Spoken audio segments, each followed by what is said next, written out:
Once again. Talk about movies. Zombies. I like movies. Sometimes. Zombie movies, I know. Hasn't it been? It just feels like it's been forever. I mean, you say that, but aren't there like 3 Walking Dead shows that are still on? I said zombie movies. Who watches Yeah. fucking You Walking did, Dead but- anymore? Not shit ones. Yeah, that's Someone's Walking got Dead. to be watching. Somebody, Yeah, 'cause it's my grandma. Can you even call The Walking Dead a zombie show after like the first 2 seasons? They just completely forget about those things and turn it into a stupid drama. So I don't even count that. Which feels like The a first, Yeah, so that's production line of first- getting characters in and out as fast as possible. Except yeah, Rick. man. How much- brutal. So they have like it's The Walking Dead Dead City, The Walking Dead Daryl Dixon, The Walking Dead The Ones Who Live. There's some More really tales weird from the premises Walking of these. Dead Like, universe. isn't Daryl in Paris now somehow? Like he's gone over to France to find, I want to say his daughter. I can't fucking remember. But like they're all over the place. Maggie and Negan are on a team. Yeah, I Even heard though about Negan that. is the one who smashed Glenn's face in, but now they're cool because several series have passed in the interim. It's just talk about milking a dead cow. They're Yeah. quite good at that. Ugh. I can't believe that all those spin-offs ended up getting greenlit by the end, because I mean, I remember my interest in The Walking Dead spiking rapidly up and down around as early as season 2 and 3. You know, and they occasionally the season 5 has a violent opening. It's like, oh, okay, I'll check that out. And then like season 6 has Negan. It's like, oh, okay, I'll look at that. And then after that, I was just, okay, I'm done. You Yeah, you guys just- can't hold my interest. You completely described my experience, John. Like literally the same. Getting drawn back for Negan and being getting bored again, and like the show just ran out of ideas completely. The reality is season 1 was made by the guy who made The Shawshank Redemption, and then everything else was made by people who didn't make The Shawshank Redemption. I don't know.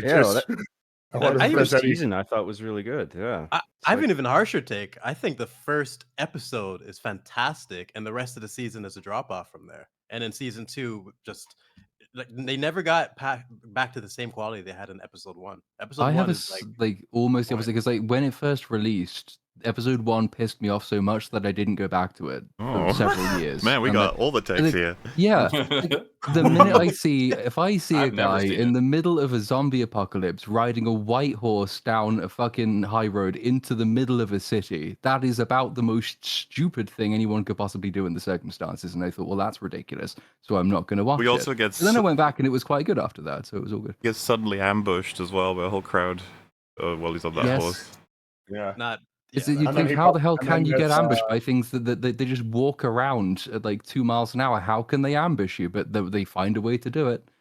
Oh, the And show he is bumps filled with into ninja the zombies. fella in a, Yeah, that's in a definitely an issue. tank. But I'd say the strongest part of the episode is definitely the father and the son bit. Everything with the mother and the like. When I think of that episode, my mind immediately runs to that. But like, yeah, the horse. Well, bit is Laurie's probably- everybody's favorite character in The Walking Dead. Oh yeah, great. Laurie. You know, as somebody who actually read like not a small number of the comics, like the main difference I would say between them is that there's obviously safe characters in that show, like very obviously, whereas in the comics it feels less like that's actually the case. Maybe that starts to become worse later on, but when I was reading the comic, it just felt like, oh yeah, nobody's really safe, I guess, except for Rick. But yeah. Yeah, Zombies. I guess TV always works a bit different though. But But just- Shane losing his mind, that was some good shit. Shane, it was the prime of The Walking Dead, and the love Well, triangle between him. I'm being a little bit facetious. about it's a little bit. It's all I Laurie's just- fault. I can't stand her, but I think the love triangle with Shane, Rick, and Laurie was what kept the bit of substance that it had at the beginning. I liked Same with, Otis. It was sad when he died, even though he was Well, in when like he one got shot in the episode. leg, Mhm. yeah. We're talking about ancient history, by the way. Well, I was gonna this came say, out like, almost as a years ago. segue, but 28 days later, the personal, the human interaction was done really, really well, just like in the early stages of The Walking Dead, and that's kind of what made that work. And 28 weeks later was just devoid of that, like just no characters whatsoever. I didn't give a fuck about those kids, so it's definitely a big part of making zombie media work. Well, yeah, I guess we'll gradually get to what our topic is today. But first, it's worth mentioning, as everyone would expect us to. Ethan Klein has announced he's going after Denims, Frogan, and third person. Why am I forgetting? Denims, Frogan, and Casey Tron. That's the third one. For React stealing content stuff, which feels weirdly like oh wow, really? Like after there've been little waves of it coming in and out here and there, but as you guys in chat may remember, we covered it quite extensively. I feel like we helped in terms of grabbing references and exposing those dirty thieves. It is funny, there was like a discussion about it within the last month where Hassan on a stream said something like yeah, like some guy was like complaining that I was watching his videos, and I said, okay, sorry, dude, like I won't. Like that's his summary of the whole event, which is fucking hilarious, obviously, because he's like a fucking asshole when it comes to stealing people's stuff. In any case, I always felt like we had a big win because he totally dialed down his stealing after we'd like put a huge spotlight on it, and to be fair, Jay as well. But the funniest thing about all of this is that the case made against these reactors by Ethan Klein in its citations actually has EFAP episodes in it, as well as Jay's videos. I would pull up the screenshot of it, but I don't have it handy. But I thought it's specifically episode like 180 or something. And it's because we react to a video from Denims where she justifies her stealing of everything, where she has since deleted that video. So our coverage of it, as well as I think Jay's, is one of the only few sources left on the internet where you can find it. Wow, that's another win, man. You got the receipts. Pretty hilarious. So, I've heard people ask, like, what do you think's going to happen? It's like, no idea. Probably nothing. A lot of the time with law stuff, it's probably nothing. But it is Ethan Klein, who's been through a bazillion lawsuits at this point. So maybe he's got a plan. Who knows? He's been saying he's been planning this for a while, and that his initial video on Hassan was always meant as a trap for these people to react to, and he said he never expected. What? Sorry? Just as he planned? That it was a trap. What does that mean? So you wanted them to sue for copyright. You have to register it, don't you, with the Library of Congress, which he did.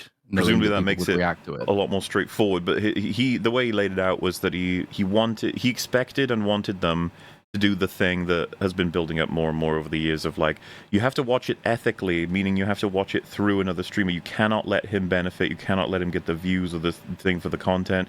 And you have he had all three of them making statements that basically amount to, we wish to steal this content and prevent him from benefiting whatsoever, despite the fact that it is his.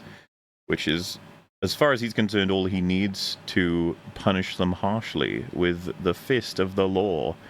So we'll see what happens with that, I suppose. Obviously, some people are worried this will set harsh precedent that will destroy the whole ecosystem of reacting, but he's said his whole goal is to punish the people that are maliciously using it to like damage other people, as opposed to, he said he's not even interested in going after the people who are stealing by accident or with stupidity. His example being like XQC or some other different people who will do it, but it's not done because he's trying to destroy other creators. It's more so done because he's lazy. I mean, it would be a fool's errand going after XQC because he's got the insanity defense. Like, he actually can't, like, he's not fit to appear in court. He'll do the worm in court. He'll fuck him up. I want to see that. I want to see footage of that. So, yeah, we'll just have to wait and see what happens. I don't think it would have any kind of hugely drastic result, like destroying the whole concept of reacting to people. And I'm inclined to agree with Ethan in the sense that it's probably better that he does this before someone like a Sony or a bigger company gets angry and does this, considering all the TV shows that have been stolen. It's like, if you're just waiting for a huge company to do it angrily and with no quarter to literally any form of fair use, then this is probably better. And it was inevitable, but yeah, we'll see. Bringing awareness to the topic, even if it doesn't even if he doesn't get a win in court, it's still bringing up the subject again and making sure people understand, because it's something that should be discussed going forward, as reaction content evolves. Yeah. Yeah. Apparently the three of them are trying to get GoFundMes ready, and Ethan's already said in advance of that, please raise as much money as possible so that I can take it from you, basically. He is not interested in like, he's pretty angry at them, as you can imagine. This has been built up for a while, so We shall see. Anyway, Damn. we're here to talk about zombies. So we'll probably, Zombies. before going into the new zombies, we'll talk about some of the old zombies briefly. How did this all happen? If you guys can cast your memory back to before superheroes dominated literally fucking everything, one could argue the prior craze in the prior decade would have been zombies. They got everywhere. And a lot of people say that it all kind of kicked off thanks to a new view on the whole zombie genre in 28 Days Later, a fun little, relatively, movie, British, that was created in good old 2002, that gave zombies speed. And by the way, people who are mad at calling it zombies, calling them zombies, please yeah. just sit down and think. Because the thing is, and this was a meme before 28 Days Later, of you shouldn't even call the flesh eaters zombies, because that's not actual zombies. Zombies are mind controlled through voodoo. That's correct zombies. And it's like, Oh, calm look, down. zombies can be lots of things. I think we're all happy to agree that the archetype usually involves a mindless, angry, crazy creature that's gonna rip you to shreds or eat you or whatever, and it can't be reasoned with. That's the word I was looking for. Variations like 28 Days Later, where they can be killed as easily as any human, like you can't just rip an arm off and that they'll survive indefinitely. They have as far as I'm aware, comments from Danny Boyle and Alex Garland involves like these are basically people who are so angry you can't reach them anymore. And whenever they see a person, they just want to fucking kill them. It's like, all right, and it's supposed to be somewhat allegorical for the modern stresses and anger in life. You can interpret as you wish about exactly what it means, but pretty sure everyone's okay with calling them zombies broadly. All right, we'll be fine. It's just a lot of people get very mad about that, so I wanted to get that out of the way because we're probably going to call them zombies in this. The same crazy people as the comics, man. The comic goblins. Like, just it's not something to fight over. They check all the boxes of zombies. Like, who cares? I mean, if we gotta call the Twilight creatures vampires, Yeah, exactly. Those twinkling motherfuckers. Yeah, if they're vampires, then they count as zombies. I don't call them vampires. I just call them gay. Pretty much. Anyway, some would say it was what inspired the whole slew of different zombie-related films. Because even like I Am Legend. Safe to say that is the case. Like that is just actually properly the case, because the influx of zombie stuff that came after 28 Days Later, it's a little bit too stark. The line before and after. Like The Walking Dead, the comic started shortly after. Shaun of the Dead came out shortly after. World at War Zombies came out a few years later. They did the remake of Dawn of the Dead, right? That came out like a couple of years after that too. So what's interesting is the tree of it, right? Because it's not just any given speedier zombie sort of thing. Because I would say Shaun of the Dead would had to have been, because it makes fun of it a couple of times, would have been inspired. I Am Legend has got like a very different set of rules, but simultaneously one would argue, especially with how they made it, that they would have been inspired.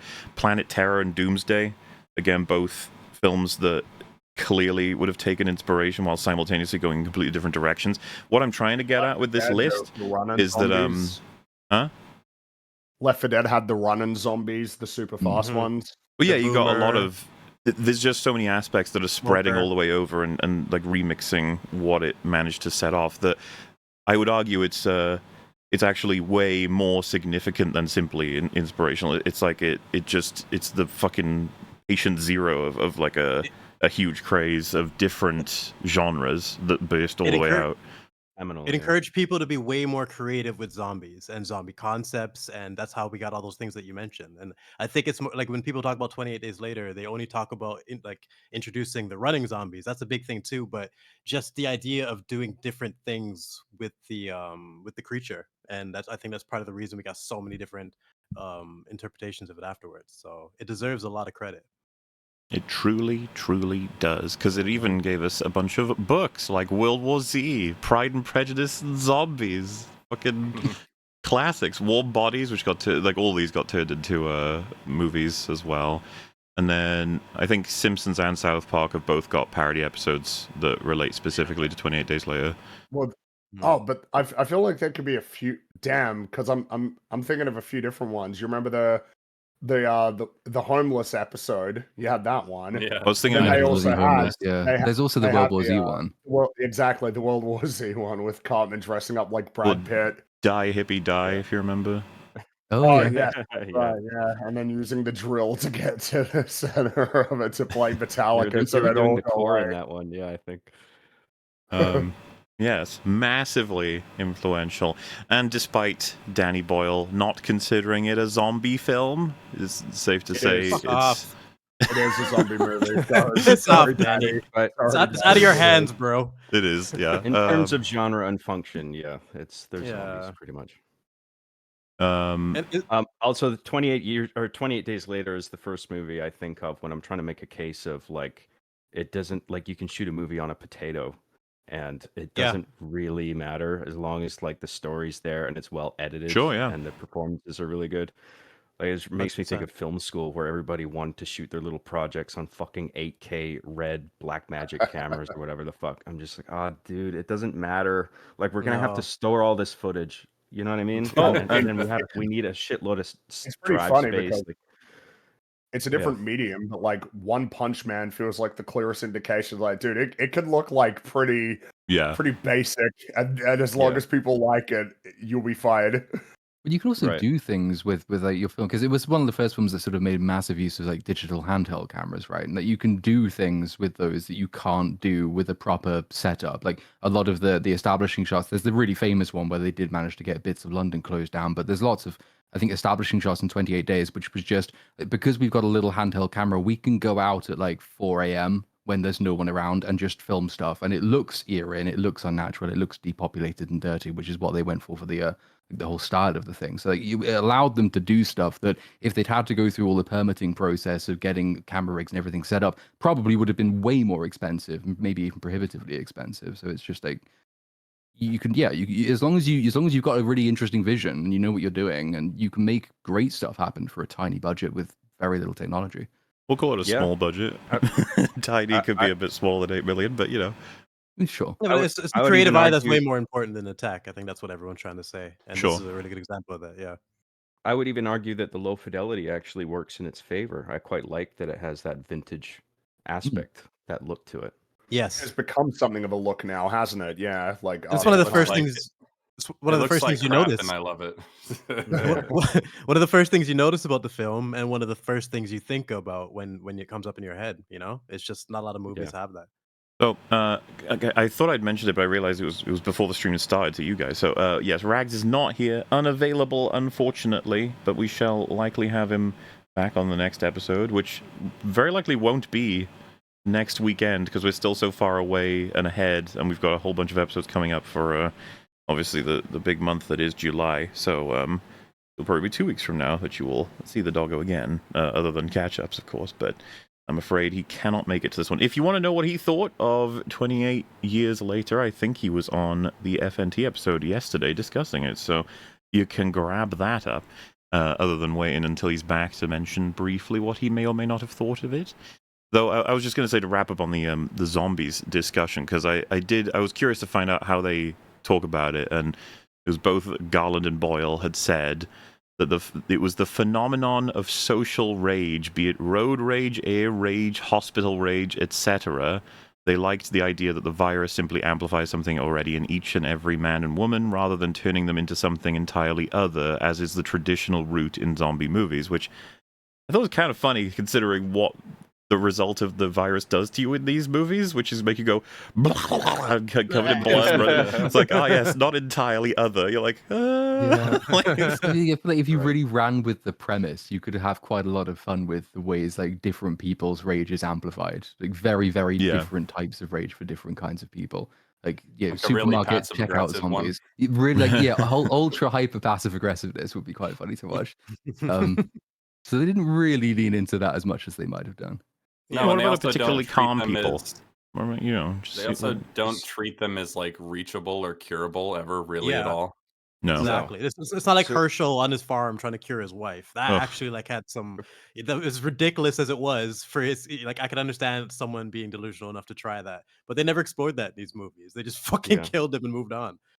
I see where the creators are coming from when they say that, but I agree. When you dial the anger up so far that all other faculties are diminished, then really, what is the difference? Yeah, they can't even you know? speak. There's actually only one instance of any zombie in all 3 movies ever saying a line, and it's in the first one, actually. I think it's when he goes, either in like the gas station or whatever, and he bumps into that little kid zombie. It says, "I hate you," twice, and then he kills it.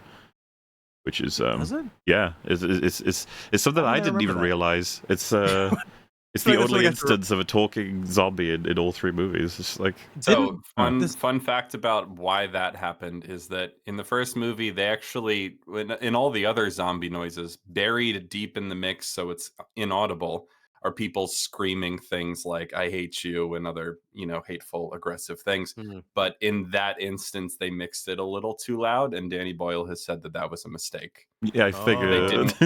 They didn't intend for that to be audible. Well, too bad. It's in the movie now. It's Yeah. too late, Danny. Too late. It's out Yeah. of your hands as well. If only. Well, yeah. I guess So they thought it was too much to like beat a child to death who's actually has the the mental capacity to speak. Well, this might be. It's not like, oh, that's. I mean, too this much. definitely. I don't think it ruins anything. You know. No. No, I I don't don't wanna bring up, actually like that it's there, but Yeah. I can see. I don't want want to to bring up a decide that. painful topic, but in terms of zombie depiction, the walkers. What was your thoughts on them in terms of the prime? Are you talking about Walking Walking Dead Dead. now? No. The White Walkers. Sorry. Game of Thrones. Oh. Has everyone blanked it out so much that they can't even remember what I'm talking about? Season 8 was traumatic, but I well, still remember them.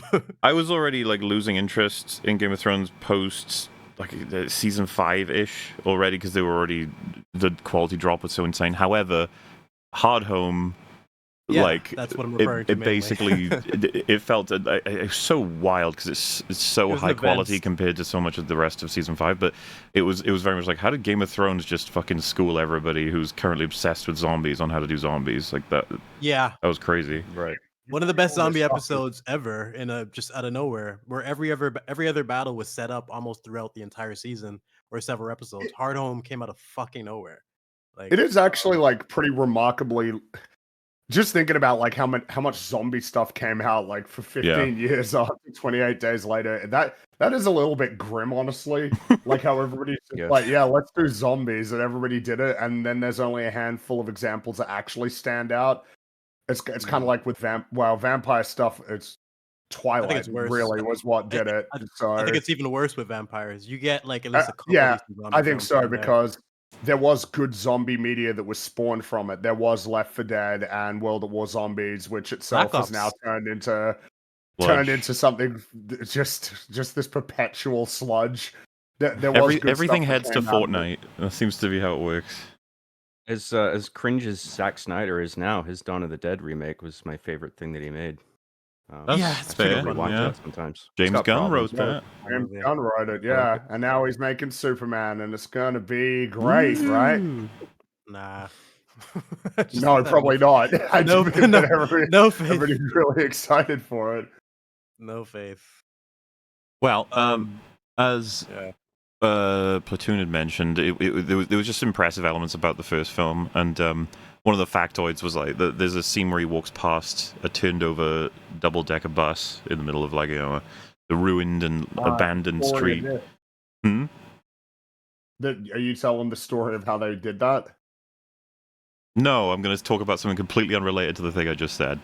No, okay, all right, good. I'm glad we clarified that. All right, So, Thank you, everybody here. what's neat about that, as well as all the other things that they were doing, they were on like a 45-minute timer every time they did anything, every like Sunday morning, in order to record anything in the sort of major areas of London, be it like Westminster Bridge or Piccadilly Circus, Oxford Street, sort of like more iconic places that they had to find times where nobody was around, even blocking some random people off. But with the double-decker bus, it was they had to turn it over, record the scene, and turn it back up within 20 minutes. Like all of it, just to get it done and then finalize. Which, as much as the film is you can tell a lot of it's like guerrilla filming in different angles and stuff. So I think they did a really good job capturing it such that you feel quite settled in that he is in an abandoned London. Despite the fact that, you know, just to the left or right of every fucking frame they take is probably a bunch of people being like, I want to go to work. And they're like, yeah, okay, give me a second. I was picturing that with the bus scene, the driver is Yeah. actually standing just off camera tapping his watch as it comes closest to the 20 minutes because he's got to drive it off to pick people up. That's funny. You feel that a lot watching old shows. Like Game of Thrones season 1 has a lot of, you just fucking, just see him parking lot off to the side or something. But it's cool when they can actually pull it off. Yeah. Also, there's a distinct lack of blood throughout London. Lol. It's like, no, it's all dried up. It's fine. the rain got it. There was so much blood you wouldn't believe. But there was a drought. You see. So Yeah. So it all makes sense. it It all wouldn't have lines washed up. out.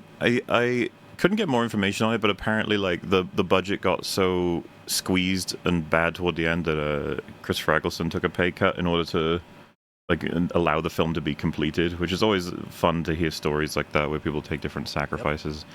But Respect. another thing apparently was before his character Major West reveals the plan for Hannah and Selena in the third act. The scene that was written at hand, they had to like redo it all the night before because they just weren't happy with it. Which it was literally Christopher Eccleston, Alex Garland, and Cillian Murphy were just writing the night before together, just being like, "What should this scene even be? What should they do?" And it's like, "Oh, this works." Which again is just like, man, it's always interesting to find out just how close all these films can come to complete collapse. You know, it's saved by these tiny actions in between shoots. So I don't know how did everyone else notice? I don't know if you on a rewatch that like it's remarkably HD, the footage right at the end compared to the rest of the movie. Yeah, it's shot on film. Yeah. Because there was gonna be there was 3 different endings for the film. One was he was just gonna die of his gunshot wound. Another was he would be dying of it in dreams about the accident that put him in the coma, and then dies from the gunshot wound. The third, which was not shot, was much more radical. If you remember Brendan Gleeson's character, Frank, he was going to be like tied up, and then Cillian Murphy's, he was going to decide to try and save him by getting them all to a laboratory for research near like the military blockade. And he was going to drain all of his blood into Frank, who was going to drain all of his blood out, thus saving him from the rage infection and killing Jim. That was going to be an ending. But they decided that didn't really make a lot of sense, considering it takes a tiny droplet to convert all of your blood. So how would, the transfusion, how would any of that make any fucking sense? I was just like, thank fuck they didn't go with that. Yeah, It's so weird. That sounds rough. Not only that, but like, they have to be the same blood type as well, right? You just have to have been a little bit lucky on all these sorts of things. But, different results. And I think they had changed because the original ending was going to have him die, and audiences didn't like it. They were like, boo, I don't think it should end with him dying. So like, okay, fine. Which means now we're free to have him back in who knows how many sequels, which he has said he wants to, by the way.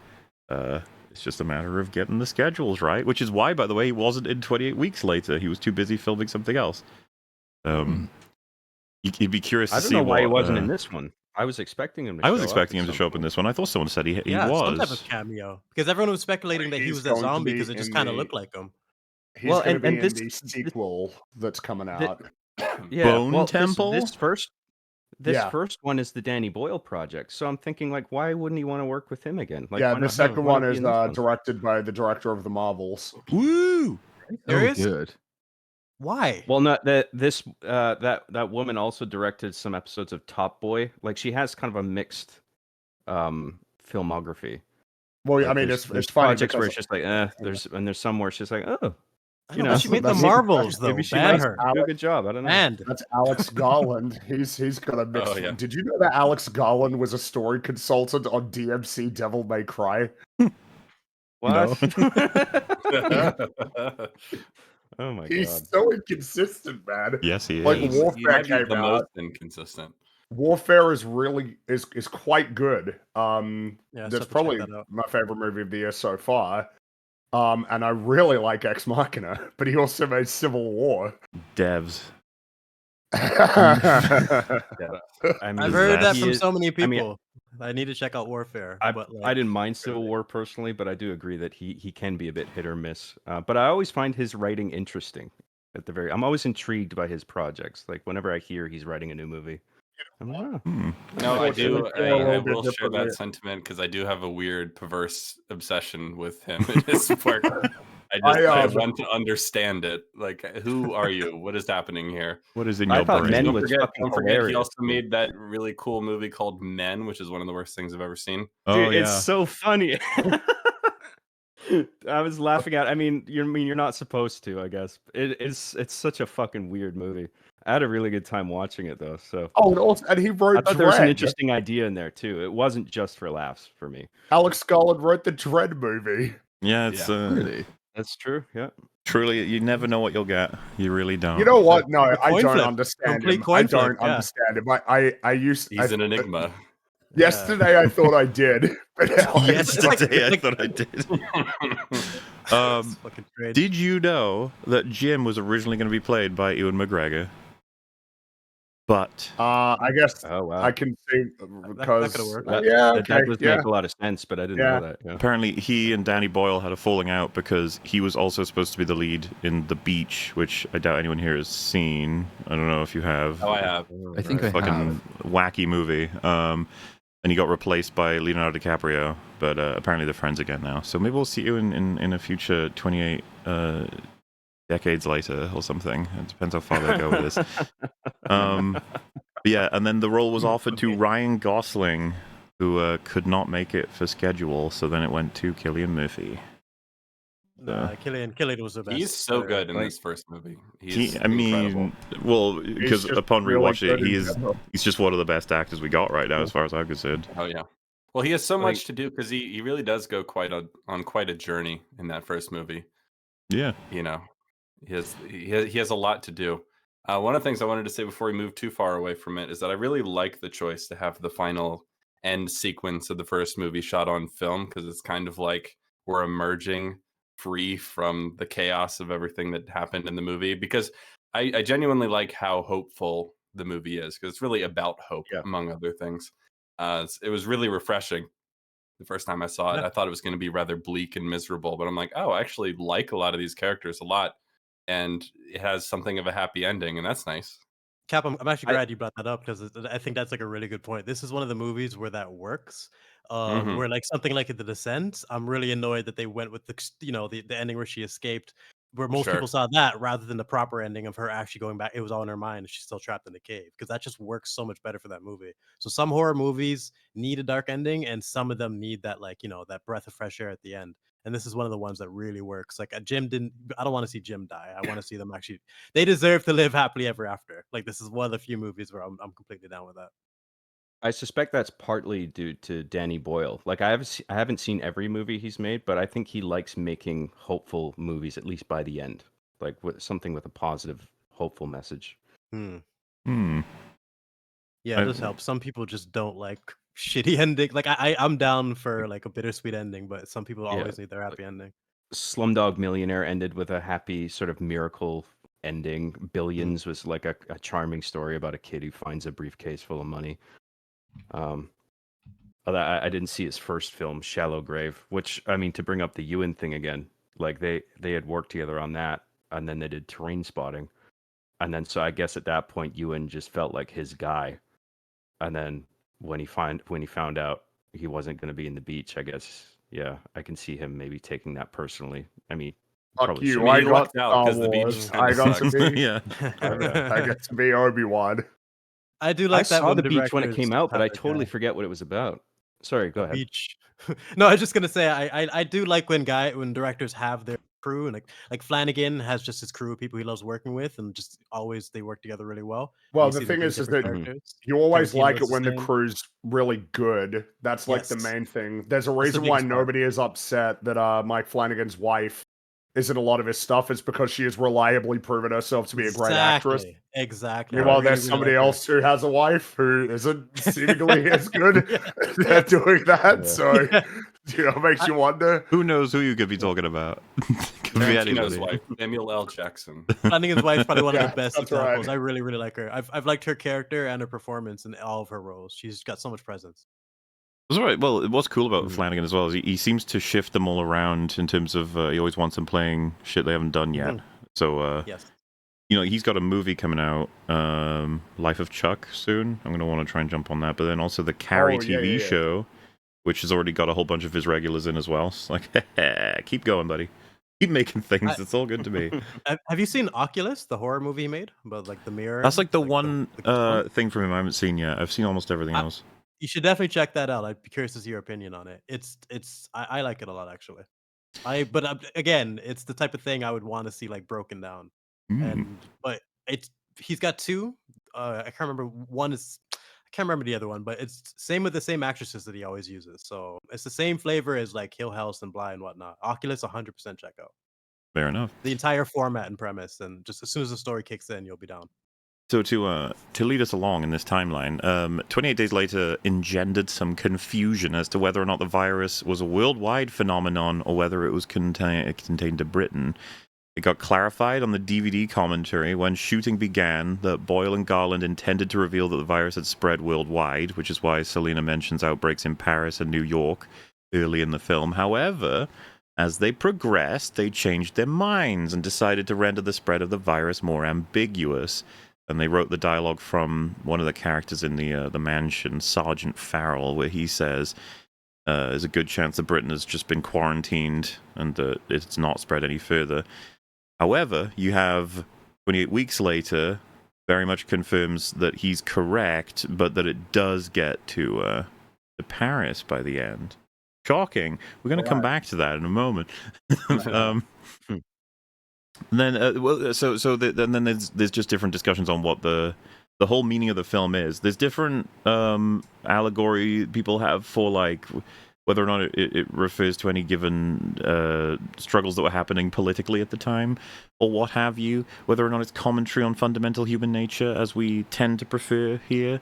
But 28 days later, I always saw it as it was supposed to be a title that evokes just how long it took with the collapse of society for humanity to essentially destroy each other, no worse, no better than the monsters they were dealing with in the universe, which goes on to influence, I would say, a lot of zombie media fundamentally, right? Like that it was a profound statement about any given zombie story in the next 10, 20 years that, the true monsters were actually humanity, not the zombies. And it's just like, yeah. Do you have anything else? It's like, it's not even, I wouldn't even credit 28 Days Later as doing that in a new way particularly, because lots of like the George A. Romero stuff had Sure. allegorical like implications in it. But what 28 Days did pretty well was actually, I thought, taking characters out of the allegorical realm. Like they could work as allegories, of course, but like you're also having the conversation about what it is that's worth living for after all this is done. Like when everyone is dead and the world has gone completely to shit.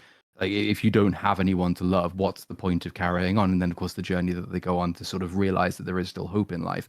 That's the newer thing it did, because Romero's characters don't often have that dimension to them. They are allegorical first and foremost. They're not particularly interesting as people. And it's what stuff like Walking Dead and subsequent zombie things went and did some pretty good work with, is the idea that actually a zombie movie is more interesting the more interesting your human protagonists are.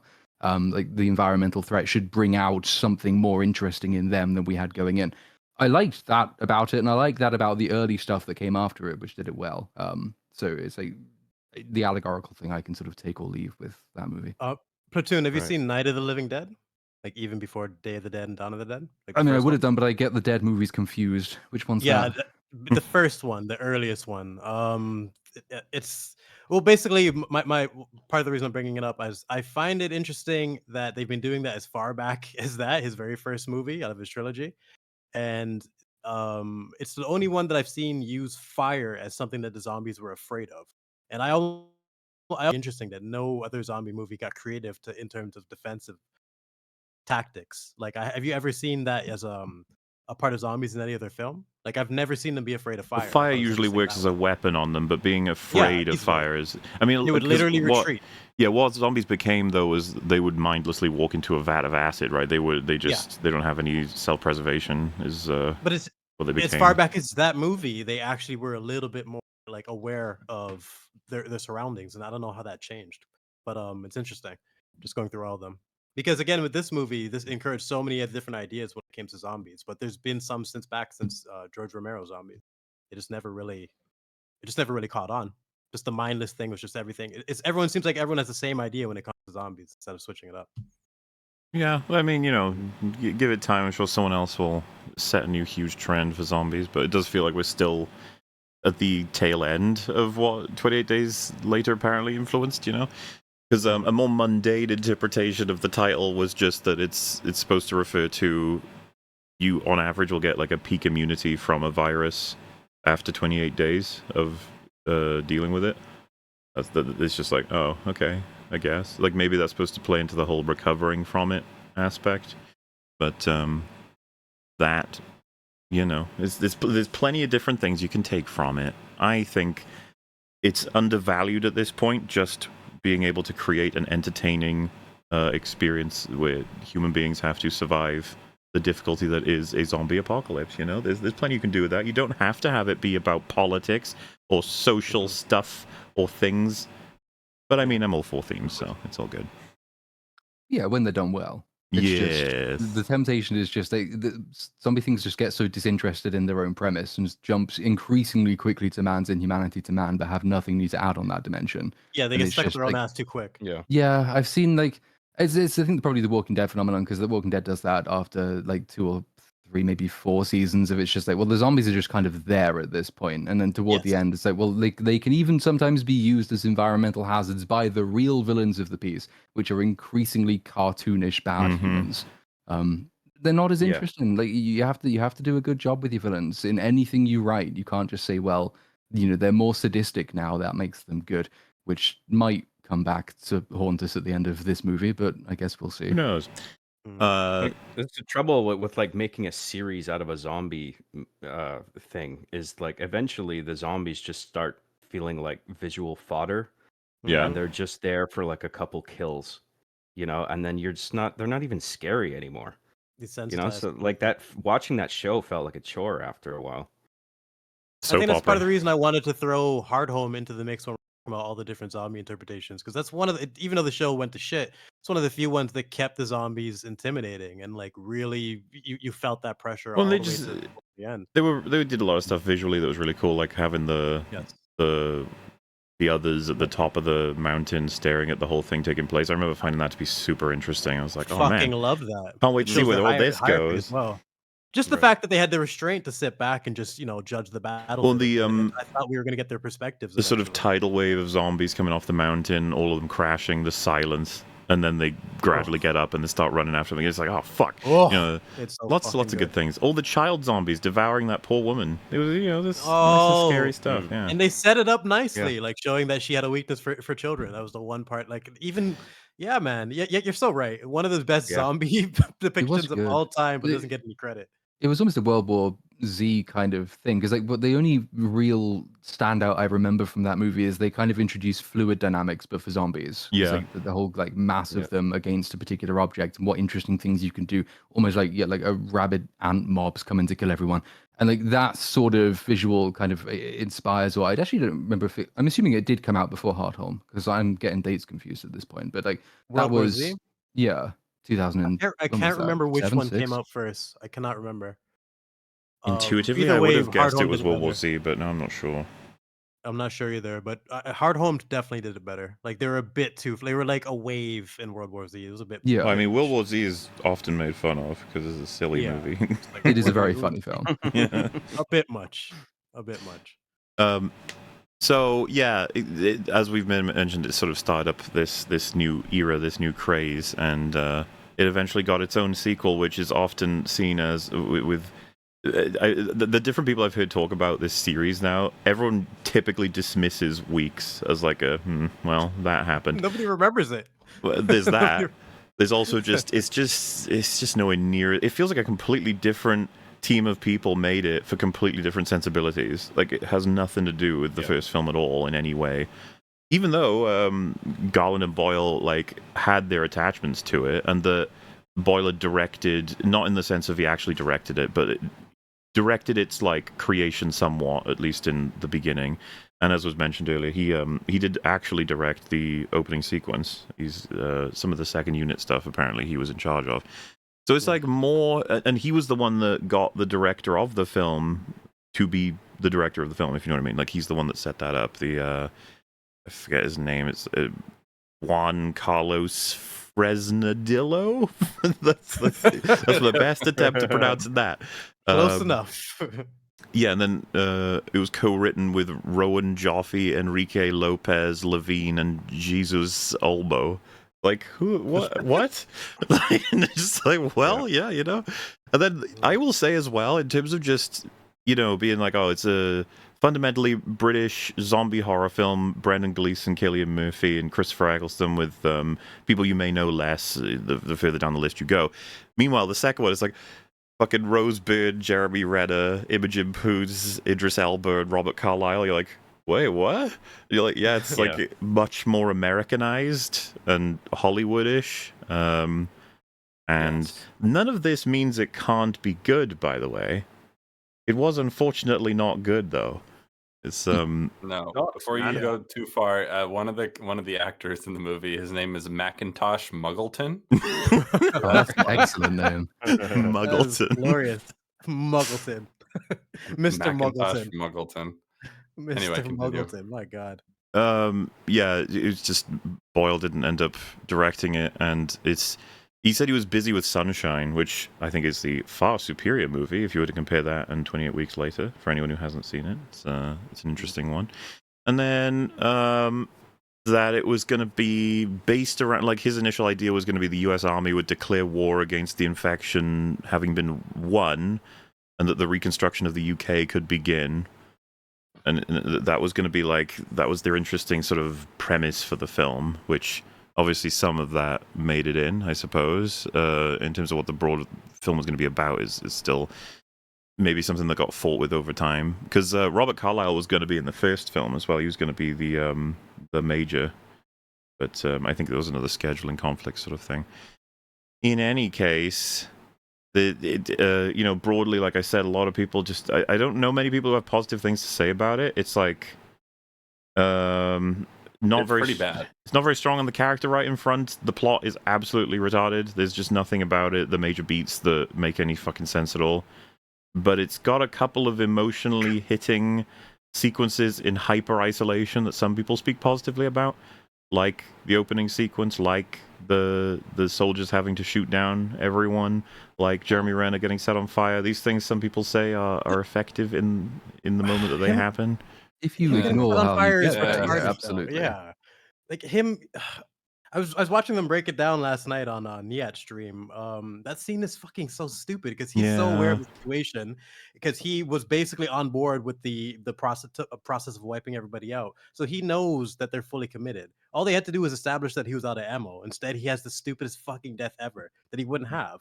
Just shoot those guys and then push the kids, or like they could have had him go out in a shield. They could have done so many things with that scene, but they have him do just this moron move. I just And like the leave us earlier with these beat though, stupid where they think there is the outbreak, so they move the people into the lockdown shelters to protect them, and then they think, well, fuck it, the atmosphere requires that this be dark, so we're going to turn all the lights off and all the innocent people, so they panic. Like what? Yeah. Every single decision made by almost everybody in that film is the wrong one. It's fucking incompetence, the movie. Robert Carlyle, super zombie, using his fucking key card to get through all the rooms or something. How is he getting back through all those doors? He's not going to use... that was so stupid. And like nobody's watching, the only infected person in the entire organization. It's just like, no. Or That's too stupid. Or that they find someone who's not immune, but is just a carrier, and they're like, well, we got to keep her around to study her for science. It's like, no, fucking burn the body. No, Yeah, well, at the that's very stupid. least, have people on it for fuck's sake. One God, please. No, we can't do that. They treat her like she's immune. Like, oh, if we study her genes, we can figure out how to be immune. But she's not immune. They even say that.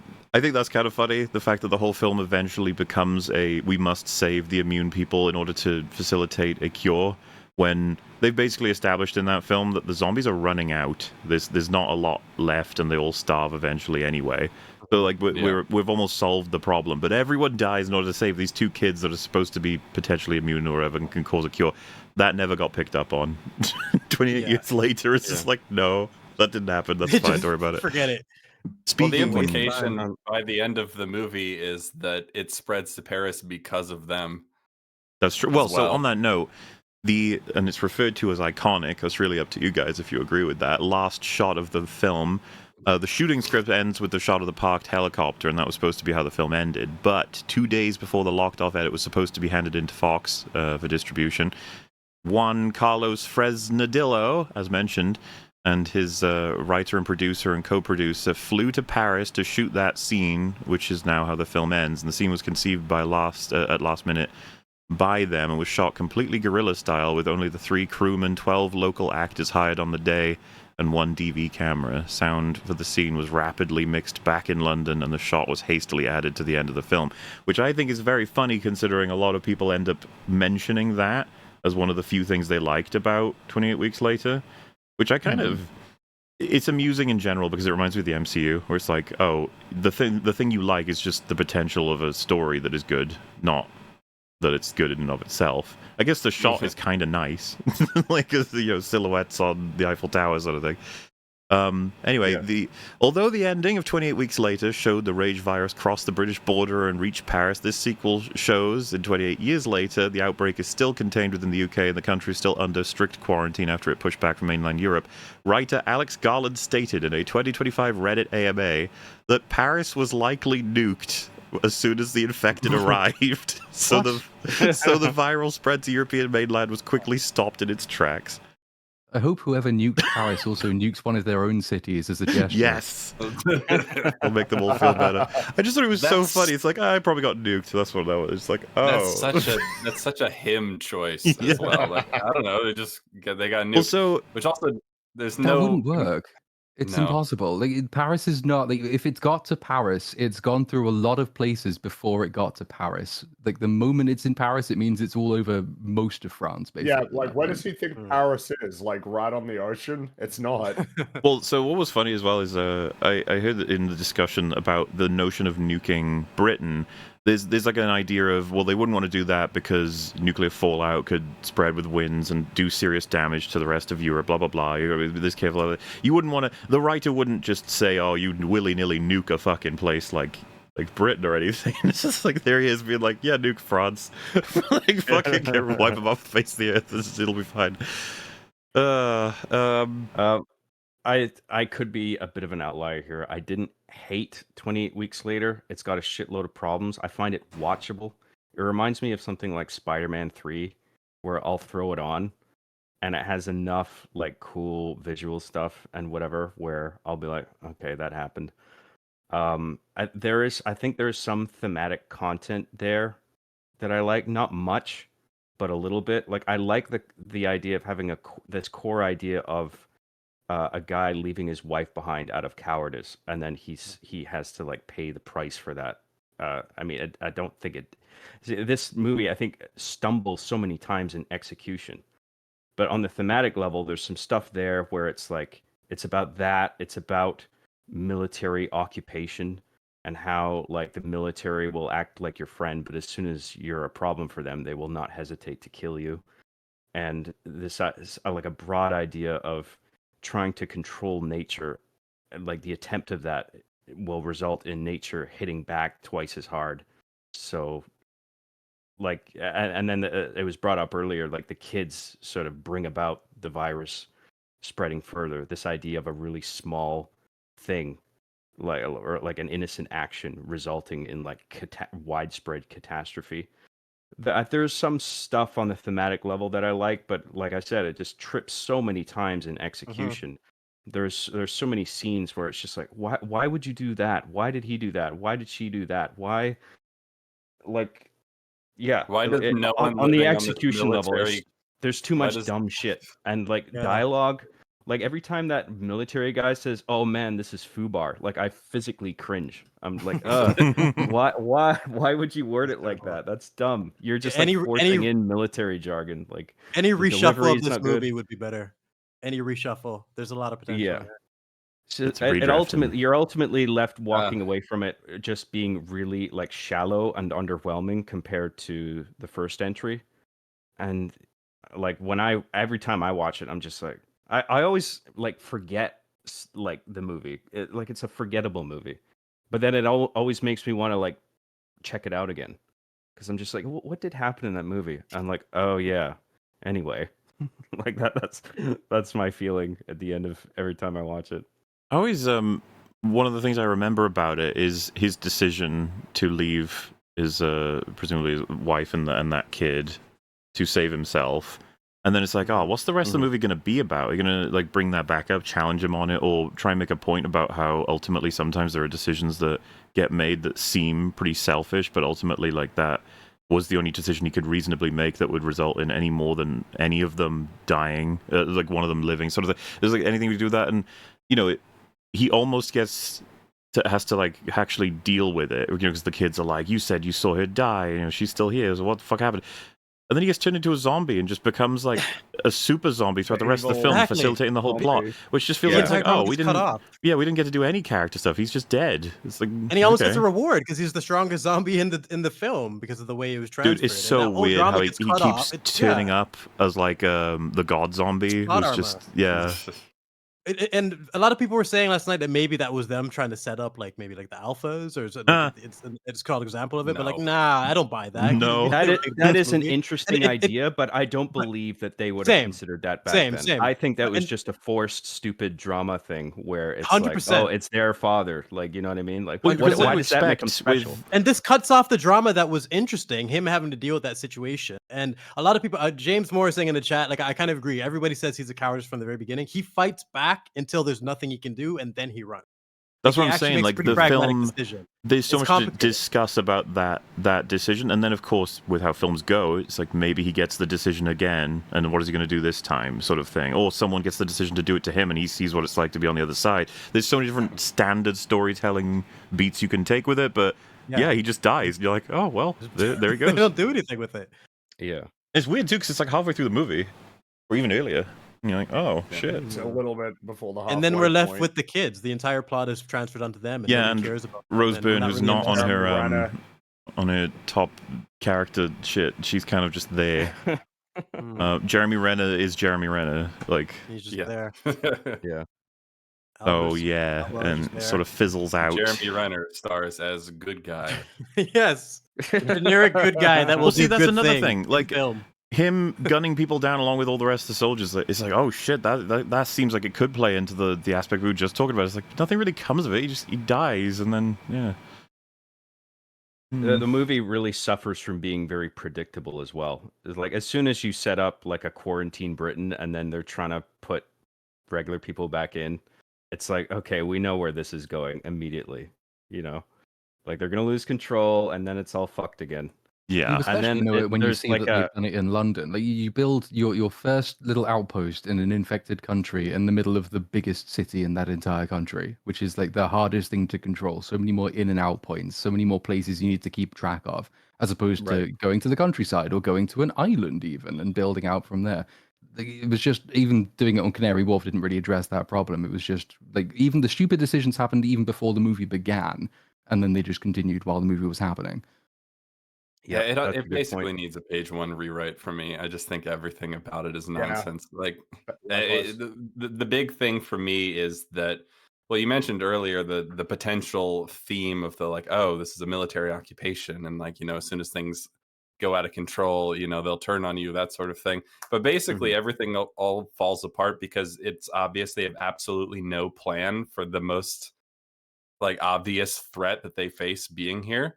Like Yeah. they don't have a plan for what to do if there's an outbreak. Which makes Oh, no They it's- sense. panic and go, I guess they everyone do. go into Code the dark Red. basement. or whatever. Yeah. We've bro. lost control. Just shoot everybody. Yeah, that's Even yeah.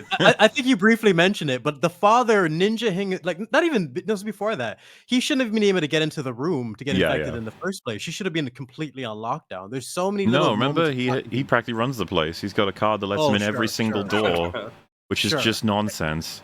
which he remembers how to use after he turned into a zombie, and it's just fucking ridiculous. Which I wish they'd shown because it would be funny. just him talking about, "Arr, arr," struggling with it a couple times. Yeah. It's such a waste. Well, That's like Capital O. You raise a good point with that, where it's so fundamentally flawed. But like based on those flaws, you have certain scenes where the kids are driving through like the streets that are familiar to them yet not familiar, like trying to go back to their own home. Like there's something about that that I like, but it's like it's all based on a premise that's just dumb. Like what, like Platoon was saying, why would you choose this area to be the quarantine zone where there's so many points of failure?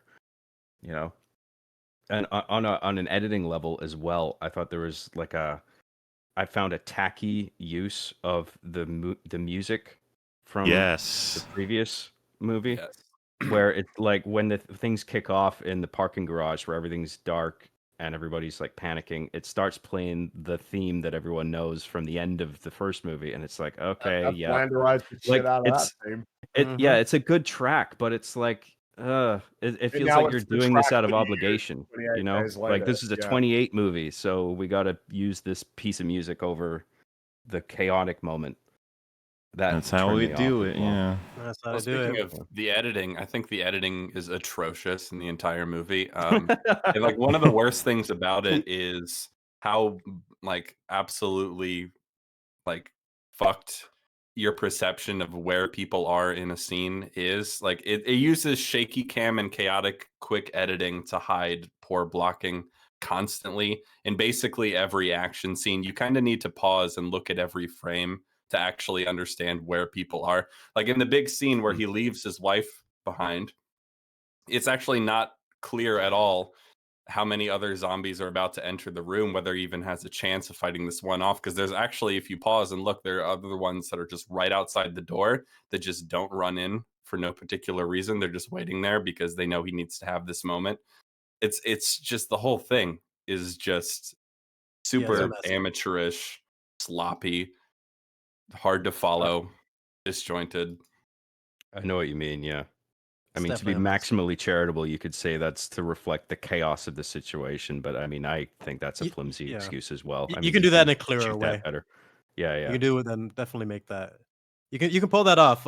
It's a problem in this scene and just the rest of the film, and but I definitely. I think 28 years later, kind of has that issue as well. And I'm sure we're gonna get to that, but a particular editing choice they made, I thought was Well, strange. So, yeah, we'll get to it all because that does sort of close out on 28 weeks. It's just not very well regarded. Certainly not as well as 28 days.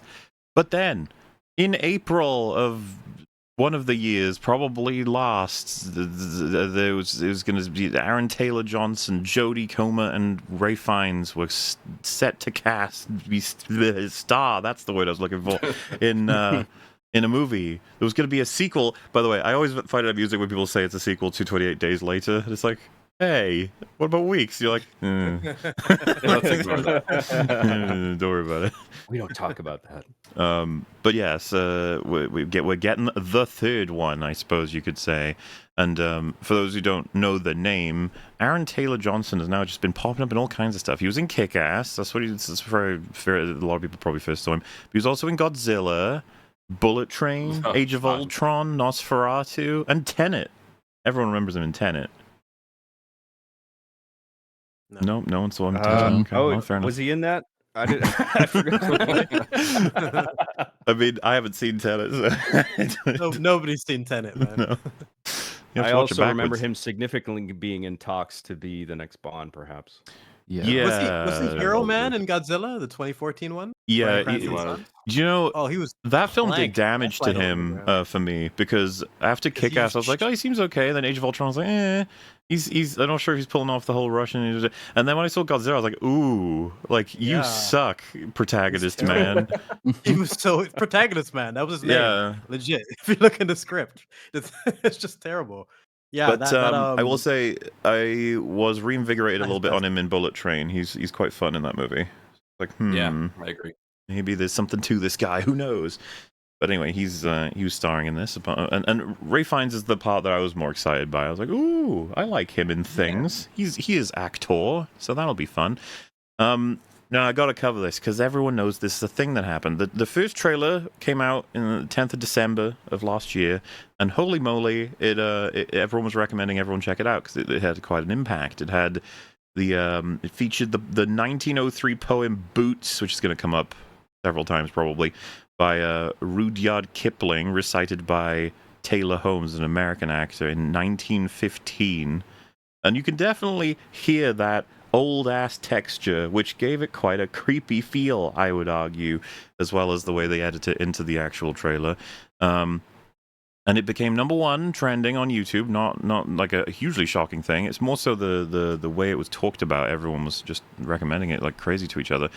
And Stuart Heritage, a film critic for The Guardian, had said, "It's just about the most exciting film of 2025, and that's entirely down to its trailer," which I agree with, by the way. This would have been probably #1 in terms of anticipation of movies this year, I think. And that's probably entirely down to the trailer. If the trailer were kind of meh, then I don't think I would have cared anywhere near as much because of something like Weeks having happened, where it's like, this could be crap. There's no reason to think otherwise. But the trailer kind of makes you go, oh, maybe this is, you know?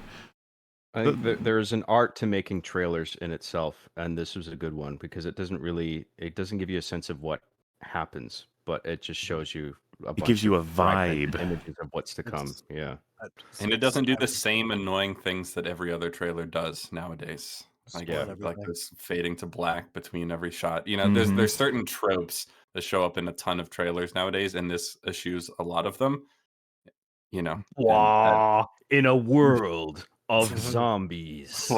Bring I- back I- the inner yeah. world guy. Yeah. he's been gone for so long. It's just refreshing. It's back to what trailers should be, like not spoiling the entire damn thing, and just a proper build up. I would say it's the best trailer I've seen in like decades. And yeah, generally, if I'm gonna go to the theater for something, it's gonna be word of mouth or real anticipation. But this just gave me a lot of hope for a franchise that I'm like, you know what, this is the right time for this if they can pull it off. So you can do. I'm Yep. generally not a fan of trailers after like TLJ had a great trailer. Freaking did. so many people can get tricked by a trailer, but Age of Ultron had a great single trailer. high piano note with a lot of can't reverb. stand it. Godzilla 2014, fantastic. Yeah, another great trailer. trailer, yeah. Brian Cranston. A lot of the connections with all the ones we just mentioned of the trailer are better than the films. So, Yeah. the trailer's viral success led to Sony's decision to re-release the original 28 days later on digital platforms, 2 years after it had been made unavailable by its former distributor Disney. If I remember correctly, people were panicking, and I can't remember which stream I was on, but it was like realized that you can't even get physical copies of 28 days later anymore. They don't produce them or something. So you have to like find them. Yeah, for a while they Which is didn't. fucking nuts. But hey, you know, getting that sorted out, I'm sure, with the release of this. My heart sank when I heard about that. Yeah. I was like, I'm glad I got Dude, it that's on the Blu-ray fate. when I did. That's what's coming for everything almost, right? Like the more years go on. Yeah. But yes, originally the follow-up was set to be titled 28 Months Later, continuing the movie's timeline set title motif. However, after so much time had passed since visiting the world in 2007, 28 weeks later, 2007 was deemed it was more appropriate to name it 28 years later, which to me I'm just like, well, I mean, you could still, you know, it's all the what we see of this film in 28 years. Like, you could have set this 28 months later. I don't think anybody would have said anything. It might have actually Yeah. might have actually made more sense. Maybe. In some regards. I don't know, because maybe. if they'd only said it 28 months later, they would have had an even bigger job trying to get away with like the passage of time question than they already. I think it already is an issue in the film. Like, we'll get onto it later, but like, the amount of regression that takes place in that time period is not. It's barely tenable for 28 years. It's not. Oh, I tenable would for have 28 argued months. it's less tenable for years than it is for months. Really. How? Yeah. I don't understand anything about how we're where we are with 28 years having passed. Yeah. From what I've read about 28 years later, I mean, it appears the name was largely due to the fact that the project ended up in development hell because there was a rights issue, I think, between Sony Pictures and Fox Searchlight. But then eventually it got sorted out, but it wasn't until like literally decades after the first film had come out, and they were just like, okay, let's just call it 28 years. Like maybe they had discussed like because you were saying, Mahler, like when with the original title of 28 Days Later, it's originally about like it only took 28 days for everything to fucking fall apart, right? And it's like, and 28 months later would have fit better into that, where it's like only 28 months. Yeah, there's something you can say, because even the whole world, you know. I'll even give it to, you know, with what you've said about weeks. It's like you can work with that. You could say it took 28 weeks for what, and it's like, well, you display a bunch of themes that relate to man's inhumanity to man once again, but hopefully, well done in a way that gives you something to think about. And you could do the same for months. What is the meaningful, crazy, horrible thing that would happen 28 years later? Is like, well, okay, this is starting to get a little bit unruly, right? Like, I know it's not quite the same, but if they did do 28 centuries later, it would be like, what the fuck is this going to be about? Yeah. The film was primarily shot using iPhone 15 Pro Max, which makes the film the biggest feature-length movie to be shot on a smartphone. We are in revolutionary times, everybody. That thing you just mentioned, by the way, about not knowing what it's about, that was one of the strengths of it for me going in, where I was The just trailer? like, I don't know where this is going. Like Yeah, the I 20 agree. years later. But It's hard to piece in together a contrast plot. with 28 weeks, where immediately it's like, okay, I know what we're doing here. It's all going to go to shit. Like that's the plot. Those are Yeah, 28 most trailers decades, missed out. please, Mola. No, they skip months, so they'll skip decades too. Yep. No, yeah, most trailers miss out on the opportunity for mystery, which this trailer nailed. Yeah. It did for sure. All right, well, I suppose we'll do a more conventional, since some movies we cover where it's like I'm almost certain everyone's got the same take, but this one I'm thinking we're going to be a lot more wacky with takes on this. So we'll do the classic. We'll go left to right, assuming everyone has the same left to right on Discord right now. I think we do. It's all alphabetical as far as I know. Give I your got Brooks on the left. relatively brief, but still as extensive as you want, take on 28 years later, starting, I suppose, with Brooks. Essentially a tale of like two films. There is a very interesting zombie story there at the beginning, and I was on board with probably almost every element of it. There's certain horror elements that this movie nailed that 28 weeks later was completely devoid of, and I think we're on point with the first one. And then it turns into a completely different other film that's just every aspect of it I have issues with it. Like the entire fact that it's happening at all, I'm not even sure makes sense. So there's so many things that I want to break down. There's things I liked about it. Overall, I would say I enjoyed it, and I'm curious to see where they're going with it. But it has a lot of issues, and I'm curious to break it down. Yeah, there's just the idea of going from 28 weeks later and then jumping to here, fucking explanation.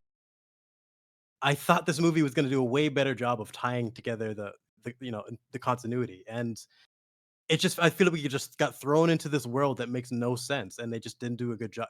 The character is significantly better than 28 Weeks Later, but as bad as 28 Weeks Later is, I feel like they still did a little bit better job of explaining the world building. And that's what I'm missing with this movie. So I'm definitely looking forward to breaking it down.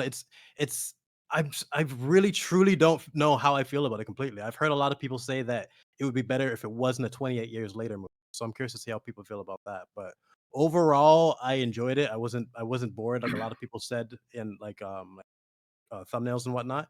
But it's definitely a controversial movie. I could see people hating it, and I could see people loving it. It's just one of those ones. Alrighty.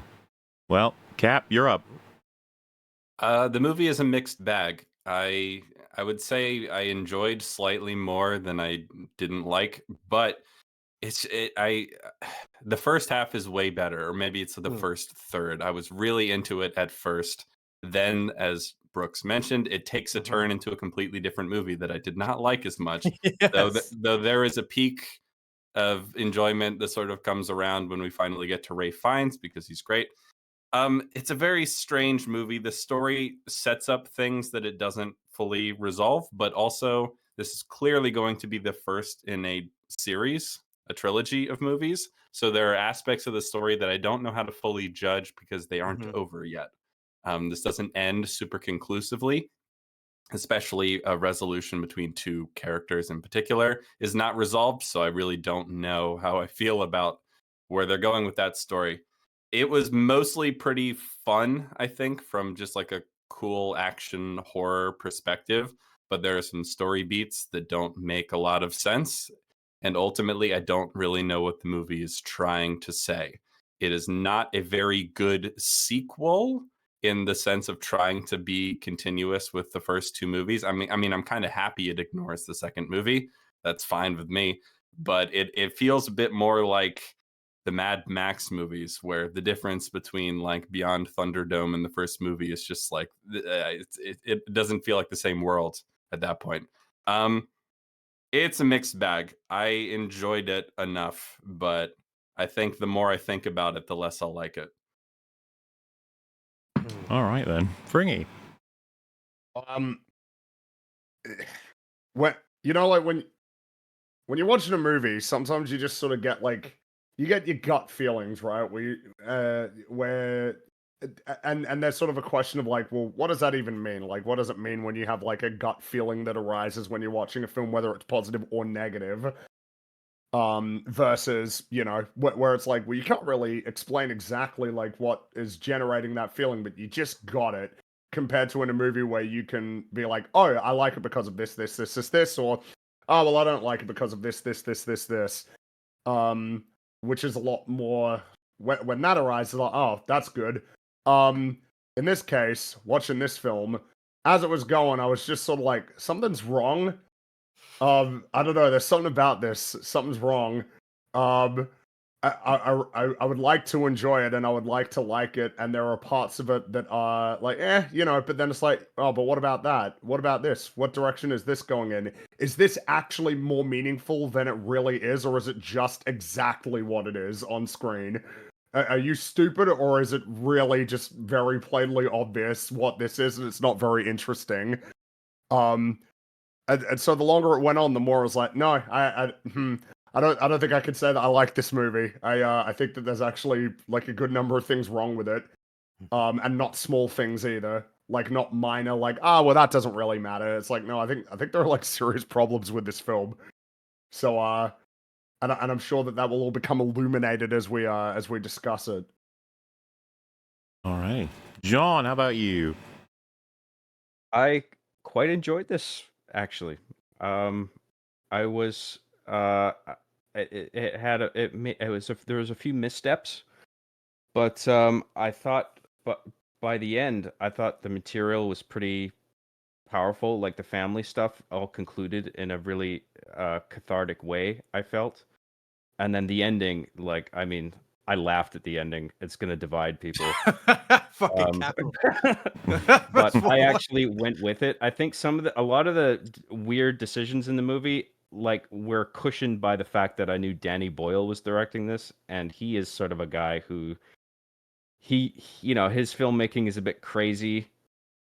He uses innovative filmmaking techniques, like with the you know, with the zombie kills in this.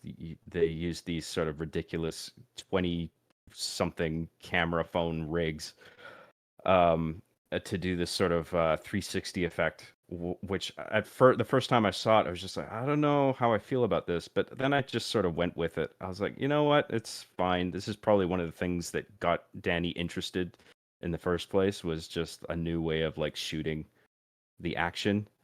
And I was just like, this is the guy that made Train Spotting. Like, okay, I get it. I get how he wants me to feel about this, I think. I'm not really on board with I mean, obviously I'm open to discussion about it, but I don't really get how the feeling of it turning into a different movie. I never got that sense of it.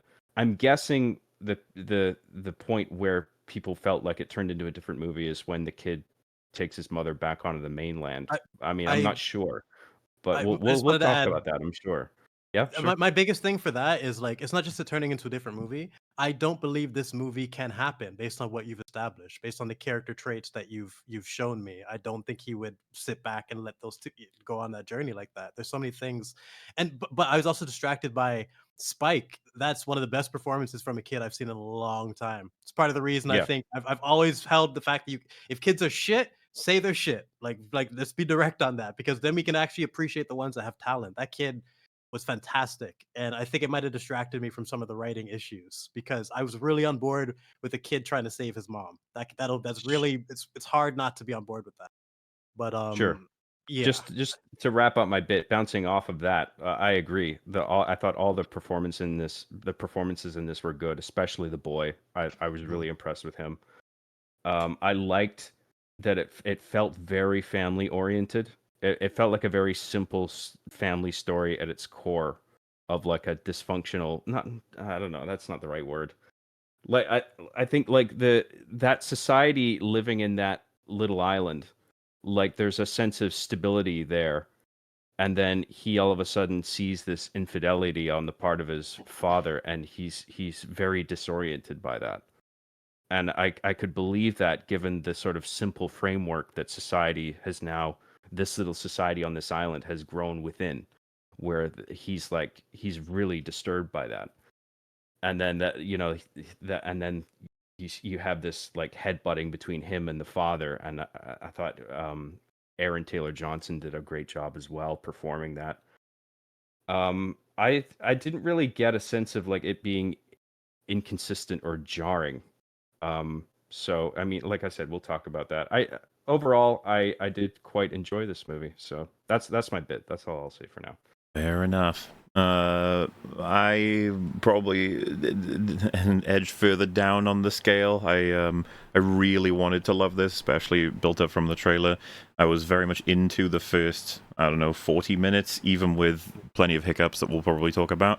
But then I do feel the film has to break its back in order to run a different storyline that is crippled by the fact that the initial portion of the film, let's just call it film 1, sets up a lot of stuff. Film 2 does not take full advantage of that, and then film 3 doesn't take advantage of what film 2 is doing as well. So it's like, for me, it was a very disjointed set of pieces that I'm wondering if are going to make more sense in a wider jigsaw once we see the trilogy as they intend to create.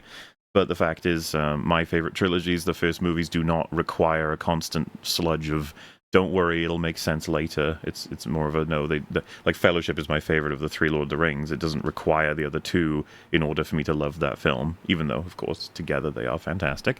This film, as it stands alone, has way too many issues for me to completely ignore or wait until I see a better way to find a way to cohesify them.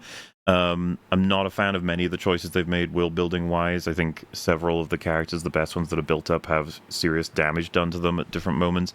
And then considering the world that they've built, I found a lot of the different plot things that happen to be either extremely unlikely, lucky, whatever have you, but also just like lame and boring in lots of circumstances compared to what could have been possible considering all the material that they had.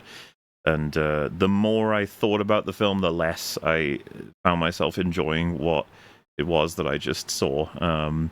But hey, maybe my mind will be changed, because it sounds like some people are more positive on it, which will be nice and fun. Platoon, what did you think? But everything's been said, but not everyone has said it yet, so I guess I'll go. It's sort of similar-ish position. I wanted to like it much more than I did like it. Did think pretty much the first half was good. First third was very good. First half overall was quite good. Marked difference from that point onwards. Love the setting. Don't think it makes any sense. And I suspect what's happened is that it's been a little bit hamstrung by what the thematic story will end up being.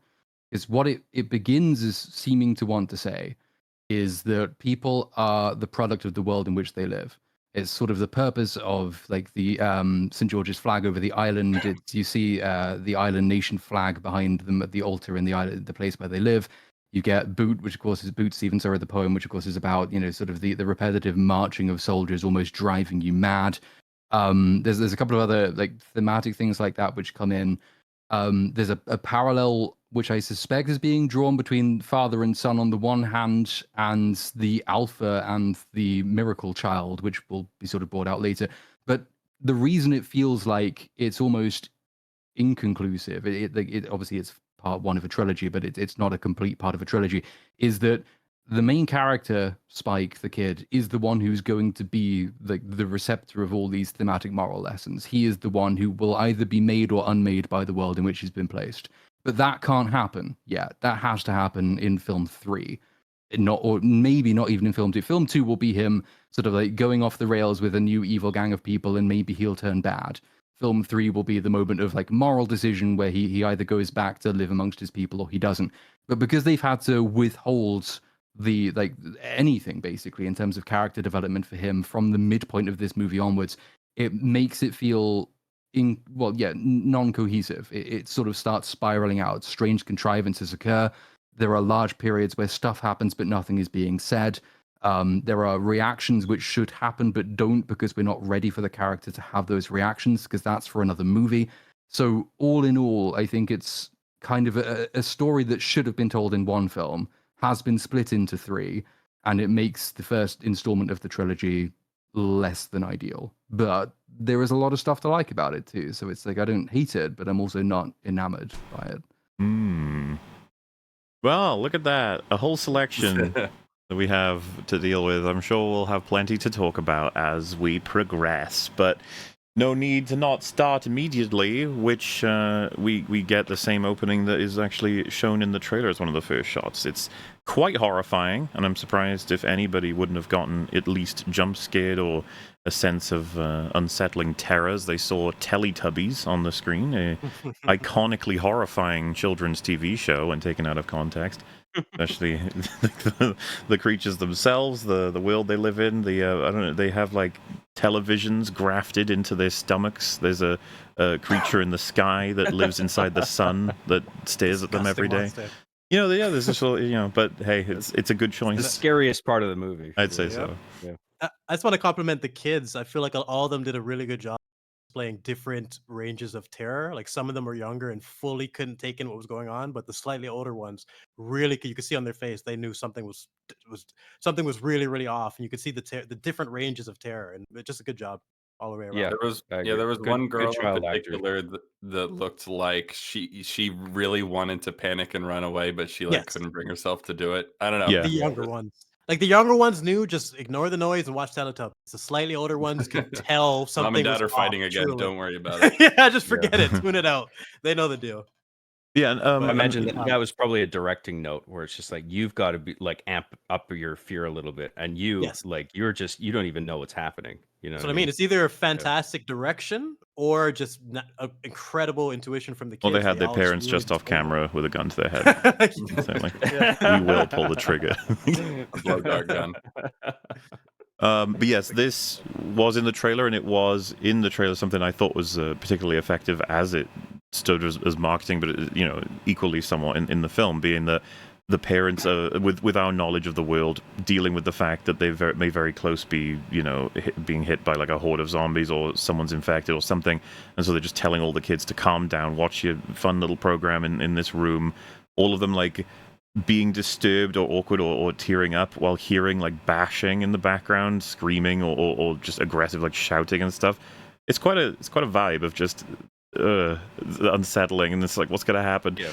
I think Specifically grown-up shouting. Like if you know Yeah. the adults are like yelling at each other, it's just like, oh shit, something's happening. Kids can tell the difference. They know Yeah. fighting. They'll just tune that out. They know arguing. But like when your mom is afraid of something, a girl will know. The little girls will know. And I just think they did a really good job on both sides. Even the mom coming into the room for a split second, great performance.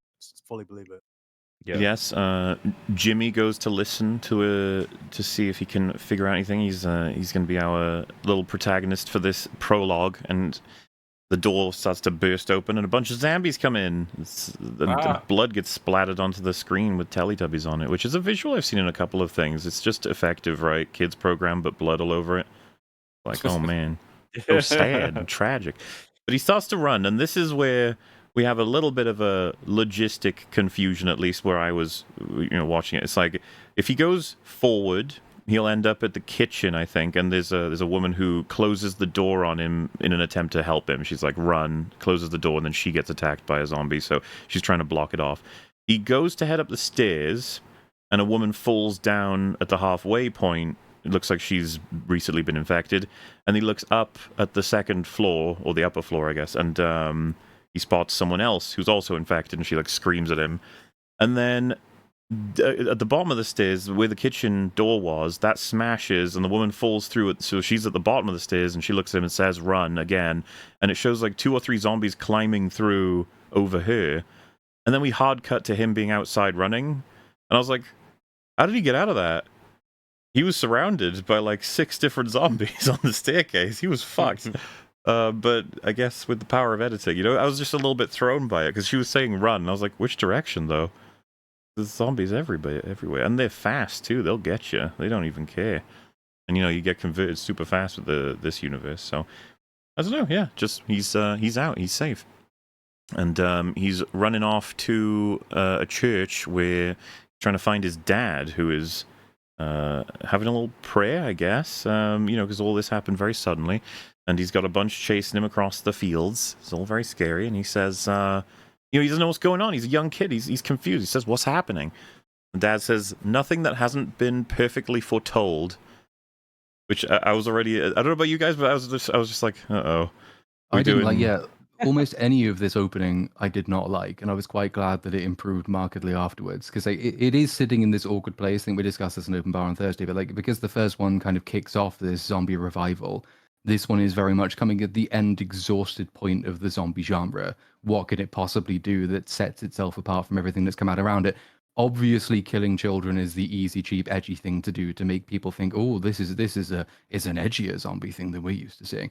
But then you get to mad priest father who thinks apocalypse is exactly what we deserve and treats infected as his children. It's like, I'm sure I've seen that a dozen times before and I don't like it. I understand why they're doing it, and it will become important for the Jimmy character later, and more so in the next movie whenever it comes out. But neither of those two beats filled me with a massive amount of confidence. But then it went better, so I was happy. Well, yeah, because he's like, "They're dead," and then he says, "No, son, not dead, but saved. This is a glorious day, a day of judgment." And then hands him a cross and says, "Keep this with you always. Have faith."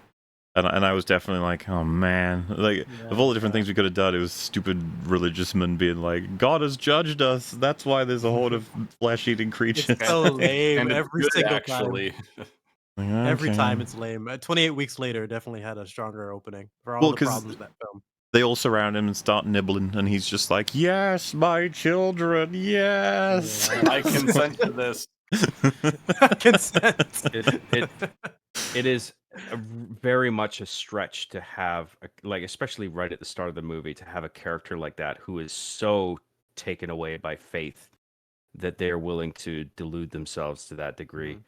I think the reason I was I accepted it was that it's like, okay, they are going to tell a story here about the kid is gonna look at his father and be like, well, you adhered to your faith and look where it got you. Like, you've turned yourself into this delusional guy who ends up just getting eaten, and it's like, I'm not gonna be that way.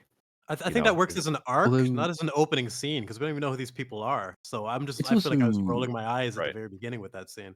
It's a quick moral Yeah. signifier. So it's a moral signifier for the dad himself, but it's also going to be a moral signifier for the little kid Jimmy when we re-encounter him as well. And then to give a sense of how almost ubiquitous this trope is, when I watched season 1 of The Last of Us, I watched a bit of it with my dad, and there's the episode where they come across it's like a white Christian guy, and my dad said, "Well, he's obviously an evil cannibal." And lo and behold, he was. Because that always fucking happens. You meet the nice, seemingly nice or slightly mad Christian white guy, and he's gonna be a dick. Lo and behold, it happens here as well. It's like, it's just, I wish we could have had a little bit of a different way of introducing these characters. Would have been good.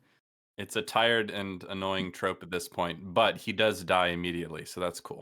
That is nice. Yeah. Well, I wonder, to dig into the religious conviction a little bit, I wonder if he was always sort of this, he would take his conviction this far. It probably was not until the zombie outbreak where somebody like that would look at all these zombies coming in and the fact that this is taking over the country and be like, well, I don't know, because I don't know how much the general public knows about the nature of the outbreak at this point. Because I They're think in the it's just Scottish Highlands, aren't they? Which is you get a little title slate to tell us that they are quite far up north, and people are mad up there anyway. But you're far up there, and you're removed from everything. Yeah. So maybe the information getting to them is a bit patchy. But I'm sure we'll get this all filled in for us in a very lengthy flashback in film 2. Oh, well, good. I think I'm just realizing there's a real contradiction here, because I think the general public's reacting to this like, what the fuck is happening? But then the vicar is like, oh, yeah, I knew this was coming. You know what I mean? I know a little bit about this, where it's just like, yes. He might have just been generally thinking of it as like a rapture or something, just general judgment. Yeah. Nothing. Because if you had all that you know. information, maybe. I think they'd be better prepared than that. I think we have to just assume. Well, it's Yeah. all it's also Zombies fast. It's crazy. also like we're not sure what to do with it. And as has been mentioned, it's like, well, I guess this is a scene for next time, not for this time, because we've got so little context. I guess we'll get more in the next film. But because for anybody who's wondering, it's like we don't get anything more on this at all. Not even the last scene of this film really gives you much of anything to do with this. So maybe we'll get more of it later. But as if to not reassure you further, the scene ends with the kid hiding in some kind of like little hole. I forget where it was, but the camera tightens up on it, but he just says, "Why have you forsaken me?" And I was like, Yeah. like, Alex, stop it. just have him cry and try to Well, stay yeah. quiet. You don't need that. The same thing occurred to me, but if his father's the vicar and he's been brought up in a religious environment where he's quoting that sort of thing regularly, I thought maybe that would be okay for him to say. I don't think it's an impossible thing for the character, so to speak, to say that we've met 2 seconds ago. I just don't think it plays too well with this scene for an audience just getting into this. Just having him be Yeah. terrified is probably going to be more than fine. Just crying would make more sense. That's why I was Yeah. saying everything with the kid and the father works if there's an arc here. As an opening scene, it's just kind of strange for all just every aspect of it. Right. Yeah, and especially since we don't get back to it, we only have this to work with, right? Yeah, for now we'll have to see. But we get an explicit sort of reference to the. I guess this is the best of explicit world building we'll get to connect us. It says the rage virus laid waste to the UK. It was driven back from continental Europe. The British mainland was quarantined to contain the virus. Survivors were left to defend for themselves. Now, what's interesting about this is, depending on who you talk to, this is or isn't decanonizing 28 weeks later. It depends on interpretation, which I think is kind of amusing. It's like, how it says survivors were left to fend for themselves. Like, that's not true. America came in for a very significant portion of time on a portion of land. It's like, oh no, but that line might refer to after that they were left to fend for themselves. Exactly. And it's Yeah. like, And also the pushback from continental Europe. It's like, hey, that's the post-credit scene. yeah, that Or the accounts for ending, Paris. And it's like, 28 weeks later. okay. But then, It's I like mean, not really, the big firm one. one way or another about including say or the big- excluding weeks. Yeah. Sorry, They go use ahead. footage from that film, so, Well, yeah, so I my- think that's the strongest case for it being canon. After having thought about it, I don't think there's anything in this film that directly contradicts anything from Weeks. And remember, some people refer to it as a retcon. I don't think it's as quite a retcon to say that they beat back the zombies from Paris. It's like, oh, but Weeks said it happened. It's like, yeah, and this said that it got beat back. It's more of a Like, yeah. dismissal, right? It's a dismiss. It's something that you acknowledge happened, but you really didn't want to have happened, and you don't want to have to deal with it. So we're just gonna say, well, it happened and it stopped. End. Which Moving on. is not great, honestly. You can't have like an ending for a story, be like, No, "Ooh, yeah. it's gonna go to Europe," and then it's like, "No, it's all good." The You're not only- allowed to do that. I know Yeah. it's not your fault that it happened, but you have to deal with it. And the only reason I bring all this up is just to say that I do think they're saying that Weeks is still canon in this film. I think so. The big tell, Well, as was mentioned, is the footage. That would be a Yeah. I Yeah, would if say it's they canon, kind of then- they try to have it both ways, I would say, because they don't do anything that directly contradicts it. I think they're being very deliberately ambiguous in this small little bit of world building we get here, the text on screen. But also, we just completely change how the virus works in ways yes, that Yeah, do but that- retcon both movies. yeah. Because that no So- less decanonizes Weeks as more than days. So it's just like, I'm pretty sure that's just because they do have some lines about how it's developed over time or whatever, has different effects on different people. It's like, which we'll This is get sort to. of why- This is why I they sort of even, mentioned the Mad Max comparison, because the difference between like Fury Road and the first Mad Max movie is just insane. Like they have honestly very little in common ultimately. It's just sort of like now he goes on this other venture and it's like barely sort of related to the original one. And that's kind of what this movie felt like, because we're going to invent whole new types of enemies, for example, and we're going to completely change the fact that the zombies don't starve out now. We're not really going to explain why. We're just going to be like, it's different this time. Who cares?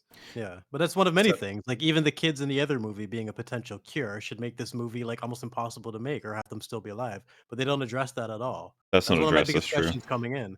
It's one of my Well, biggest that was questions coming in. If you always had a a potential really cure, stupid, retarded idea. Yeah. But it never worked. But that's what I mean. If you have a potential cure and they're all starving off, you can't just suddenly come to a movie like this where they're thriving. Well, so they that's don't what have I a was gonna potential say. Connecting cure. that. They have a potential, like, oh, we can figure out how people can be carriers. That's not a cure. Well, the idea of getting a vaccine from those kids was part of the reason they were trying to be saved. It was like I know, but Yeah. they never had any reason to think that would work. Yeah, Well, I mean, I think it deserved a line at least. Like if we're gonna spend such a big a part line of the saying like plot. rumors of a cure were ill-informed or something like that. Yeah, something. I just think it's something that could have been addressed to at least Also, explain why they're thriving. there's a bunch of 20 years different later. factors here, right? Because in the first movie, we saw like, okay, the zombies only eat other humans. We're meant to assume that. But then, like, there's parts in this movie where they're eating like Animals. fish, cooking a fish, for example, and then one of Yeah. the zombies goes for the fish. And then we also see that there are wildlife populations that are out of control because they're not under like they're not controlled anymore.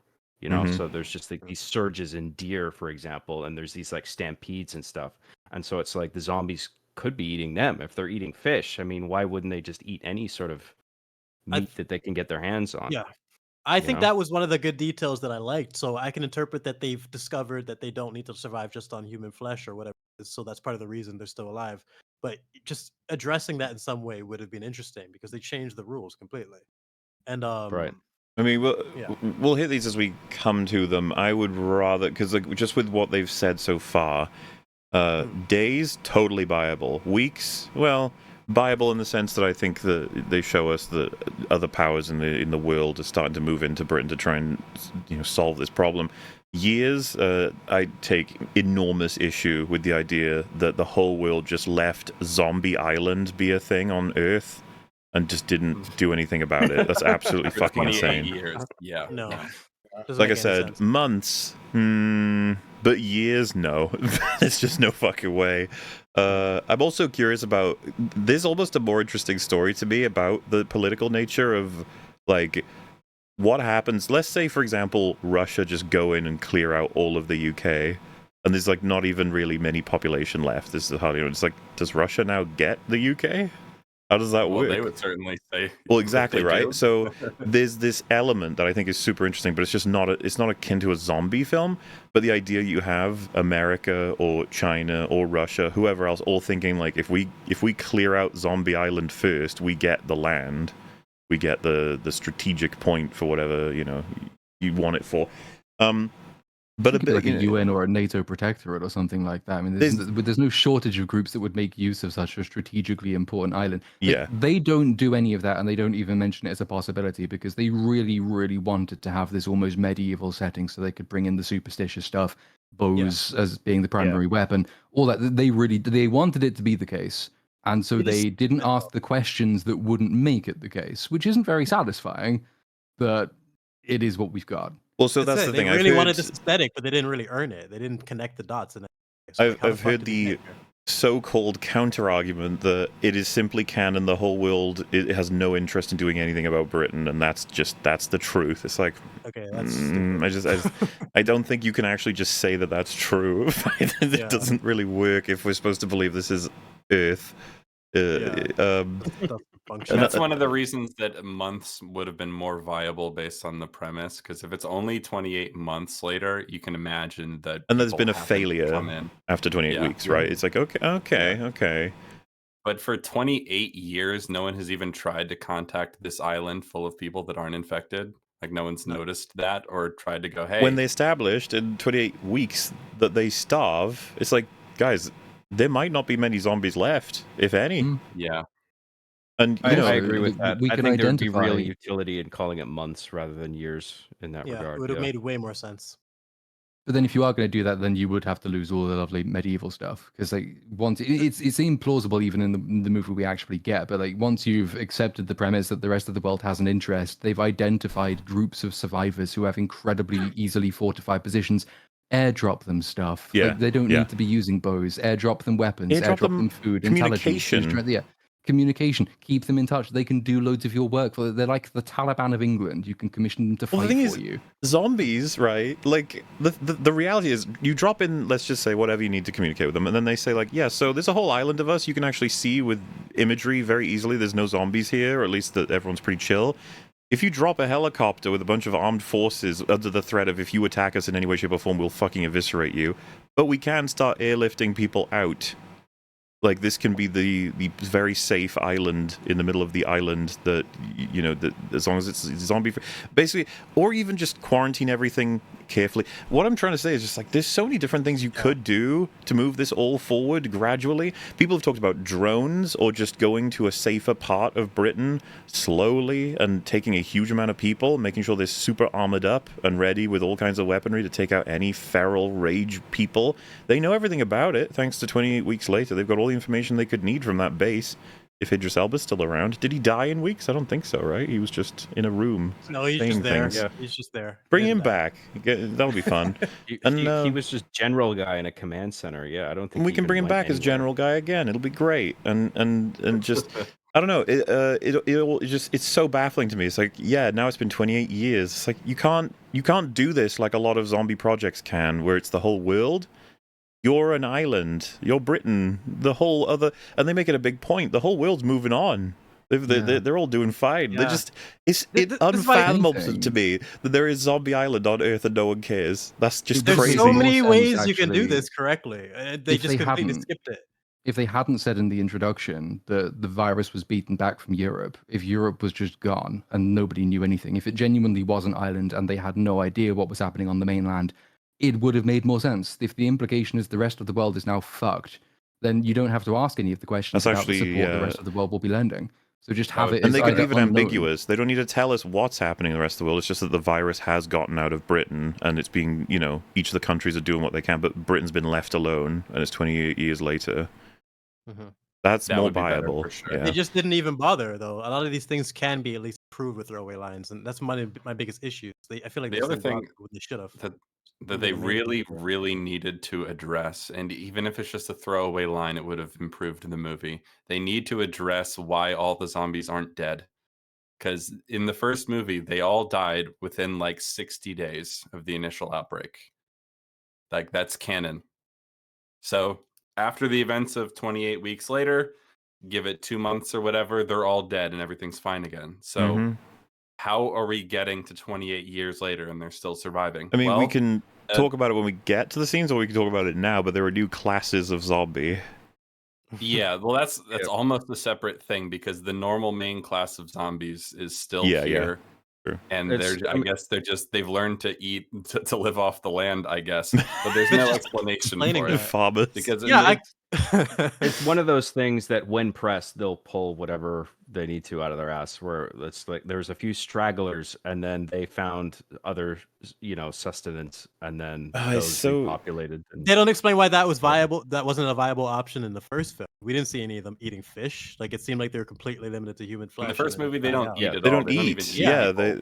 Yeah. that's not but how they then work. those same people would justify it, where it's like they branched out because they realized like there weren't any people around, so they had to find other food. You know what I mean? Like, I'm Isn't not it- saying it's like No, right, I'm with but you, they 'cause, were like, saying, like they would It's say this that. thing of, like, they didn't evolve or develop in any way, shape, or form that you recognize in this film in 28 weeks, but they did in 28 years, and you're like, Right. Yeah, that just seems pretty stupid, though, doesn't it? Really, Alex? yeah. Like, I don't So know. it's- It's funny because the whole conversation, it just reminds me. It's like, yeah, Civil War had terrible world building. He wrote that film too, and it was also based on essentially like absurd situations and scenarios and like unfolding of events without any real explanation for how it came about. And I guess the conclusion is like, well, it's whatever we say it is. Whatever we say it is what it is, so you ought to accept it because it's part of the story that we're trying to tell. I don't Well, think it there's would. two things. There's two things. There's one, it's that it's not a great sequel to the other movies. It Mhm. contradicts them, right? But if you're going to go in with the attitude of like, this is just kind of loosely connected, the way like Legends of Old kind of loosely connected, these old characters. If you're going to have that approach, you can, but there are things about the world building in this that don't make sense in its own self-contained world. Like that Britain has been left alone for 28 years and everyone's just like, fine, no one's making any moves. Well, yeah, to really be definitive on that one, the big reason, if you're going to ignore all the political aspects or just the humanitarian aspects, there is a concern that if I were in any political power in any one of these countries, I'd be like, I do not want a fucking time bomb on Earth that could spread at any point if something goes wrong. Yeah. That's Absolutely. that's So many horribly reasons awful. they wouldn't leave this to happen. It's just ridiculous. Yeah, no that country doesn't would make want sense. this to be functioning. They'd be like, we need to get rid of No it. way.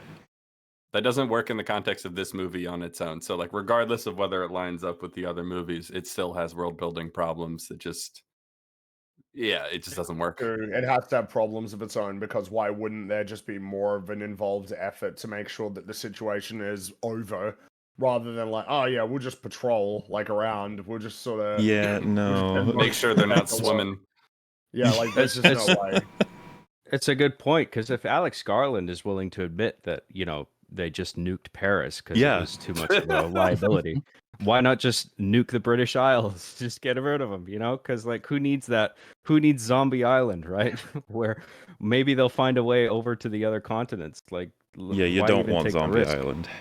Yeah, but then we Yeah. wouldn't have a movie though. It's like, Well, oh, that exactly. sounds Yeah, like the your movie problem to has to solve, happen. though. So That's the let's point. not nuke the British Isles. It's just the amount of things they had to skip and dance around to be able to get this little premise they wanted. It's just annoying. I mean, the Yeah. funny I don't thing think anyone is, had an issue with the premise. But you gotta earn nobody it. is forcing them to tell a story 28 years later or even months later. You could tell a Yeah. story 30 days later.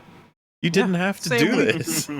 Nobody cares. You could literally Yeah. show the story of simultaneous other people who were a part What of the outbreak about from the beginning. There's so many 28 options. minutes later, and they go back to the outbreak. Like, why do you have to, like, because they fucked themselves hard with this for world building, and you could tell they've like struggled to answer any of the questions. Because I don't mind talking about the zombies with what's implied about them, and this is what's been discussed, but like the first quote unquote what we can call new class, because we'll just talk about the scenes outside of this when we get to them, is do they give them a name? It's just like crawlers, essentially. They're big fat zombies. Boomers. Let's just call them They boomers make- for the sake of it. They make pig noises when you kill them. They're Little fat- They yeah, eat worms. fat naked zombies that crawl across the Jungle floor Boys. and they eat worms, and they seem to like not be able to use their legs, but sometimes they and can. shoelaces. Yeah. Yeah. So I've heard people say that the implication with them is that they have survived because they eat worms excessively, and that's That's how they got fat. Is that? I guess that's it? What? Man, it's pretty hard to get fat eating worms. That's what I'm saying. It's stupid. I think those things deserved a line or two. And the father, since he was explaining things to his son, he's trying to educate him on this world. I think it would have made sense to explain it. Like there's room for exposition there. Instead, we got these weird fatties crawling around, and there's one scene where one is crawling over crunchy leaves, and the guy doesn't even hear it. yeah, It's that just- was. It's just. I was like, no fucking way. That's Come just on. bad directing. That's terrible. Well, I thought the line Even was without funny, the where it's leaves, like they 6'10". see one. He's like, "There's always gonna be a few more. Whatever you can count at one. It's like they could Yeah, be he in the doesn't even trees check. or whatever." I was like, "What the fuck are you talking about? What?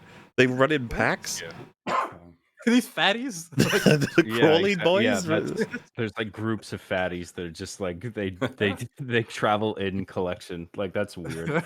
And also, And it's one of so- those things you can cheat in sound design. If like the audience can't hear it, then you're meant to assume Yeah. like, oh, the people can't hear it. But Yeah. you would You hear would. one of But the I can- probably I know I how know what leaves work. crunchy leaves and sound shit. like. Crunchy and leaves. see Yeah. the leaves, yeah. Yeah. And before we can move to the more important new class, I'm assuming everyone saw it because it happened. There was like a kid fatty that Jamie spares. Like, I want to be clear about this because there's people in chat who haven't seen this movie. There are fatties. He kills one of them and another one of them, and I think it's a guy and a girl, funnily enough, because then there's a kid. It like appears, and there's some interesting choices for editing and soundtrack. But our character goes to shoot the kid fatty, and then his own kid is like, Dad, you're gonna, and then he just lowers the bow, and the kid fatty runs away, and we never see it again. Mhm. I have no It was a idea what we're supposed to make of that. Implying it was a family of some degree, and The family of fatties, yeah, but like, yeah, I Well, just thought it was bizarre. It contradicts the scene to follow, because like with the guy, I mean, we'll get to it. I don't mean to jump ahead, but just like, I think it's relevant here, where he's saying like, if you have no mind, you have no soul, right? So like that kid, that fatty kid, it's like he's gone. He right? would have From- shot from that the- kid from in the the head father's to make a point of perspective. that. Yeah. Yeah, See, I I'm agree with with that. you. If he thinks that, he would have killed the kid and then explained to his son another lesson. You can't. You have to Right. be desensitized. am I insane to assume that they might have been going for the idea that the zombies have figured out how to have kids, and the kids of the zombies aren't as rage fueled? Yeah, that's kind of. I think I that's feel like what they were they're trying doing. Yeah.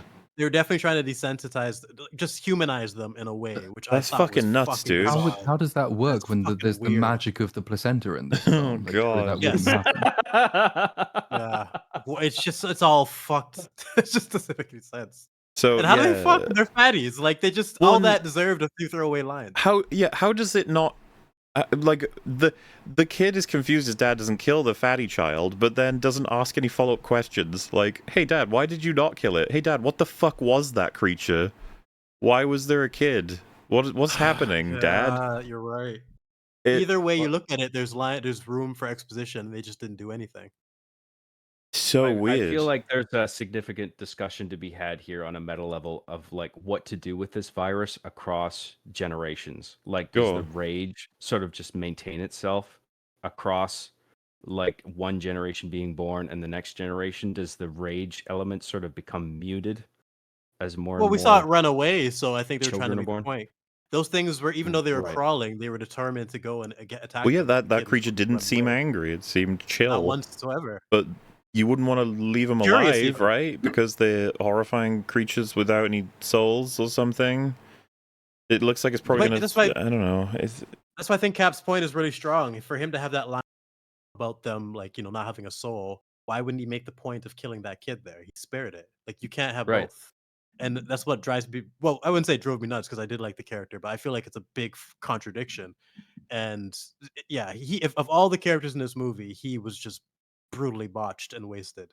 But I'm sure we'll get into the it. fatty child or Right. something else. No. Aaron Taylor Johnson's character. Okay. I don't want to get it. I don't want to get ahead, but I think Well, yeah, because we're completely almost wasted, gonna and go he- chronological they- soon, but because now I Yeah. want to talk about the other class that's hugely important in this film and Ooh. changes just about everything for how zombies work. There's a zombie class called the Alpha, which, from what we gather, the explanation is the rage virus affects people differently. For some people, it's like a case of super steroids, and in the case of the Alpha, it makes you super strong, super fast, relatively like super regenerative, I think. It seems that they can take multiple hits and then recover between, time.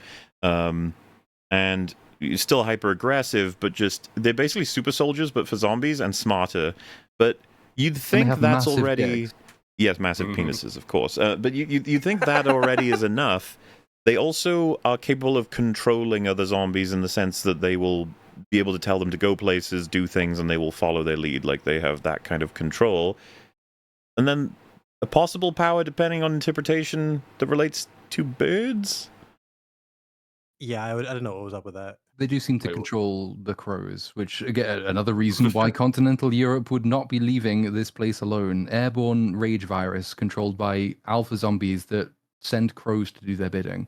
Yeah, Seems like a bad thing. what were we? Like what is going on? Like, So- it so, used like- to just be that you got really mad. Now you can control the crows. I was gonna say making them faster and stronger is like, all right. Making it so they can control other zombies is like, all right.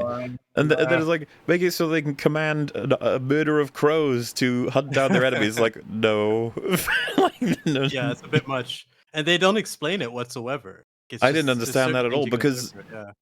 It's what clues them into the Alpha chasing them. And I was like, was that on purpose? What did the Alpha want the crows to do? Why did the crows do this? What was that all just an abstract sort of visual quirk? That's what I thought, because Yeah, I at no point did I think, he's controlling the crows. When But I he was was the watching crows it. were there both times. The I first thought they time were and when very you were running relevant. back. Like I thought there was Yeah. something important for me to be drawing from the crows, but then they don't really. Saruman. Yeah. Like I don't know why they're doing that. Pre-Bane, Like, 'cause right? You see them both times.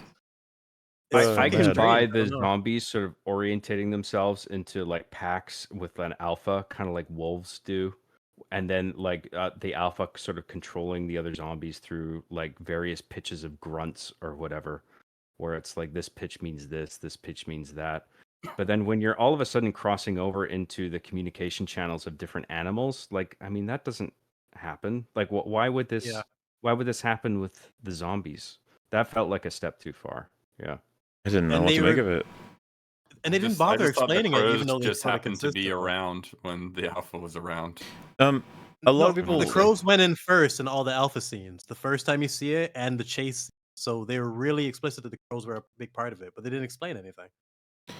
Different people have discussed what this is all meant to mean and how it fits in. We've obviously discussed how this doesn't seem to fit in because there's no explanation that says the virus mutated over years or something and has now developed this aspect.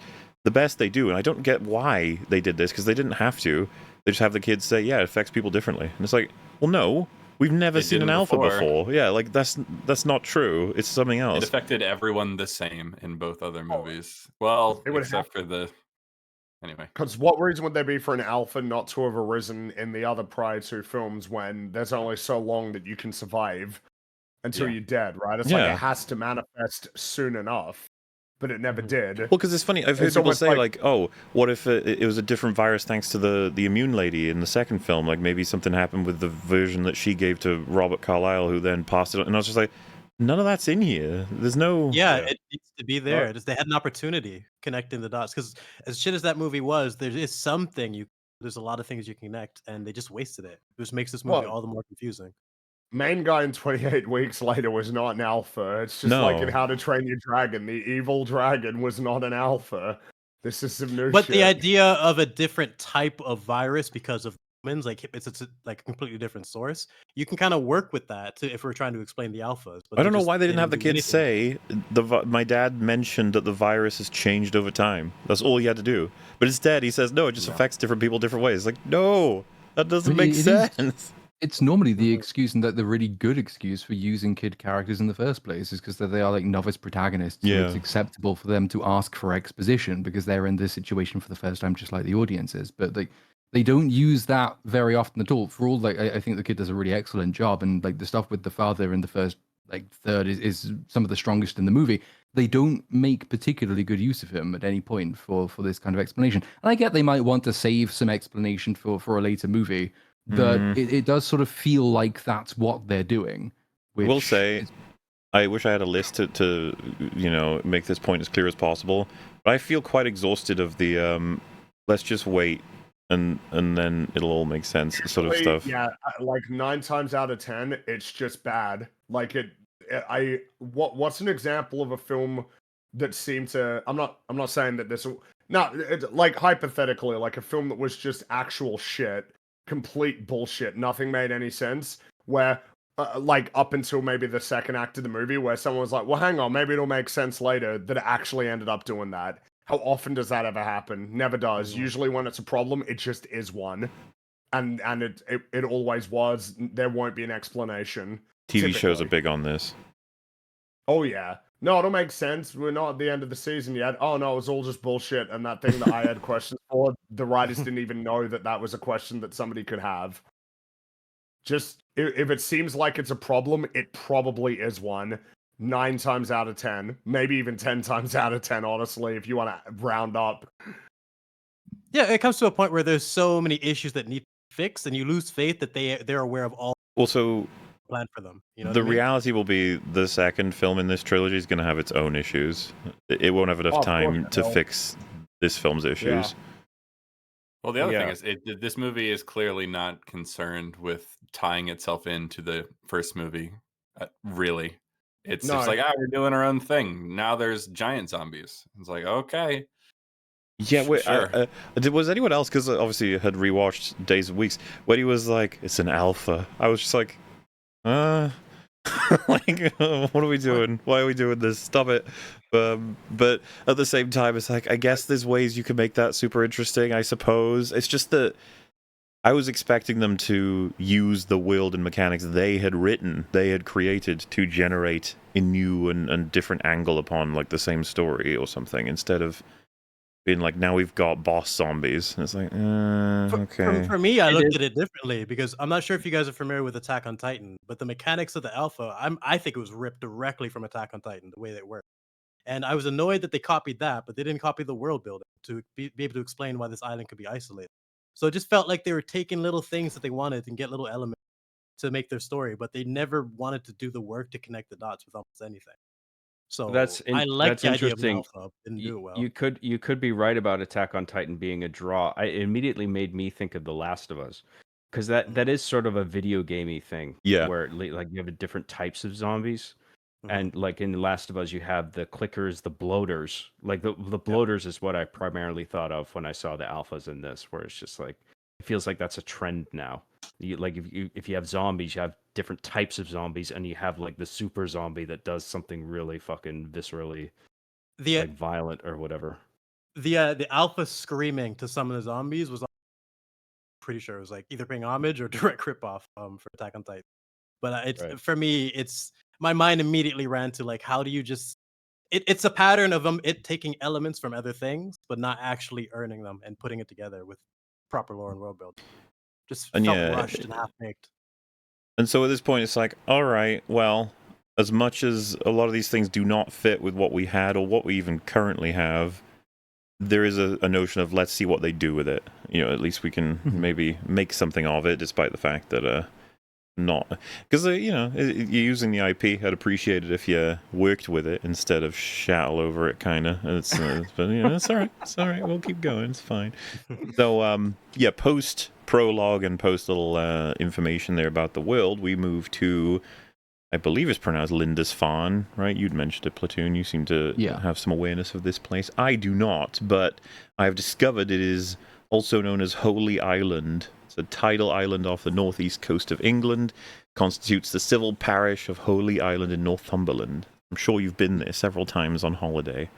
Because why not? I wish I had, because it looks lovely. But it was briefly sort of one of the treasure troves, effectively, of England, because it was a place where a load of monks sort of got together and they created the Lindisfarne Gospel was made there. Spent many decades creating this wonderful sort of gold engraved thing, hoarding all of these wonderful treasures, being cut off from the rest of the island at this time of sort of massive change in England. But being monks, they didn't really arm themselves. And so when the Vikings turned up, they found lots and lots of gold and lots of people with absolutely no means to protect the gold. Oh, man. The Vikings took it, and You know what lots it of reminds priests me of? and monks got killed. You play Age of Empires and you're doing really well with resources, but you've made loads of villages and no warriors. So when someone invades and just takes everything, and you're like, okay. You just get wiped out. Yeah. You can't do anything to defend yourself. It hurts. Oh, You have to just man. watch them run and die. It's even funnier if you load an old save, you know they're coming, and you still can't do anything. Can't do shit. If you try every scenario, you're still Yeah. screwed. Oh, jeez. Well, before we get too far off video games, from what I understand, Alex Garland is going to be directing the Elden Ring movie, and he was saying that he was playing a lot of Elden Ring. Apparently, he's beat the game like several times over, and I'm wondering maybe if that sort of informed his writing process for this movie, where like he came up with the idea of Would Alpha, you for instance, which I think is a pretty video gamey sort of idea. would you consider me ridiculously pessimistic if I said there's no way in hell that'll be a good movie?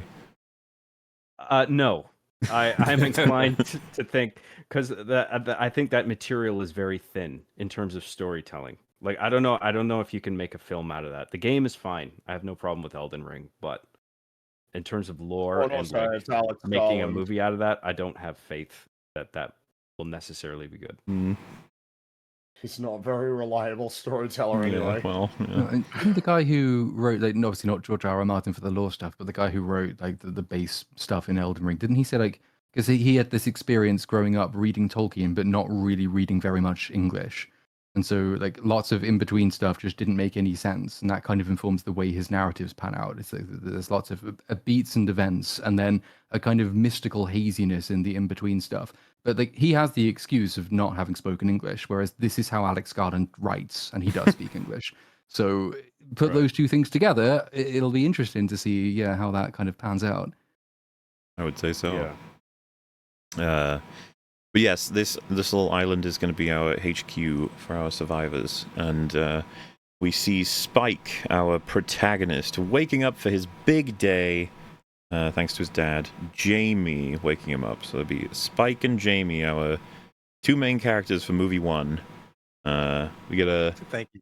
little montage of life on the island. They're taking care of livestock. Got some carpentry, fletching, and we even get a nice little pan of Spike's room. He's got drawings of zombies and toys, and he's prepping for his big day. And there's a little moment where he considers taking a toy, but then he leaves it behind, presumably something he took as like a safety good luck charm sort of thing. But he's growing up today, so no more toy. All right, you got to leave that behind. All right.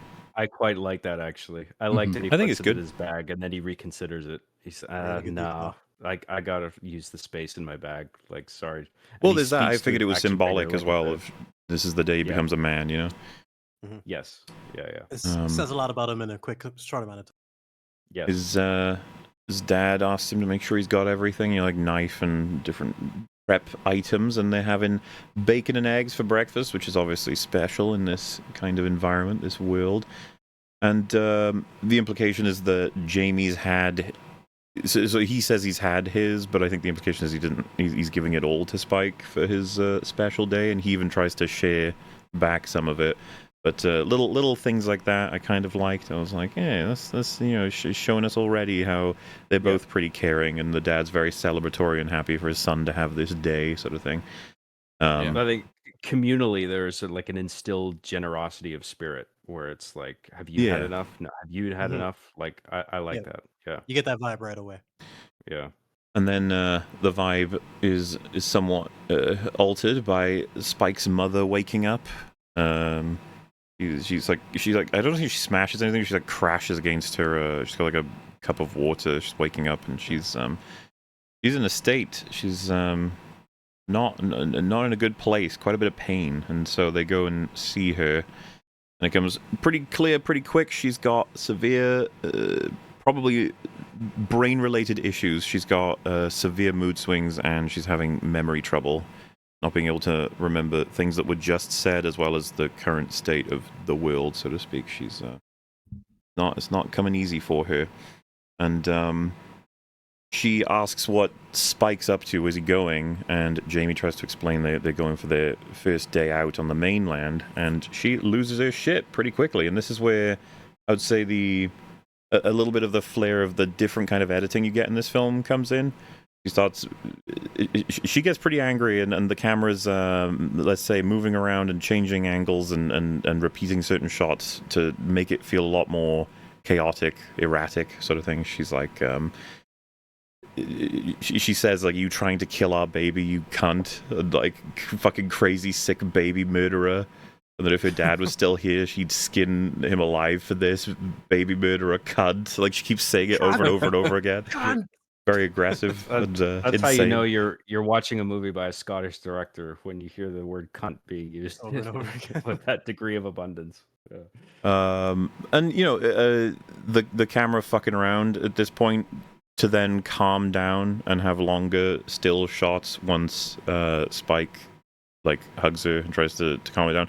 I thought that was pretty good stuff in terms of just giving you a bit on edge and then calming us back down. It's like, I get it. It's a nice way to incorporate that. Sorry, I should have said her name is Isla, right? Isla. Yeah. And Yeah. that we already. I would say this is a pretty quick way to establish this very unfortunate family dynamic as a result of an illness, while simultaneously bringing us into this world. It's much more reassuring, I'd say, as a selection of a few minutes compared to some other bits and bobs, perhaps in the film. You know, and I think most people have better things to say about this portion of the film in general, and I think this is already evidence of like, oh, this feels conventional storytelling in which I'm getting lots of information quickly about characters, which is what I like about movies. Am I right, folks? Yeah. Yeah. Yeah. Very efficient. I think Danny Boyle's general pace of editing really helps with that too, like conveying a lot of stuff within a relatively short amount of time. Like he's just like he gets things moving. Like he's quick with that sort of thing. So is it easily sorta. No, we're not doing that until like a month from now. Did anyone get vibes from like The Road as well, like the whole father and son dynamic for the period that lasted? The Road, yeah. Yeah, I Oh, yeah, did that think makes of sense, as yeah. well. Yeah. yeah. I was just general sort of wolf and cub archetype is always a winner, Yes. especially in zombie stories. It's like, yeah, let's go, let's do it, Yeah. may as well. It Yeah, never gets well, old if there's- it's done right. There is immediately so much potential with that. I mean, The Last of Us is a good example of that as well. Yeah. So Sam arrives, who I guess he's the local Fletcher in general. He's probably a handyman of different types, but he's got Spike's bow that he's restrung for him. And Spike practices with it, and he's able to hold his draw, so it's all very like, ooh, yeah, he's totally ready. It's going to be great. And upon heading out, Spike gets like cheered on by the entire community. I like this a assume lot. this Yeah, is I probably a like big this deal part a lot. culturally, right? Because Yes. the hunters are going to be incredibly important for additional information and resources. They probably make great strides on that island thanks to what the hunters can bring back, depending That's on why I what they think find. it was that scene said a lot too about their society of like they know the importance of what he's doing. They want to encourage it best. And Yeah. just like it just worked. Everything about it worked. Even his little smirk, and like you can see he was proud but nervous, and just a Yeah. sign of that kid acting his ass off from the very beginning. He's always displaying the emotions he needed. Though, and I don't know how many, if you guys remember this, but that's all happening, and then there's a cut to some guy having a shower in like the public shower, and he's like, and then it cuts back. That was bizarre because it doesn't, as far as I could see, it doesn't ever recur. No, Like, I have no I don't idea know what what that that was. It's just like, I don't okay. know why he was making weird noises. No. Like, 'cause, I mean, he obviously wasn't infected. Like, there's not. I don't know. Just I, Well, guess I he was, thought- he was I guess. really enjoying his shower. I guess. I wondered at the time whether it would be something like they were going to go out from the place and then they'd return and then they'd find that there had been an outbreak at home because, you know, there was actually a mad infected guy there and no one had spotted him or something like that. But like, without that, I genuinely, yeah, it was just very confusing. Not sure why it was there or what it was supposed to be doing. He was having some Well, the fun. noises was the only thing that threw me off. I like the idea of somebody having a shower in like a public sort of area and then having, you know, like signage around various things where it's like, don't use too much, thanks. Like be mindful of the thing, whatever it is. Thank you. Like I liked all that. I thought that was actually It was just pretty real cool. cold, and he was like, "Yeah, you know." Yeah. It's one of those things though that if I were watching it with Garland and Boyle, they'd like turn to me after that and probably be like, "Okay." Like, and they're like, "Yeah, what do you think?" And it's like, whatever you guys were up to, I don't know what it was. Like you took Right. time to shoot that. Why? It was probably a whole plot line for that man, but you know. I like the world building. I just didn't. I thought the noises were weird. Why the Yeah. sounds? Why the sounds? It's just So weird. Spike and Jamie get to the main gate, and they're met by presumably the island elders, the council, whoever organized the control most of this stuff. And they say that Spike is probably too young still, and that if he doesn't come back, because they say you have to be 14 or 15 area to go out as your first hunt, and he's 12. Which is quite a jump, you know. It's not like he's 13, or even, you know, an early 14. It's like 12. Like, damn, okay. And that if they go out and can't get back, that no one is obligated to find them, no rescues, and that they found this out the hard way, that it's a bad idea, and they gesture to a bunch of graves. I will say, I don't know if anyone else felt this way, but I was kind of like, man, I feel like this would already be well known. Like it's a little redundant to be telling them this at this point. There's like any kind of revelatory information. I get the whole like, you sure he's a bit too young, but saying like, remember, no one will rescue you. It's like, yeah, that'd It be. is quite It's as very you much know. I mean, expository. As you know, as Yeah. you know. the excuse will be like, he is, you know, a young kid and this is all new to him. But like, Yeah. this is not still probably the way I would have used it. There are other He's places sharp to exploit enough. that trope. I'm not even He's sure it sharp should enough to be know like. this, and I just buy that his dad would have been giving him a shit ton of prep for all of this whole time. based on and what we saw, the two characters, the dad would have definitely. Yeah, He's smart enough to figure this out. You almost wonder if they wanted to have instead a conversation between the father and one of the elders out of earshot of the kid, where they're like, well, we know you're taking your son out, and it's like you shouldn't be doing it because he is too young. You need to remember if he gets left behind, we need you. You're going to have to leave him, like something like that, where it's more conspiratorial. The kid isn't in earshot. It's not as you know. It's kind of a character reminder as opposed to just a like Could even generic be exposition scene. a test environment. Like, let's see just how much you've actually learned, you know, about the different ways that our culture works, what the causeway is for, and how it works, and how you're supposed to defend yourself against infected, or what kinds of infected you can find out there. There's probably a lot you could achieve by having maybe the audio of a scene like that playing over visuals of the culture doing everything that it does to achieve a hell of a lot of exposition as quickly as you can. It's just especially because the movie is so non-linear in a lot of its editing choices. You could totally get away with that in this movie. So yeah, they head out, and that Boots poem begins to play. with visuals of them sort of walking across the causeway, cut in with visuals of young men sort of preparing with military movements, the boots hitting the ground, that sort of thing. And we can talk about these as they happen in terms of editing choices, but from what I have seen from comments about all of this and the editing, it is as complicated as you would have first thought, as in, you don't really need to delve too deep into this. I mean, you're welcome to, of course, because that's the miracle of art, but that the intention when created, it was just to evoke like a look where we were and now look where we are thanks to all of this. Like, that's the connection, which is fine. I just don't get a lot out of it, personally. It's the world has regressed to a point where it's like us versus them, and like you could argue that it's a bit on the nose with the juxtaposition, but the editing is so rapid fire and stylistic in its approach that I didn't mind it. I thought it was fine. Yeah, some of the editing can feel a bit like trailer editing or music video editing at certain points in this movie. This is one of those sequences where I think maybe it gets a little too, I don't know, a little too stylized for its own good. But what I get from the showing of like old ancient, battles and historical events, as dramatized in movies and stuff like that, is more like a sort of return to like a mythic past, like a heroic past. And that's also, the fact that there are alphas now, it's a sort of video gamey thing and they want to have some variety in the enemies, but also the fact that they're like giants essentially does sort of contribute to the overall feeling of this is a sort of like return to a sort of ancient mythic Great Britain, which, in the stuff of lore was full of giants and things like that. Yeah. And so we have this society of people that have managed to survive on this island, and they have a very close-knit community, and they sort of returned to things that we just don't really have in our modern world, with these like initiation rites with young men going off on their first hunt, and all that's being celebrated, and like they're using the bow and arrows, and we're hearkening back to imagery of like, I think it's from Henry V. Those clips are taken. I think it's not like it's one of the Shakespeare adaptations, but like you're right. Like it's like you are being regressed, not just in terms of your tools, but in terms of your outlook, because the movie does stuff later with fear of anything that seems even bizarrely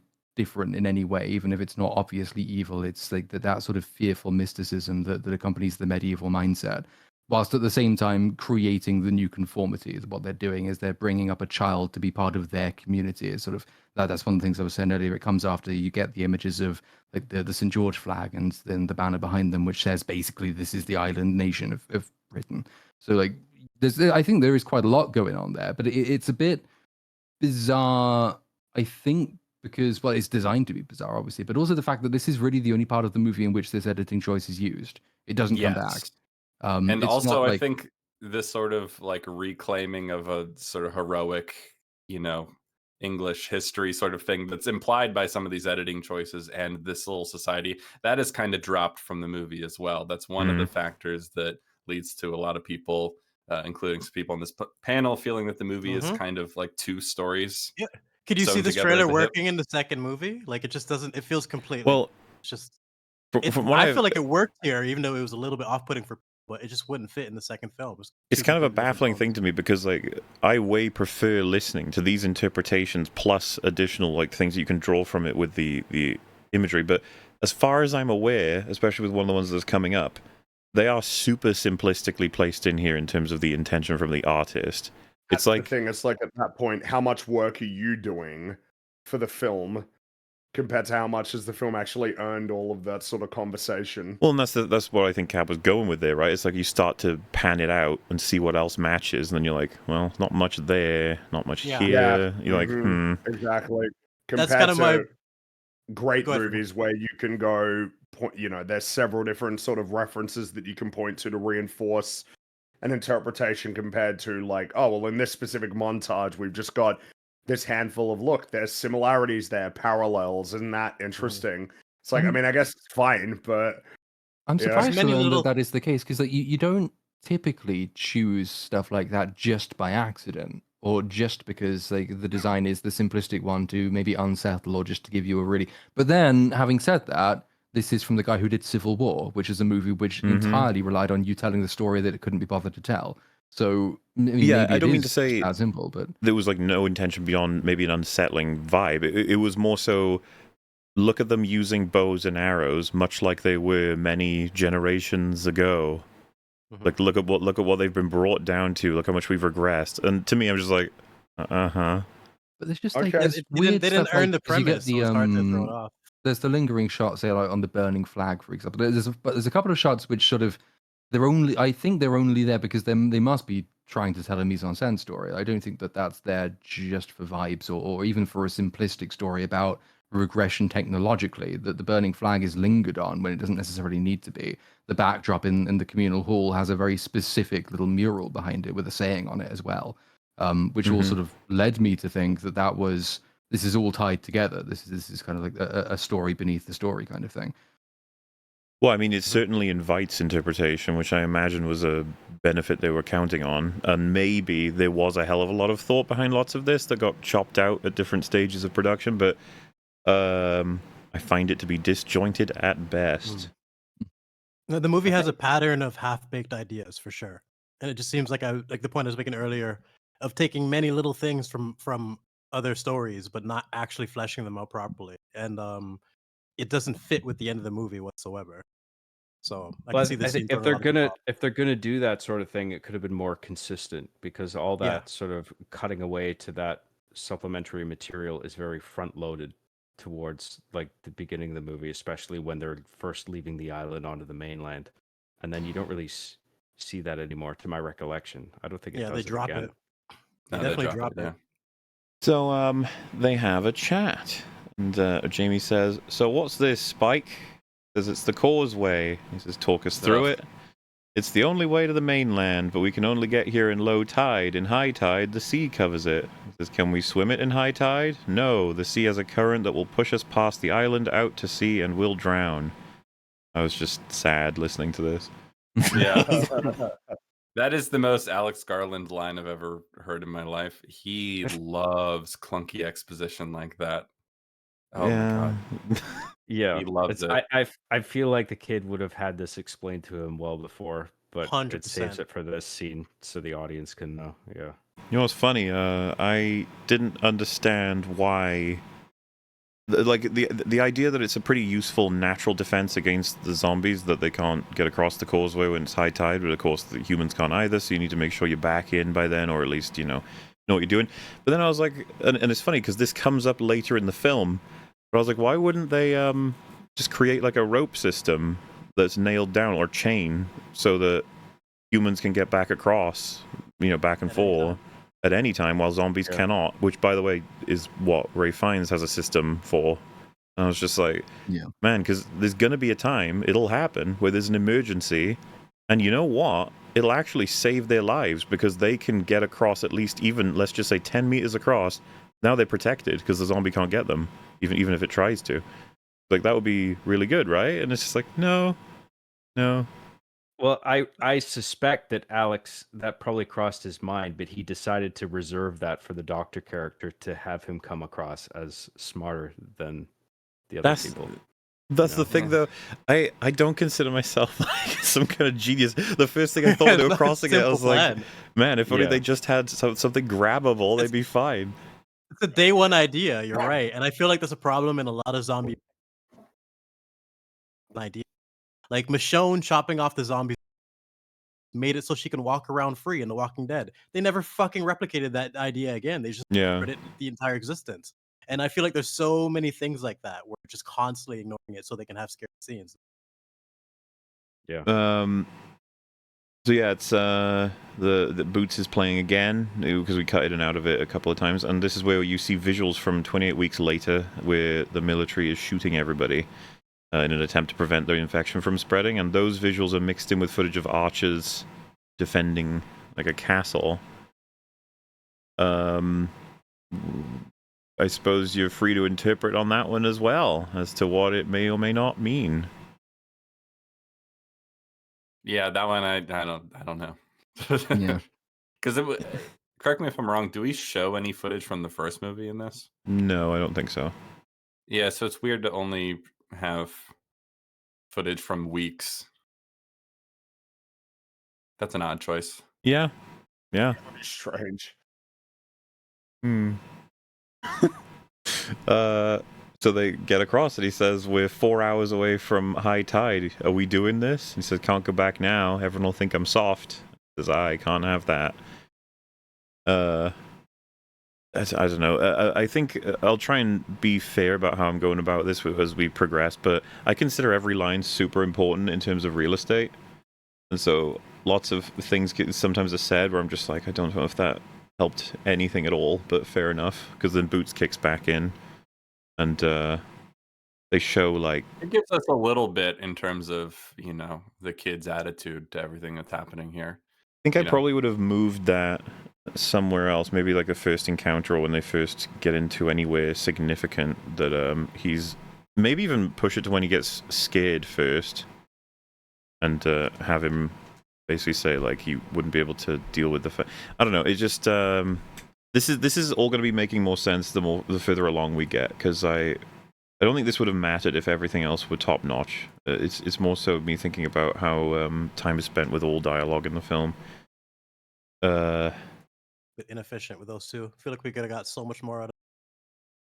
Yeah, this is what I mean. I want to say more things, but we're not there yet. So we more of Boots is shown and heard, and we see they show the Britain getting quarantined and the sort of the map of the island itself.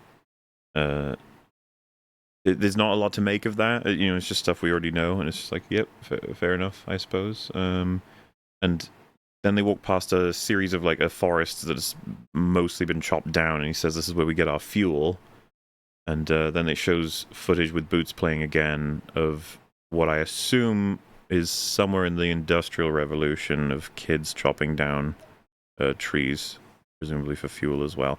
Again, I feel like many generous people could find lots of really great meaning in a visual like that, but I'm pretty sure all it's supposed to be is, wow, that 12-year-old will be chopping down wood for fuel when that's something that would have happened a long time ago. Look how far back we've been pushed by this infection. It's just like, sure, man. Yeah. Guess so. If there was more on that theme in the whole back half of the movie, maybe. That one in particular feels not as meaningful as the archery stuff and all that stuff. I think part of it for me though is like, if that were the statement, look how far we've regressed, I'd just be like, I mean, if anything, that feels a little pessimistic compared to what it should be, which is that they were abandoned by the whole world and managed to build up a functioning society in the middle of a zombie apocalypse. You know what I mean? Yeah, like, I never got the vibe that they were going for, look how far we've regressed, because at least in the first half of the movie, basically everything about their little enclave, their little society here is mostly framed as positive. They're sort of building back society and they're sort of hearkening back to, their proud tradition and their culture and keeping it alive and all that sort of stuff. So it doesn't really feel like, oh, look, we've regressed. It just feels like, oh, we're trying to, make it work. Thrust back due to circumstances. Yeah. Right. Well, if someone said, like, look at you chopping down a tree, much like the men of old, I'd just be like, we need fucking wood. What are you talking about? Yeah. Why are you being weird? Just doesn't... Yeah. I don't understand the point of that one. Especially because, we chop wood today for different reasons. Like, why? There's no need to... Do we need a big montage to say that? Look, it's the same. Yeah, it is. Sure. But I think now is probably a good enough time to bring in a couple more. I think a lot of people would dismiss these as nitpicks, but I think they're pretty significant and they make the difference between better and worse. I would say zombie movies, but movies in general. They have no functional armor, which bothers me, especially when if you have thick enough cloth, you'll be protected from... Yeah, I mean, if you wear like a gas mask as well, you ain't going to get any blood in you. There's lots of things like that, yeah. And they know so well at this point how all of this works that it's like, you're really going out with the kind of gear that isn't going to do shit if you get... like, why wouldn't you be... Feels like you should be wearing big old mask, maybe like some earphones or earbuds. I know it might make it a little bit harder to hear, but then you get no flump in your ears. It'd be cool to see all the... It'd be cool to see all the tactics they've developed over the years. We would have seen it, but instead they just go as primitive as possible. On why that they want note, it. Doesn't nothing, even make any sense. despite the fact that they are hunters, trackers, and to an extent foragers, depending on what you see from those, what they're trained in.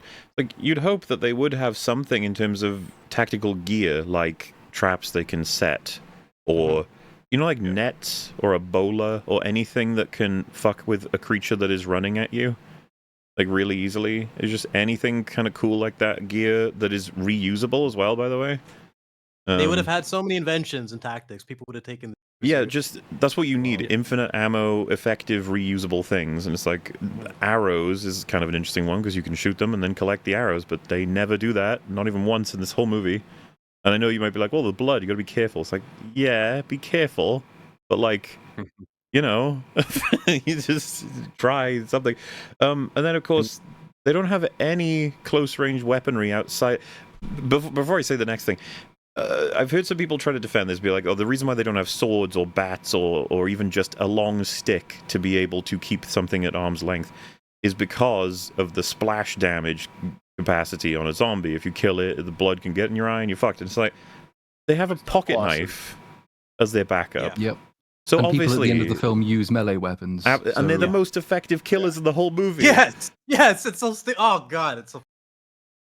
It is unreal to me that the dad didn't have a machete or a baseball bat. It's like, how the fuck do you not have one of them? That's just like standard.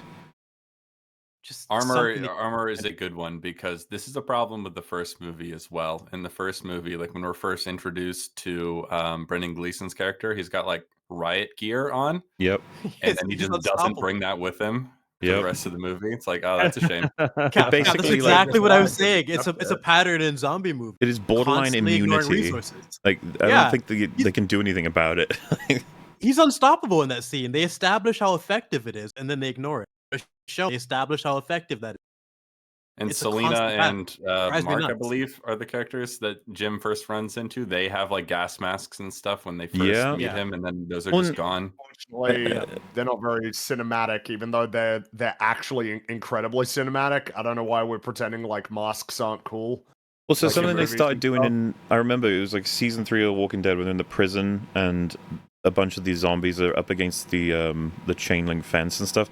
They just start stabbing them in the head over and over and over and over because that's really effective and that does the job. It's like not even, they can't deny that that's something that you'd be doing. In the same vein, a spear, man, and the zombies are fucked. Just one prod when they're getting close enough to you, they're running toward you. The force is going to fuck them. Get the spear out, go again. Get the spear out, go again. There is a sequence coming up where the dad he needs to deal with maybe 2, and he's out of arrows, and it's basically seen as game over. And it's like, it shouldn't be if you had any backup, dude. And they do establish that they have tactics that they've practiced, the father and son, like precision, something he yelled out, so he. Yeah. And you can't establish that they have tactics and they've practiced this, but then there's this shit at killing zombies. He should be an expert by now, with all sorts of resources and gears and experience and stories to tell his son. And instead, they're relying on like 2 arrows. It's just dumb. So yeah, I mean, it doesn't even have to be sophisticated gear. I mean, like if modern zombie films and games have taught me anything, it's the importance of forearm defense. Where if you just like duct tape a magazine to your fucking forearms, like if a zombie is attacking you, right, you put up your forearms to defend yourself in most cases, right? This is Train to Busan. They do this, right? Forearms. Train to Busan is one of the only movies to do that correctly. Yeah. They use their brain Yes. throughout the entire movie. They don't ignore resources. I'm glad you mentioned that because I was thinking, what the fuck did I see that in recently? And it was Train to Busan, and I couldn't remember the name. So thank you. Yes, duct taping just a magazine to your forearm. That's huge, right? Because like if a zombie is on you, you're gonna lift up your arms to defend yourself, and if they can't bite through the magazine, I mean that's perfect, right? So why wouldn't in this movie they have something, whether it's sort of like tactical gear that they salvaged off of somebody who has sort of military grade equipment, or just simply taking something like a magazine and taping it to yourself? Like why wouldn't you go out with that? Why wouldn't you go out in the mainland with that sort of thing? It'd be standard practice completely. Yeah. I don't know. And if there's like 20 good decisions they can make, as long as they make 10 of them, I'm going to be fine for immersion. But I feel like they made maybe 1 or 2. And I was like, Yeah. so many bad moves that's going to fuck you over so hard, and it does. That's and you can't help but cynically assume the writers do not give them more capacity for defense and attack because they need them to end up in certain positions in certain ways. It's easier when you don't have as many weapons or capability. It's like, oh, I You guess just can't so. establish how capable they are and experienced they are, but then nerf them once they're on the. Yeah. So I just didn't buy it at all. And then you have to consider like how intelligent these zombies are, which I don't know if the movie has like fully thought that out. Because like if you duct tape your forearms with magazines, for example, like I feel like even in this movie, given how the virus has evolved and everything, like they would still go for your forearm thinking it's flesh. You know, like Yeah. they wouldn't be able We to see- put together like, oh, you fortified your forearms, I better go for the neck or something. You know what I mean? Remember, he like tries to eat the shoelaces at one point because he doesn't Yeah, know the difference Everything. well enough. good point. Yeah. And another thing is they should be well aware puking of blood. Shield should be like a standard part of your gear. I Because you don't get know puked on, why. you're screwed. Masks. That's what I'm saying, man. Mask, shield, Yeah. machete. You probably do better than a guy Everything. with a bow and arrow and several arrows. You're like, yeah, They should- best of luck. You get the reload and you aim and shoot all that right. I've got way more like durability. Mhm. Especially if you have a doorway, you basically push like he does in the first movie, a riot shield or a shield or whatever have you, and then you just start fucking stabbing him in the head with whatever gear you Shield have. wall. It's just Shield wall. There's no reason we haven't seen that. It's just a simple tactic. And that's the thing with a movie like this. It feels like there's less excuse because it's building on what are now generations of zombie media having gone through all of this. And again, I don't like the excuse if anyone says like, "Well, yeah, but then how are they supposed to have dramatic?" It's like, "Oh my god, right? It's not hard." Dang, exactly. They just every yeah. piece of zombie media, they nerf their brain or tactics or in some way so we can have dramatic, scenes. And like, why don't they learn from the good horror movies? Like, it's just the best horror movies have intelligent characters. How have they not learned that after these decades? We're constantly getting people just nerfed. It's so annoying. And if they had sort of medieval or like pre-medieval armor, that would actually fit some of the themes of the movie better. If they sort of made something like that, obviously they might not be able to make metal. You get might not have automatic that capacity, but you get auto cool points for a character with a sword as well. Let's be honest. You have an excuse. If they have one blacksmith or welder in that town, no excuse for one not to have a bunch of gear and like proper armor, even if it's primitive shit. Just taking scrap metal and trying to put together gauntlets instead of the like you're saying, protective forearms. There's so many things you can do. Well, yeah, there's and you no can have. innovation here. I'm totally on board with the idea that there's a character or two that are like, I can't fucking abide wearing those insane armor sets that good old, Gerald the Smith makes. I prefer having the leather so I can move faster and everything. And it's like, oh, yeah, fine. And then that character can be proven right or wrong depending on how you want to write it, that he's able to be faster. And maybe there's a sequence where the guy in more armor struggles to get through like a water area of some kind, but simultaneously the leather dude maybe gets covered in a bunch of zombies and it's not going to be enough protection. There's lots of like push and pull of survivability in this that I think would be super fun to lean into, but I have a feeling that Alex Garland would be like, I don't care about that. I'd be like, he doesn't okay. care. That That's is crazy. 100% true. He That's just crazy. doesn't care. Yeah, and I have Different no tactics reason for to. zombie surviving. It's Everybody stupid. loved Annihilation, so I'm doing everything right.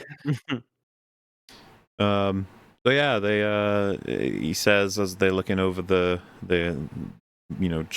whole area to look over that there's nothing really out there, and Spike says there's towns and villages. And he says, yeah, but nothing that we don't already have, and we're staying out of towns and villages. Which again, I thought was like, surely that's something he's told him already, right? About plan, where they're going, that sort of thing. But Yeah, you almost want a little bit more generally about the villagers' attitude to the outside world. And you could build something of like the backstory into that. Having been abandoned by the rest of the world, they don't trust the rest of the world, even other people in their own country. Like they have quite a hostile attitude to foreigners, and by foreigners they include people from other towns and villages, or some anything. They're just like prevalent attitude in their own village, which explains why that they have these beliefs. And yeah, that might have been nice to have.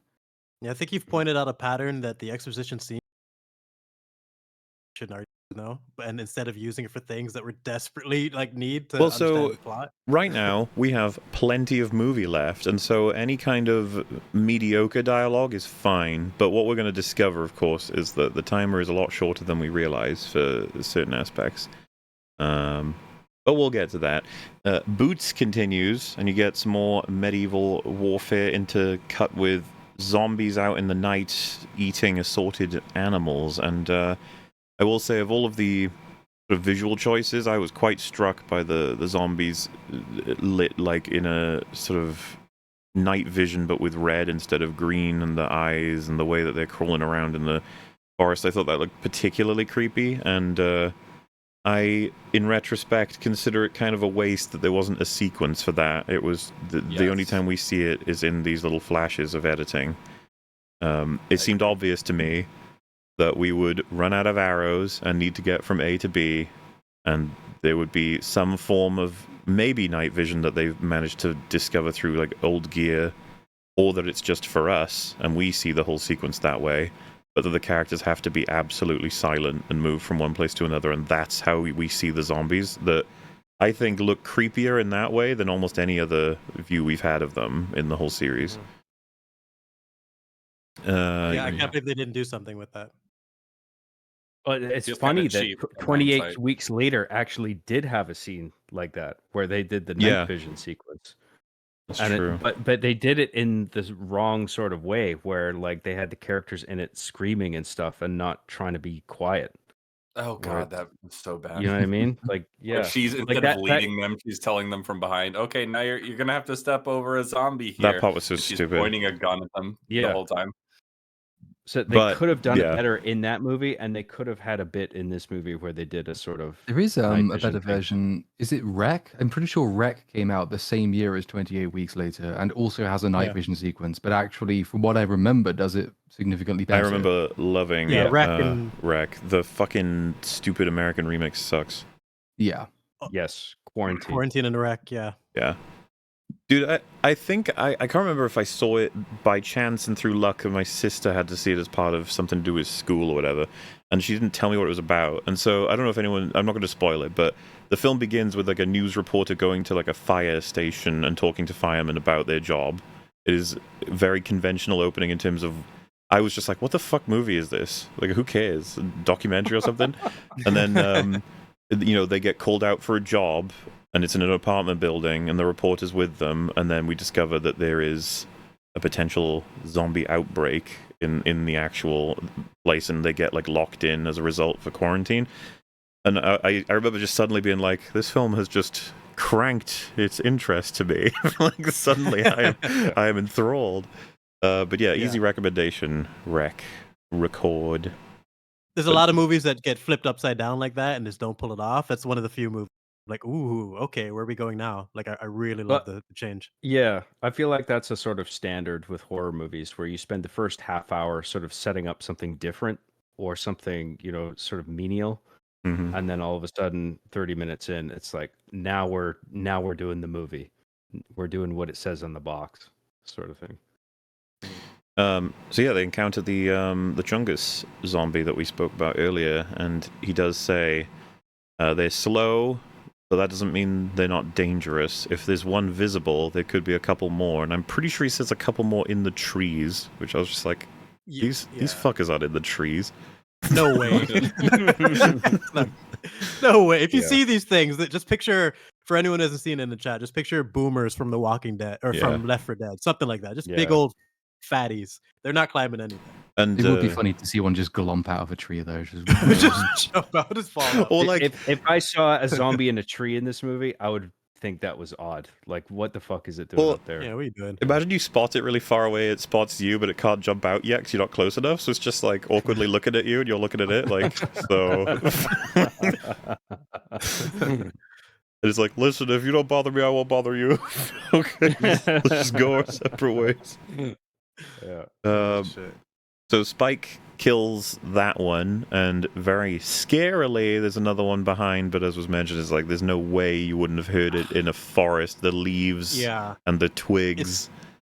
All they had to do was make it a bit further and on like flat dirt. But when you put it on old dried up leaves, my immersion just gets shattered because you know what those sound crunchy as fuck. Crunchy as hell. It's the first thing you notice. Like it's impossible.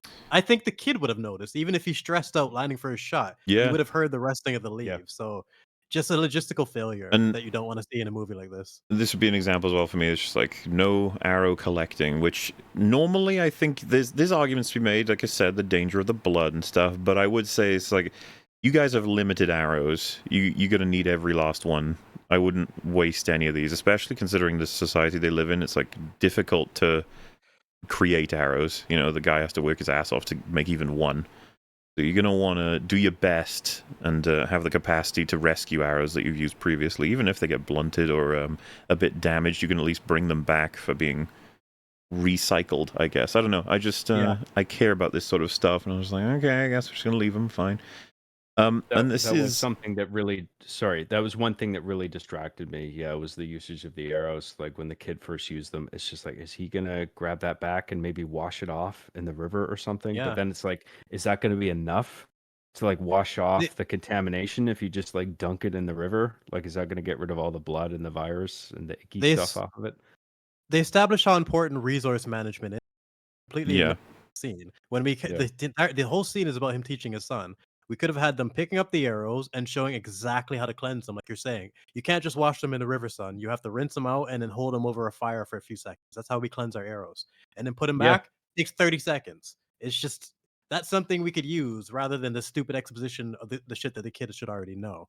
So, yeah, the more we talk about this scene, the more causeway. We can only walk when there is no water. Exactly. The shit, like, we could have figured that out without them saying anything. But the arrows is actually an interesting subject. Like, why aren't we, you know? Would have taken 15, 20 seconds. The shots here, be it in the head or the heart, they are equipped with, I think they called it on Sinners, the halo camera, where it's like a whole bunch of cameras that are situated around a person, like a ring around their neck sort of thing, so that when they're shot with an arrow, it can go do-do-do-do-do and move around it in like a sort of, you can call it bullet time, but it probably will get another name eventually. Crap. Well, I was going to say, what does everyone think? Fucking really hated like it. Yeah, I did like, not I don't like know. Am I meant to like it just because it's kind of unusual and weird? It's just jarring. Like, what is this doing for me? I just feel like you're taking away from the kill.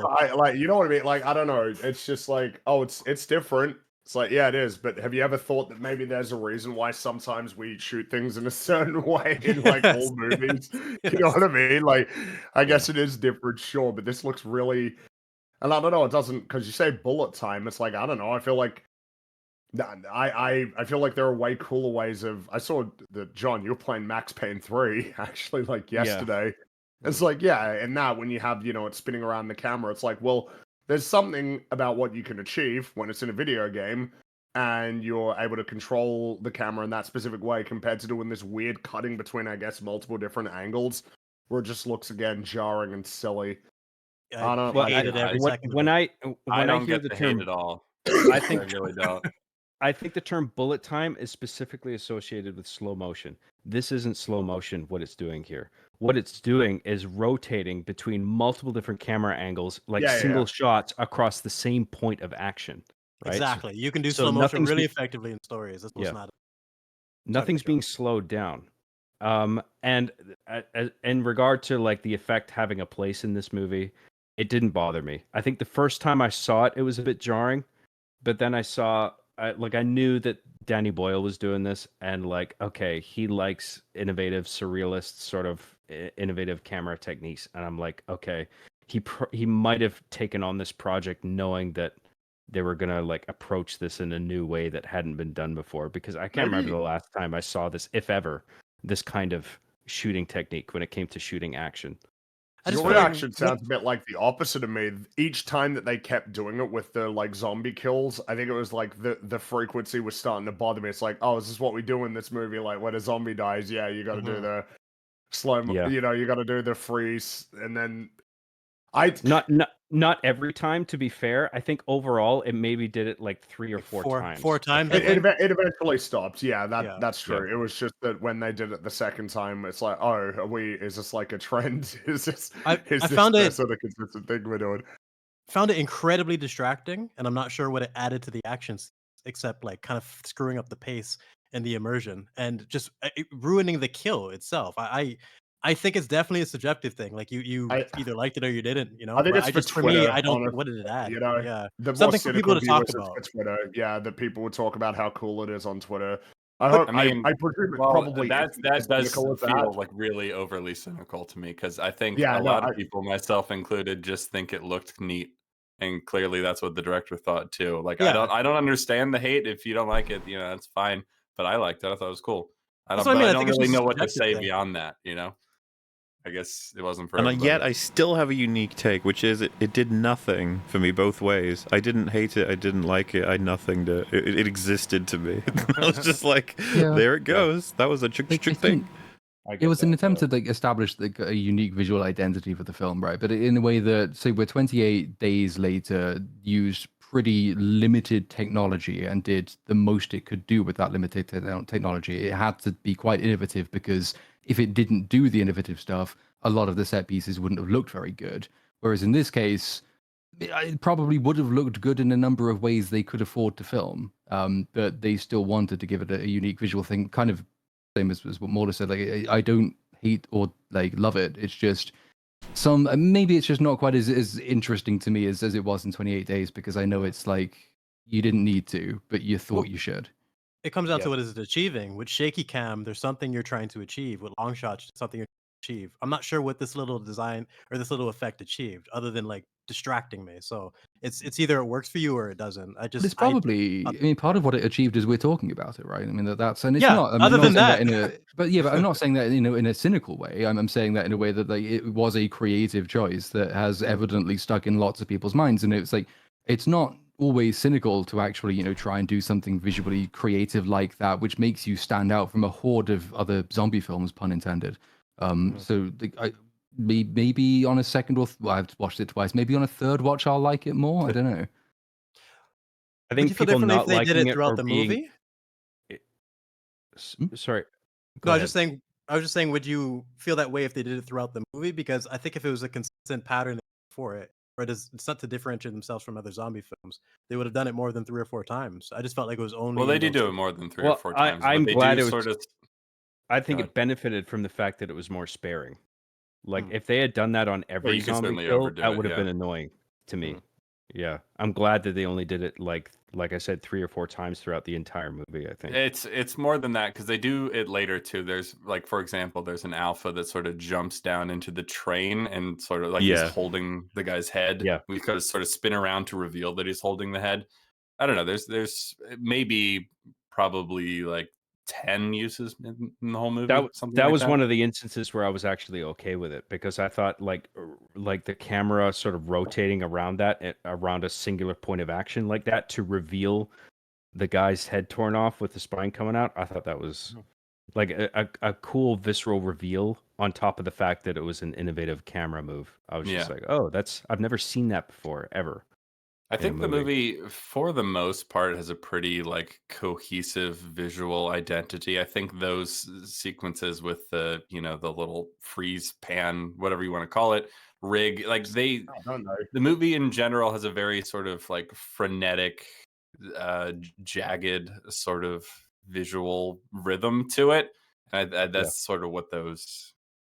I don't know. It just sort of works for me. I don't know what else to say about it. I felt like I'm not sure if I. Do you feel like they're super cohesive with the overall cinematography in the film, or that they are purposely sort of designed to stand out? Well, they do stand out, but there are a lot of things in this movie that stand out and draw attention to the like, look at this, a camera is, you know what I mean? There are a lot of things that happen here that are drawing attention to the way it's filmed. It's Yeah, no, not just I'm those not things. saying that necessarily is like bad as a thing to have shots that like distinctly stand out compared to the way that it typically is shot. I think But I that suppose so what I'm saying is those like mobile sort of whipping around freeze frame shots in combination with the shots where there's like where the camera is clearly attached to the person and is moving perfectly with them, and the sort of jarring editing in the use of like supplemental footage. The whole thing is a very sort of stylized quality that is unlike most movies, and I think the combination of all the ingredients does make for something with a pretty cohesive visual identity. There's a couple things, editing choices that I'm like, I don't know if I like that, but for the most part, I thought it all worked. It's a sort of fun, over the top choice, in It my might opinion. even be aiding the overall film as well, in the sense that there's a lot of criticisms that we've already made, and there'll be more that come. But the one criticism I haven't heard too much of yet, at least, is that like it's a stale movie, because it's not a stale movie. But I do sort of wonder how much like the innovative visual stuff, the innovative audio stuff that it does, the like in the first third at least, all the sudden cutaways and things like that actually do compensate for what could be quite a stale movie underneath it. In other words, if we had more conventional shooting techniques, would it even stand out as interesting as we currently find it? Or would the story I then think have to you're stand on right. its own terms? I think if the story was standing alone and it was shot like a normal sort of boilerplate movie in 2025, I think people would be a lot less positive about it. Uh, Probably, which I suppose you could go in a few directions with that. It's like, right, because that's how much it matters how the film is shot. It's like, yes, that's true. How a film is shot does matter, but you could also go in the other direction of, so people are very easily essentially won over by visuals, including people who would probably consider themselves to be kind of connoisseurs, and not won over by shallow imagery, right? The kind of person who'd be like, yeah, Transformers is shit. Not like this movie, I think, is great, that has a terrible script, but it's got some shots that are cool, which I always find to be kind of a Thunderbolts. funny situation to be in. Yeah, a little bit. And I guess what I'm getting at is that I feel like you could go in either direction, I suppose, if you wanted to. Depends on how charitable you're feeling, I suppose. In this case, I guess I wonder how fair it is. It's like, yeah, but Danny Boyle's like, he is a filmmaker, so it feels like he should, you know what I mean? Like, you want to lean a little bit more in his favor of like, yeah, no, I guess you just wanted to do it this way because it was really interesting to you, which is obviously a lot better than like, oh, you did it this way because you thought that it would win people over. Well, Like you knew that I this would don't. generate conversations on social media, for instance. Yeah, I don't think that would be anyone's intention. I mean, it I, it does feel a little bit gimmicky because I mean, Danny Boyle has done really impressive surrealist filmmaking with something like Train Spotting, where you had like the sequence where Ewan McGregor's character Rent Boy, he like climbs into the toilet and back out, or like the baby on the The ceiling, shit baby, like oh that. my And god. he didn't have to do like rigs where you have 20 cameras mounted on a single thing to do that. I don't Like that. understand why that's being positioned as like automatically better. Like he didn't need to. Like he just wanted to for this because he thought it'd be fun. Like I don't understand. Well, no, I'm not saying the rigs in this case are bad. I thought they were interesting. I respect the fact that either people don't like them or they find it they're indifferent to it. Like I don't think it really served the story. Like I would have been fine if the movie didn't have those rigs. Like if they just shot it traditionally, like all the action scenes where like arrows get shot into zombies, if they just shot that typical like shot reverse shot, I would have been fine. But I did appreciate that that was there. I was like, "Oh, that's cool." Like I just didn't mind it. It was fine. How do you feel about stuff like where the effect is that of like a camera attached to an arrow flying through the air and stuff like that? Is that stuff That's okay. gimmicky too? Because there's a lot of I think stylized stuff in this movie, and it feels weird to single out It, it all that depends one on bit. how they Yeah, use well, it. 'Cause you I'm guys not mentioned the necessarily you, sorry, go you ahead, man. no, I was just saying you guys mentioned the part with the alpha jumping, swinging around to show the reveal. I almost want to rewatch that one if I feel differently about that one than the zombie kills, because I feel like what was throwing me off was I felt like it was taking away from the impact of the kill just to make it hyper stylized, and I felt that was distracting. But there might have been other ones that were more effective. I'd have to go back and see. For me, But it's like sort I of said, it it. just depends on how they use it. For me, it seemed like he was trying to like stretch out the moment of Uh huh. impact. You know what I mean? In a way that Yeah. I don't know, that almost makes it more impactful, question mark. I mean, in a movie like this that is clearly doing a lot of kind of over the top stylistic choices, you know, to have fun with it. I don't know. I thought it worked. I think I was more accepting of it given that it was like again, it was Danny Boyle doing this. Like he has done this sort of thing with Train Spotting 1, Train Spotting 2, and a number of other films that he's done where he just uses these innovative techniques because I guess that's what's That's what interests him. Like if it was a director that wasn't known for doing that sort of thing, and then they all of a sudden did it, I'd be more inclined to think like, oh, you're just doing this to sort of artificially increase interest in the film. You know what I mean? Where like because it's Danny doing it, I feel like he actually thought this was a cool thing to introduce, and I was more inclined to go with it. Someone in You the know? chat said, "Why is the eye laser person being so mean?" What? What?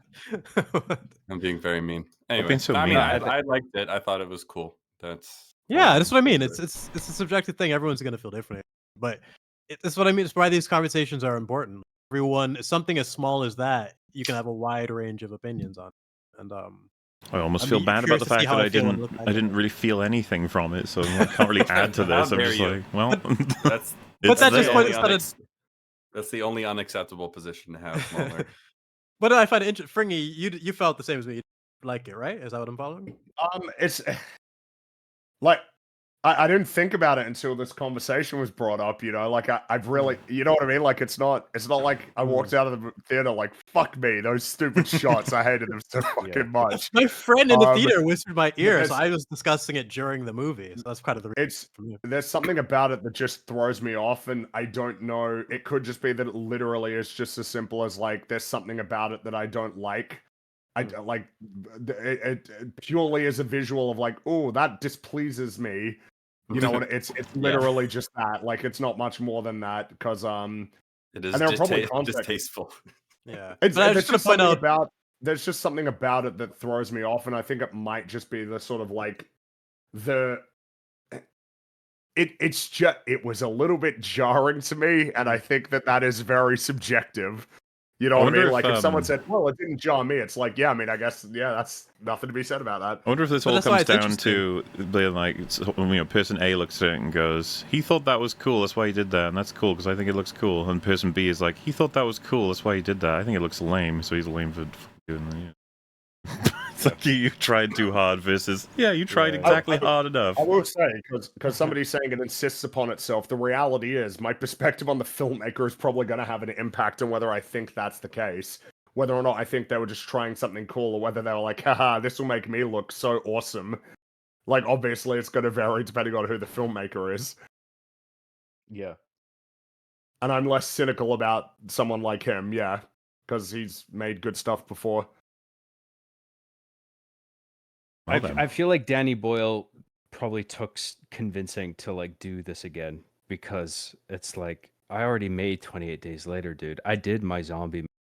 Like, why am I doing another one? Sequel though, didn't he? So I guess he is open to the idea of doing sequels. If I think there were that's any indication. conversations Yes. about this as far back as like 2013. Like it's a thing that's been very sort of it's been stewed over for a while, and things either didn't work out because of rights issues or scheduling conflicts or things like that. Like I don't think it was ever quite absent from his mind. He was always kind of open to come back to it. He was open to doing Weeks, but he couldn't because he was doing Sunshine. So apparently more in favor of doing these as sequels than most things. I think it just depends on the idea, like the story. Like in regard to T2 Train Spotting, like I Is love that what it's actually called? That was, by the way, it is. Sorry. Some people refer to it as T2. It is officially titled T2 Train Spotting instead Oh, of dear Train God. Spotting 2. Anyway. I feel like it's a little bit gimmicky in regard to the title. there's a tad more famous T2 that would be competing with for that Yeah, title. you know? how dare you? How dare Yeah. you, bro? Back away. Sorry, I didn't mean to interrupt. The way that the first Train Spotting ended, I know we're going off track here to a totally different movie. I'm sorry, All but good. like just Do we're it. talking about Danny Boyle here, and he at the end of Train Spotting 1, Rent Boy grabs a shitload of money that they all got together. I can't remember exactly how they got the money by the end of that movie, but the point is that Rent Boy ran off with it, and he left the other guys with nothing, and they were all his like friends from childhood. And then I think that there was grounds for a sequel, like valid ground for a sequel, where it wasn't a forced sequel, where you're just trying to prolong like a franchise artificially. It's just like there is ground there to explore, where it's like this guy has ran off with the money and he feels guilty about it. You know, he like like Begbie, for instance, he was a fucking asshole, but like he had friends like Spud or I can't remember the other guy's name. I don't remember all the characters' names, but like he feels there's a lot of weight there where it's like he left all that behind and now he's benefited from all this money that he ran away with, and he's tormented by that. I mean, that's sort of like the opening scene of Trainspotting 2 where he falls off the treadmill, like he's trying to run away, but then he stumbles and he realizes like eventually I've got to go back. And he does. And then there's plenty of terrain there where it's like he has to reaffiliate himself with all his old friends and then sort of come to terms with what it is that he did and how he, well, from the perspective of the others, that he cheated them out of all that money. And then he's just like, you fucking ran away for all that time and now you're back. Like, fuck you. And he's got to deal with that from every different perspective. Like, there is ground there for a valid sequel, I feel. And I thought it did a pretty good job. I thought the first film was better. I liked the sequel, though. And I thought it was warranted to make it. It could have been done better, I think, but I was happy with it. And so I feel like in the case of this, 28 years later, it's like Danny Boyle is smart enough to be like, there is ground for a sequel here. We can expand this without it just being, you know, we're just prolonging this franchise for the sake of it because 28 Days Later was a success in some regard. I think there is a clip of him doing the rounds where he's described the script he got from Alex Garland as being the best thing he'd seen since A Clockwork Orange, specifically in reference to the final scene of this movie. So, like, waiting till there is a story that he thought was worth telling, evidently has played a part in that. But you know, Danny Boyle is an in-demand director and is able to pick and choose the scripts that he runs with. Evidently, he found this one good enough and was very excited. Hence, we get another one. You know, what John just said, though, I would be able to help but say, like, yes, is there potential as a sequel for both days and weeks? I'd be like, absolutely. It's like, sweet, yeah, here comes years that could literally have been any other IP, but wouldn't even have matched. Like, it doesn't matter. Something I've said before, and I'll say again, is that 28 Days, Weeks, and Years are all films that have never met each other. They have no idea they exist. It's like the Disney sequel trilogy. It just fucking makes no sense together. I don't know what they're thinking. Like they contradict each other way too much when they don't have to. And we could have had a nice trilogy here. Is there a single character that appears in more than one movie? It's like, nope. Oh man, no. Okay, they're completely. You're so right, man. They're completely split. Other than the aesthetic for certain. It's like, well, Britain is in all three of them. You're like, all right, you got that down, nice. And Britain is a character. It is a character. Right. Yeah. So they got their kills, and they're moving on in the area. He says, like, beautiful kill. You feel good, and he's like, I think so. And he says, well, come on, we got to move because the screaming is going to have alerted other infected in the area. Which looks a little bit like ADR, because you can't see him when he says it, and I guess it's to prompt a reason for them to leave in a sort of rush, as opposed to them just looking around in general. But something I was struck by, I was just like, I mean, we kind of talked about this, but how is there so many infected? Yeah, that doesn't make any sense, does it? In total in the film, there's a shit ton, like when you count them all up. I don't know why. Surely at this point, there should be like barely anybody left, humans and infected. It should be like barren. Yeah, this is where we should have gotten the lines of how the disease transformed and like why they went from dying out to actually being able to sustain themselves off meat and what. Like, there's so much room for the explanation here, and they just skipped it. At this point, 28 years later, they need to explain a whole new life cycle. Like, they lay eggs. You get I mean, it ties back to what we were talking about earlier, right? Like, what are they feeding off of, ultimately? Like, what's their food? And like we see in this movie that they feed off of wildlife, at least in one situation with the fish that they eat. Yeah. So it's just like you're left to assume, like, okay, they're just eating animals They in general. eat now. I guess. Now. I mean, the movie does that. Yeah. So this movie, I know that wasn't something that was set up in 28 days. So no, it's like, okay, this is a new thing, I guess. Yeah. This movie just treats it like, oh, yeah, of course they're just still around. Why wouldn't they be? Right. Been a while, movie. You know, I'm just saying. I also thought it was interesting that he said, you know, like, we need to move before more arrive. And it's like, isn't that explicitly what you're here for? Is to hunt and kill? They are hunters. Yeah, I started to get confused as to what they were even doing out there. He said that. What's the plan here? And if that's the case, why wouldn't you be doing that right off the bat? Which I mean, I I think guess And if there's it the was, it's something the kid distinction should know. It's just strange. between like hunting down one on its own isolated and then, you know, being attacked by a bunch of them that you can't possibly handle. Yeah. well, I get that part, but I would think that'd be something that's established to the kid off the bat. So it's something we need to. It's just like the fifth so this thing that we don't need to have we're explained. from him. borderline entering into more problems that relate to that prep stuff. It's like, okay, we're heading in. It's like, what's the plan? We're going to try and find one at a time, take them out, and keep moving, and just generally thin the population as best we can, then head back and maybe find some fun things along the way, like useful things. Like, okay, so what's the worst case scenario? It's like, well, we kill one, and maybe 3 more turn up, and then we kill those, and then maybe 4 more turn up, and we're like, okay, so what do we do in that scenario? We run. Code Red. And it's like, oh, you don't think maybe we should have like a backup plan? It's like what? It's like, I don't know, like some kind of system. There's plenty of things we could do, and you know what relates to like the equipment sort of stuff, or an ability to, when you get to a structure like a house, be able to set traps or blocks or any tools that make it so that you can barricade better. But on top of that, it'd be like, okay, so that's the worst case scenario. And he's like, no, worst case scenario is we bump into a boss, an alpha. And you're like, oh, what do we do in that case? Like, we die. We're fucked. Like, can we take it down with arrows? And now you'd be like, whoa, you know, what should we take to deal with one of them then? It's like, well, ironically, a spear would actually probably save you versus a bow and arrow. Yeah. And like, You would think I they'd have a think special they crossbow s- for alphas at this point, like some type of tactic to be able to deal with them, but they completely ignore it. Like there's only fatties out there. I think the they existence of do the alpha say makes in them stupid. dialogue that it takes at least 6 arrows to take down an alpha. yeah, he says or he something saw one like that. take shit tons before it went down. My I think he point, said it There's no does way it doesn't just take one to the head and game over, right? my It has point to is that when watching this film chronologically for the first time, everything sort of rolls in a way that you can either excuse or it does just make sense. But when you discover all of the knowledge of the area, thanks to what they go through with the dad, the way they entered this place makes no fucking sense at all. The idea that there's 2 alphas in that area. Right. They could, as soon, and they know as soon as. By the way, like when they are made aware that there is an alpha in the area, he says we need to go back home just immediately. There's nothing else for us to do. Go back home. They haven't even bumped into it, and he's like, we just have to go back home. It's like, did you not anticipate this? And that's the plan every time. So what happens? You go out. You hope there's no alpha. If you see any evidence of one, you have to go back. That's like a rule. That seems kind of silly, doesn't it? Yeah, it's just. Yeah. Kind of depends on soon how as- rare they are, I guess.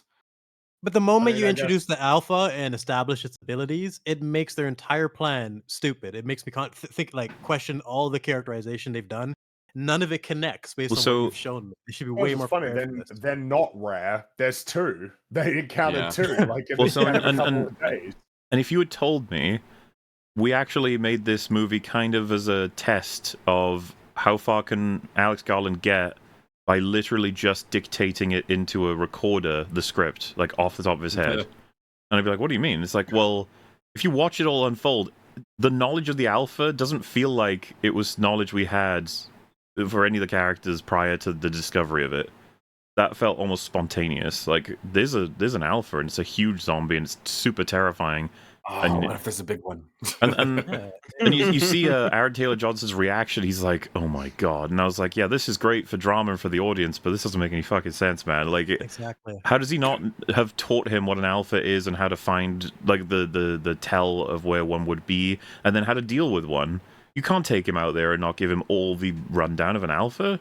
And you would think, once again, as part of that thing we were talking about earlier, as a potential like exposition dump, like part of the test, it's like, you know, what's the worst thing you can encounter? And then the kid says, an alpha. They're the dreaded, like, legendary zombie types that are fucking horrifying and fast and control things, blah, blah, blah. And then it's like, and if ever you encounter them, what do you do? And it's like, you run, which would be, you know, good for drama again, but it still wouldn't make sense because they outrun you. So what are you supposed to do?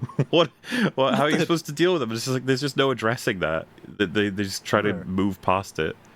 You think it would have worked way better as an introduction, him discovering the alpha, because at least you can just give them that leeway. But the fact that we know he was this Yeah. aware and this underprepared, it just kind of ruins his character. Well, his Before- dad had you no know? capacity to take out an alpha. He just didn't, Yeah. admittedly. So really, their whole expedition ends the second they see any evidence of an alpha. Which I makes feel no like there's- sense when they there's- have a limited time to be able to get back. 'Cause Yeah. if you see one and suddenly you're just trapped, it's stupid. There's this war between like what conventional storytelling versus what makes sense in the story, because like you want to sort of pace things out like that, where it's like, you know, you there's escalation where Yeah. you get introduced to the zombie threat, and then eventually it's just like, oh, there's this thing called the alpha, like, oh shit. But if you front load all that stuff for the audience, it's just like they might think it's too much at once. But then in a storytelling context, it makes perfect sense to be like, here's everything that you could possibly encounter in the mainland once we go there. And like you could argue that you should do that in the movie. Like regardless of how it makes the audience feel, where it's like too much information, it's just like, yeah, you would Well- teach the kid like there's going to be the regular types, there's going to be the alpha type, and you got to Mhm. know everything that you could possibly encounter when you're over there. But that's just Yes. up to good exposition, which this movie didn't do a good. All the Well, the lines other he thing had were redundant.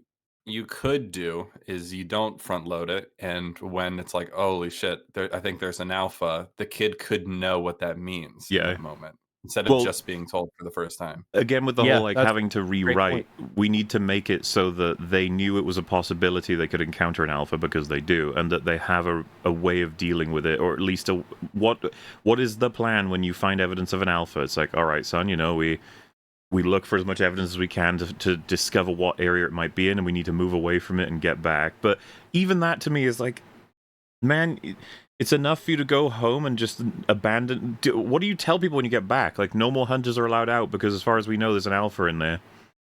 Like, Yeah. Yeah, they're okay. stuck. In which case, it has Another to be. thing- There has to be a method to deal with alphas. There just has to Yeah. be.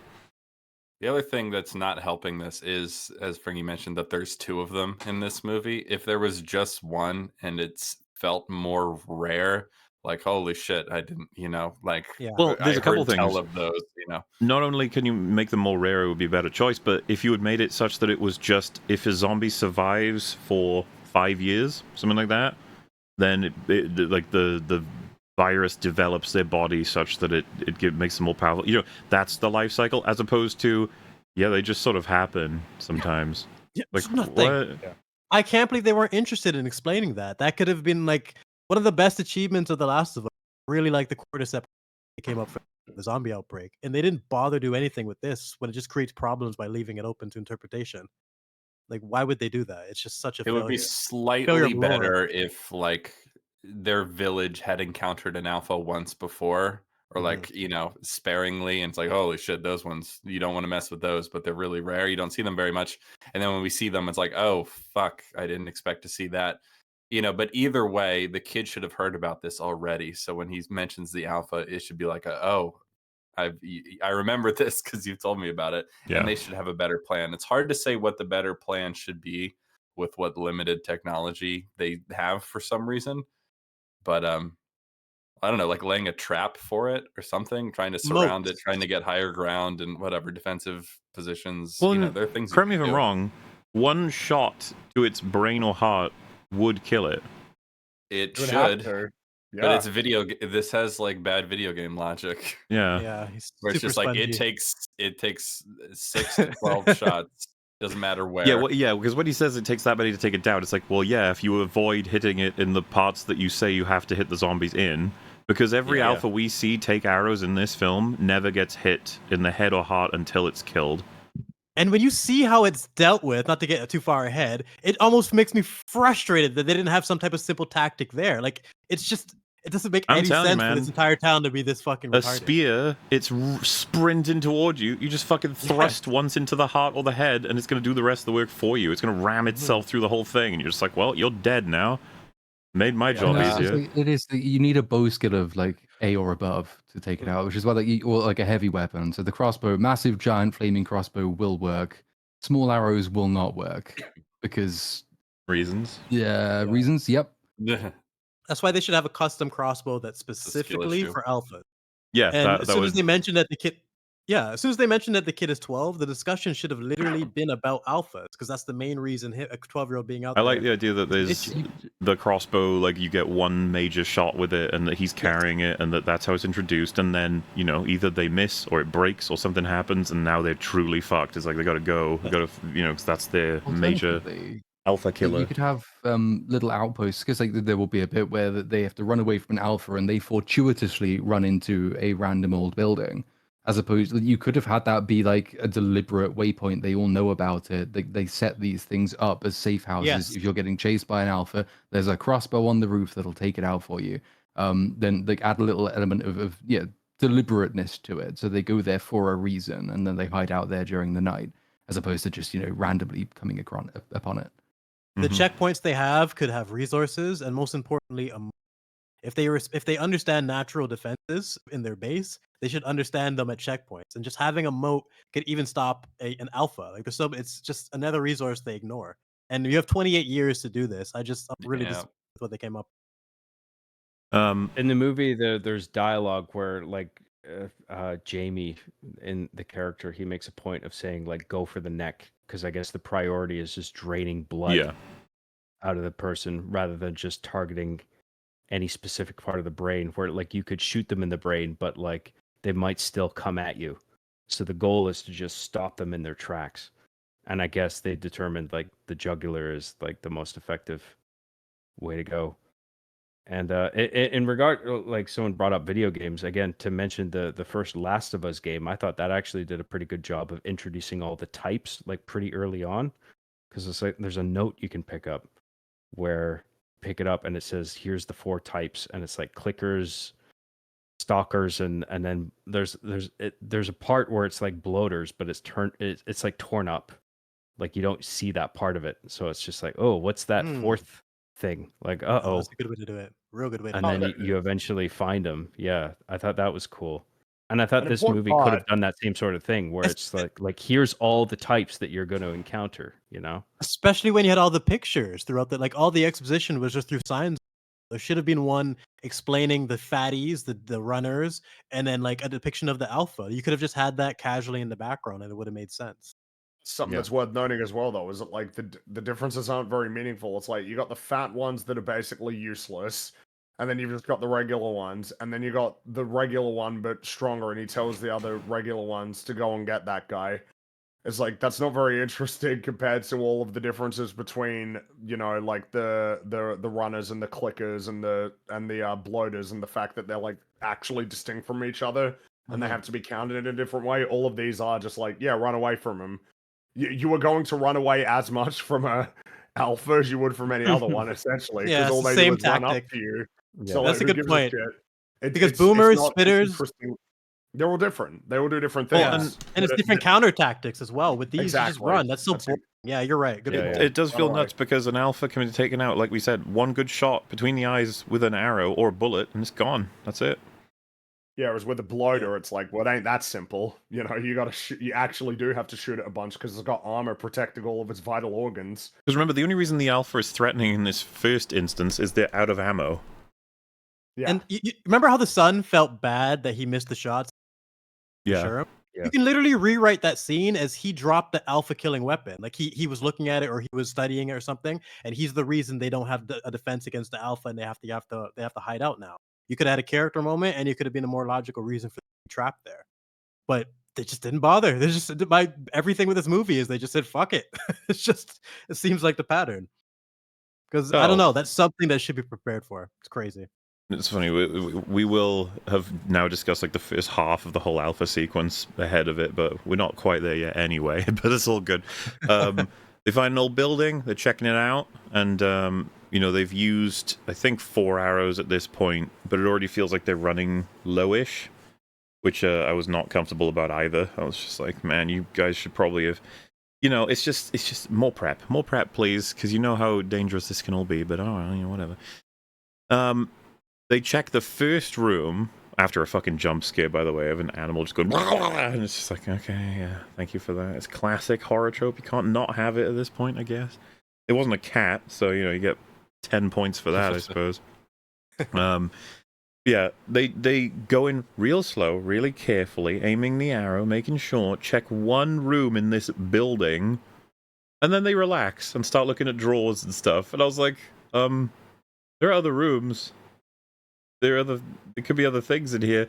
And in my head, I was like, it'll just conveniently be that the whole of the place is empty, I guess. No, there's a zombie in the next room. It's just like, oh shit. And they get back on, like, alert the second that they hear it started making groveling noises. And I was just like, seriously? Like, I agree that the dad is shown to be quite competent, but there are moments where I was like, that was retarded for no reason. Yeah. They show he's competent, but then they ignore what they establish in all the scenes. Like, he's such a frustrating character. Yeah. This guy is strung upside down. He's in the trailer. He's on the visual right now, actually. He's got like cult markings etched into him, and they conclude he was likely left for zombies, like, to be eaten, and now he's infected himself. And Spike says, "Why would anyone do that?" And Jamie says, "It could be a punishment or a warning. There are strange people on the mainland, and that's why our home is so precious." Is he talking about the Jimmy Savile gang at this point? Because I don't think of anyone else. Well, I mean, yeah, certainly it would be is nice them. who knew. I mean, it could be, and maybe there are other groups as well who are also evil dickheads. But Well, we could have maybe shown them being aware of that group in particular. But then, to be clear, right? Because I know that there are 2 more movies, blah blah blah blah blah. But I thought the trailer gave a very specific vibe that there was going to be a cult in this film of some kind. Something spooky, maybe that have some kind of synergy with zombies, or use zombies for something, or have some kind of weird worship about the nature of, where we're at in British culture at this point, related to zombies. I don't know. But the shots in the trailer of the person wearing the mask with, like, the bloodied eyes. Yeah. That's just a mask that they have in the island that He's some just of them there. wear.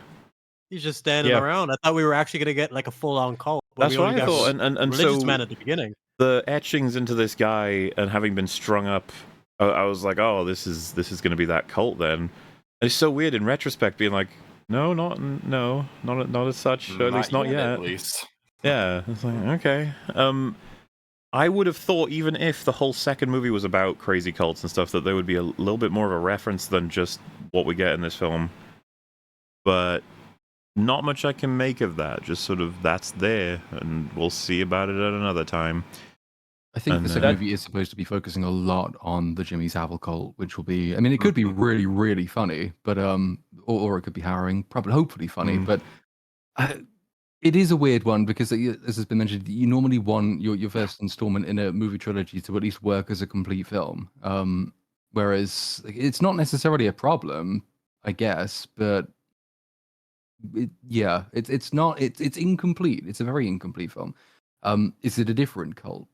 Like, Maybe. I can't remember exactly what the markings on the guy looked like at this point. One of it, I think it says Jimmy carved into him. Oh, does is it?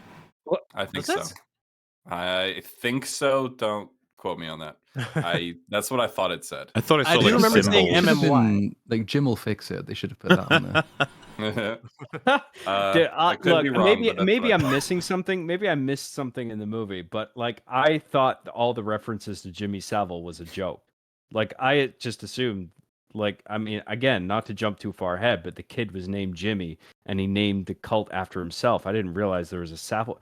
Like, was Jimmy Savile referenced in the movie at all? So Or is- how they dressed is like 100% Jimmy Savile. The hair, the jewelry, the tracksuit, the flamboyance of all of it. It's like 100% Jimmy Savile.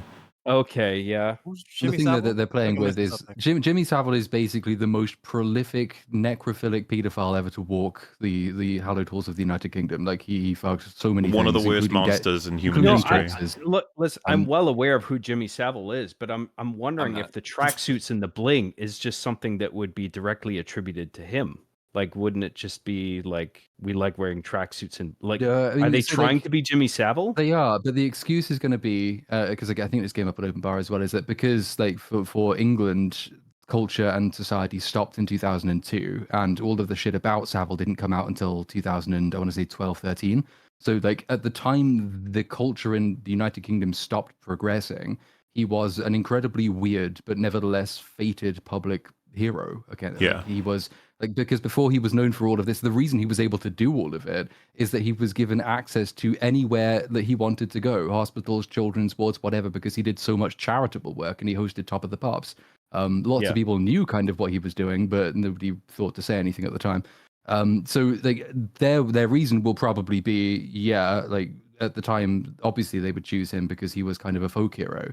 But then they probably will turn them into a bunch of predators anyway, because you can't have heroic Jimmy Saviles No, running around yeah, the country. definitely. No. No, yeah. Well, so for a lot of people more familiar with Jimmy Savile as an icon, that sequence at the end is very like, what? You know, like, why? And you're right. I did just check, and it does seem that it's Jimmy is carved into the guy, so it will be about that gang, I guess. And the other reason to think that, in addition to the Jimmy, was that at the end when we see him, he has like an upside down cross, and this guy's been hung upside down. It seems to be an obvious motif there. Yeah. Okay. and stuff. So that's interesting because I never made the Savile connection. I just assumed that the kid at the beginning was called Jimmy, and then Who he was. he started the thing, and then he became, yeah, and then like he started this clan called the Jimmies after his own name. I didn't realize there was like a Savile thing where they're trying to take this idea of evil, I guess, in like British culture and sort of turn it on its head into this, I suppose, manifest it into this cult where it's just like we're sort of a force of good in this environment of like, a zombie apocalypse. As it stands, it's extremely strange. It'll be on the remaining movies to show us what their plan is with this.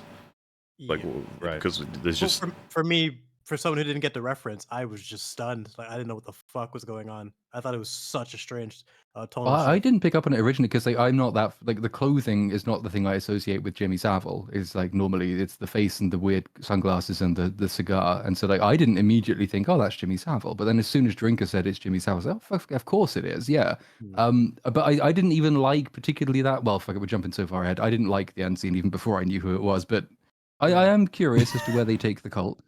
we will talk more about it in 3 hours from now. Yeah, not to go on about it, but I'm just wondering why you would take a person like that, like a sort of this horrible cultural figure, and turn that into a sort of like a I form think of they're going to be the bad glorification guys in the film. that group. It's you like know? like throwing in a Dahmer reference, and now we're expecting you to somehow have an. It's strange. I don't know. It is strange. We'll have to see what they do. But yeah, they do cut back over to the island, and they've got a little thing they're panning through. It says roles in our community, and you've got hunter, farmer, forager, builder, fisherman, baker, counselor, seamster, and watchtower. I thought it was interesting. Normally, I think, and especially my first time through, I like appreciate seeing it. But then my brain started ticking over, and it was like, "What are you? What's you thinking about?" And I was like, "There's no smith or craftsman or like scouts as opposed to just hunters." And then, the crazy one. There's a crazy big one that's missing here, and I don't know if anyone's thinking about it yet. Have they? Carpenter. Because it might be plot relevant. That one that's missing. The one that's missing is one that I think, when generating a, so to speak, community, tribe, whatever, it might be the number one role that needs to be sorted out immediately beyond leader. No, people just die in pain horribly. You don't need anyone to. I don't think you need any. In 28 years, the fact that they couldn't figure out a doctor is pathetic. Well, Cyrus has got it. He said werewolf. That is the number one role I think that we need to sort out. Got to figure that out day one. But no, yeah, the thing that struck me is so fucking odd. There's no medical officer. There's no doctor, nurse. There's no one for medicine at all. Not even a shaman. Like they don't have a local dude or something. So it's funny you say that. I mean, that is actually, this is something I was talking to the person I watched this with for a while. This really got on my nerves, actually, because I was like, every culture ever, group of people, there is gonna be a medical person. And you might think, first counter to this would be like, well, what if no one there is a doctor or nurse? What are you supposed to do? It's like, is there a butcher? Is there a dentist? Is there a veterinarian? They're next up. And you go, no to all of those. Like, then it's gonna be Bob. It doesn't actually matter who it is. It has to be It'll be somebody. someone, inevitably. It's kind of what's been pointed out with the shaman as a role. It's like, yeah, going back to hunter-gatherer tribes, Yes. there was a recognition that there was somebody who needed to have knowledge essentially on life in some way, Yeah, shape, or form. Not even kidding. If the 6 of us were stranded on an island or something, we all had our roles. One of us would have to Like, become you looking at somewhat me, it's familiar. like, hey, look, right, you're a plague Yeah. doctor, so you gotta go from plagues to saving people. Within So important. reason, you're obviously going to have like what is within reason in this environment? It's like, well, they mentioned that there's abandoned hospitals nearby, so you obviously send parties to them, collect as many materials as you can, and information, books, research of any kind that relates to any of this. The crazy thing is that there's a line later that says there used to be a doctor on the island at one point. They haven't had a doctor there in a while, he says, or something like that, but the implication is there was one. It's like, how could you possibly have had a doctor and then there's no more medical staff? I know. You obviously You would have had a someone nurse. learning. He never, An he never assistant. wrote anything down. He didn't just say, Nothing. look, But here's you would the need an basics, assistant. alright? You don't ever just Yeah. have the one doctor. You're going to need him. He No, needs help. He likes doing everything himself. And then, of course, he likes to, he needs a he likes to protege. challenge himself. No, he doesn't. And that's the thing. You could be the meme you can get in a lot of these stories, which I kind of like, is when it's like, oh god, I've got an infected fucking nail or something, and then like you're gonna have to get the finger chopped off. It's like, what the hell? You're a doctor? It's like, I was a butcher. Like that's their only job. That's all they'll have to do. But that's the best they can offer you is going to be chopping off limbs or dealing with things in very fundamentally just ways. But you have to have a medical unit of some kind. It's insane that there's not on that wall, because someone just said like it's not an exhausted list, is it? It's like, no, that's kind of the point. Medical should be on there. Surely they want to train people to be medical related, right? Yeah. That's going to be super important. But they need to encourage it the should kids, the be- generations, to grow up to be nurses and doctors in their area. And like you mentioned also, the Smith, I think that's being underestimated as well. You know how important it is someone who actually knows with metal for reinforcement or for Well, yeah, the repairs or fact anything that- to go on for weapons. It's just like no fucking way. Because you got seamster on there, presumably for clothing and everything. It's like, okay, but what about like just a general craftsman? Like you need people who can not like building houses, but building tools, building tables, just generally things that are. I found it all so odd that there's such a gap here, but the funny thing is, normally you would have assumed this was just, it was a quick list that was made and they maybe missed out a couple of things. It's like, no, unfortunately, the whole film rests on the idea that they do not have a medical staff. That's like, the plot doesn't work otherwise. When you said it's plot critical, this is plot critical. This is the initiation of the second universally considered Film. worst portion of the film. Yes. Or worst film, if you want to say it that way. Yeah, It's all downhill movie. from here. That's a great point, and that is probably the reason. Is like plot reasons where like Yes, the kid that is- Well, that's why needs it to bothered me go so off much. into the mainland to access a doctor, because the I reason. don't believe that Alex Garland would not think to include a doctor as a part of that core Yeah. staff, because you Yeah. need a doctor there to address ailments or injuries which are going to be very common. Why the fuck wouldn't you have a doctor? You'd have a there? So there little- must be a reason, and I wonder just to what degree the character of Ray Fiennes' character plays in that of not incorporating a doctor on the island, because maybe they figure like this character who is a doctor is like so outlandish and freaky to them that like I'm not saying I don't buy this. I mean, I don't believe that they would discount the idea of having the doctor as a role because they reject this idea of a doctor in the mainland who's so fucking crazy, where it's just like, Yeah, let's which not is like even have a doctor It's on our crazy. own even island. then, That's because stupid. that was what I was going to go and say. Is like if you okay, even accepting that you would have no replacement doctor, if you know of another doctor somewhere who's not even that far away, your Yes. reasons for not having gone to see him or brought him to your town have to be watertight. It has to Yes. be a really powerful, strong, good reason why you didn't go. And we'll get there, but it isn't. But what you could have done maybe to sort of get halfway toward fixing it, just have an earlier scene with the village, like as best as a doctor as they can get, who just can't do anything, doesn't know what the problem is, isn't really qualified, has only got like 2 shitty textbooks that they've learned everything from, and they don't cover what the mother's got. So explain at least that they have a doctor. It's just that she's not very good. And then you go out and you try and find a better one. In fact, Another point as well is that I don't think Spike would be the first to make that move. They know that there's potentially a doctor. There's within all that time frame. I There tell would you have been what, other people Brooks, that have illnesses and whatnot. if you had a 28 years ago. loving member of your family who was dying by something you thought was easily preventable, and someone said there is a doctor within like a day's walk, however, and you're like, okay, yeah, what? And it's like, he is a fucking psycho. And you're like, oh my god, what did he do? It's like, once we actually caught him with loads of bodies and he was burning them, and you're like, oh my he god, waved at that's us. crazy. And he waved. And- he that's fucking And it's like, waved. and we Can you will believe never that? ever go near him ever again. It's like, why in the world would he ever be burning a whole bunch of bodies in a post-apocalyptic, infection-ridden world? That's insane. It's fucking so stupid. He could have had 1,000 reasons for why he was doing that. In How addition about to the the most wave. obvious reason? He's getting rid of Fucking the fucking awkward infected bodies. Like, that's- Yes, it's so stupid. Like for them to just completely ignore a doctor, one of It's- the most important. I almost want to call It's it funny. auto-intuitive. Like, it's more intuitive than intuitive. It's so obvious Well, why he's doing It is that. funny, like him waving at them was seen as like more of a reason to Horrifying. not go and talk to them. Fucking terrifying. He waved. And that's the thing. Spike, He he waved. fucking waved. If you know he's a doctor and that's what you lack in your civilization that's just getting off its fucking, feet desperately, it's just like, yeah, I think we can tolerate him being creepy. That's okay. Yeah. We don't even know that he's The creepy, idea- but sure. The idea that Spike was the only one that had that impulse, I thought was just stupid. Yeah, it's insane. And it's just not a But good... also- they need to rewrite the reason he's scary. It wasn't good enough. They thought it Yeah. was scarier when they Yes. wrote it than when it turned out that they filmed it. I also, I mean, we'll get to it, but I don't believe he's survived like this on his own. So what would have helped that problem is if like Ray Fiennes used to be their doctor and he was good, and then he left because he sort of went crazy and went on this mission and so he sort of left them with someone who's not very capable, some sort of Well, why assistant. you could easily Yeah, write he's it not- so that he was pretty good, but you could either go the direction of maybe he got drunk and someone died, or that someone did die and it was unclear whose fault it was, and he decided to leave Yeah. for the best of the community or something like that, and left behind someone who was his protege who's not very good.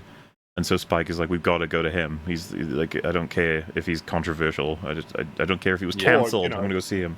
It could Even be in that because scenario, of the- someone would have done it before Spike, I feel. That's He true. got It's just too so they important of kicked a him out. resource. Well, I mean, he likes all that Memento Mori stuff, so it might have just been that he was reading some like Stoic philosophy books and was like, you know what, I want to go out there and see that wide world and see if there's other. Well, again, Stoic all these books I can fixes, find. like Brooks said, that doesn't account for how it is so fucking weird to be lacking a doctor for this whole civilization for this long, and there's one on your Mhm. doorstep. He's right He's over right there. It's basically he's just right Orange there. Man bad. They saw him again, all in orange I- bodies. Yeah. It's fucking stupid, man. I do love that it was him waving that did make him the evil man that they needed to avoid. Hello there. It's just Yeah. it's such a friendly He wave looks too. so friendly. He's Yes, so nice. I would have went In- down. He's a nice In guy. contrast with all the Guys, bodies, he might be he's cool. also waving. Like, oh shit, he must be really unhinged. But yeah, what Honestly, was in the way retrospect, that scene is what was the way fucking that- stupid. What was the way that Craven said it? Like, because if he was like, "Oh yeah, come on down," like, Yeah.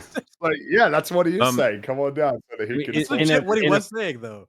And In to a be pre-apocalypse context, like it is a startling image to have all those zombies laid out, but like at that point where you're 28 years into the apocalypse, like anything goes. You know, like Well, like what were they somebody's afraid doing of? something like that, and Yeah. if they demonstrate some modicum of sanity where they're willing to wave at you, it's like, yeah, just hear them out. And then if Exactly. they're They crazy, they were then armed. just There go was away. 3 of them. He had no weapons. Go and fucking talk to him. See what Yeah. he says. And they Yeah. they would have done It crazy makes him things at that even point. more appealing because he's just demonstrated that he has not one but 2 useful skill sets. He can heal you, but he can also kill lots and lots and lots and lots of zombies, apparently with his bare hands somehow. Yeah. So like he's like a battle mage. You want him on your team. It's fucking Yeah. Well, all so the unless, reasons. Any angle you look at it, it's stupid. and Like, no matter how you look at it. to really drive it home, it's worse than the suggested fixes we're having of like, oh, there was an incompetent nurse at the island and she wasn't good enough, or that they have knowledge but not quite enough. The way that it's sold is the medicine. We know of no such thing on this island. Like this, no, no, we got no materials, You can be a no. seamstress. Yeah, that's right. Like to me, it just struck me as so fucking strange. You get the standard medical tent or something, and they've got one of them rusty old boxes that has a little medical symbol on it, and it's like, oh, this is our last band-aid. You know, this goes to this little girl who just scraped her knee, and that's a shame. We're gonna need more of them. You have to make another run to the hospital. Hopefully, we can get some more stuff. And then yeah, you just have that scene where it's like, what's wrong with my mum? And then the person there's just like, I have no idea. I'm sorry. This is like a rudimentary setup. I don't have any machines. I can't help you. And you get the similar result at that point, but again, what needs to be accounted for is like he's way too easy to access. He's You right can there. you can get to him without even encountering a zombie if you just look out enough. Yeah. Someone said it in the chat, but the old man in Home Alone was done by a fucking shovel. Like, just he was creepy on Right. his own. Like, it's such a simple concept to do. You know what I'm saying? But like, this movie just couldn't get it together. Because from the very That's- beginning, once he waved, it's like, guys, really, we're not gonna just like check. Like, it's so important, man. Something far less important, but I would have thought would be there would be just the role of like an entertainer for not only the kids but even like adults, some kind of like showman of some kind for the island. You would have thought maybe they'd have like a role for pantomime or. Well, they had musicians, right, at the pub. Oh well, yeah. I just meant like what roles can be aspired to because there needs to be an arts one, right? Just one. I know that it's not as necessary as the rest, but just having one option for that makes sense to me. It's like a. Do you think we needed more scenes with the town, or just a little bit more clear Yes. exposition? Yes. I don't think thought we'd like do more with the town, but we need to be doing lots more of everything. Is basically my position, but yeah, sure. The other thing that's especially funny, what's ironic about all of the things we're discussing right now, is that ultimately Ray finds his answer to the problem is especially ironic given all these problems. Oh yeah, I know you're going with that, and we'll talk about it eventually. It's interesting that what Brooks brought up, the Home Alone example, is a good thing to bring up because that's basically what they're doing here. Is like you're meant to be, oh, this guy is like scary. Let's not go to that, and then somebody is like, well, maybe he's not so bad. Yeah, You know? that's a way better example because I and remember that guy really creeping me out as a kid. This Yeah, dude, I'm and like, he's fucking waving. He seems like a nice dude. Like, it's one of those things where I respect it as an ingredient, but it's flawed in execution. Where Yeah. like Mahler, you brought up, like there could have been a better reason why people are afraid of him, and what they had in the movie just was lame. My assumption is they With didn't want to take it too I- far because he might be a twist bag guy later in this trilogy, and they don't want Yeah. to give that away yet. Because I like the idea of a GP in the like contemporary age, where he sort of gets smeared as this like scary eccentric, and then let's not associate with him at all.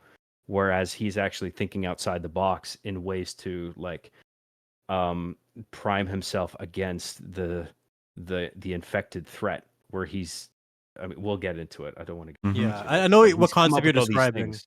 Yeah, I know what you're like describing, the but so many idea movies of do it somebody better. who's perfectly educated and sane in the modern world, where it's like now in this context, he's like this ridiculous character. Let's not even, associate with him. But the child, as a part of the realm that we're meant to interpret as normal, looks at this character and be like, well, maybe he has the answer. I do like the idea of that, but it's just flawed in execution. Like, why be so scared of him just because he's waving at you? That's Like I silly. said, a lot of people even take from this film's references that he's going to be up to something that's going to be explained later, and that had they made him overtly or explicitly evil in any way, then it will damage the twist to come, which will be that he maybe is a dubious sort. However, my opinion, I didn't actually get that sense watching this. I thought he was just weird rather than like evil. Yeah. I think it would be contradictory if he was secretly evil, frankly. He seems...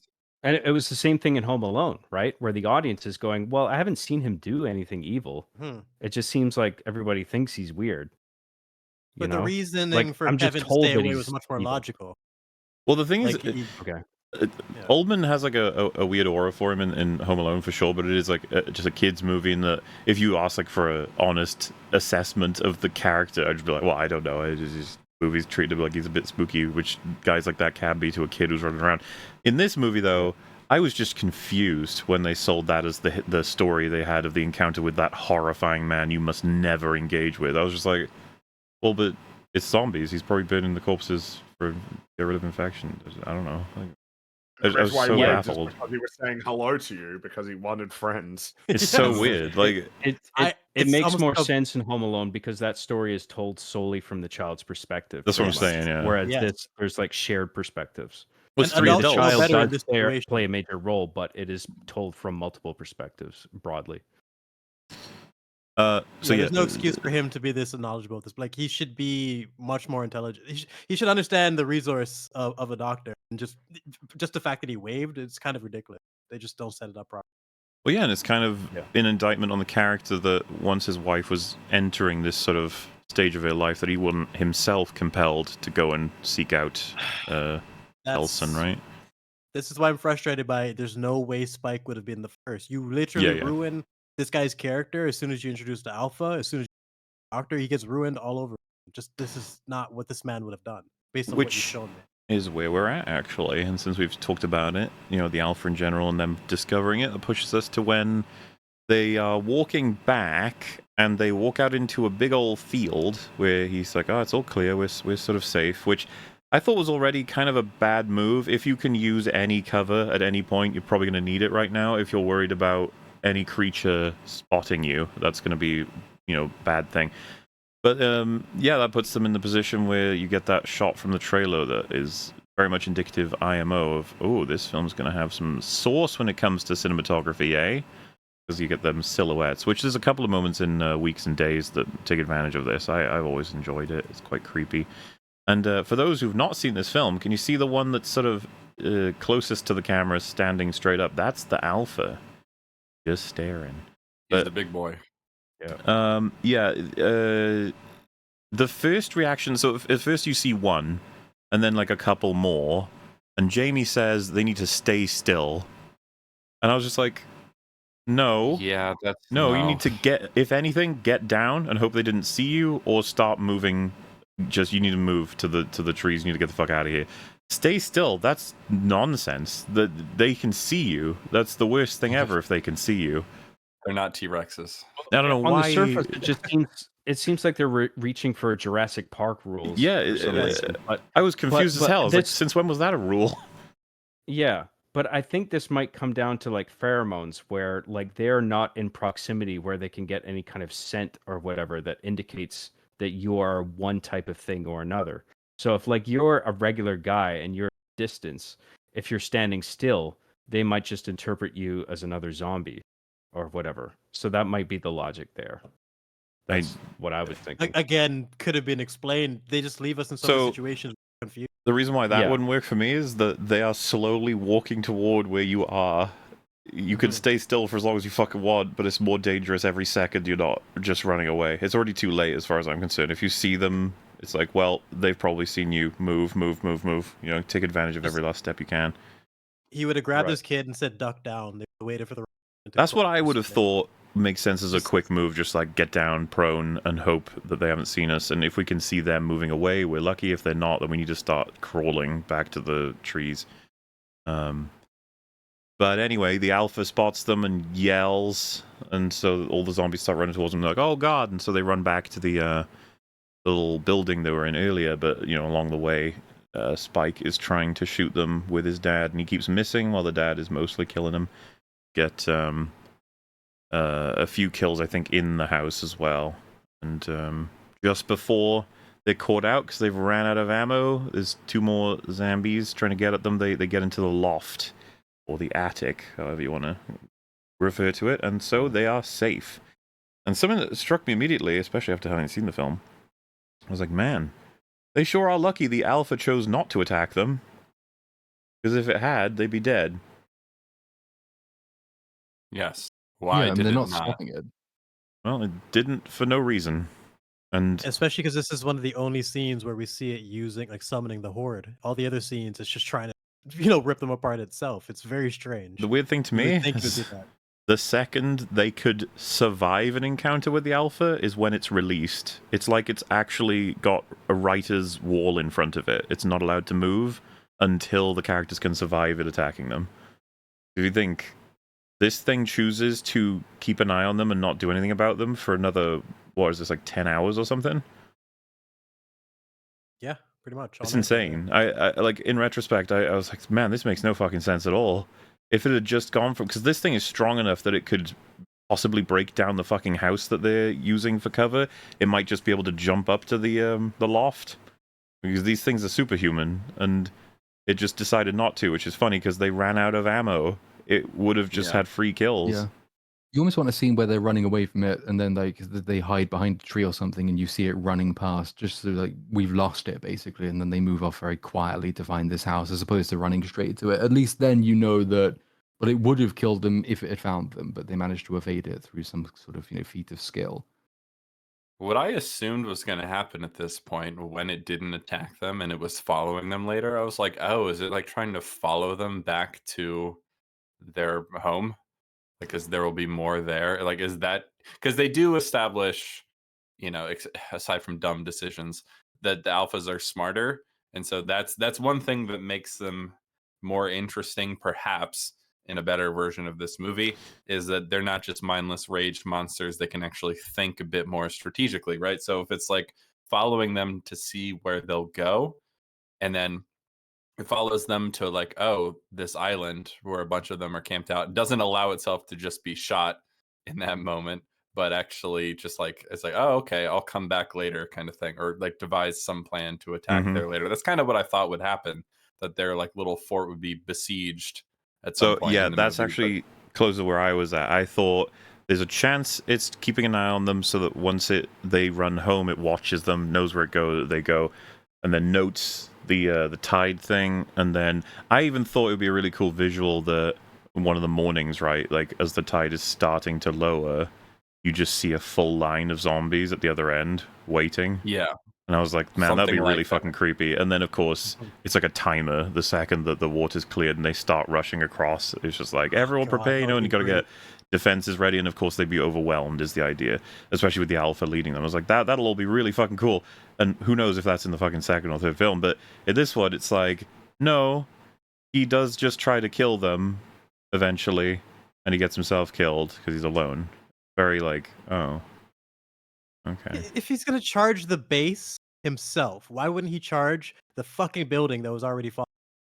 Exactly. It just doesn't make sense. It's just not a good. If he's intelligent, like we just established. Well, and it's not like he commanded his decision. zombie fellas to direct them home or to not kill them. They were totally going to get them.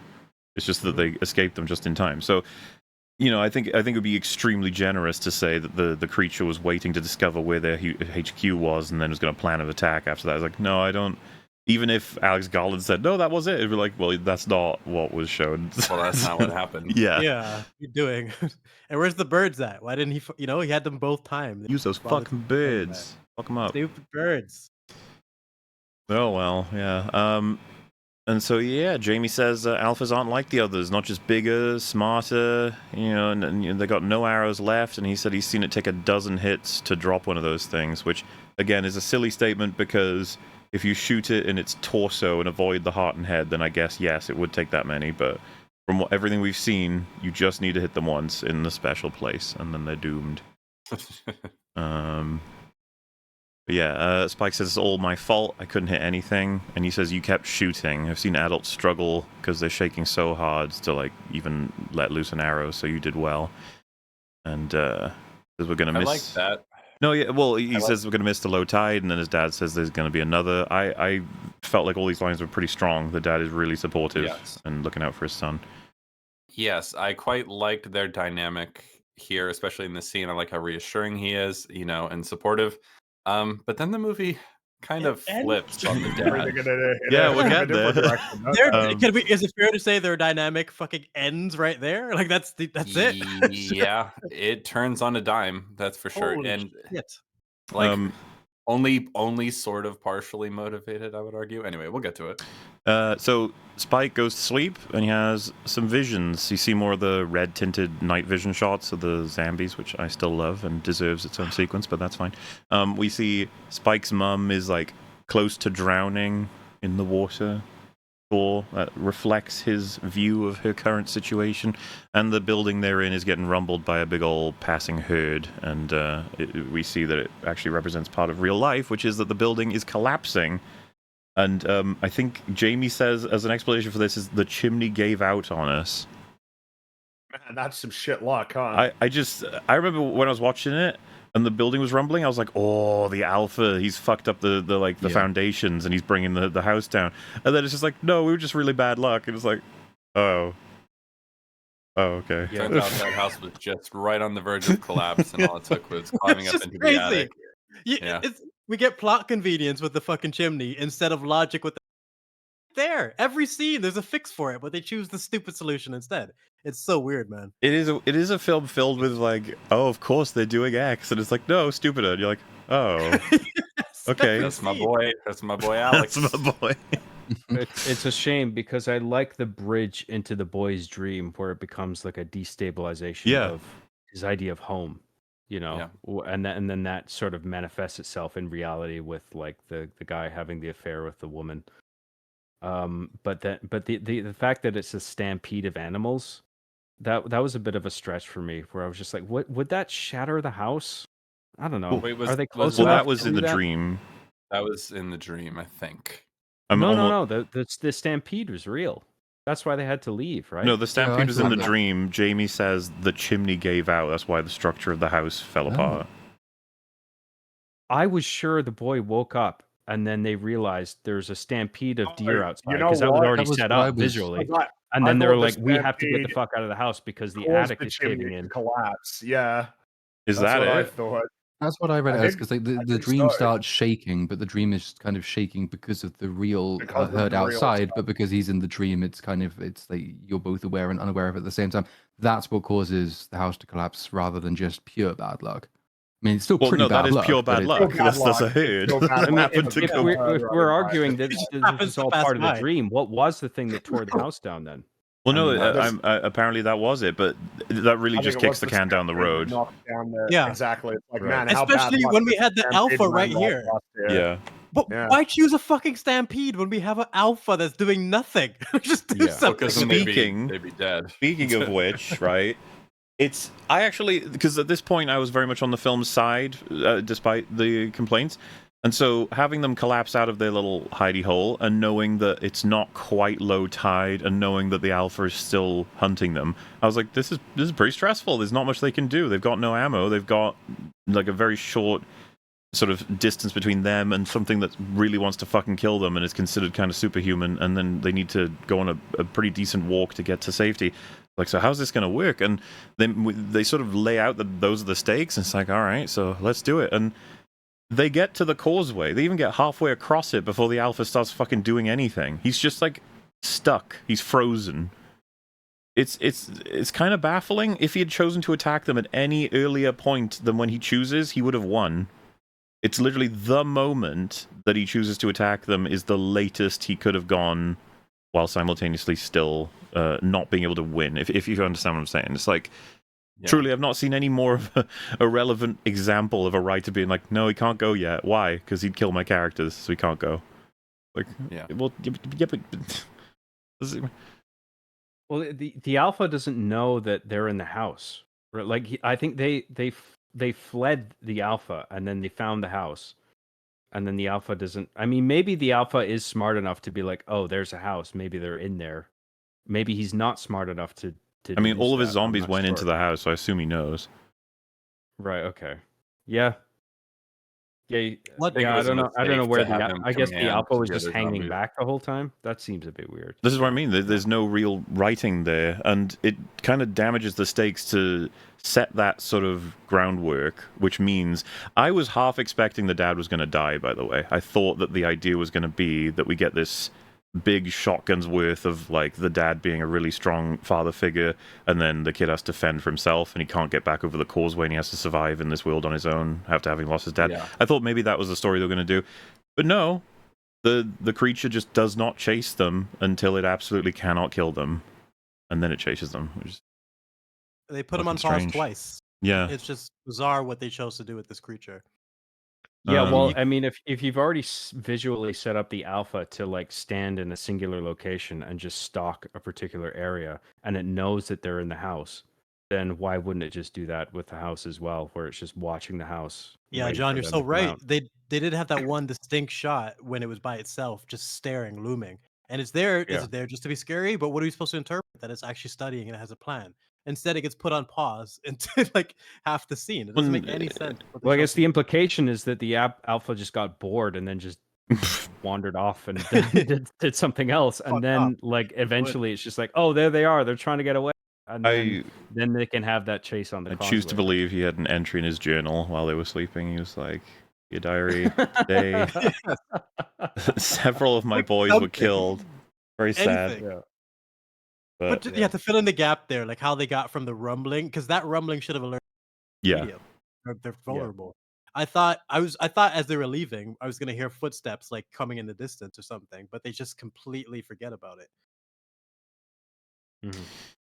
Well, yeah. I mean, they're across the causeway. They're kind of, enjoying the fact that they've made it. But then the crows, as we mentioned earlier, alert them because. Again, I got so little to work with here. It's like the crows were sent? Question marks? Like maybe, I don't know. Do the crows do that was anything? a Like strong maybe. impression.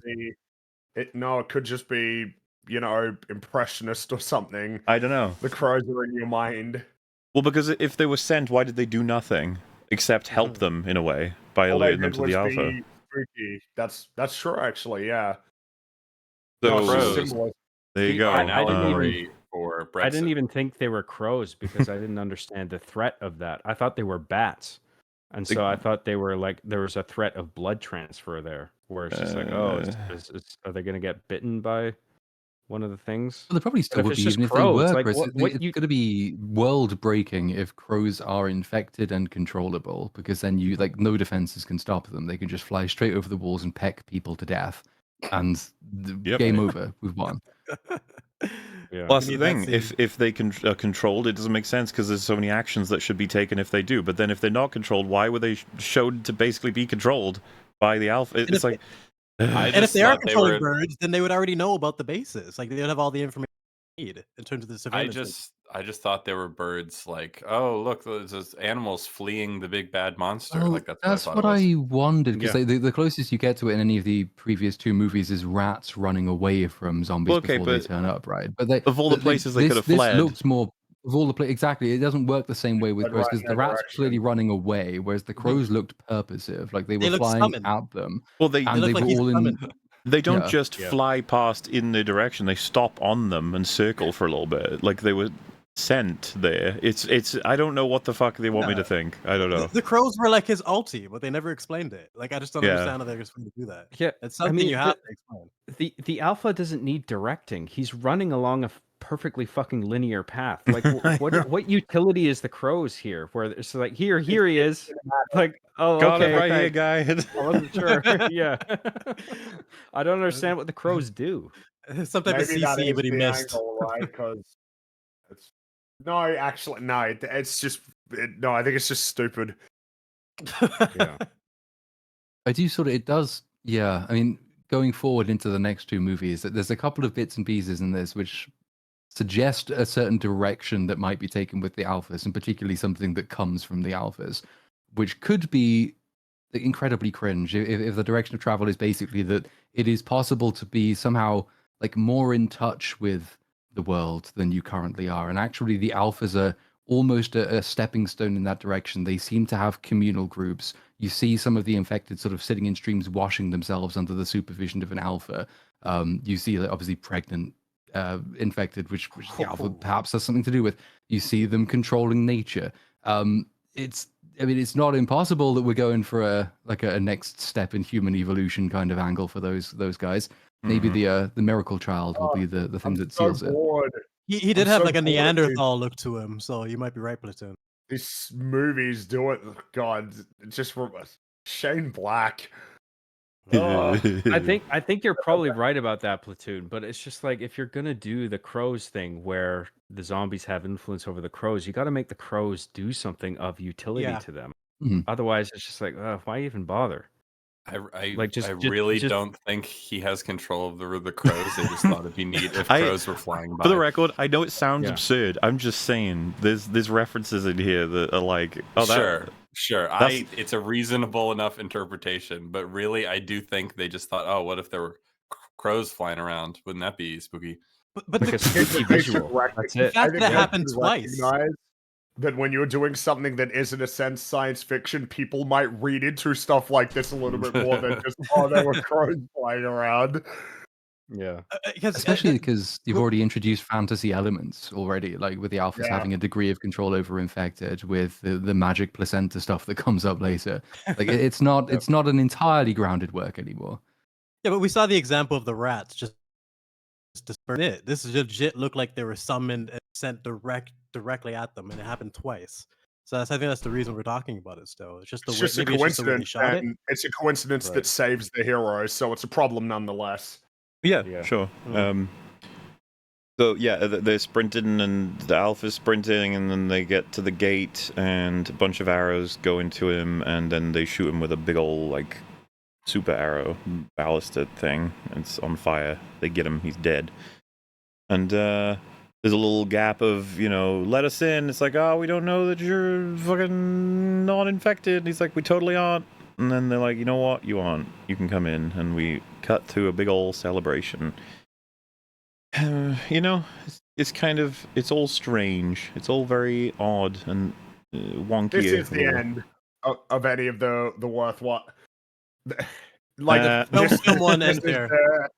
Well, so to be clear, what I will say is that is the end of the portion of the movie that most people say is great. I wouldn't go that far, but I was enjoying That's what I said most. it. Yeah, I was and enjoying it. I did that. I did expect that structure to it, where their first outing was going to be like, oh, they're going to get back, and it's going to be a little perilous, and there's going to be a thing where it's like, oh, the zombies are right behind us, but then it's successful, and then there's a moment of celebration. I was expecting that, but then I didn't know what to expect, like after that. That it was going to turn out the dad was John Edwards. Hey, Oh, that's a we're getting reference. That's a there. reference that nobody. The scene where Okay. they're being chased by the alpha across the causeway is like in isolation fairly effective and creepy and builds tension well, in my opinion. But for all the reasons we've talked about already, like we didn't earn this at all. Yeah, that's where I'm going with it. Like, I would probably have had Yeah. more to say if there was a really strong story backing that whole sequence, but as it stood, I just felt very at that point that we're dealing with and then, like whatever the writer wants. There's not much work being done to make sure everything lines up. It's more so just, did they make it? Yeah. They did. Okay, sure.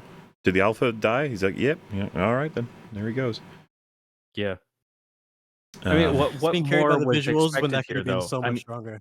like Capital, when you're saying like it's unearned, like I'm not quite sure what you mean. Like, because we've Oh. set up this idea of the alpha, like we've set up we don't know exactly what its level of cognition is, but I was okay with the fact that it's chasing them down the causeway. I thought that was Well, fine. everything about the context of what it's done so far makes no sense.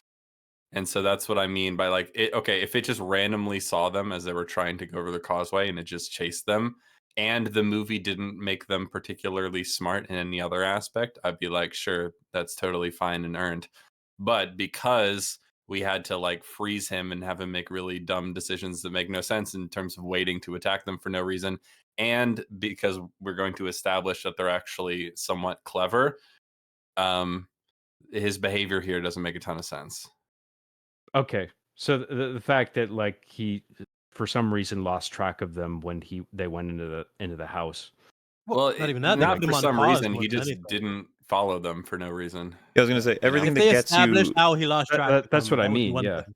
Everything that gets you to the causeway chase, I don't think any of it is quite working. Like, it requires them to be completely unprepared to have been forced there in the first place. It requires the failure on the ability to take out the zombies that were coming after them. It requires the alpha to just for no reason not go after them, and then it requires it to pick them back up at an arbitrarily gapped amount of time.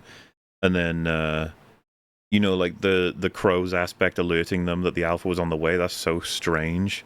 All of it is like they didn't. And to be honest with you, as Cap kind of mentioned there, it's not a hard payoff to facilitate correctly.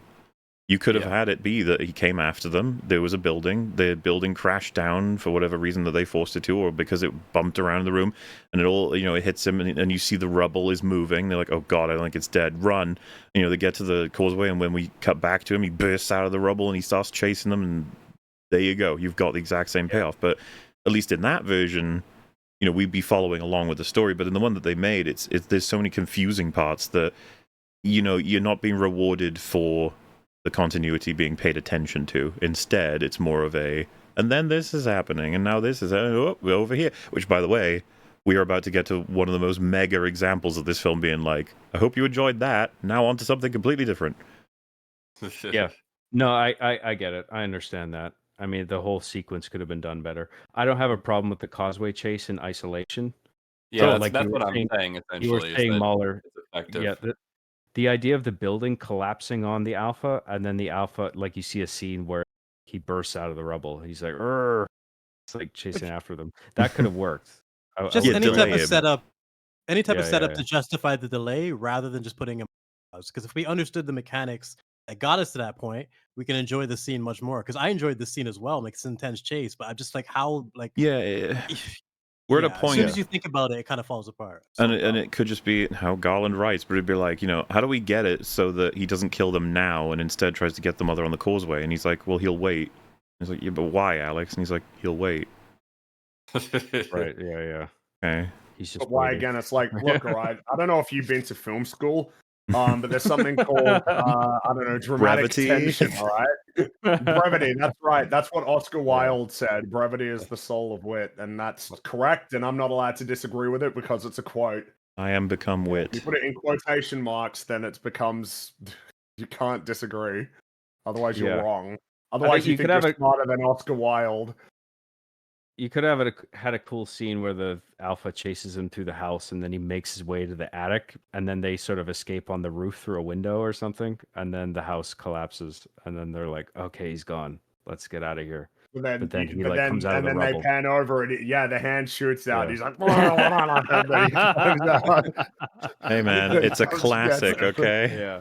But the lack of urgency of leaving the cabin and getting back to the road, like that gap there, they should have been panicked the entire time, thinking the Alpha could show up at any moment.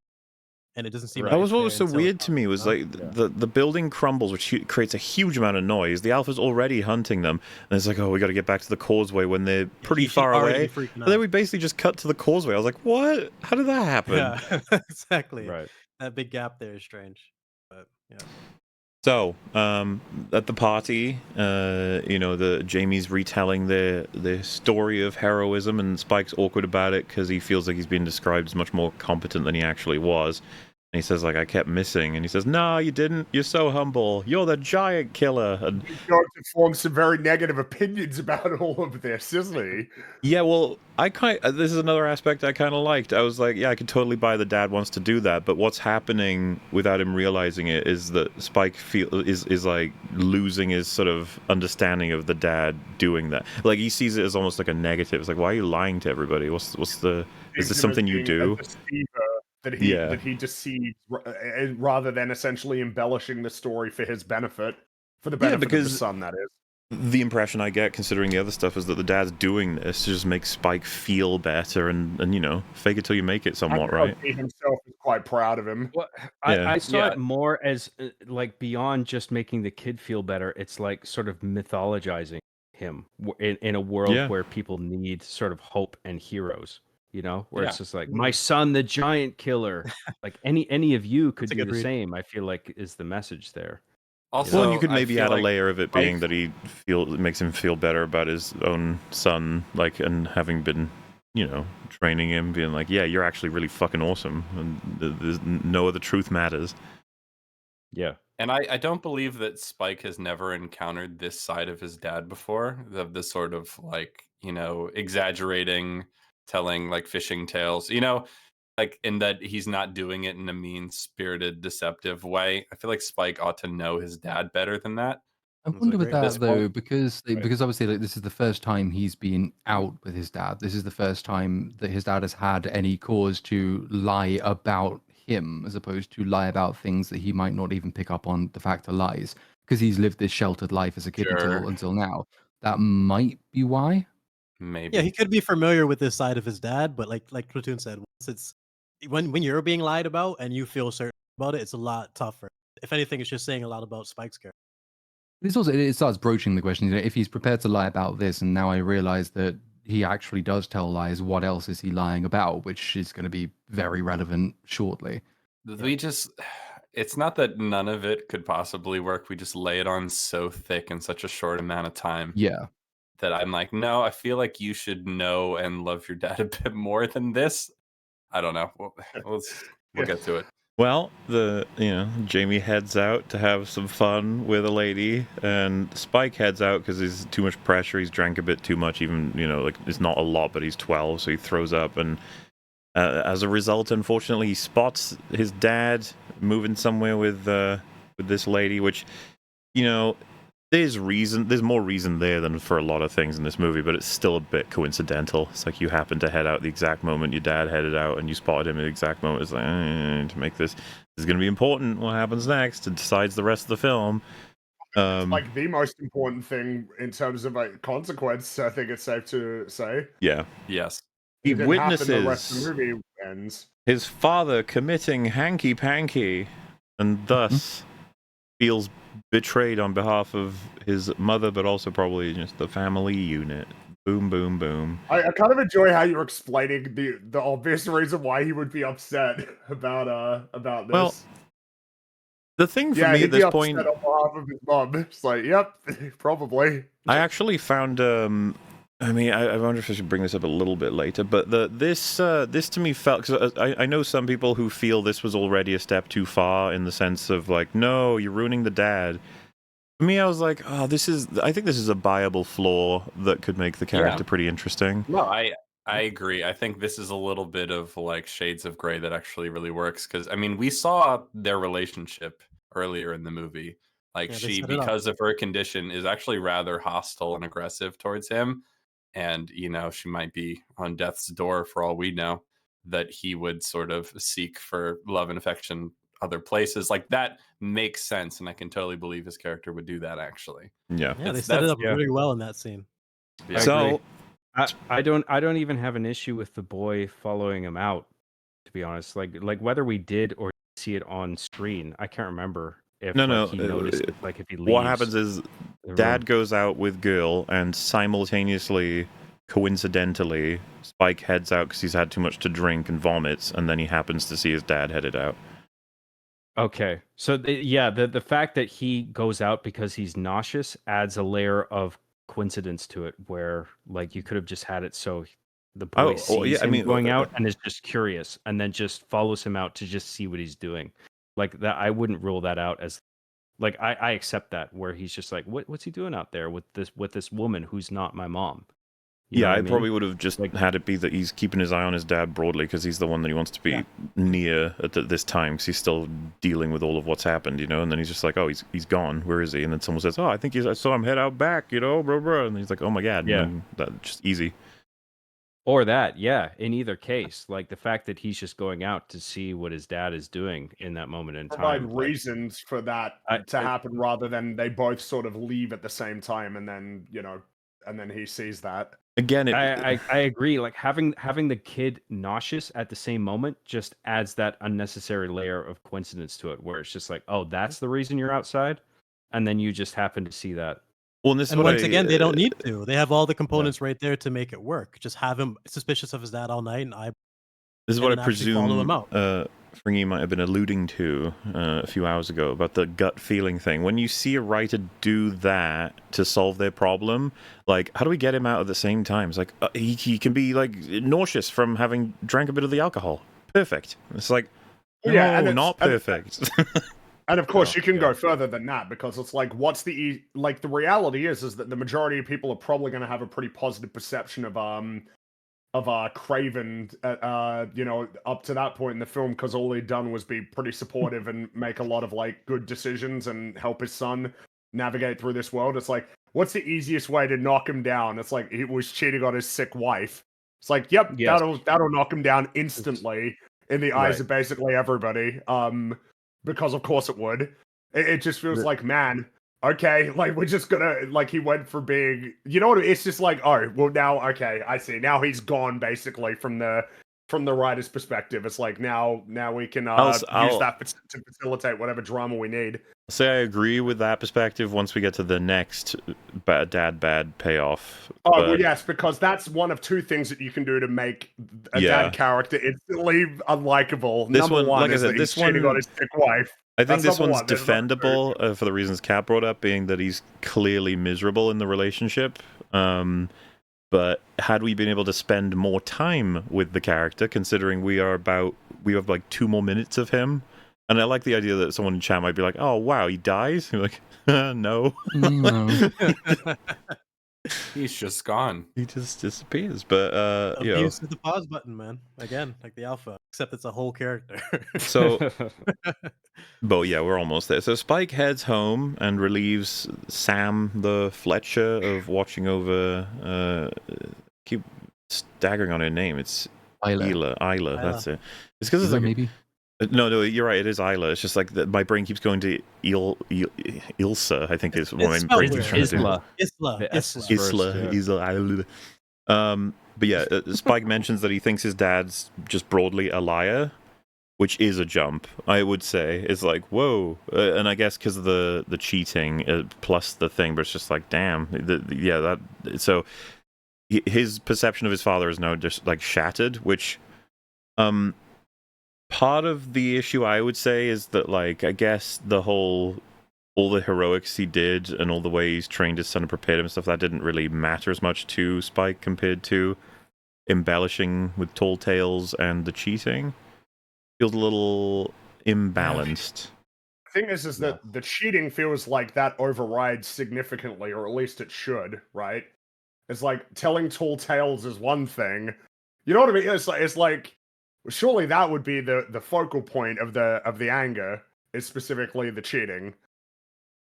Yeah, because he just said he's a liar, which is like, and I think like, he's. Well, that's not specific enough on like what should actually make him angry at this particular point. I guess you could say that it falls under the umbrella of lying, but you know what I mean? It's like it still feels like the embellishing the story is a significant factor when it shouldn't be anymore. That's like gone at this point, you know? Or it I think should be. it depends what the kid thinks his father is lying about. Like if the father is saying, "Look, I love your mother and all that," and then the kid sees him putting his head under another woman's dress, then I can see like him saying, "Oh, you're lying about you loving her." You know what I mean? Like Maybe he's just a that's not town stretch gynecologist. for me. I think a lot of this sequence would work way better if it were given more time, but there is no time left to provide I this think You could portion. have preloaded they needed some to of set it up though. before Yeah, they yeah. even left So, on like, their journey. Before Yeah. leaving Like, Jenny, if something like from the first scene. rather than sort of just having kid wake up and they sort of mission prep and then exposition scenes on bridges, it could have been like he woke up and maybe his dad sort of comes in through the front door, obviously really tired, having been out all night, and like a "where were you last night" moment, and then maybe have the mother throw out an accusation while she's sort of sick and slightly deluded, but one that feels like it probably isn't being born of the delusion, and then downplay sort of the happy father-son relationship during that opening mission and have it a little bit more hostile at the beginning but sort of forced together by circumstance. And then by the time you get to this scene, you've done the preloading work, in which case you can kind of bring up all of these older grudges, the things that the kid has been noticing. They could have set I it up agree, instead of having it be so jarring when you consider how Yeah, scene it is. part of the problem is they made him so likable, and you know, like he just went through this very, you know, traumatic but thrilling and, you know, emotional ordeal, and he saved your life many times over, and he's been very supportive and encouraging and blah blah blah. He just went through this whole big ordeal together, and then he's exaggerating a little bit in the story he tells, and then he cheats on your wife, and you're like, he's a total liar. He can't be trusted at all for anything. It's like They did a better job setting up him cheating on his wife than they did setting up the voice of his son, which is just a fucking failure because they could have done that. It's very, very simple, like Platoon just played out. And when you consider how important it is when they actually boop him out of the movie, I think it's a colossal failure. Yeah, he just got booped out. It's so terrible. And right when he really truly became interesting, the gray element of him cheating on his wife. Well, hang on, because before he gets booped out, something else happens. It's so Sam tells Spike about Dr. Kelson, a man he thought he was dead because they had spotted a fire. And he's like, oh, that's probably old Kelson's fires. And he says, he used to be my GP, my doctor. And Spike says, wow, Dad said all doctors are dead, and that's why no one knows what's wrong with Mum. I was like, what? Doctors went extinct. And I thought it was so weird, too, because it's like, bro, abandoned hospitals, there's going to be information. There may even be, all kinds of medicines. Whatever, it's fine. And he says, Sam says, Dr. Kelson's odd, and if your dad doesn't want to talk about it, I don't think I should. Which, of course, is just now adding to Spike's whole thing of like, oh man, I can't be trusting my Faja.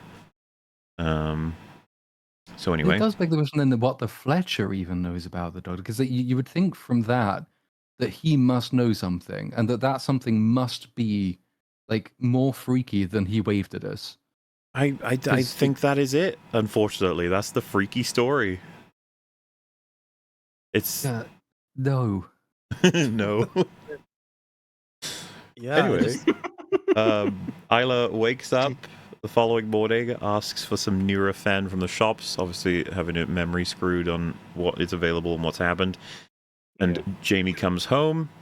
Spike is obviously seething and molding with as to how everything's happened. Mhm.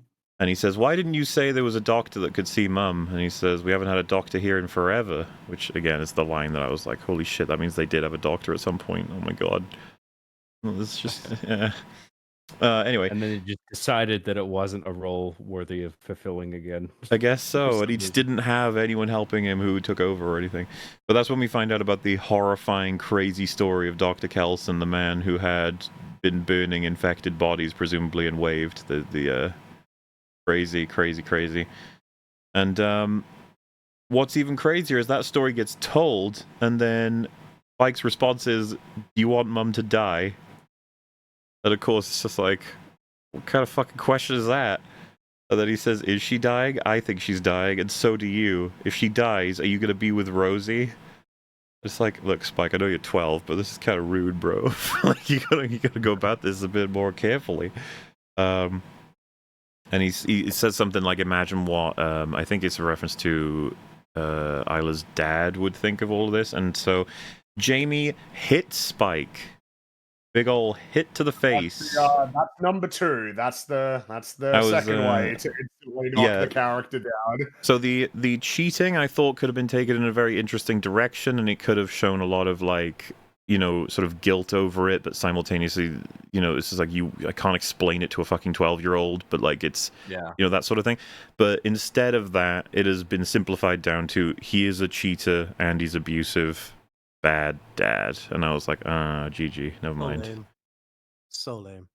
So anyway, Jamie is like, oh gee, I probably shouldn't have done that, but Spike runs up to Isla in the room, and Jamie comes up after him, and then Spike pushes him out of the room and says, get the fuck away from us, and pulls his little pocket knife out on Jamie, who then grabs it. And there's a little editing choice that gives like a little shakiness to the camera while he's holding the knife, and then it calms back down and he hands the knife back. It's again kind of with what we've been talking about, where there's just all these like little unique editing choices. That one was another one where I was like, I think I'm cool with that in terms of just showing this pent-up rage and then calming himself back down. Well, they almost shoot him a couple of times as like some. I'm trying to think. There must be an instance in either 28 days or weeks when one of the guys who's like just become infected.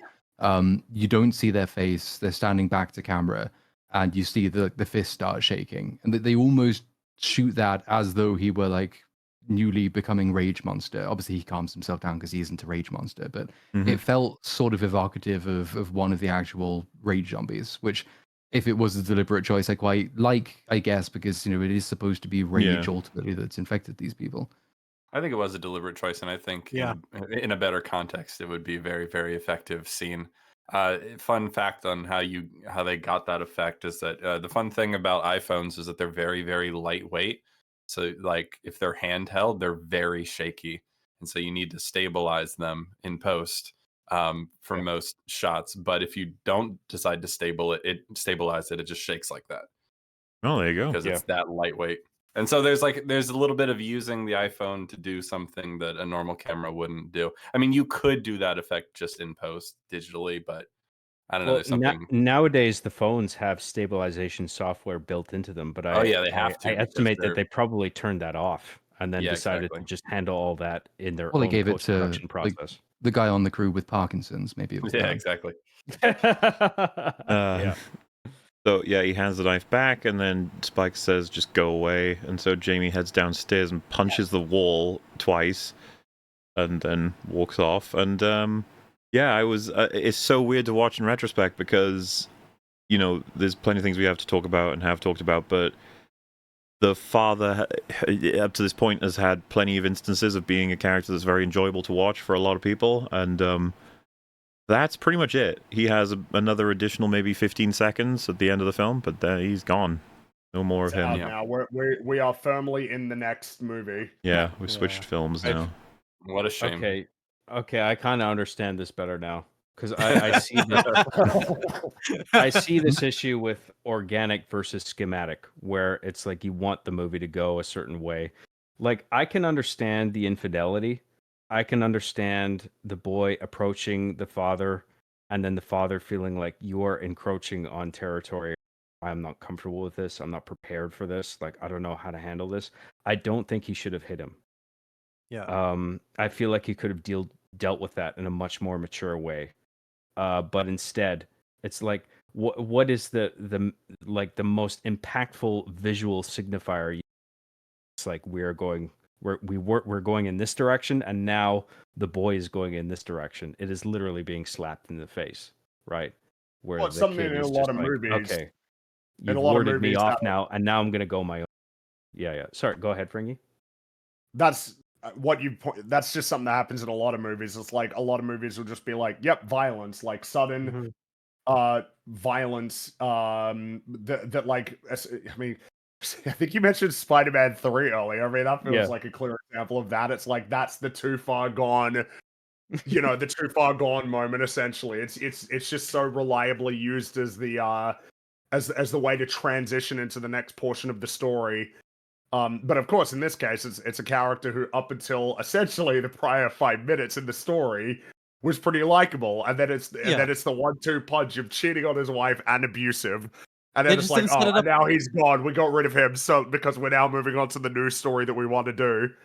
Yeah, they didn't set it up with either character. Like the escalation of emotions with both characters was just way too rushed. From the kid just suddenly just thinking his father was a terrible person from these two events, rather than actually asking him what happened.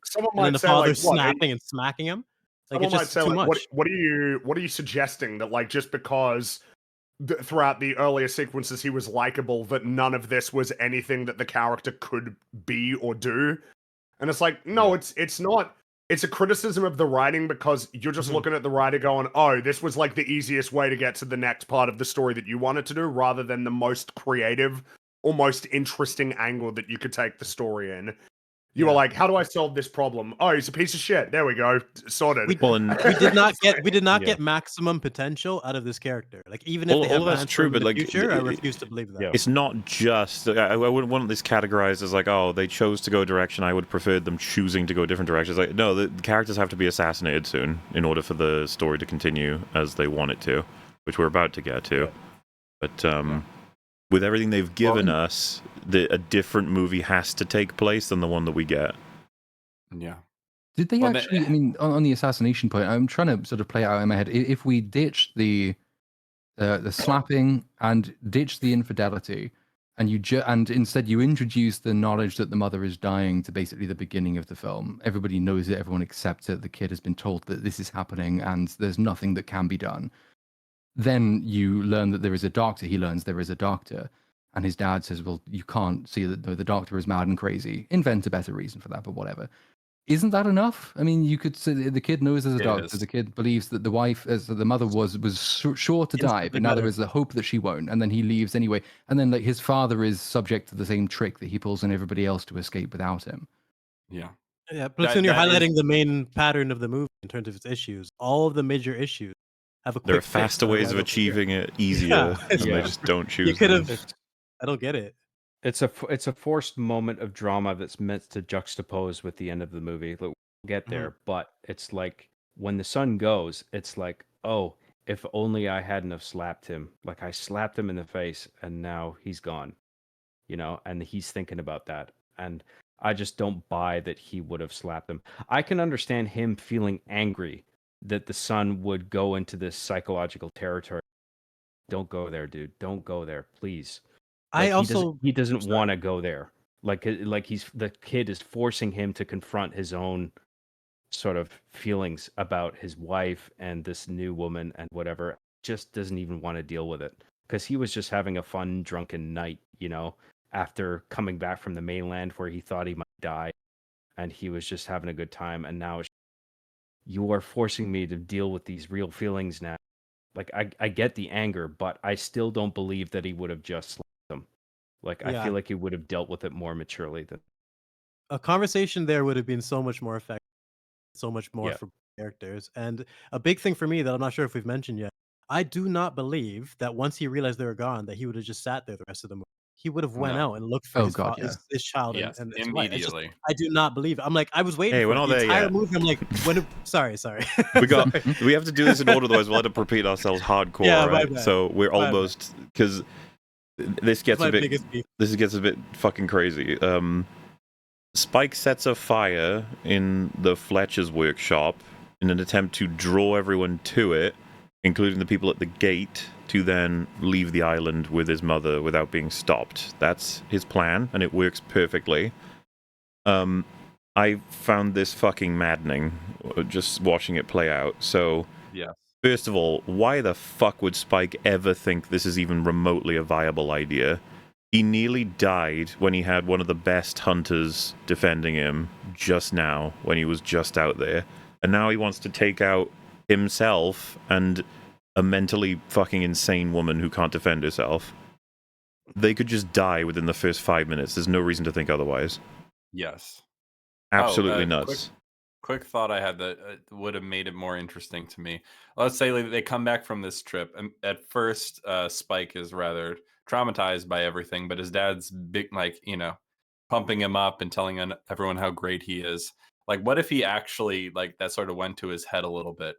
You know what I mean? And then so he asks his dad to go with him to find the doctor, and the dad says no, it's too dangerous. He's a madman. He wouldn't be able to help anyway. But he's like, you know what? I can go on my own. Like if you went that direction instead, like a sort of youthful hubris as a result of the dad, pumping him up and all that sort of stuff, that could have been more interesting. But as is, he knows how dangerous it is. He knows that he's ill-equipped to handle it. He denies the doesn't bring stories of him anyone else doing with him. well. And he knows his best chance of survival is his dad coming. So any way Yes. of getting him to go is the way to Yes. go. And even if he has to trick him and force him, him bringing his mom could have been a way to leverage, force his dad to come. Now you have to. We're already several yards out. He has to fucking act I also before the tide just goes out. There's so many ways they could have did it better. It's broadly crazy. wasn't a huge fan of him burning down that workstation No. as well. It was just Yes, fucking rude. That's insane. Yeah. You need that. I am curious where we all stand on this because I object to the sequence as well, but I think for different reasons. Okay, so the kid has decided I have got to take my mother to this doctor, otherwise she's just going to deteriorate and there's no other option. And my father isn't going to do it, so I got to take her out, and I can't rationalize with the people at the gate because they're just going to say, like you guys brought up, this is dumb. You're gonna go out there, you're gonna die. You are not prepared, kid. The woman can't defend herself. So don't even bother. So he's thinking, I've got to just lead everybody off the gate. And so the kid decides, I'll start a fire and distract the people who are manning the gate. And that's the problem. That's the issue I have, where it's the people who are manning the gate are unsuspecting of the nature of what started this fire. It's how the fuck did this start?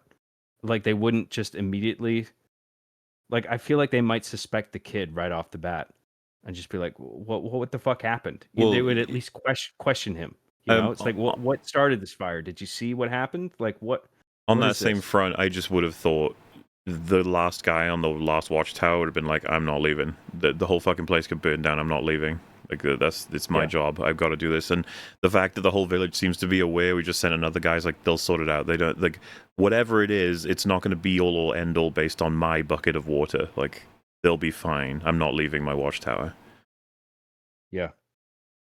No, I can also believe, at least one person's just sticking by the gate just to be safe in the event of anything happening. I mean, because who knows what could happen. Yeah. But it's just one of those like movie things where it's like we have to get everybody off of the gate, so they can like leave. Yeah. So I mean, I agree that could have been done better. Well, it is funny because like we begin with the kid leaving, but just before he leaves, he is stopped and shown all the headstones as a reminder of why you don't break rules. That watchtower is basically next to the headstones. If that lesson's instilled in absolutely everyone, people are not going to be breaking rules to leave the gate. But yeah, of course, next up, they've headed over the causeway, and the dad realizes that his son is missing, his wife is missing. They've recently talked about the doctor. He lied about the nature of needing help. He's likely gone through the gate over the causeway. So the dad gears up, gets all of his weaponry and suits ready, and the elders are like, "No, you can't leave. And we won't send anyone to rescue you." And he says, "I don't care. That's my son, my wife. I'm gonna go get him. And damn you all to hell if you think you could stop me." And he catches up with them at about 3 hours because, of course, he's a way faster, way better tracker. And then the rest of the film plays out with the three of them trying to reach the doctor because the dad does get actually convinced by the son that this may be worthwhile, especially now that they're out there already. Yeah, that's the film that didn't happen, of course. That's a different movie. Yeah, sorry for skipping it. I was just like, I was waiting the entire movie for that moment to happen. What you do as a writer, you've established this. This is what that character would do. He would grab his shit and gear up. I'm waiting for the gear up scene. I'm waiting, and it just never came. What are you doing, crazy bro? too, because you've got everything is ready now. Like you've got all those unresolved issues as to the cheating, the fact that he hit his son. And you can be like, so he's going to spend the rest of the movie desperately trying to make up for all of this stuff, try to explain it, and then you kind of already see is like the writing's probably pointing to he's going to die to save the two of them at some point. That's probably going to be the conclusion. How you do it? And they get to the doctor. Or you can just never see him again. That's also so. Kick him out. No, we see him go, no. It's incredible. You've got me so interested in this family dynamic, and then you kick out the most important piece. Yeah, it's nuts. I was just throughout the movie just waiting for the scene where we cut back to him and it shows him gearing up to go get him, but it just never happens. Yeah, it's insane. Well, I mean, either that or he shows up at the moment of peril, like out in the field. Yeah, that we're like, oh, we came didn't out need to save us. We didn't need the scene of showing him gear up. We didn't need the scene of him tracking them because we knew that was all happening, so they can make it dramatic. He'll appear right when something horrible's happening, and we'll be like, of course he's here, but yeah, that never happens. Yeah. They instead confirmed he was sitting in his fucking kitchen the whole movie waiting. Yep. Just like, I guess they're gone. There's just nothing I can do about it. There's no possible scenario that... No, it's not. It just wouldn't happen. There's just nothing. And the worst part, like I said, is that he would have caught up to them so quickly. It would have been easy. Yeah. I didn't 3 like hours is pushing it, honestly. The father had to wait for the note to like it's run insane. out and be like, oh no, my son. Like, why wouldn't he have done that way earlier and just gone out to look for him? Insane. It's just not how he's been established at all. No. Remember, he takes Spike out like earlier than he needs to because he's clearly like willing to put himself in danger and thinks it's important to be tough and resilient and all that stuff. He would just sit around. No fucking way. No, not that guy. No. They screwed up. It's like, it's reminding me of like Walker in Falcon. It's like you accidentally gave him these traits that don't fit with the rest of the story you're trying to tell. This character just would not sit on his ass, and he has all the resources and ability. What's crazy too is like I've seen people say it's like, well, he's not allowed. There's no rescues. It's like, you really think they're gonna fucking stop him? Seriously? Are you? Are people really like referencing that line as to why he stayed? Like, Yeah. okay, I guess it's the rules are rule. Are you kidding me? He would have went Joel. He would. Well, we so- could have had a scene for The Last of Us. of him Not shooting only up would that place. he personally decide that he's happy to rescue his son, but secondly, I don't think they would ever consider stopping him. They'd be like, you know the rules, we're not No. coming for you. And he'd be like, I know, I need go. Yeah. Yep.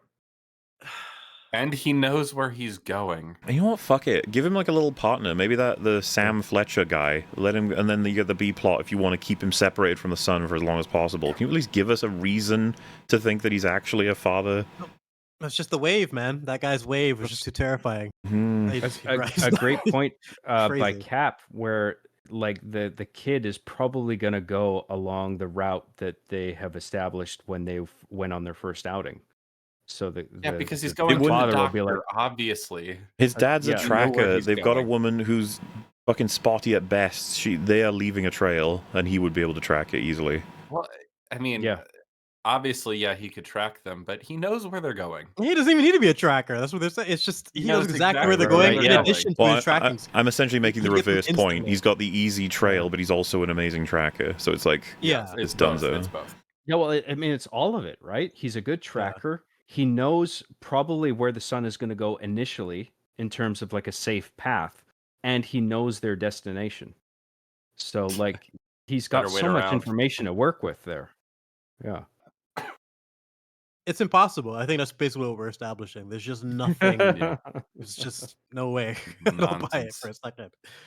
So the mum's lucidity is extremely convenient here, because if it came in when they were leaving, it would have stopped the whole plan. But she says, we can't be on the mainland, it's too dangerous. Where's your dad? We have to go back. And he says, we can't go back, the tide's in. We're gonna go see a doctor. There's something wrong with you, mum, and the doctor's gonna make you better. Which I thought was like, wouldn't the mum, if she was still lucid at this point, be like, no, we're gonna go wait by the causeway, because I'm not gonna walk into the fucking mainland where there could be anything that could kill you and I. Like, that would be insane. No. Knowing what we will find out later about how she feels when she is lucid, she would absolutely have turned him around then. Yeah, it didn't feel right to me in retrospect that she would have just been like, oh, I guess, yeah, if the tide's in, let's go meet some zombies. Like, no. There should have been an argument there. She just says, okay. And you know she just what? walks into the forest. Was he lying or not about the tide when he said that? Because on one hand, it feels like it would have been way too fast because the tide was still low when they were obviously leaving, and they were only just away from it. But secondly, she'd be able to see that they were high, so she would know if he's lying or not. So yeah, I don't know. That all seemed a little. To me, it's a scene that they could even have just not had, as in she was still loopy until they were well into the fucking forest or something. But it felt like a writer's scene of, oh, we got to account for her. Oh, why are we here? Because you have no choice, Mum. Okay. Yeah, I nailed It it. seemed to me that she was increasingly deteriorating because she started calling him dad. Well, that's a bit. This is where they say, right? She has moments of like really strong lucidity. She gets them one again when they're with the doctor. Which is super convenient. Right. Yes. Yes, it is super very convenient. Yeah. That's true. Yeah. So they decide to stop at what seems to be like a chapel for the night, and she asks if Jamie is silly with Spike, and that like acts funny, does like just plays with him and stuff. And he says no, and she says, well, probably wants you to be tough like him, and that not so much messing around like his granddad being her father. And they make some funny faces at each other, and I realized first time around, I was like, okay, this is fine as like the first scene for showing me what kind of relationship these two have. Unfortunately, we're past an hour into this fucking movie, so bit late on that front. And secondly, this is every scene we get anything that builds anything between these two is scenes we're now not getting between the relationship you had built in the first movie that you decided to commit to that are no longer being committed to. So if you want to reset, that's your decision to make. It's going to have its consequences. But the reality is, this scene is the only one that gets referenced in a montage of what Spike is thinking about when the conclusion to Isla's story happens. My point Yeah. being, this is the only time they have sort of like a little meaningful discussion / a relationship boosting thing, as opposed to a plot thing or a funny thing.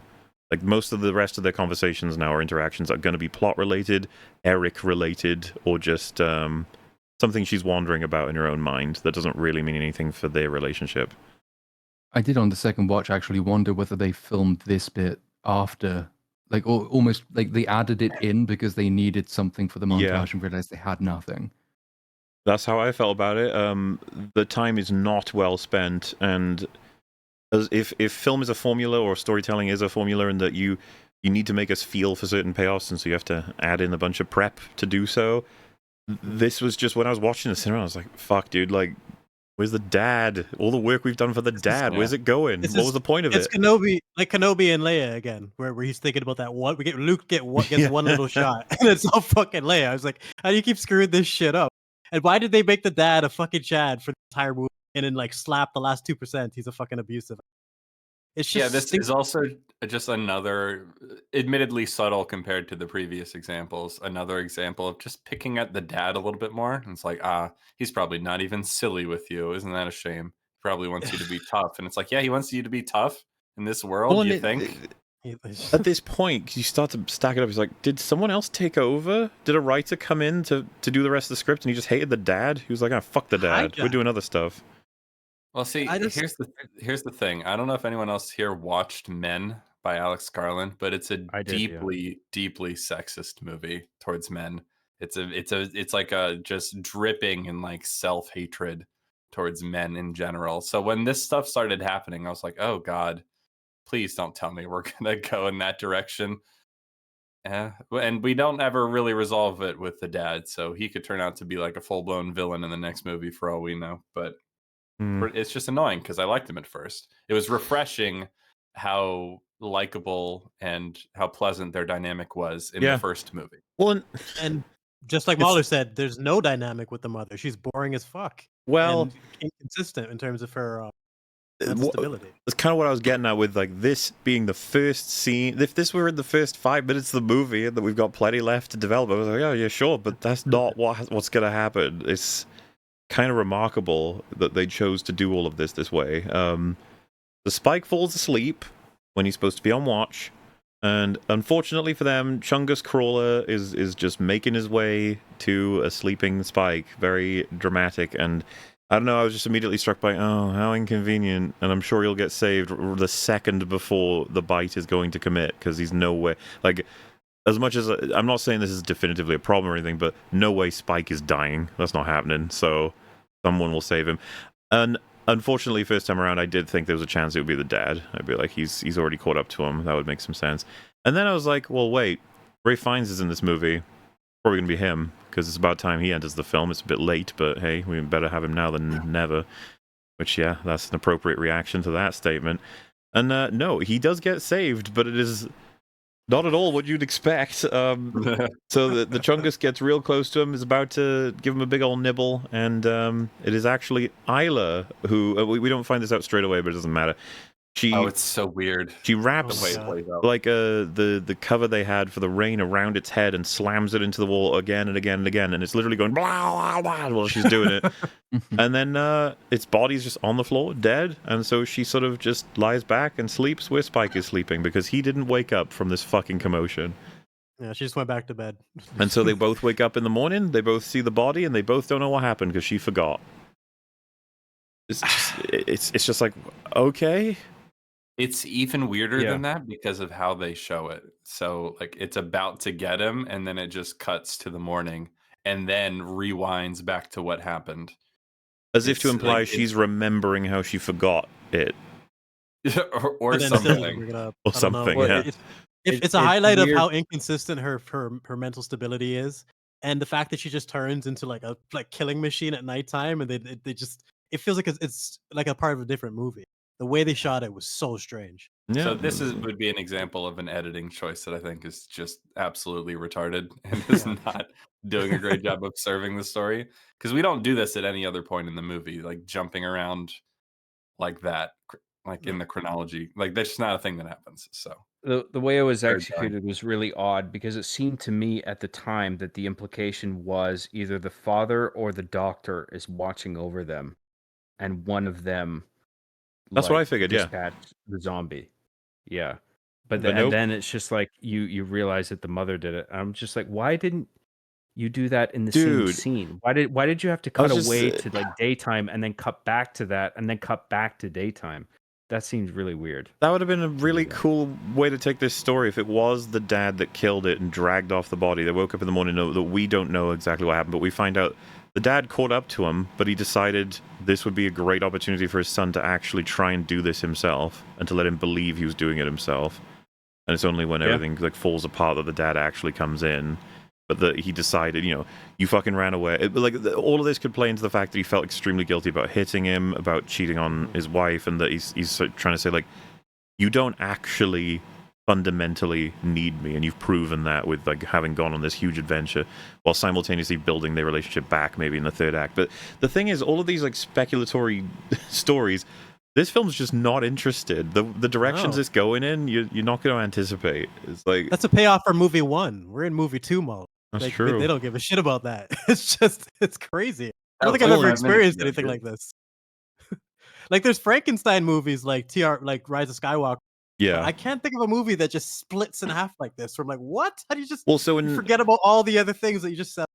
you might have been thinking, it's like, well, do we have a B plot? And it's like, we technically do, as of right now, introducing 8 fully equipped Swedish Navy. You're like, wait, what? What do you mean? Yeah. It's just like, well, that's what we're doing. They're also in the movie. We're doing this now, and they are, they've just come off the little, like, dinghy, and they run in for their lives, and they enter a little canal, and zombies are chasing them, and it is a scenario I have seen in countless zombie movies, and I hate it. You have, like, 8 fucking fully ammo-readied, rifle-equipped fucking soldiers being chased by about 10 zombies. Just shoot them. Boom, boom, boom. You only need one, like guy, really. And you just... Oh, God, I can't imagine how much I'd appreciate the idea of just they have a commander who says, burst fire, one at a time. You know the mode where you have, like, 2 guys keeping everyone covered and everyone moves through them, and then another 2 break off, and the 2 that were waiting then go back and basically completely covering fire as they go. Some kind of structure like that, a commander pointing it out, one of them freaking out and him like giving orders to keep him in line, and then zombies come up from behind them and they have to readjust and account for that. Ammo getting reloaded, different problems happening, but an actual overwhelming with zombies. Instead, you just have... Yeah, there's like 10 zombies that are easily killable running at them, and they eventually just lose. You're like, how could they possibly have fucking lost? It's like, sorry, they just They lose. suck. They're no It's so good. crazy that Alex Garland literally learned nothing from working on Warfare Yeah. with that war vet. Because that movie is all like very sort of procedural, methodical military strategy. And he participated in that movie as a writer and as a co-director. And he learned nothing. And these ones aren't even alphas. You can kill them. Like, if you shoot them in the leg, they fall over and they're fucked. Yeah. Somehow they failed. They fail. Like, It's insane. The way they'll edit it, right? It'll show a quick shot of 10 of them go blah, blah, blah, all over the place. Like, oh my God, how crazy active. And then it'll show one guy shooting his gun to the vague right. We can't see what he's shooting exactly. And then it might show a zoomed in shot of one of them getting shot and falling over. And then it'll show that same soldier getting jumped by 3 zombies. And you're like, how did that happen?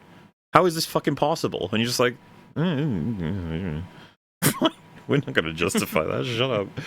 You're just like, okay. So, of course, if you, Alex Garland, you'd be like, well, why don't I have a movie if you don't have this happen? It's like, why don't you have 2 soldiers? Why don't you have them pretty good, but they get overwhelmed? Why can't you just calm the fuck down? Why'd you... The easiest one is having one of them injured. Like, 8 if you have of to them. aid, Yeah, 8 of them with you rifles. give them all those It's like, resources. the zombies and then can't you do make them shit. stupid. And it's funny many because of someone them might did say, they like, even well, what end up if there's an taking out? alpha? It's like, the alpha's going to be fucked. The alpha can't do Yeah, anything against a like- rifle. What's the alpha going to do with 30 bullets in its chest? Nothing. Yeah. 2 soldiers and one of them is injured. Right there, boom. That's Easy. gonna be Yeah, if one of super them's threatening. injured, I mean, there's easy drama right there if he abandons him, right? Like, he's Yeah, like, so fuck much this, you could I'm do. not Yeah. taking you any further, I'm dropping you. And then he has That'd to be some redeem good stuff. himself by helping someone else, which Exactly, kind of what he yeah. tries to do. Like, fucking storytelling. But Well, the thing every is that turn a this lot of movie the says time fuck it and does the easy thing instead. a lot of the time it's just like like, the opportunities present themselves if you just take a scenario and wonder like, what would be the most interesting way to have this play out? But here, it basically is we've got a whole bunch of guys and we need to whittle them all the way down to just one of them left. That's what we need to do. So how do we do that? Oh, well, they're all pretty bad at their jobs. Yeah, sure. Hey, maybe Lame. they're inexperienced or something. That's an excuse. It's not like you need training to be a soldier. No. Nope. So Well, they when flee. that boat of NATO soldiers crashed, I mean, they could have had anything happen. Yeah, where you have they free could- they reign could to have make any reduced it to consequence. Lost the any amount majority of of their soldiers ammo. left over. Yeah. Blah blah blah. But yeah, no, they just make them super incompetent. So yeah, all of them die except 3 who make it into like the inner canal, I guess, like a tunnel. And as they're walking through it with, by the way, between them 6 torches, right? Like 2 per helmet, all just shining out the whole tunnel. And yet somehow he ninja strikes them, the Alpha. He picks up one of them, and I'm not even exaggerating, he takes about 20 seconds to kill one of them in like a fucking fatality. The other 2, one of them struggles to just get his gun up and working, he's so terrified and confused, and the other one runs away. So had either of them shot the Alpha, he'd be dead. Yeah. But that's just not how it works. So the Alpha kills 2 and 1 escapes. That is the whole sequence with the Swedish fucking Navy, which at this point I was just like, oh fucking hell, it's gonna be this kind of movie. It is, and it's like if you're gonna do it, like the moment I first watched it, I remember thinking, well, look, that's quite stupid. But I assume that we needed to have this character in here somewhere because he's going to be important. He sure is. Yeah. So There was also another example of, I think, of like the movie's stylistic approach working against itself here, because like they do like giving the Alpha its sort of Mortal Kombat finishes, or like it's almost like Predator. I'm sure there's a Predator game where you go around and you rip the skulls out of people. It likes doing that, and this is probably the worst example of when they choose to do it because it is so obviously self-defeating, and it's only because everyone around him is retarded that it isn't. Yeah, Yeah. they wanted to give him his little fatality moment. Like they could have done that in a different. And there's guns literally that should be drawn on him, but they're just not because they suddenly forget how to shoot as soon as they're on an Alpha. Stupid. Well, when you're doing that video gamey thing of having a special type of zombie, I can accept that, like, okay, this is like the Alpha zombie, so if they're gonna get their hands on a human, they got to do something like viscerally violently, and like tearing somebody's head off with the spine attached. It is very Mortal Kombat, but I was just like, okay, fine. But the way that it gets executed, where it's just like you were bringing up, Mahler, where they could have just, like, the 2 soldiers that were there around the guy that was getting attacked, they could have just gunned him down, like just aim for the brain or the legs or whatever, and just taken him down quickly and probably saved that guy. Like, why Well, didn't they just do that? It's actually nuts that Like a had they video done game that, cutscene instead. the whole rest of the film Yeah. doesn't like work if they shot that Alpha. That Alpha is basically the bad guy for the rest of the film. So Yeah. yeah. Isla is having a bit of an episode. She's remembering what her dad said about there's an angel statue, and it was that it'll stand forever, and when you look at it, you're looking into the future, and it's like you're a time traveler. And she said she got scared because she thought he was serious when her father told her that, and how many hundreds of years have been traveled this time, or is it thousands or more? I don't really know what to make of this, other than I guess there's a vague connection to her brain melting with the cancer, right? Like that she's re-experiencing. It's like she's time traveling in a way, but I don't really know what else to draw from it, or what it would have to do with the movie. Really, It feels pretty time wasty, to be honest. I didn't know this sequence. I was just like, okay, and then the zombie appears, and you're like, oh right, okay, that's probably. I felt like that stuff was more about the kid, where he's forced to grow up way faster than he should, where all of a sudden his mother is referring to him as her father, and then he's all of a sudden feeling this way. It's like, oh fuck, I'm your kid, and you think I'm your dad, and all of a sudden he feels in this position where it's like I haven't had a chance to grow up. And I think we already get my that. parent thinks that I'm the parent, you know? I think we get that from his performance more than anything, not from her dialogue. Which is like I'm not really sure what they. What are we supposed Well, to get out of her well, dialogue? I think he carries the scenes. well, I don't know what you mean because I think it is made explicit in dialogue that he is made to feel like that, but I guess there could have been more emotion in the dialogue. That's what you're Well, I getting feel at? like we have to. There's a lot we can interpret based on what she's. But um, everything that she's saying, we just have to read into it. For him, it's explicit. You can see the draw, like him being in this position where he has to take care of his own mother and grow up way faster than he should have in this world. And I think the actor does a really good job of portraying that. But like, I don't really. I think that's we get that from him. I don't really think her dialogue really does a good job in that scene. It's all of it just Okay. seems like we could have gotten more out of almost every scene with her was either misplaced, like not at the right time to like develop the relationship, or we just didn't get much out of it. I thought it was. I just read it in chat. Just arrived. Does this say fun EFAP or another? There's no reason to hope for anything EFAP. Saw that. I don't know. Somewhere in between, maybe. A bit of both. Yeah, no, it's not July yet. Don't worry. Well, hey, they could all be great. Jurassic World. They won't be though. But yeah, there's Anyway.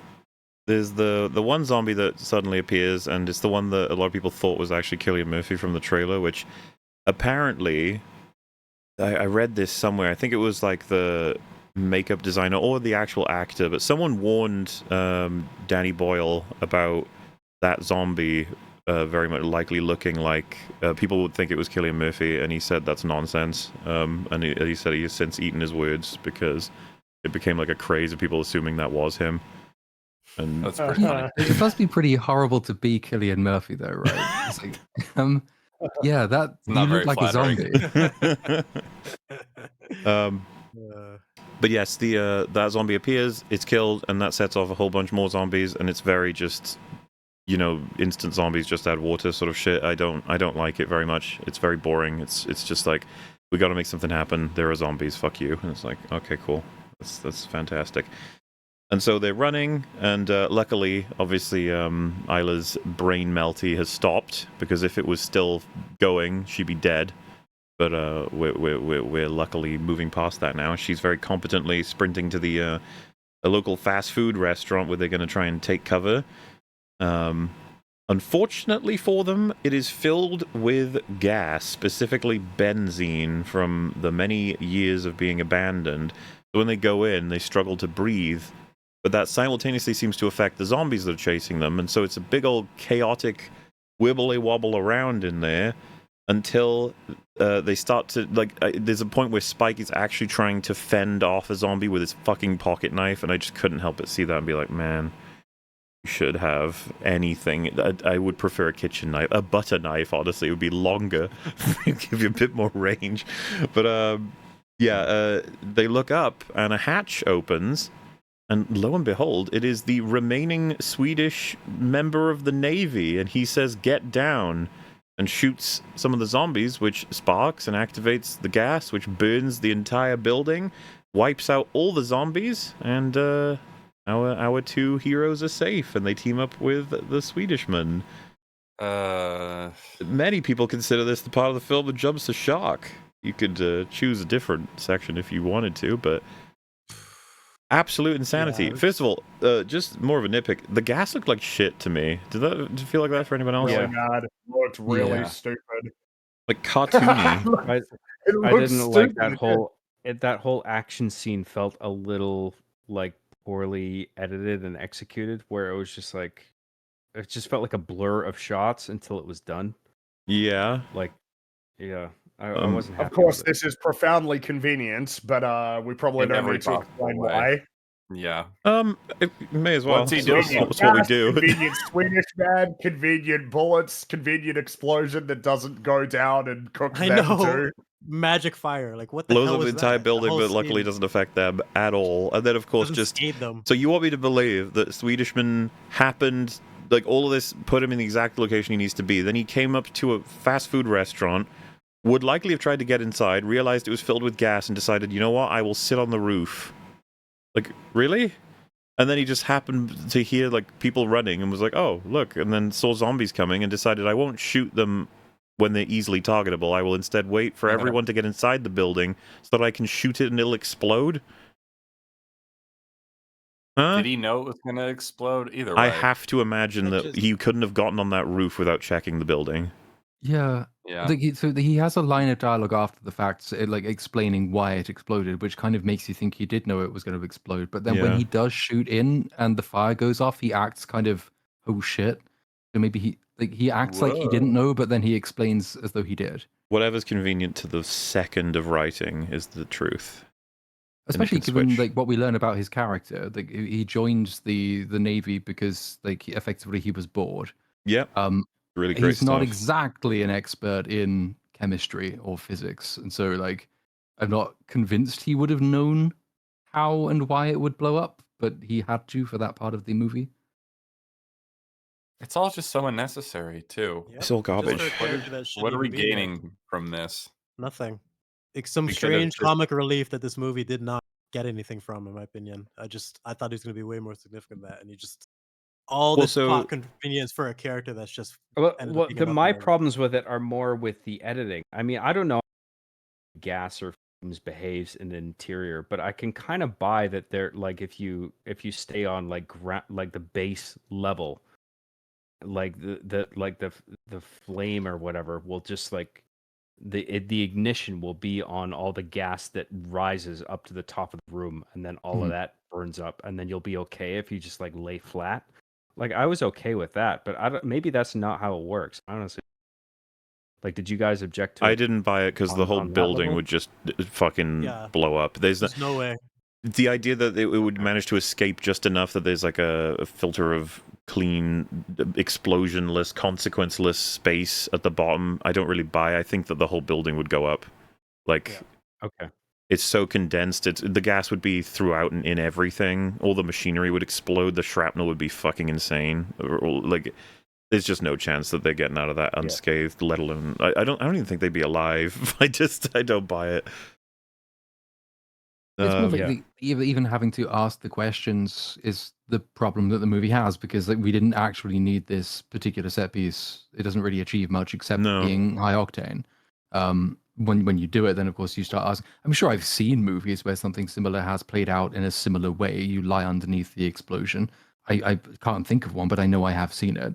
But when you've got a guy like randomly sitting on the roof, having for some reason arrived here, having been on the outskirts of Scotland, and then acting the way that he did, it just seems kind of unnecessarily silly compared to the tone of what the rest of the movie's striving for. Like I felt like they needed an action scene now, and they just shoved this in. I think that's what it is, and it's a really poorly thought out one. There's definitely that, I agree, but I interpreted more less of an explosion as and more so like an ignition of like a short-term ignition of gases that had built up in the interior of that, where it's just like it flares up enough that it will ignite zombies that are standing upright and set them on fire. But I don't know. Maybe it's bullshit. I don't know. Like I wasn't like that off put by it, to be honest. I mean, there's a whole laundry list of conveniences that allow that whole thing to happen, and it's just not worth it. I don't think. Like, it doesn't provide much of anything interesting. Imagine we cranked Eric's age by 20 years, and we gave him like some kind of close range weapon, and he actually competently defended them, and then was an interesting character. We could do that. Way better. Someone who's like a survivalist, like the Doctor. Just different tactics that have been developed over the years to deal with zombies. You can actually learn them here. What do we lose if we just skip this bit entirely and go to the next slightly strangely contrived piece? We lose Eric. If we lose Eric, that's my point, right? What do we lose? Rather than doing this, if we'd gone straight to the train without him, what's lost? Comic relief. That's what this was for. My theater was laughing at his stupid. Yeah. I mean, look, I kind of some of the exchanges I kind of liked in terms of like the culture shock thing. It works for the first couple of times they do it, and then they sort of keep doing it. Too many times. But like, you kind of want him to be a bit more of a character if you're going to justify taking this amount of time out of your movie to do it. Like, you're taking the time to introduce him, have the action set piece, have the walking scene, have the sort of the calm before the next action scene. It's quite a chunk of film that's being taken up for something that could have just happened if they'd walked straight to the train instead. We got more character think- from Eric than we did of the mother. Like, it's unacceptable. Like, we just so much more we need to know about her. And her as thought much as we got process. Eric's character, it's such a fucking waste. Like, who cares about...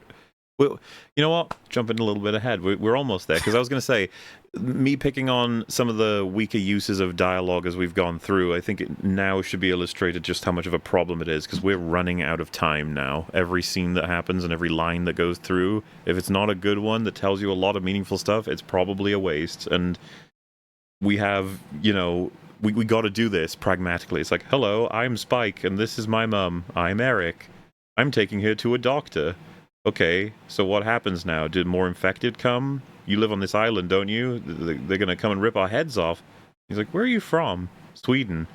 And in the meantime, she's making noises, and he's like, can you make her shut up? And he says, I can't. And he goes, wow, you can't make her shut up, and you can't help me. Why the fuck did I waste my bullets? All of that doesn't help us at all, like, with anything meaningful. It's just sort of pragmatic dialogue, which, to be honest with you, if you need to cut time, you can actually have the scene be the explosion, they crawl out, he's there, and then he says, so who are you? And then we cut to some B-plot for a second, then we cut back, and all of it's done. We didn't need to see any of it, because we know all of it. Do you understand what I mean? Just that kind of lean cutting. Like in the Arnie scene in Terminator, when Sarah says the exact same thing, so what's your deal? And he just looks over and gives her a look. We don't need to explain it. We fucking understand. We've been watching the movie. That's what I mean. It's like, just, we don't have understand. time for this to do the whole, like, well, they have to meet, and then they have to explain what each other's goals are, and then they have to say what they're going to be doing next. So I'm like, dude, we don't have the time.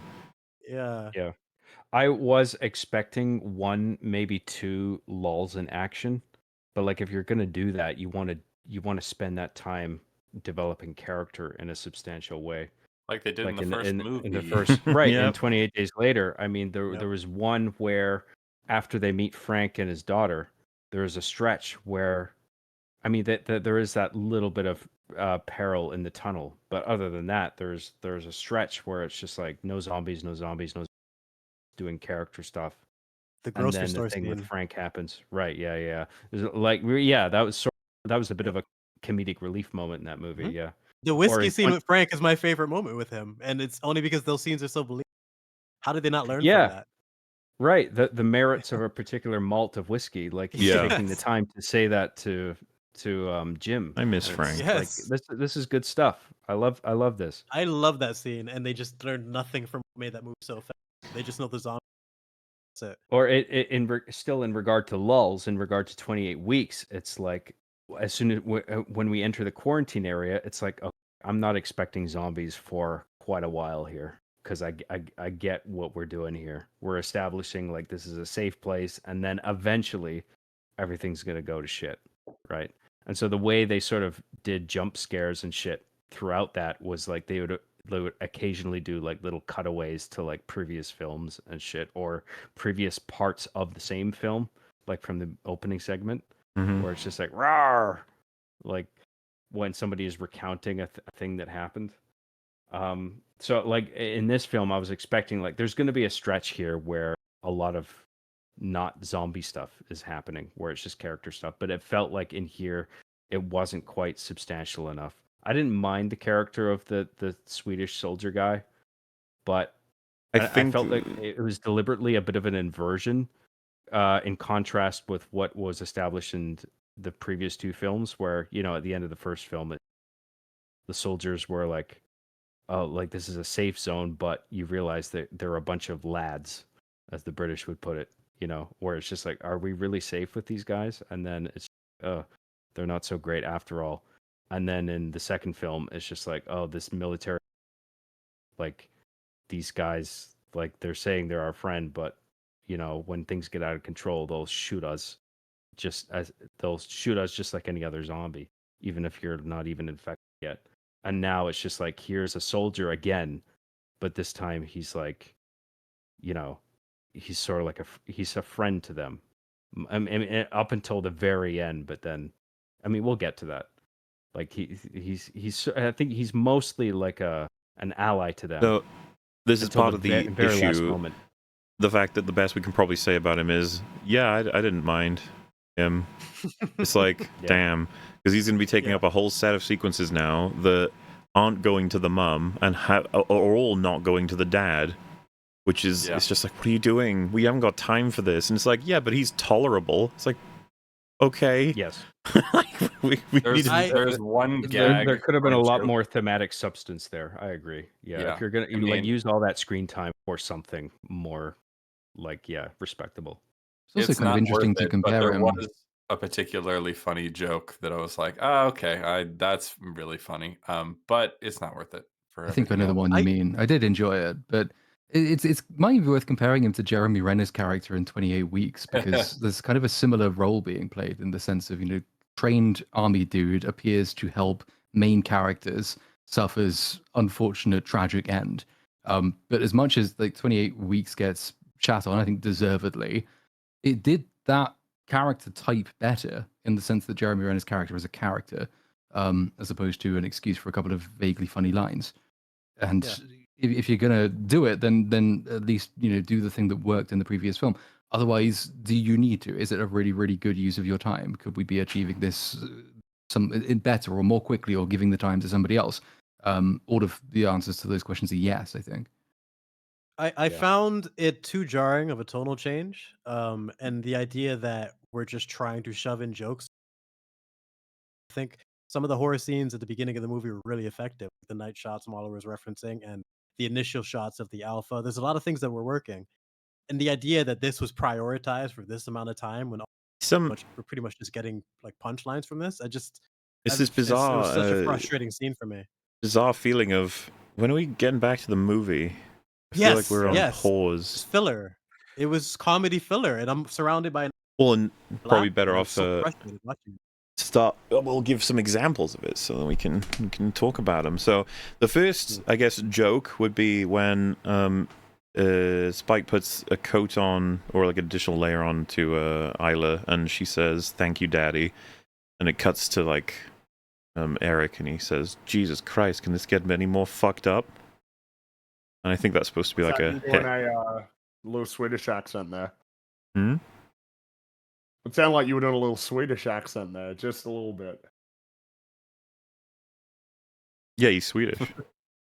No, I was just pointing out that you were giving it a go. I appreciate that. I don't even know how to do that. No, isn't the Um, chef from the Muppets Swedish? That's kind of my only frame of reference. That's a good start. Good start for all the characters, and they got great stereotype accents. But that's the first of the jokes. So may or may not find it tonally appropriate. It's really up to the That wasn't the individual. one I had in mind, in case you were wondering. No, I figure. I already know which one you'll laugh at, because I'm pretty sure it gets everybody, but we're going to have to talk about whether or not it's suitable, like outside of isolation. It's just a bit of a... But anyway, he says that his... because this is the thing, right? It's like we've got this character, so it's about time we tell the audience who he is and what he values, right? It's just like, bro, I don't think we got the time. Like, we were just trying to start up the relationship between Spike and his mum, which was already taking time away from Spike and his dad. And now you want to do what? Spike and random Swedish man? Like... with each time it feels like we're slow, and you know where I'm going with this, right? It's like, okay, so do we get back to the Spike and his mum or Spike and his dad? It's like we more so get Spike and the doctor soon. Like, Yeah. it's just like, what do you mean, another character? Personally, I was okay with splitting the film between like Spike and his father and Spike and his mother, but then like when all of a sudden the Swedish soldier gets introduced, that felt like much more of a waste of time relative to both of those. Like, I appreciated the distinction between the mother and father. I like the scene where the mother is trying to be silly with him a little bit in a way that the father is just like, dude, there's this threat that we need to deal with, and you need to be serious about it. Like, this isn't a time for jokes kind of thing. Like, I like that dichotomy. And then the soldier came along, and I was just that felt like there was a lot of wasted time there. with the soldier. Well, to be specific, he talks about all of the things I just laid out as like I feel like a writer maybe when they're feeling a bit insecure about getting all this information across, when it's just like, if you're killing him in the next 3 minutes, maybe this isn't necessary. Maybe you actually need to spend more time with the mum, because remarkably, we haven't had another meaningful scene between her and Spike now since that first one we mentioned, and we're really not going to have another one until the end. So he says that his best friend... The scene is so odd. It just because there's like, my best friend from school is a delivery driver. Oh, you don't know what a delivery driver is? It's someone who delivers packages to people who order online. Oh, you don't know what online is? It's like, okay, what? And he says, you only get one life, and you're pissing it away. That's what I said to the friend, and then the friend says, well, what are you gonna do, fuck nuts? So I joined the Navy, prove a point. Now who's pissing their life away? And I don't know about you guys, but I was just like, what the? I don't need this. Like, I don't care. No. If it's going to be in the movie, because like there might be something in the idea that like you've sent the kid out into the world away from his father, and this is his kind of coming of age story. If you introduce characters that like represent one potential future of himself, you can do something with that. And if you turn Swedish guy into a character, as they kind of briefly threatened to do maybe once, keep him alive and give him an actual more involved role throughout the rest of at least this film, you could there's some, I think there's some potential there. There's a scene in particular where like this phone runs out of charge and he just throws it away, and I thought, well, okay, that's probably going to be the beginning of some arc for him, right? Because that's his final separation from everything he's once known, much as Spike has been separated from everything he's once known, so now they can come together. That's basically the last moment he's in the movie before he dies, so fuck it. Pretty much. But you could have done stuff with him. It's an interesting idea having a guy sort of like torn away by fate, like force of circumstance, and marooned on this like isolated place. And And instead because they were we're like, Go ahead. oh, sorry. Go ahead. Well, I was just gonna say, I guess they figured it'd be more interesting. Like, what if he gets marooned there for like an afternoon and then gets his head ripped off, and that's his story. That's not. that's Yeah, it. it's not very interesting. When you that's think why about it in its cynically- totality, like, yeah, he's not really here very long and doesn't have much to do. He could only be seen as he's just a device to deliver some jokes. That's really the only purpose he serves. That's it. Which They is a could've shame. done- That's just lame. Well, because now we've done his life story in as quick as a way you could possibly imagine. It's extremely unsatisfying. And so they have Spike say, what are you saying? And he says, I should have been a delivery driver. Right now I'd be stuck in traffic driving too fast on a narrow street or something. And Spike's like, so why are you here? He says, my fucking boat sank. We were patrolling on the east coast of Scotland and we hit something. Scotch on the rocks. Oh, Which God. is just like, what the fuck? It's just hilarious. This is, It's the few of us found a life raft. We didn't want to go to shore, but the wind blew us there. 8 of us made it, with only myself now surviving. And I was just like, fucking hell. This is so cares? useless. It doesn't matter. None of this matters. And All his of it whole will be existence irrelevant takes in the away from end. his existence takes away from the father and the mother, and so it's everything every line he says, every them I'm scrutinizing, and the fact that it was just jokes and then a stupid awkward death that I saw coming a mile away. But do you see how, like, it's when I started to, it's really awfully sterile and pragmatic. The first set of things he says are all describing his life, his values, how he ended up doing what he does, and then the second section is specifically how he ended up here, like in a logistical way. It's so crap. And Spike isn't a character in this whole sequence. He just keeps saying, like, who are you? Why are you here? What do you do? It's just- You're right. He just got put on pause. He doesn't ask any questions. Character, he's just there. Yeah, like I think a substantial lull in action, I think, is fine as long as you use that time wisely. And it just didn't do that here. Like in the case of 28 Days Later, it's doing that with the soldiers, where you're characterizing all these guys, and you're building this sense of unease, where it's like, oh, like do we feel safe in the hands of these guys? With this, it just felt like, you know, like slight comedic relief where it wasn't really landing, and then it tried to do something, I feel, with like the again, I don't want to jump too far, but like there's a like a picnic scene, and there's like a line of dialogue where the mother, through her dementia, she's commentating on the soldier, saying, "I know a dick when I see one," and it cuts to the soldier, and then the shot hangs on him for an unusually long amount of time, where you're meant to go like, oh, is he like deciding something here where like he's gonna kill her or something, but then it ends up not even doing anything with that. Yeah. And so it's just like, what was the point of all of this? Well, You know, like, speaking of wasted potential, obviously there's something interesting you could do for Spike's character, having him encounter someone from the other, from the rest of the world, which is still civilized, and like that would be so jarring for him, and you could use that as an opportunity to talk about what he thinks about staying on this island and whether he might want to get off the island or something like that. I don't know. There's opportunity there too. something more interesting. Yeah. There are countless conversations to be had about the wider culture in the world and how the world sees Britain right now. You'd have a million questions. Yeah, Like, there's so many interesting things I could talk about that would be thematically relevant as well, that would boost the character relationship. But no, it's all like it's all like grade school writing. It's like, you gotta make sure the audience know why he's there and what he cares about, and it's been answered in, like I said, the most sterile way possible. It's kind of crazy because you just don't come across this that often. It's like, Spike says, "You're going to be rescued." He says, "You know the whole island is in quarantine, right?" He says, "I know there's a quarantine, but I thought it was only for us." He says, "Quarantine's for anyone who puts a toe on this island. You hit land, you never leave." He's like, "Okay, well, you could come to my town after we see the doctor." "Where's the doctor?" "It's not that far." Good God, it's so dull. Did the mother have a single question? It's No, just she's occurred like to me. It's even more jarring. She's loopy at this She's point. loopy, yeah. Oh, of course. They turn the loopiness back on when they need it, but then when she's ready to run, and I don't even think we even mentioned this too. She was fucking bedridden at the beginning of this movie. Like, she couldn't even get out of bed, but now she could run from alphas and shit. Could you imagine the writer telling you, like, I needed them to discuss the nature of the quarantine to make sure the audience understood it? It's just like, we've been told explicitly. Yeah, like, why are you doing this? 3 major conversations the two of them have, and we gain nothing from all of them. It's a different movie, man. They didn't watch the first, like, 4.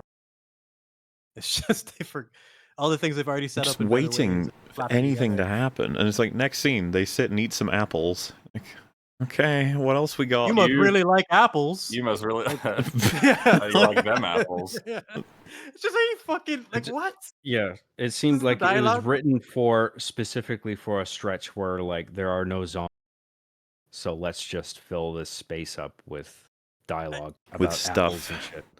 You should be trying to achieve multiple things here. There's things we could have been achieving if he wasn't here. Like, literally just delete Eric, and whatever they're forced to talk about would be interesting and beneficial to their characters. Instead, we're talking about apples, redundant shit.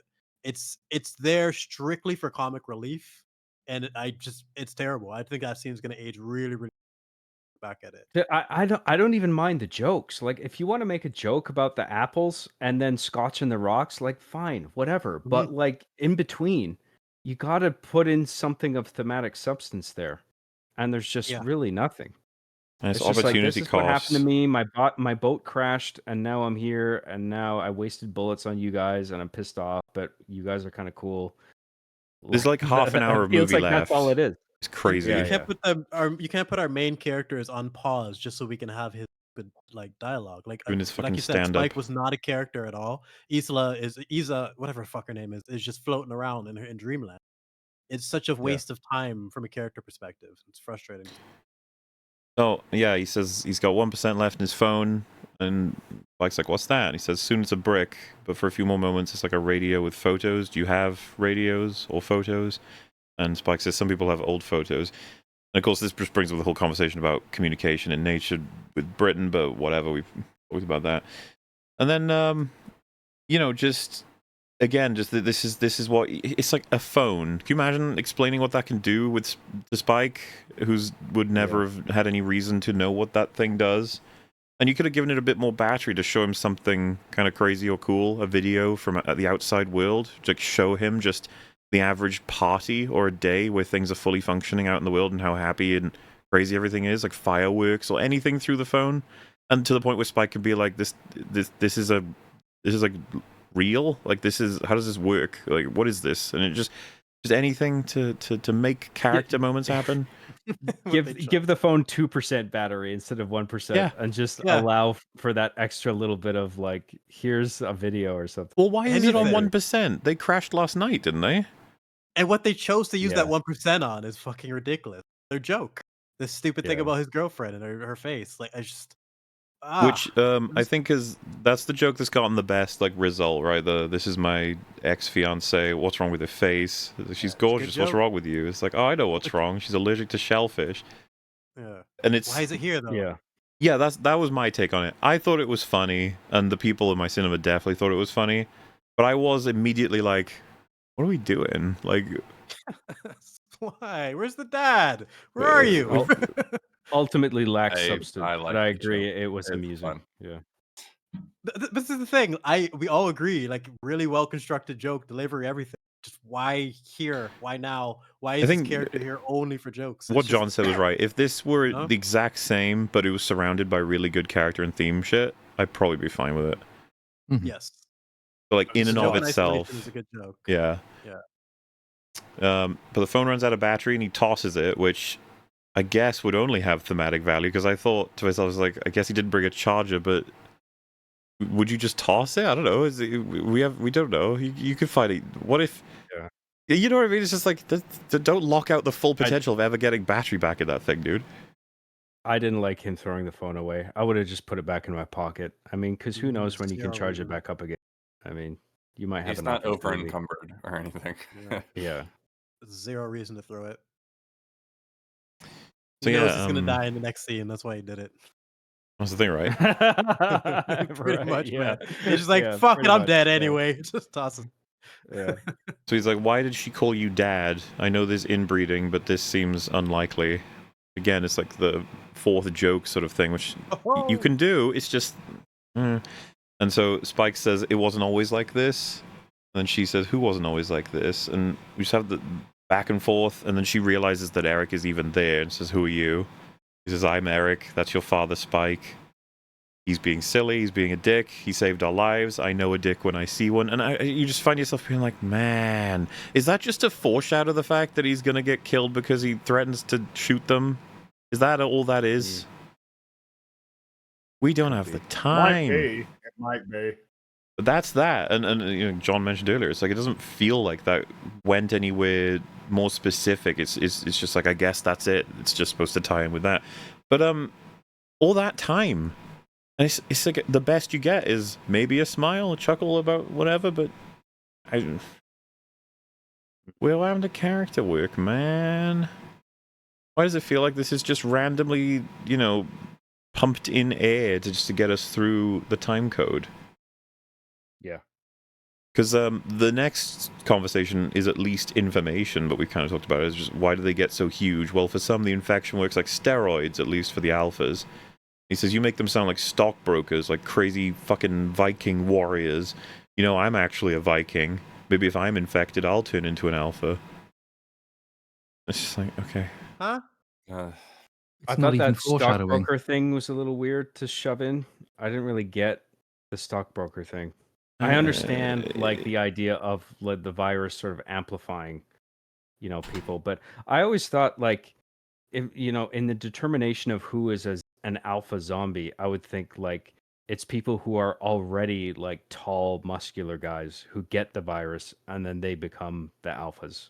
Like I wouldn't think the alphas sort of, or the virus manufactures the alphas, if you know what I mean. It's all so interesting. I was very happy at this point in the film and not at all worried that we were about to get just nothing until the end credits. And oh, by the way, where the fuck is Ray Fiennes? I was like, you promised me that Yeah. actor and I haven't seen him. And where you got like fucking 25 minutes left. What the hell is going on? So yeah, there we are. Isla, this needs to be understood, okay, logistically. They are 10 meters behind her. They all hear the sounds of probably a zombie screaming.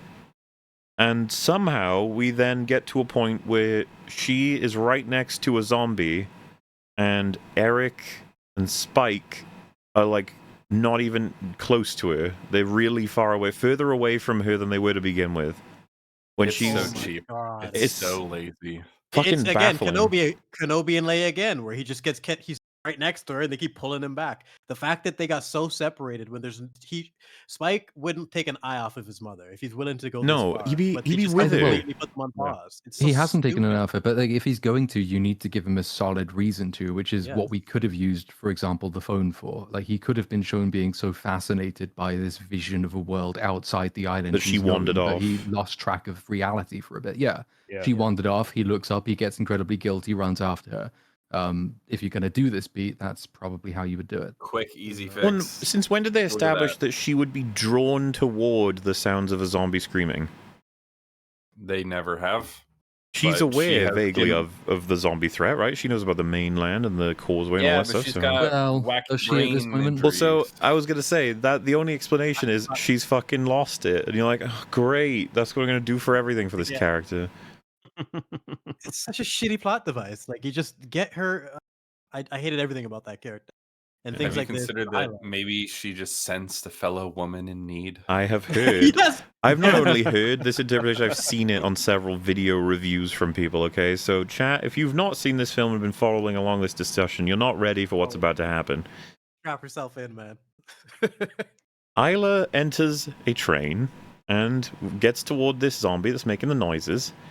And you see what's happening is it's a zombie mother giving birth to a zombie baby. And despite the fact that she seems pretty aggressive and even goes rah toward Isla, Isla decides, you know what? No, we're going to get you through this. And she offers to hold her hands to help her sort of stabilize while she gives birth to her zombie baby.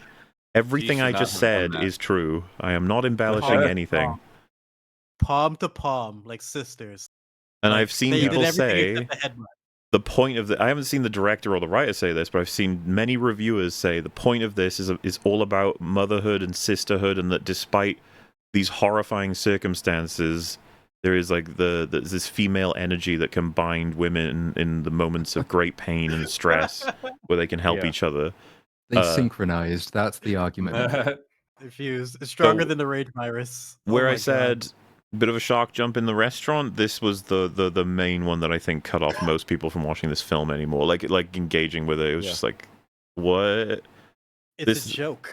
This is some It's- surreal shit. I think Spike's mother, she holds out her hands, and it's like, "Here, take my hands." And you're meant to think that the zombie is having this cognitive moment where it's like, Yeah. "Should I take the human's hands?" And then she does, and then you're meant to accept this as like a moment of like modern feminism or Sisterhood. whatever the fuck that they're It's- going for here. Yeah, And I hope it's it's not. like I'm women looking out for women, and isn't childbirth such pain? Which it is, but like it's just This is I bizarre. feel it feels a You'd little hope too they were much building here. it into something else, right? Like Yeah. this is telling us something very important about the nature of the infected that will become somehow relevant in the next movie, maybe. Like there is a way to break through to them. In certain circumstances, that they lose their rage and they become docile and even human. We haven't seen that yet, but that's kind of the best case scenario. Is that this is kind of foreshadowing that. And the fact that they had to put the men literally on pause, seeing like how we got here, just makes it like they just would not. Have So left it, you know? the only thing that could work about this is that the zombie mother is not actively trying to attack them because it's more preoccupied with the giving birth. And they sort of just watch from a safe distance because they're like, holy shit, they can get pregnant. That could work, but they're like, here, grab my hands. I'm gonna The help you hand-holding out, ruins sister. it. Yeah. Well, and for the that's record, just- this didn't. It's so weird because it's a baffling scene, but at the same time, I was like, yeah, I think I can believe Alex Garland would write this. Like, it's not too difficult. It's not too far outside of what I've seen from him before. Feels very Well, if he writes a movie like Men, like it's not a stretch that he would write a scene like this. And, yeah. It's funny to me in the sense of like, I don't know if you understand your audience for the 28 franchise. I'm not sure they're going to be resonating with this, Mr. Garland. But you know, if we want to get a bit more nuts and bolts about it, how the fuck is an infected pregnant? How could it support a baby? How could the baby not be infected? How are these possibilities? And it's just one of those things of like, it is in our law.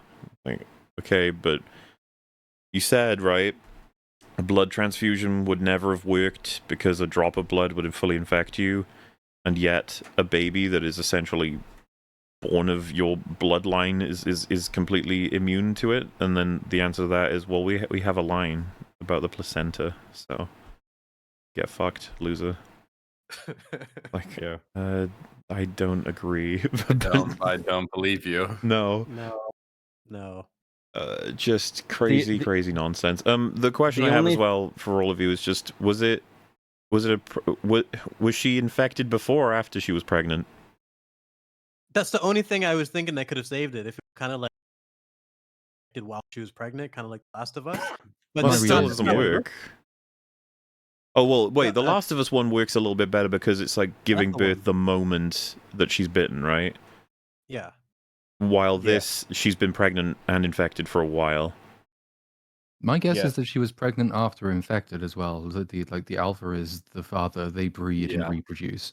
Yeah, I think that's why they were showing his dong. That's interesting because And I've there heard- is there's no ambiguity with this either, because in an earlier scene you see this pregnant zombie wandering, and she has like a pregnant stomach, and you're meant to think like, oh, is something going to happen there? Is she going to give birth or something? And then later you realize you see the same character. The alternative theory that I've seen presented is that it looks kind of like she's wearing a hospital gown that's torn open, and that the implication is that she was in a human-built but dilapidated hospital or something getting care, and then she got infected. That was the alternative, but I have no idea.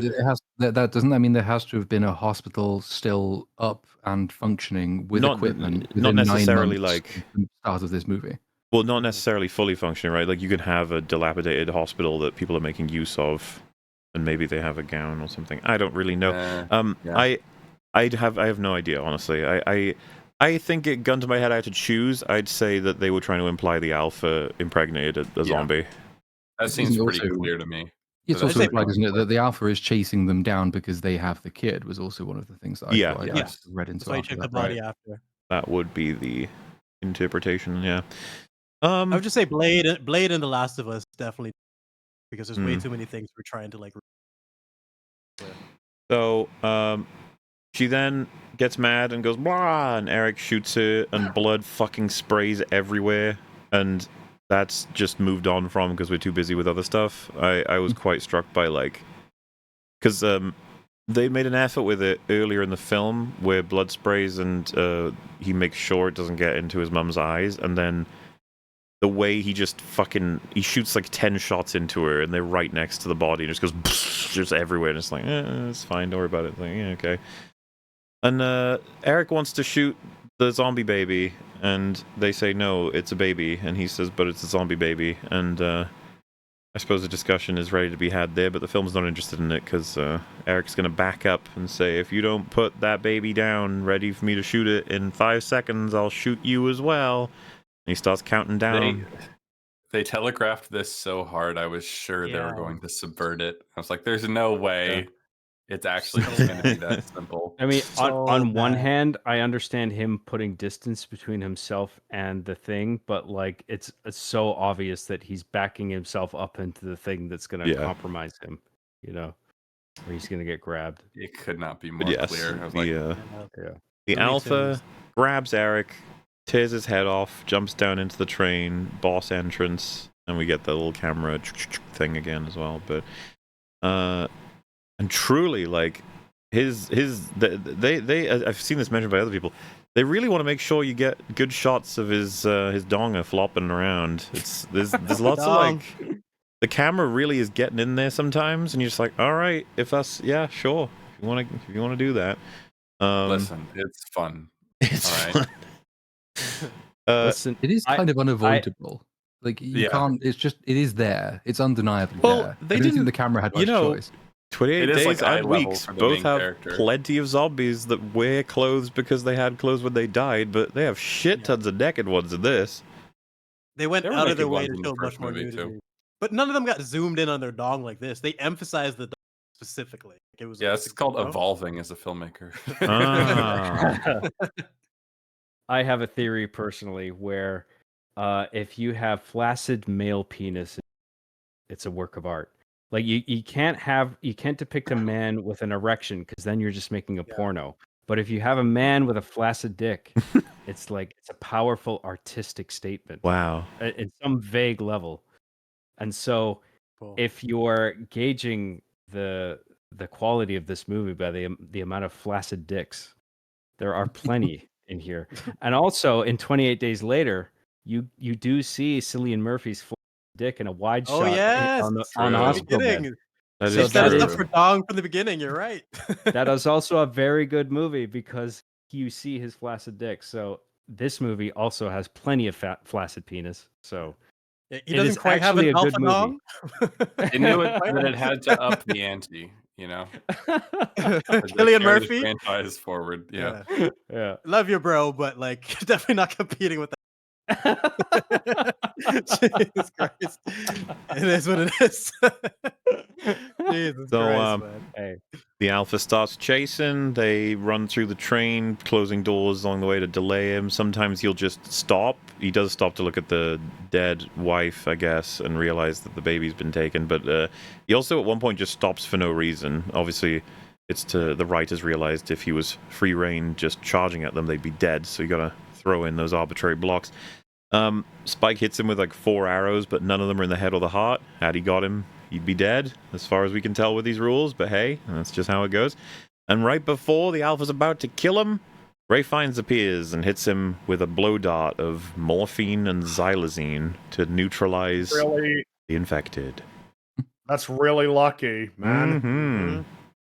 Dude, it really is like actually it's kind of a blight on writing, like this idea that as long as it's really it's the whole, you know, the bomb's about to go off but you stop it with like 0.1 or 0.2. Occasionally they get so daring as to make it 0.8 seconds or something, a little bit longer than just right at the last millisecond. But like it is such a crutch of so many stories of, oh, they're in danger. Oh, do you see that coming? At the last moment they'd get saved. Wow. Bet you Yeah. didn't see And that coming, huh? they did the same thing on the Causeway too, right? Yeah. Where it's They've like done it right many at the times last in this second, film, they and stick this it isn't in. the last time either. Yep. It's annoying. It's Remember just the normal sort of bad writing. Chungus coming up on Spike when he was sleeping, right Exactly. when he was Yeah, right this- next to his face, then this is boom. about- This is like the 4th instance of this happening, and the more that it happens, once is like, okay. Twice or more, you're already in pretty bad territory. Yeah. Yeah, you get away with I- one, and you still better set it up correctly. But anything If other it than happened that, I once don't in know. this movie and it was when the dad came in to save them or something, I'd be like, hell yeah, brother. Well, Yes, Fuck they yeah. can cheat for him anytime. Just bring him at any moment, like any. It's like, I was yeah, actually gonna that's lucky, say- but it was pretty Yeah. cool. This again, it's just like you see Ray Fiennes, and I was like, oh, finally he's in the movie. But I did have the second thought of, fuck, is the dad ever gonna be seen again? Like, what the fuck is happening? Yeah. I think Well, this I is where I come started to to let the go. conclusion at this point he was never coming back. He was It's out. this is the insanity. moment. I think Cap brought up a great point there where like the acceptance of this kind of thing comes down to context and execution, where like if it's a certain character under certain conditions, like it's like hell yeah. And also not I- overdoing it, as Frankie mentioned. Yes, very sparingly too. Yeah, I agree. I like that the idea of setting up the alpha as this scary monster, and then all of a sudden the kid has to contend with the alpha himself. Not only that, but he's also in this extremely confined environment on a train where it's just one narrow hallway after another. You're literally just running away in one direction from this scary thing. I like that idea, but then also it felt like that when the doctor comes in with the dart, it just felt a little bit too convenient. Where it's just like, okay, he's They subdued now. they ruined the alpha as a horror threat in that moment. Like you, not only did you stop his, but like they are this easy to deal with, and that entire town didn't. Well, come there's a up with couple of similar things, right? solution. There's that. Then there's the why aren't you killing the Alpha? It just ripped the head off Eric. It's already been stabbed quite a bit. Like, why are we not? And you might want to say, as many people have pointed out, the Doctor clearly likes them alive. Maybe he's up to some nefarious schemes or whatever. It's like, okay, but that doesn't explain why Spike isn't asking the obvious fucking question of, why aren't we killing this thing? Yes. Yeah. Spike stops being a character after Eric shows up. And then, of course, morphine and xylazine, man, those might be useful for people instead of spending them on random alphas because you're out here being a wacky doctor. Point being, oh my, you seem useful. You know about compounds, medicines, and you have supplies. If only anyone on our stupid island cared to talk to you, ever. It's like insane to me. Why don't you come hang out I with don't- all the people on the island? I don't think this is the first time the Doctor has subdued this Alpha either. So it's No. just like you're spending Kill these him. resources on doing this repeatedly.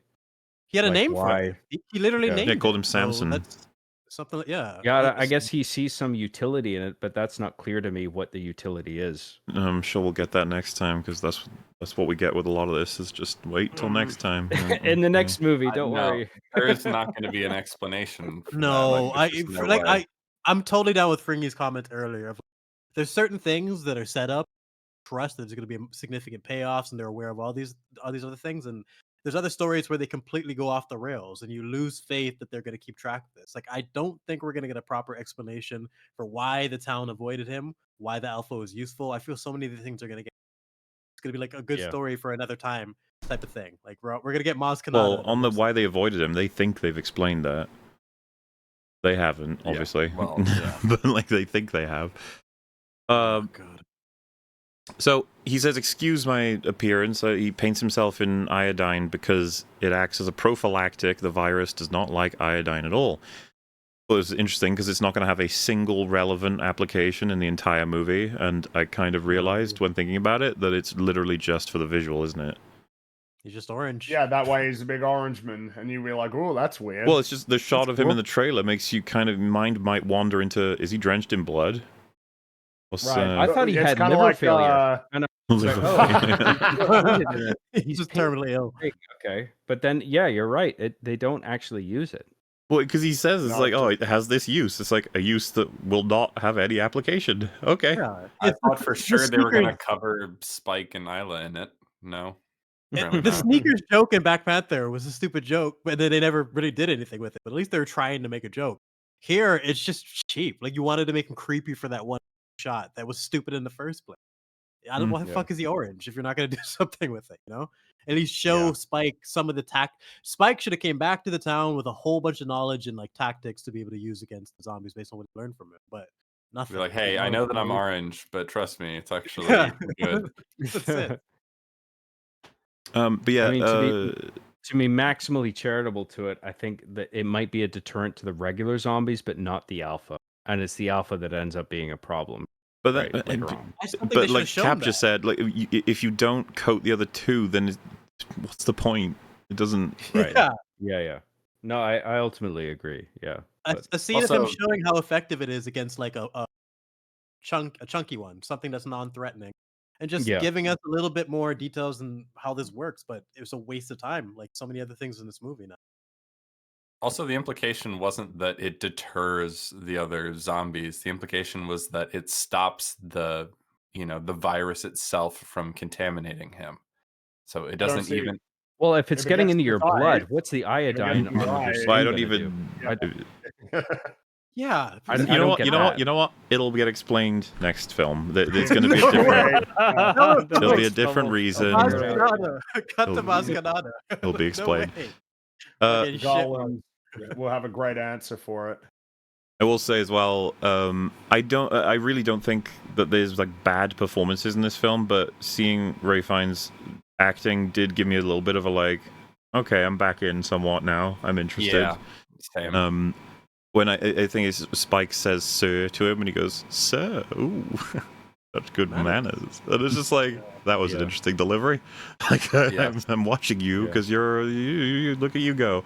And I think it's fair as well to have been sold on watching this film by knowing he was in it. I certainly would have had that as one of my things of being excited for, because I he's just a really good actor, and the idea that he's in a zombie apocalypse doing things is like, who knows what that could be. Obviously, you see him with his fucking bone temple in the trailer. It's like, what's that going to be about? I was not expecting he'd turn up with 20 minutes of film left, and etc. I don't know. It just all right. Well, anyway, aside from the performance, I mean, not to reduce it, because I love Ray Fiennes. I think he did a great job. But like, I'm just saying, like, I knew this was going to be what they were going to do with that character. You know, like they're going to find him, and he's going to be perfectly sort of polite and rational and educated. All those things. I'm like not against that.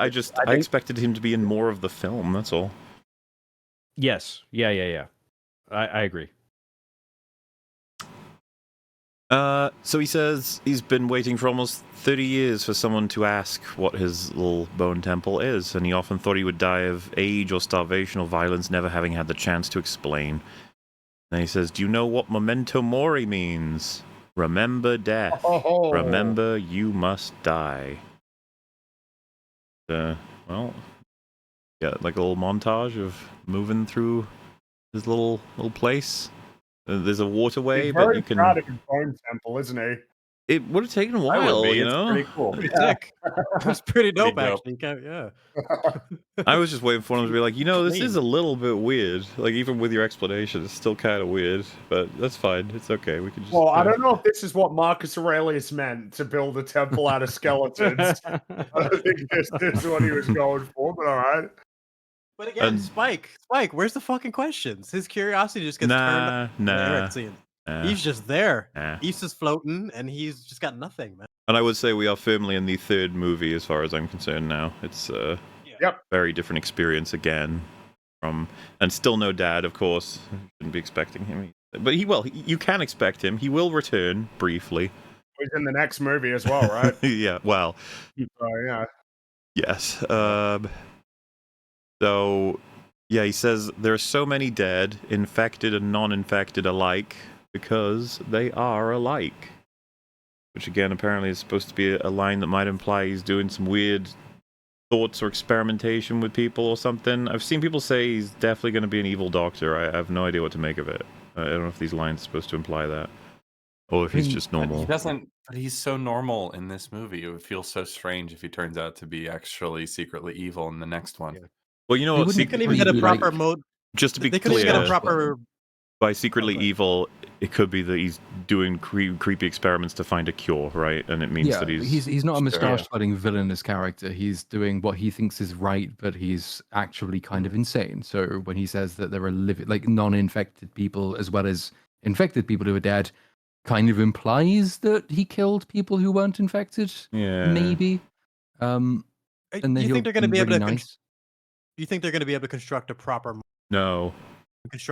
story for why they're avoiding him in the first place? You know, the fucking wave. Well, he that's- waved, bro, and we're yeah. out. It's so stupid. So I have It's no whether faith they- in their ability to deal with that. I wouldn't guy. put it past them either to be like, well, we didn't tell you the full story. We said that he waved at you, but actually, Yeah. it was worse, and we just forgot Yeah. to tell you. the gang sign. Like, come on, like it's fucking. There's just He's- no he's- story you're gonna come up He with. strangled a puppy off camera. You didn't see that. But He he's actually a bad man. And he wasn't silly enough.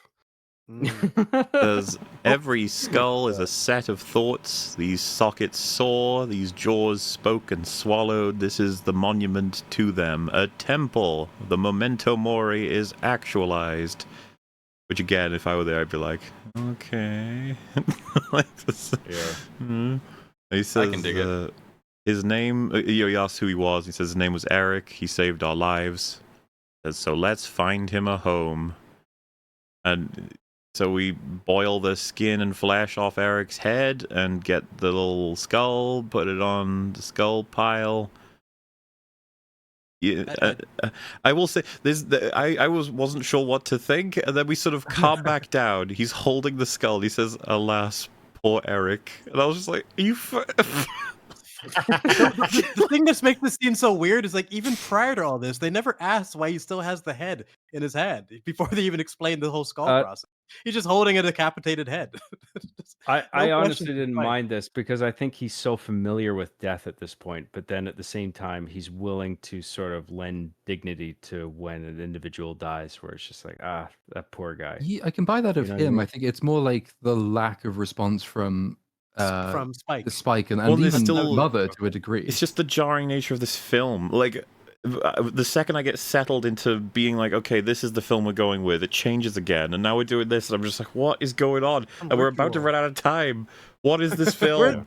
Where's the dad? It's just, you know, Where's the there's so many story? questions. It's frustrating, man. And where's the Well, characters? Because they just I got put felt on pause for at this least dude. at least on the part of Spike, I felt it was in the act where he's like grabbing hold of the skull and he's looking at it, and I feel like in that performance he's sort of embedding that idea of like, fuck, this is a guy that I was talking to not that long ago, and now I'm holding his fucking skull in my hand.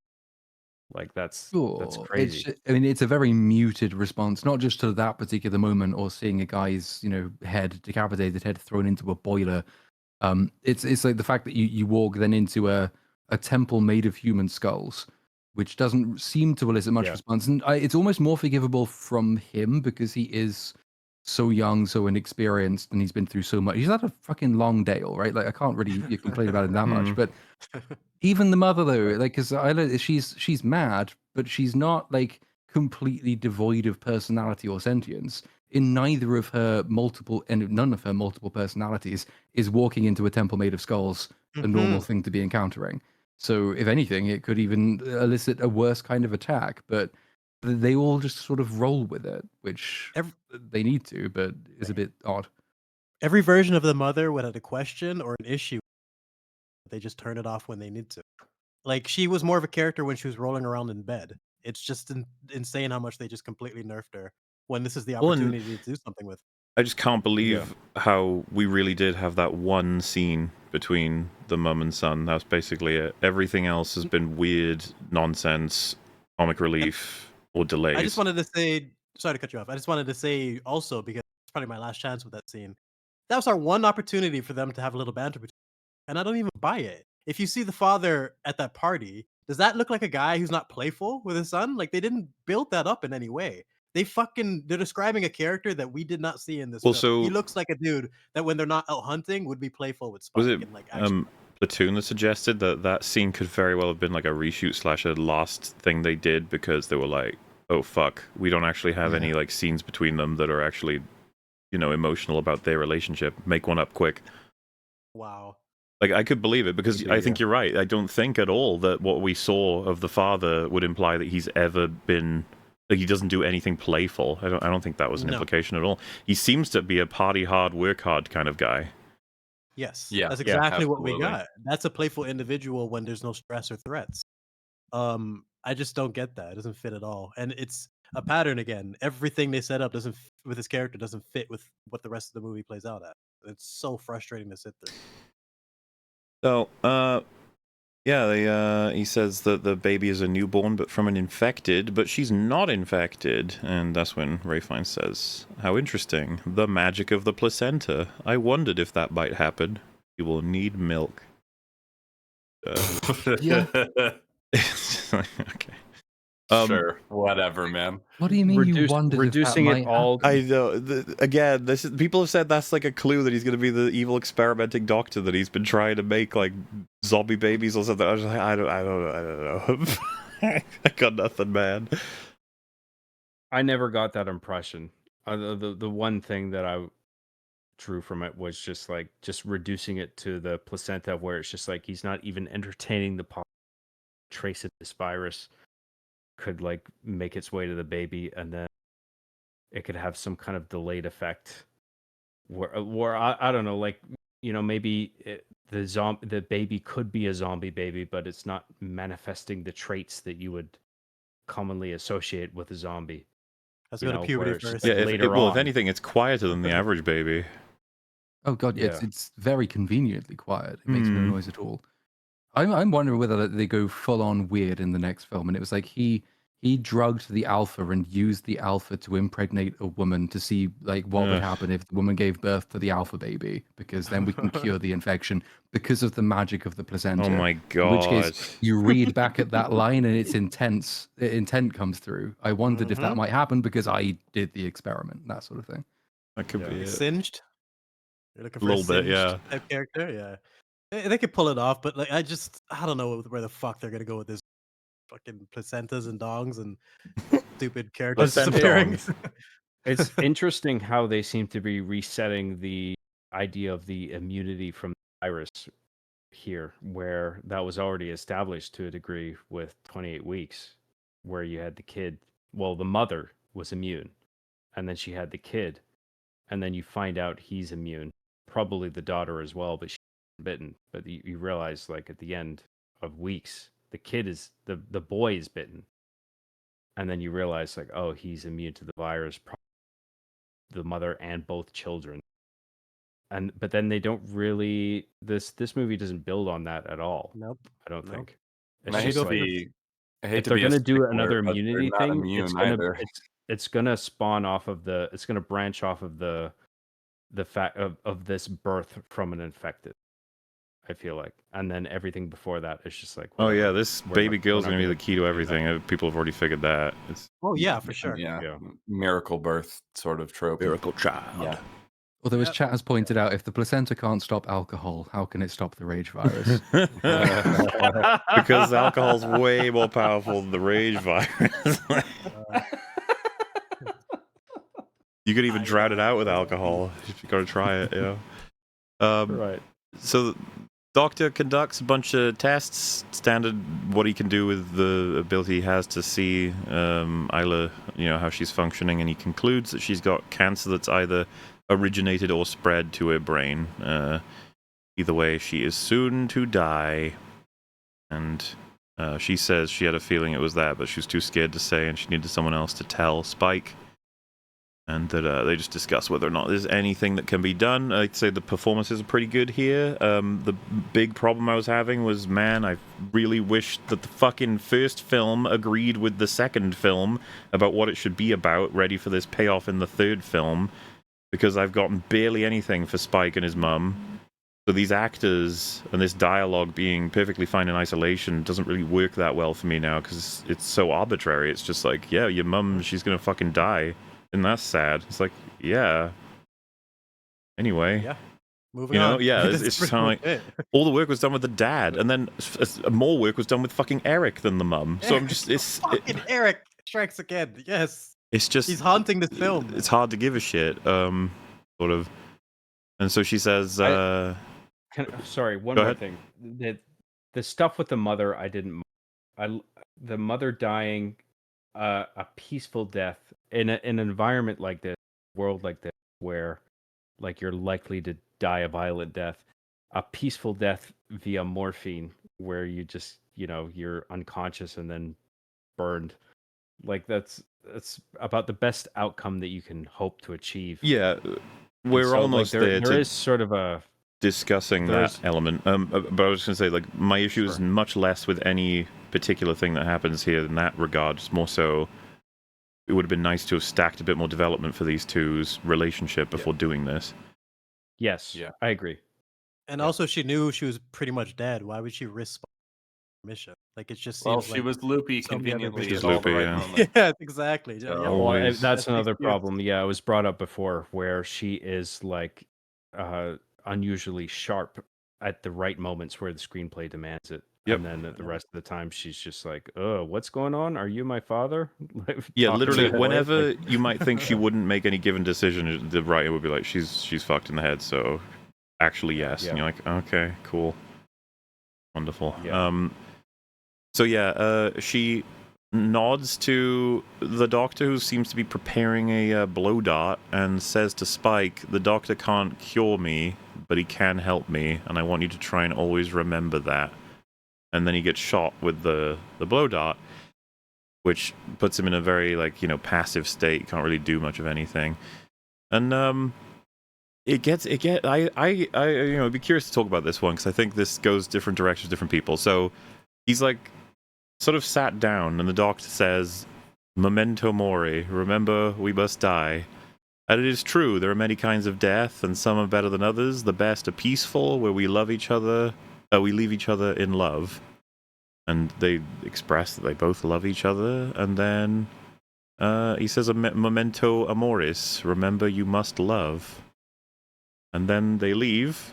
He blow darts her, boils her to skull form, and brings her back. And Spike is obviously very much shown to be confused and drugged out of his fucking mind. And then you get a lot of artistic sort of rendition of lights and fire, and the score is really running around doing its thing, and very much the passage of time and life and death and cycles or something. And then he's asked to place her skull on the bone temple. And I guess before going any further, did anyone think this was happening all too fast? Yes. It happens fast. It's Yeah, very I agree quickly. with that. But like, I was okay with it. Other than, so I'm curious as to what So the issue for me problems squares people have otherwise. deeply with Spike as a character. I couldn't even begin to buy that he would have been happy with being drugged and his mum and the doctor leaving to then return with her skull. Oh, put a Yeah. Well, it skull wasn't up up on to my him. skull tower. The mother had a signaled him, like the doctor saying, Mhm. "Hey, it's okay. Like, you can throw a dart into my son and partially subdue Yeah. him." I mean, I don't know if they Well, had his like a reaction to conversation that- off camera where it's just like, only give him this dart with this specific amount of No, anesthetic in it. I'm Whatever. saying, how would Spike feel? Just try and imagine being him, right? You're hugging your mum when realizing there's nothing you can do to save her and that she's on a timer that's going to get her killed.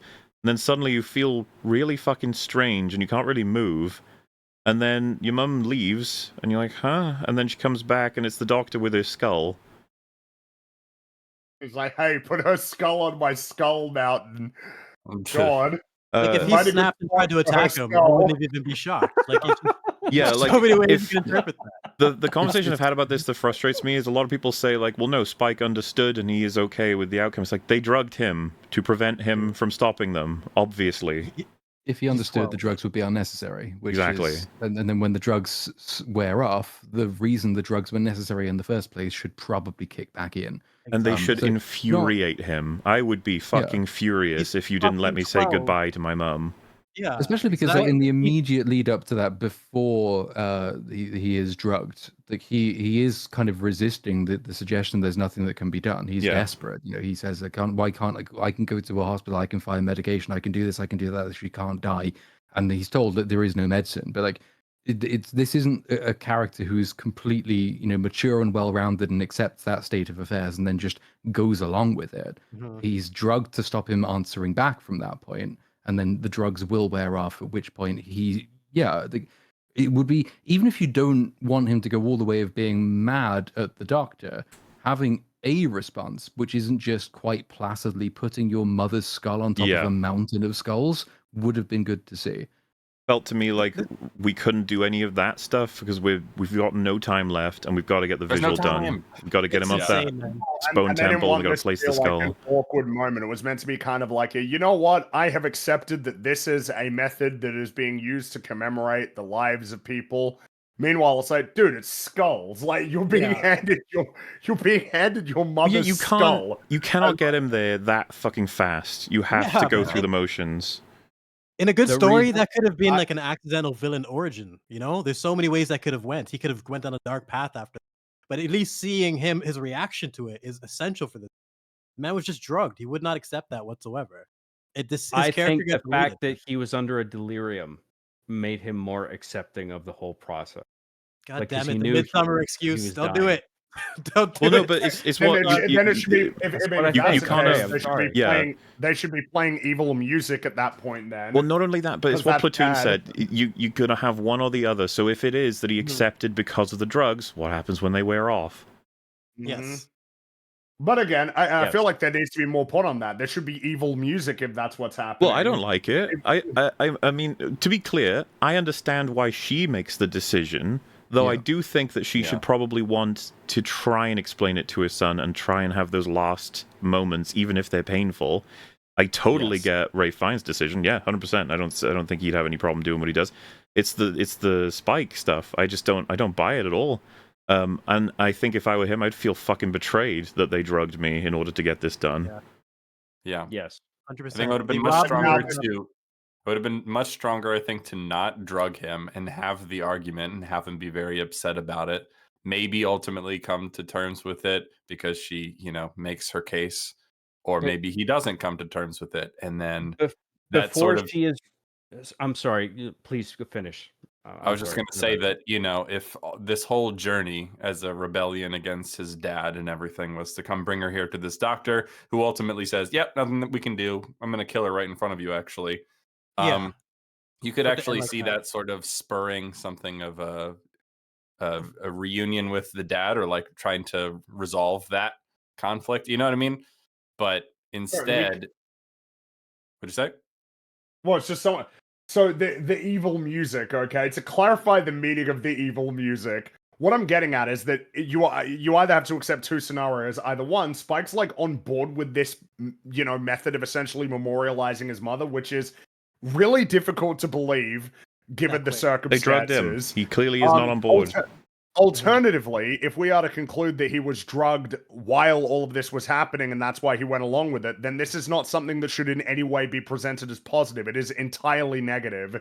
You're watching somebody under the influence of drugs being made to participate in this really strange, like, memorial of his own mother.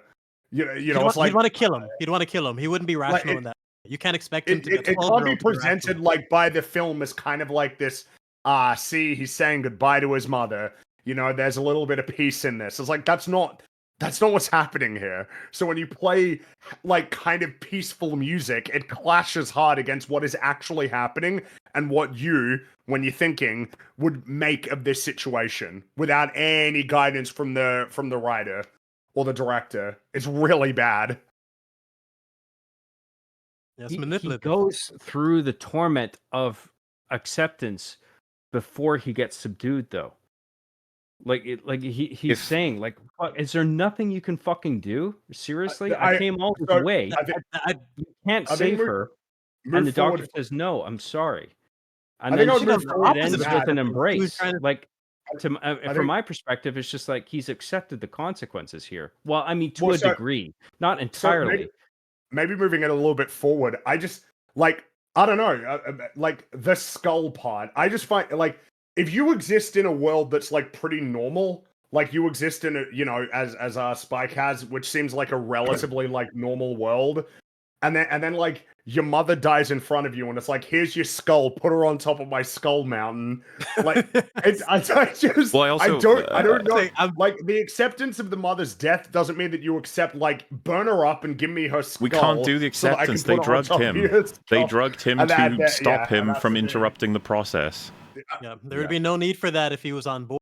And that's the thing. Yeah. I would way prefer them explain it. He provides resistance, and then we get a really meaningful conversation, and then a cutaway to something, montage, whatever, cut back, and then, a level of acceptance, and then he is with Ray Fiennes doing the process.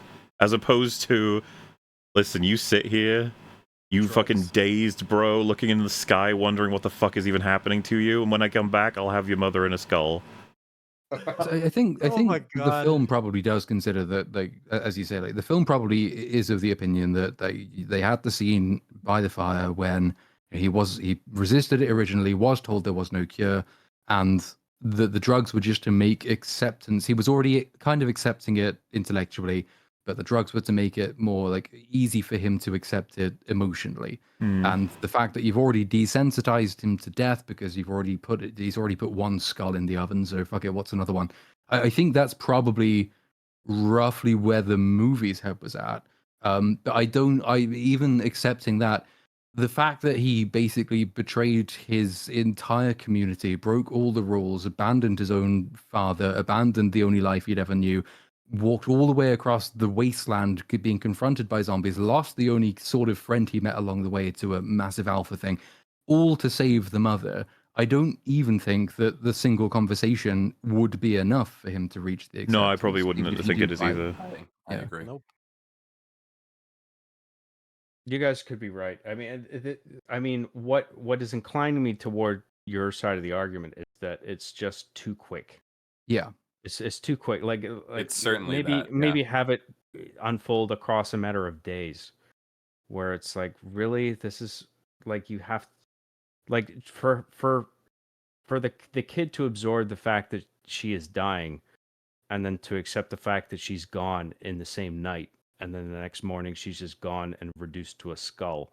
Like, I mean, that's not lost on me. I get it. I get that that is an extremely jarring image. I just got the sense that, like, that sort of they, I guess, in the movie, to give credit to what the movie was trying to do, we're rushing through the stages of experience here, where it's just like, Yeah. eventually the kid is just like, oh my god, you're dying, and then the kid is in her arms, and then she's just like, I know, I gotta go, because this is the best option, because the alternative is just like, I go back home and bedridden, and then I'm a burden to people, and then I become increasingly crazy, or just, incapable of even engaging with you on any level, and die unceremoniously. And it's just like, this way I can die a very peaceful death, and you'll have like a fond memory when I go. I'm with you. I mean, the impulse behind the scene is quite a beautiful one, and it's. I mean, to be fair, the way it's shot is beautiful as well. Sort of the slightly hallucinatory fire rings and things make it look lovely, and the sentiment, I think, is quite lovely as well. But you probably, maybe, I'm trying to think, like, even like a montage of a couple of days where they get a kind of a couple of days of almost paradise, the last couple of days they're going to spend together, where they both know this is where it's leading, which would allow you to see him sort of coming to terms, ending on the night where the decision has to be made. The drugs then don't come Well, into more, it. you know what? Yeah. More scenes of him watching her writhe in pain. Yes, that's what I was Yeah, about that to would say. If Right. she was in Yep. far worse condition, and it was like, oh god, she's in a whole lot of pain at the Yeah. moment of having to make this decision, it would feel more compassionate, and he would be much more likely to come to terms with this if that was the case. If she was in a far worse state. And just drugging him and removing his agency, Yeah. fundamental mistake. Like, even like you're talking about doing it over days, I think that would be much more effective. But even if we were limited to doing it that night, he needs to be conscious. He needs to be aware of the decision he's making, and then actually have it built up properly from the scenes that he's seen of her arriving in agony. And it would be Agatha. so much more effective, so much more effective than literally just drugging him and having him not care once he's sober. It doesn't make any sense. Yeah. No, I agree. It's artificially very quick, where it could have been drawn out across a period of time. Well, Yeah, again, 'cause so it's just too quick. what I ended for up the thinking kid about to is like, accept. man, if only we had an hour prior to the excursion where we had more between him and his mum, and more scenes of how loving and important their relationship has been, and how it was that she raised him and what that meant to him. And then, you cut out all the Eric bullshit, get them to the doctor faster, get this revelation faster, and then they can spend a bit more time. We'll involve a fucking action scene here and there, like the dad working with Sam the Fletcher to get to the doctor, and they have a more difficult time because they have to deal with the alpha. There's your action side of the movie. And then once the mother is actually dead, the dad arrives, he's lost Sam in some epic emotional scene as well, and then they can work their way back to the causeway or something. There's a whole movie in here. There's just loads of shit all over the place. Yeah. It's taking up loads of room. I mean, they even ask for like, what's the time frame, and then Ray Fiennes says, like, I don't know. Yeah. But like, presumably it's like maybe a few months at least. Honestly, maybe weeks. I mean, who knows? But Garland could it would say be it was longer hours. than 1 day. We is have the no point. idea. Yeah. But, it's up to the writer, so you're right, yeah. Yeah, it could have been stretched out, where it's just like, give the kid a few days with his mom. Yeah. And then sort of gradually go into that. Well, and then it would probably also justify him being more on board with the skulls. I really do find the skull part, like, so jarring. Like, that he would be so on board with the skulls. Well, yeah, because I'm not Spike, right? But if it were me and I were handed a skull, whereas I knew my mum to be alive and well in front of me, well enough to speak to me, I mean, and I'm now holding her skull. I'm not sure what that would I do would to rock my that. whole world. I would just be like, I might want to kill Ray Fiennes, okay? Yeah. That's what I was saying from the beginning. My first interpretation was villain origin story. This could have been one, even if his intention. You can't just expect a 12-year-old to react that stoically, even if it's set up from her perspective. I understand her perspective. I understand Ray Fiennes, but he's 12. That's his mom, Yeah. and he was, he has every e- right to be irrational when it's this fucking. It's just you can't skip up. Even if he is put under anesthetic and then he comes to like full consciousness later on, Mhm. holy, like this is my mother's skull that I'm holding. Like that Yeah. that would be incredibly people jarring. have- I agree. It's just people have different attitudes towards different ideas of it's a skull to be placed on top of a mountain of skulls. I just don't think that most people would find, particularly if in this case it's someone who's 12 years old, would find it that easy to essentially accept that this is the situation and then climb up the mountain to put the skull at the top of the skull Well, mountain. I just well, think You know Rather than what? want I to don't think keep that- it even. another thing to consider is that the kid doesn't have a framework of modern civilization, right? Yeah. They've grown up in this apocalyptic scenario, right? They don't know anything of the time before, what's been told to them here and there. I guess You know what I the mean? something we So- do know is that we see in their society that they bury people, they have or at least conventional they burials. use graves Yeah. as a Yeah. conventional, as a means of There's some stuff. commemorating people. So, like, if you've got that, I think it's safe to conclude that is the point of I think- reference. So, to go from burying people to skulls on Boiling Skull them Mountain, to the form of a skull and Yeah. placing on your skull mountain. Yeah, that's still disturbing to someone who's even in this society, I think. Sure. No, I agree. And remember, someone just reminded me in the chat. I was gonna say this. Fucking Tony was completely irrational. Found out he knows brainwashed. Like Caps tells him directly, and he's just like, "Move." Tony, someone who should be much more composed in that situation. I can't expect a 12-year-old to be calm when most people would just. It's just something that's hard to be rational. You need to have that freak out moment. Or Well, at I least, think hey, if now they need a reason to stay away from the doctor, they can actually tell the story of how, Spike took his mum to him and he turned her into a skull. So, bit He weird. drugged me while it happened kid- too. The kid Drug me does right have away. a freak out moment though. And then like the mother talks to him, the doctor talks to him, and he just breaks down into tears and then he's subdued. Like that's the reason I'm willing to lend credence to this, where it's just like I he's would in this cite delirium and then he goes to think- sleep and then he wakes up and it's just like, oh, I would what's cite the going on? exact same things you just said for why it doesn't make sense. He's like panicking, he's trying to argue against it. Them giving him some stoic philosophy line, it's just not how humans work. You can say like, hey man, it's better to die a That's so peaceful and boring, happy bro. life. Yeah, that's right. It's like, no, it's a 12-year-old, and so they drug him. Yeah. Of course they drug him, because they wouldn't be able to do it otherwise. he literally was desperate. He would have went and wandered in some direction. And I don't sake think of anyone long, could really no? interpret that as Believably anything but delusional. abusive, honestly. In like a context where you're viewing that event having happened, it's like you drugged the 12-year-old in order to kill his mum.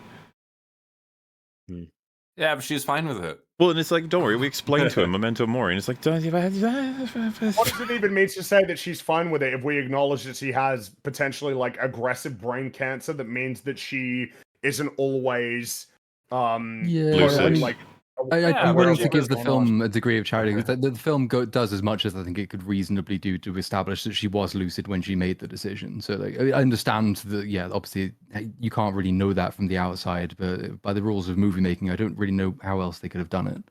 And when I say, she was fine with it, I'm being flippant because it doesn't excuse the drugging him part at all. I just... Well, I suppose something that would be worth saying is that if it was something that she expressed as a persistent wish over the course of days rather than specifically at that moment, that would lend Yes. the characters in the world more reason I to think that believe is this conventionally how you're supposed to do a it. true reflection, Yeah. a true reflection of what she wants. Well, I guess yeah, that's. well- I agree with you, Platoon, in the sense that obviously the interpretation is meant to be that this is what she wants, but it feels like you don't even have to have that conversation again if we do the whole. Well, and again, it frequently only agreed benefits. upon, just expanding it by the time horizon of this sequence. Those days can then be spent creating more memories, talking about times past, figuring out more fucking world building with the Doctor if needs be, and more zombie shit, but then also watching her suffer some more and coming around to the terms of, you know what?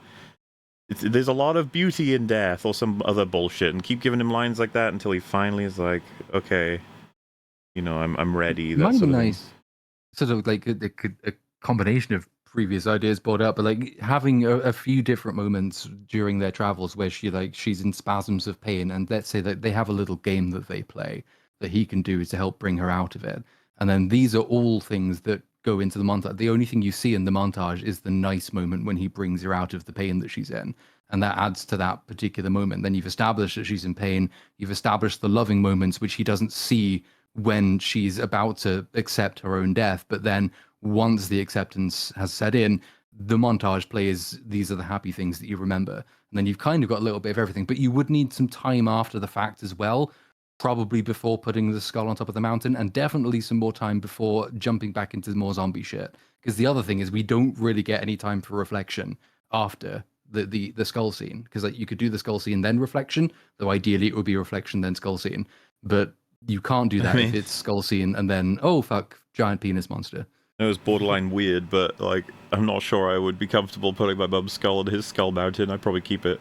Probably Yeah, not. that's what I said. Like, even if he's not familiar with society's like norms, it's just Thanks, but no why would thanks. you want to put it on this nasty ass hill he's never gonna see again, rather than fucking Hey, take it home as a precious It's a thing? nice You know? hill. You take He that worked back. really hard on that hill, dude. Yeah. Oh my god, it's Well, they're everything also, about the like- scene. It's it- a like pile it's a of yearbook skulls that temple. belong to people who are all important to somebody. So I mean, like, I didn't really object to the skull. No, I being was put on specifically top saying of me. it. I wouldn't. Yeah, I guess I same, can't speak same, for same, Spike. same. And with Spike, if I mean, anything, I get both it's- sides of it. Yeah. Yeah, it's just a testament to the kid's acting ability as He's quite good. He's good. he did a damn good in job. this film. Yeah, he's quite Excellent good. work. Hey, Every I emotion gotta he butt needed in to display. because I know we're very, very close to the end of the movie now, but I gotta head out. No, So, we're about to get back to floppy Pleasure. penis. I know. Oh man, where you going, bro? Where you going? I Well, gotta You don't run. want to stick around for the penis discussion? What's wrong Oh, with you? that's the only thing I'm sad about missing. The alpha dong. But thank you for having me. You can, if you want to talk about this movie even more, you can join us tomorrow when we'll be talking about it again on our channel. So you're gonna do a duo stream, is what I've heard. Yes. With, yes, with yes. the fellas at the Forge combining their might Yeah. with you guys. Oh, cool. Indeed. Thanks for having me. Goodbye. Absolutely, Talking to sir. you, man. Thank you very much. Dude. Weep. See you later. Well, all We're right nearly at the end of then. the movie. We really are. We're quite close.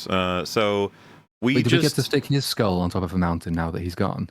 exactly. Yeah, well, yeah, that happens, and then the film realizes it needs to end, and it was not intending to. So it's like, oh fuck, hard cut.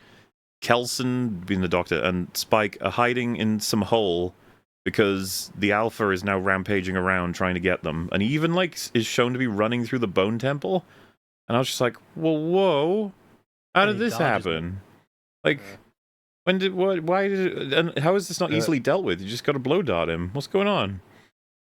I mean, the rushed nature of the scene, like in regard to getting it to an end, is one. But I do agree that the incorporation of the alpha in this felt a little bit like wedged in, where it's just like we got to have one last scene where, Well, and that felt like shoved into this. I have a didn't theory like about that. this. So, rampages around, can't get to them, does find them, and it seems to be clear that it's able to track the baby, and that's actually why it's here. It can't get through the metal grate, but then it just moves a bit further back and punches through what seems to be like the wooden part of this little hidey hole, and grabs Ray Fiennes and starts booping him up and down. And he's like, "Oh, geez, oh god!" And then it grabs his head with both of its hands. Oh, And there's a good 10-second span here of Spike then realizing, "Oh, geez, I got to grab one of his little blow darts and stab it into the Alpha in order to save the Doctor." And I was just like, dude, his head should The be paced Doctor's, by now, right? head's not getting exploded or snapped off or ripped off. How is Every he other alive? person the Alpha has dealt with in this film, he needs 3 seconds to rip their head from their fucking body. But yeah, he fucks it up here somehow. I don't know. Well, I guess That's this crazy. invites again the Take conversation forever. like why aren't they killing him? Yeah, I don't know. They once why, again why don't. do they let the Alpha live? Is Right. there a reason why Ray Fiennes wants the Alpha to stay alive? Does he have Well, a moral? This again, Yeah. I don't know if this is just poopy writing or if this is implication of something further. I guess we'll find out, because I've seen people theorize from this, but it seems to me it's obvious that the alpha is chasing the baby, and then Kelson says, all right, time for you to leave with the baby. And it's like, wait a minute. And remember, he's basically saying, go and walk into the fucking forest and then back to the causeway. And hopefully, by the time the alpha wakes up, which will be, what, 3 hours or so? I don't know how long this shit takes. He'll start chasing you again. And it's like, why would you recommend that? He's fucked. And then, of course, you'd be like, well, hopefully he gets home in time. It's like, well, then the fucking the village is fucked. This is twice now Spike would have suggested killing it, or even Absolutely. And the question does not come up. And it makes you wonder, it's like, Ray Fiennes, are you evil or is this just bad writing? Like, I can't tell. It's too difficult. Well, the first time the question was raised, I was thinking, well, the doctor must have some utility for this alpha being around. I don't know what it's doing for him. Maybe it's killing off other zombies in the air. Probably not, because we don't have any reason to think that. So I was just like, well, maybe it's going to pay it off in some way that I'm not aware of yet, but then it doesn't do that. And so you're left thinking, like, why didn't they just kill them or kill the alpha at the multiple opportunities that they had to do so? And even if he has like an ulterior motive for keeping it alive, maybe he made the alphas, who knows? But even if he does, Spike doesn't. But Spike, we are relying on Spike never asking questions at this point in the film. Yes. So, like, Had if Spike went to kill it, he'd have to come up with some reason to say, no, you can't do that. And that would be inconvenient. So Spike doesn't ask the question. they could have easily made him respond for creating the alpha, and that's part of the reason he's banished from. And like, it just would have fit way better just with. Well, that alone. wait, there's a whole other 2 movies. Maybe that'll be the... God damn it. Ooh. Ooh. So, Spike leaves, and he has no problem getting from where he is all the way to the causeway, drops off the baby at the gate, and then goes it alone in the mainland for reasons, while giving a bit of a commentary overall that we can listen to while seeing a montage. Questions, of course, how did he drop the baby off without anyone seeing him? There's supposed to be a fucking... I guess they were asleep, whatever's convenient, you know? Just seems insane. Why the hell hasn't his dad done anything in the entire fucking movie? And then we see this, and he says, this is a baby. This baby is from an infected, but she's not infected, don't worry. And she's called Isla, or Isla. And the dad, like... It's all upon hearing that information, the dad like stands up, bursts out of the room, runs through the town, bursts through the gate, and then wades into some of the water because his high tide just goes. No! 90 minutes late, bro. Where was this scene? It makes Like, no ages fucking ago. sense. Why would you assume that the boy is now worth saving now that he's given you this message with the baby? Like, where have you been? What is happening? Maximally charitable to it, you may, I mean, we haven't seen this, so that's a problem, but you could assume that off camera he like went out and looked for him and couldn't find him, and then came back and then was just waiting to hear some kind of message, and then he got the note and it's like he's back. But if you want the audience to understand that, you need to show that. I was going to say, that's Way a too whole lot of charitable. scenes that would Way show too charitable without seeing it. Yeah. I You also I'm need not to, throwing like, that mode. not establish that he's a good tracker, because that sort of, it makes it very difficult for him not to find. Well, 2 yeah, we said there's inexperienced no travelers fucking of way his. he didn't find him. That makes no sense, so... Right. There's just no way. And the thing is, I think it's so much worse. I think it is actually trying to tell us that this is the first time he's had a full impetus to go out there and get him, because that's a confirmation in the letter that he's absolutely out there, even though that's obviously where he is.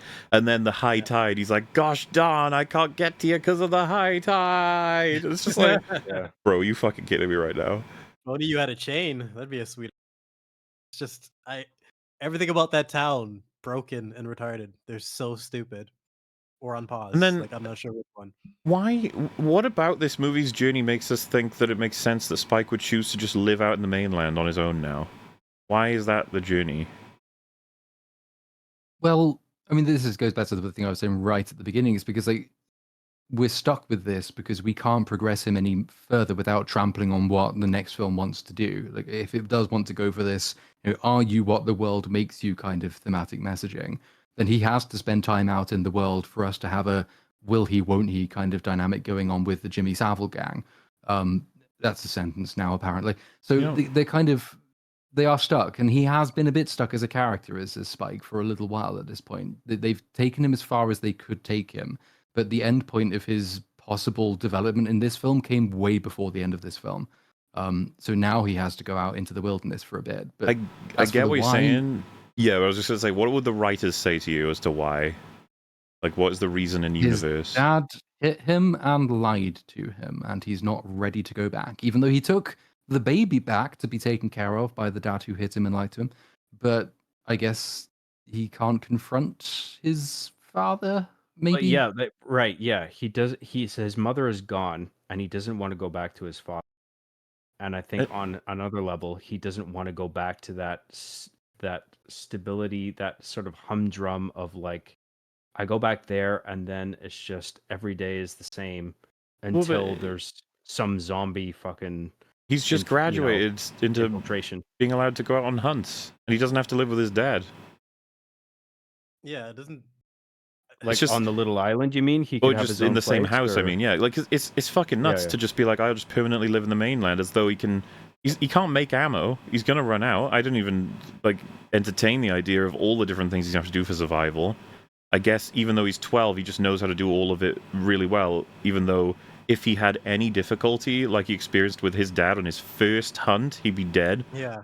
If he didn't have the doctor to bail him out twice from the Alpha, he'd be dead.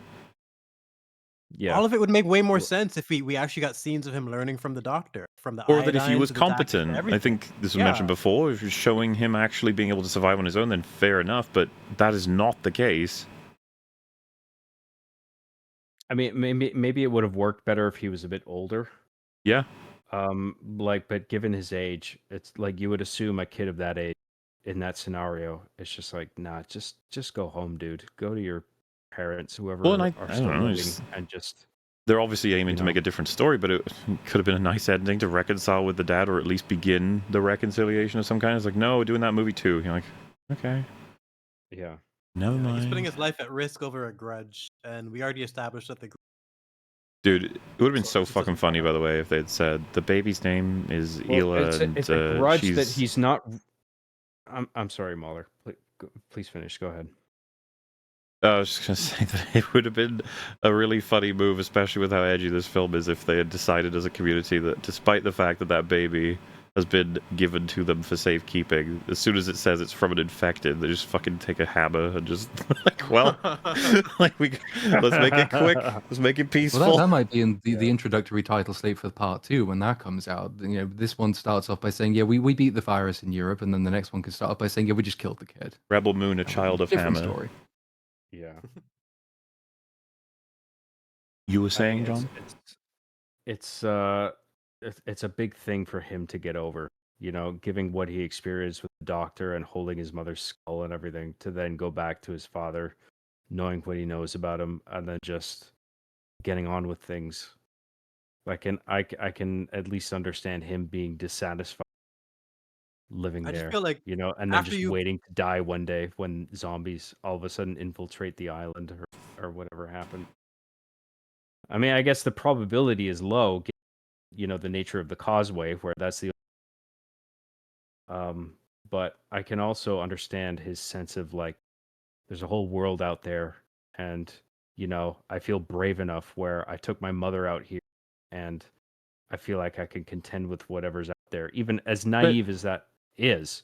Like, because I mean, every time they got bailed out by someone else eventually. Yeah, they've already established that he can't. We need a different movie for that to be. Yeah, this is what I mean. The first encounter they properly had, he was saved, and he never found out who saved him when he was asleep. Then the second proper encounter they had, it was Eric that saved them. Third proper encounter they have, the doctor saved them. Fourth proper encounter, it was the doctor's materials that saved him. And then, of course, every time with his dad, it was his dad that saved him. So Jimmy at the end saves him. Yeah, Jimmy saves him. That's Then at the end, the whole movie. He just doesn't. He's not capable of saving himself throughout the whole fucking film. And it would be like, so what kind of character should that build? Someone who's already not confident at all in his own abilities, which we've seen. And I understand the notion of having him go on a boy to man sort of journey, but he's just not fucking ready. And if anything, one, pragmatically speaking, like in the story, this would just get him killed. But two, I don't think he would decide this is what he needs to do. He needs to fucking be safe, go home, and try and survive. And he should honestly feel a bit of responsibility to protect that baby, especially being it's 100%. the baby of an infected woman. Do you think that that's going to go over well with everybody on the island, or do you think No. maybe you should be there to advocate No, that? I also feel You're- after you've you're held right, your yeah. mother's skull, like there's more important things in life, dude. You can't be hang up over.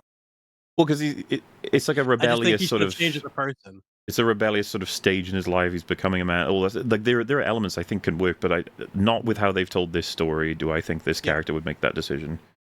I understand that like format for a story, but like it doesn't fit with Spike. He's smarter than this. He knows the resources there, and after what he went through with his mother, I think that should trump what he went with what happened with his father. You know, like he should value that relationship even more. Now. It's only them. Just doesn't fit for me. The thing with the baby, I agree with. I remember that thinking that in the movie when I saw it. Like, Yeah. he's taking a risk leaving that baby with that community. Where, like, are they not gonna think like if you wrote in the note that this baby was born from an infected person, like they're not even gonna entertain the idea that this may be an infected baby that is a zombie. Especially after I think- Eric tried to kill her. But the Yeah. same thing happened with Eric. He tried to kill the baby. Mike should be in the town protecting the baby, knowing that he has to actually argue the case because that might happen again. Instead, he's I out in think- the jungle eating fish. Like it doesn't make any sense. If you were to ask the filmmakers, I think their justification would be the thing with the eye. You know, where like that was a thing where they were running up to the gate where the alpha was chasing them along the causeway, and it's just like, wait a minute, and she's looking at their eyes and the kid's eyes, and so if they look at the baby's eyes and they don't see any sort of like viral whatever the Oh, well, fuck, yeah, sure, where but, like, it's carriers, too right? red and veiny or whatever. You still Right, have the yeah. problem of if she's got an infected blood / saliva / any, it's just incredibly dangerous. And you don't know if that just means it's a delayed response or something. There's so many unknown ideas here that could destroy what remains of the fledgling society that very good chance they just kill it. Mhm. I'm gonna be honest with there you, could be dude. any I'm kind of I'm delayed not effect. Who 100%. knows? I mean, I'm not sure what I you would can't vote on just- that council meeting if they asked for a vote. I'd be like, oh, jeez. Tywin would have killed Yes. that baby. Tywin would have got the job done. But it just again that could have been an interesting scene in itself. Discussion, the potential. There. Yeah, that's true. Yeah, I can believe the kid leaving the baby at the gates though, and then just going away, because what is he gonna do? Carry the baby around the whole time? Like, I feel like he would like drop the baby off and be like, you're a whole community. You've got resources.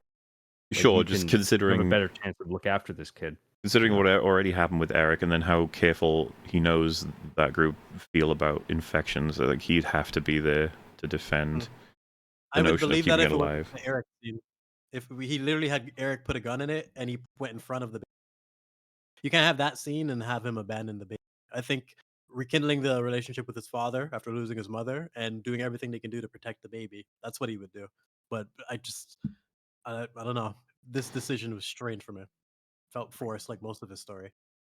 Anyway, he is suddenly set upon by a Zambo that he kills, and then another two turn up, and he's like, oh, geez, and so runs away, ends up at a dead end, nails the one that's coming after him, and is indeed met with Jimmy, who, I guess we've kind of been over this already, but the scene plays out as Jimmy launches his team of Jimmys, who all, again, use close quarters combat to annihilate a whole group of zombies, and it is like the funniest shit in terms of everyone's been using ranged weapons and getting really shit results. These guys use all kinds of wacky weapons, and they just dominate to the point where they're clowning on the zombies. Like it's Don't just forget a the joke. flips. Yeah. They do Yeah, flips to enter like Power They do Rangers. flips. That's It's why I was- true. Well, that's an couldn't important believe it. detail, right? It's not just weapons with these guys, but like they have this almost superhuman dexterity where they're doing fucking flips and shit, Just and parkour. it's just like I know you mean by the they Power treat Rangers the thing, by the zombies way. as if it's Yeah. like they're nothing. You know, Yeah. it's like, oh, we got this, no worries. You know, like that felt very jarring to me. That's the if you want to explain jarring to someone as a it's one of the most shocking, just crazy tonal switch shifts I've ever seen. well, and I it's couldn't believe truly it. had like a Yeah. Marmite effect on people, because the person I was watching it with actually quite liked this movie, and they said they fucking hated that last scene.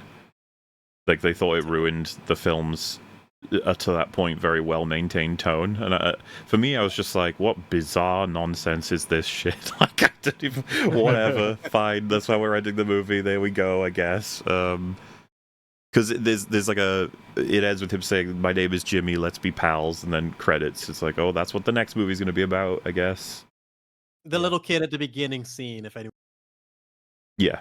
Yeah. Dude. But it's the way he's presented. He's got So- big ass rings so- on every finger. He's got a weird tracksuit like he's some mobster.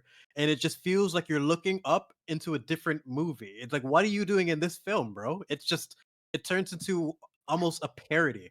It's unbelievable. No description we can give it will in get the you ready. in the opening sequence, the kid escapes, his family getting killed by the zombies, and then goes to the church, and then his father's the vicar, and he gives him the crucifix. And then the end scene, you see that he's wearing the crucifix. You're meant to go like, oh, that's the kid from the beginning. Yeah. And it's like, okay, I guess we're setting up, we're laying out the groundwork for the next movie, which may suck, which may not suck. I don't know. We'll see. Who can say? Yeah. But it's a very bizarre way to lay the foundation for, and I'm Well, a I mean- little bit nervous about the movie to come. Both scenes, the beginning and the end, feel like they belong to a different film. They are stylistically so different. Like the almost comic book like villainesque mad priest father, and then were the made. implausibly delivered line, "Father, why have you forsaken me?" Then very sort of like graphic novel type violence at the end with all the flips, and it's like these two things look like they belong to different franchises. And fair enough, it might Yeah. show that it's a versatile set of movies we're going to get coming up. But for all the faults we've gone through, I do prefer the more grounded tone, to the extent it was grounded, of the rest of the movie over this stuff. Not a fan of the Jimmy Savile gang. I mean, to me, it seems that most people who have value in it are basically saying it's valuable because it's wacky, and I'm just like, okay, that doesn't do anything for me. I think the one thing I'll give it credit for is that I think it sort of ties into this idea of having faith, which was, at the beginning of the film, where I think, Jimmy's looking at his, like he gives him the crucifix and he's saying, have faith, get eated by the zombies. And then he's just like, oh, well, his faith led him to die and just become one of them. So I've got to take a different approach. But then, like, there is a sort of faith and hope by the end where you have this gang of like I'm so conflicted about this because it's so fucking like just watching the gang of people like doing flips and just easily That's dispatching the exactly it. zombies. I'm just like, that sucks, kind of. But It it's ruins what you're also trying to kind of describe. hopeful, where it's like, oh, I get it. You're I guess you're kind of telling this story of human resilience where this band of humans is just like, yeah, the zombies, fuck, no problem. I We'll mean, just do flips and then dispatch them easily, and it's fine. And then the kid sort of sees this and is like, oh, I guess there was benefit to exploring the world beyond that little island because now I've found this band of people who are just like, yeah, fuck it, zombies, I don't know if that's They meant to showed be up read with as crossbows and as weapons. Sorry, go ahead, Platoon. well, because I don't think it's supposed to be read as hopeful, but it's definitely supposed to read as impressive to Spike. Mhm. Like he's definitely supposed to, because like the next movie is going to be him riding with the Jimmy Savile gang for a while, and the conflict will be, does he go along with the dark shit they will inevitably end up doing? Because little Jimmy was made into a monster by his weird father getting eaten by a load of zombies. The world made him that way.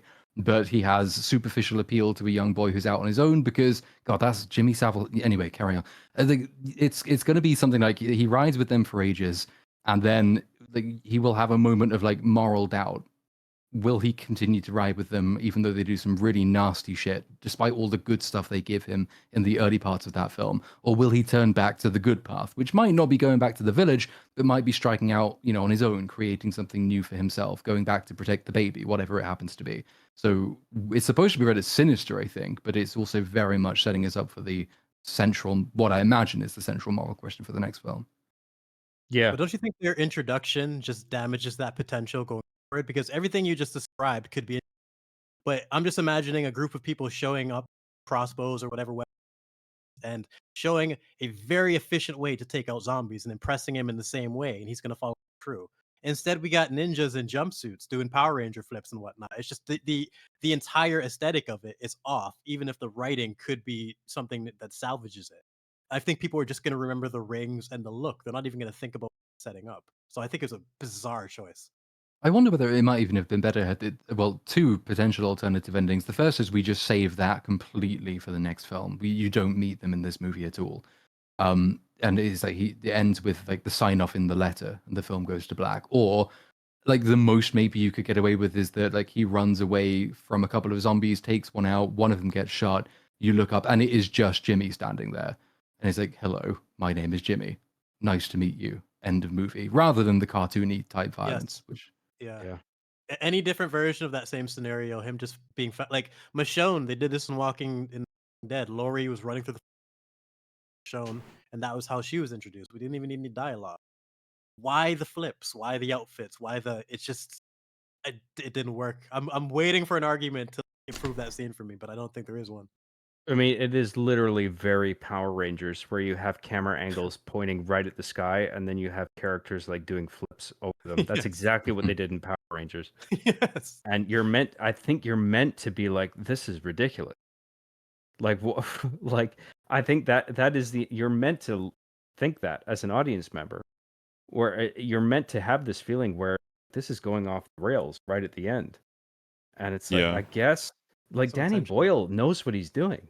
I mean, so I guess I'm supposed to feel this way, and this is laying the direction, laying the groundwork for a film, like a sequel that's gonna be a little crazier than this one, or I mean, not a little, maybe a lot.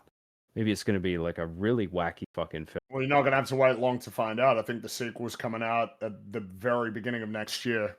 On Yeah, August apparently- 18th, 2024, during a talk in Edinburgh International Film Festival, it was confirmed that DaCosta would be directing the sequel and principal photography began the following day. So, Yeah, Yeah. it's releasing It's- in January of 2026, so you're not gonna have to wait long. Different director, but apparently they were shot back to back. So I mean, at the very least, we're getting 2 movies. They want to do But, 3. I know that, but they may not do 3. They may do 3. We'll see. But we're getting 2 at least. This film will probably make its money back. I think it had a $60 million budget, so it's probably gonna make more than that. Whether or not it makes enough to justify making more, I guess, is another thing. It feels like a reminder: the person making the next one directed the Marvels. I know that she's done other stuff, but that's the film that she made. Yeah. well, and And also Alex Garland, who, at this point, again, I'm just is not sure wildly if this will be unpredictable. working well for average audience members. I think that Yeah. many people can enjoy it, but a lot of people are going to be weirded out and confused and don't know how to feel. And in retrospect, I feel like the trailer snatched all the best looking shots and coolest shit in the movie and then devised Well, I suppose a it's trailer for interesting something to that doesn't think exist. the trailer uses the music and sort of the structure for the rapid montage of cutting back and forth between the present and the past and everything. It's like, yeah, I mean, it's very useful in a sense to have a trailer that you can make that is comprised of essentially montage stuff that in context it's not contextualized in the same way that the 99% of the footage you would ever see in any trailer is, where it has to be from like the actual plot. If you get what I mean, you can make a really good trailer if you have a whole bunch of shit that's just like 2-second shots as part of some montage, compared to if you're making it out of an actual trailer that can only be comprised of essentially plot relevant scenes. Yep. In retrospect, it makes a lot of sense why it was so effective. It's like, yeah, because a lot of the stuff that's in the movie is barely in the movie. Like, yeah, it's there, but it's not really a part of the story. We didn't know we were getting like 2-3 movies in. And I don't think it's gonna. No, I don't think the response. I think that the critical response, it looks like it's been positive, but that doesn't surprise me. But I don't know that the audience response is going to be super universally positive. Well, who's going to want to see it again, and who's truly going to be... Well, so out of curiosity, I don't know if this is someone I should have asked at the beginning to compare to now, but just out of curiosity, like I said, the 5 of us here, because Cap's gone, who is recommending this? I wouldn't recommend it, really, to anybody. Honestly, I just, yeah. I'd recommend It's- other movies. I recommend the first movie. Movie 2, I'd recommend, no. yeah, Movie 28 3, days no. later, That's pretty sure. much it. But No, that's no, the I thing, meant the 28 first. days later is I meant the first oh, you mean the 40 first minutes. part of the movie? I Yes, would that's recommend that. If you're a zombie fan, there's stuff Um, there. You're not going to be bored, but you're going to be This, pissed off. this when you isn't realize, this isn't a Doomer thing, by the way. I just genuinely don't think that a lot of people would like actually enjoy this that much, like on average. That's all I mean by it.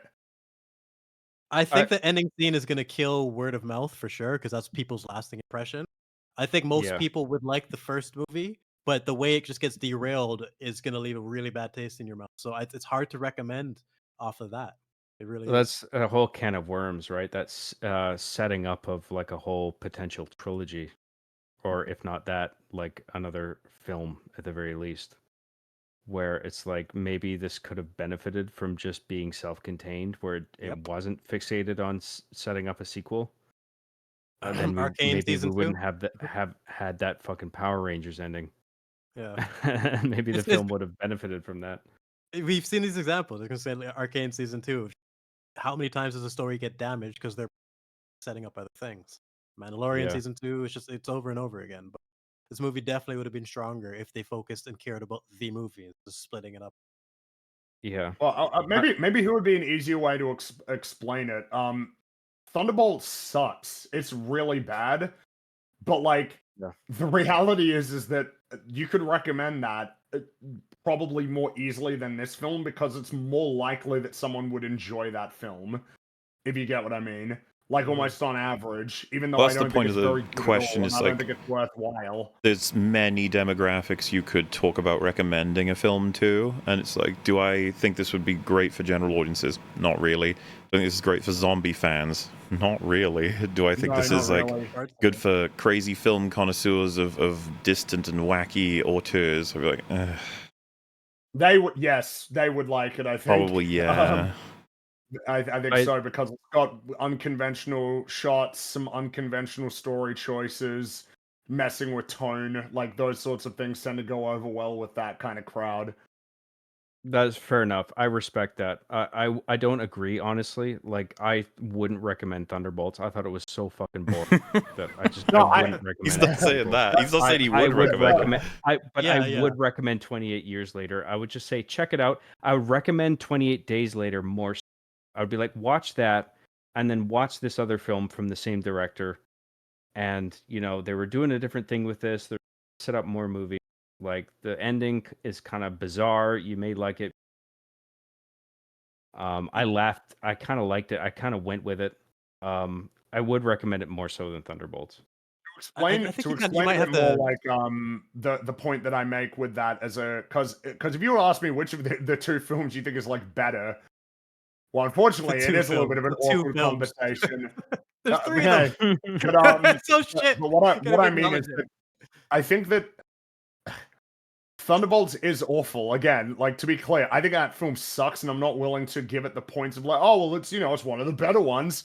Like I'm not interested in that. I think the reality is though is that a lot of people, devoid of any sort of additional information or like conversations about that film, like the very lengthy conversation we ended up having about it, is more likely to walk away from it with a positive feeling towards it than they would this movie. Well, I don't know if That's this helps, but kind of the impression I get. I'm more than happy to stake that I think 28 Years Later is better than Thunderbolts, but I would have thought, John, you'd agree with this, that you take the average person randomized, what do you think they're more likely to enjoy, this or Thunderbolts?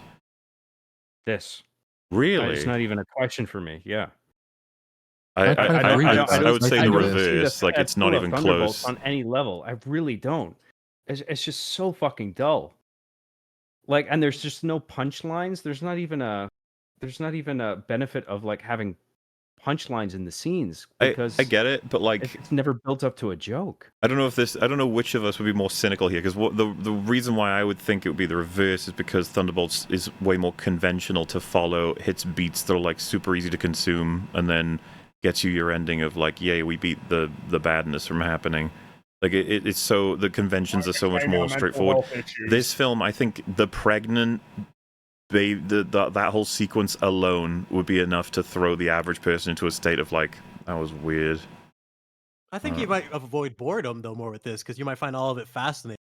What the fuck is here. Yeah, And there's there's an the aesthetic intrigue that can element. carry you. Yeah, I'm not sure where I stand on this because I think Thunderbolts you might just be bored to death. Where with this movie you might be confused, like why is this movie keep switching? But there's certain elements that keep you interested enough. Sure. I think Thunderbolts confusion offers you doesn't work. nothing, but this movie, like, it seems like bits of it are broken. Obviously, we've gone through it scene by scene, and there's stuff that I think we'd probably all doubt will ever get fixed in any second film. But I think to a casual viewer, someone who's coming in for the first time, will see A, that it's unconventional, which can actually work in its favor. B, that it's quite mysterious, even where it doesn't necessarily mean to be, and the intrigue value will help. And see, it's not like generic superhero action flying around punching people. It's like there's a third of a good film in here, unlike Thunderbolts, where there is your not head- Not even that a it tenth. not that it necessarily matters, because I don't really value this either. But you know how like sometimes you see, I think it's called like the cinema score or something. Yeah, Yeah. the cinema score, which is meant to be based on the audience response to films, rather than the critic response. And I think it's meant to gauge generally how people feel about that film. So How to Train Your Dragon, the live action remake, got an A, which obviously, you know, is the second highest score you can get. And when I see that, I'm like, yeah, I guess I can see why that would be the case. Even though I'm not happy with that, obviously. This one got a B, which as I understand it, is that it ain't great if you get like a B by this metric. And when I see that, I'm more like, yeah, I can see why it would get that because it is not hyper conventional, and I think that often works against movies, in terms of their broad appeal. The way of looking at it as well at cinema score, I mean, I don't follow those things particularly closely, but I know movie No, I- cinema does. And, like his way of looking at it is normally for a cinema score thing. If it's B, it's usually B tends to mean a C or below because cinema score is naturally it's polling people on Skewed basically day of positively. release. People who are most keen to go and see it are more likely to have a positive reception coming out. These are invested people. So you have to sort of downscale it for a general audience because a general audience that didn't go to see it first night might not be as interested going in, and so they might be put off by it more than the dedicated fan is. So a B is actually not good at all.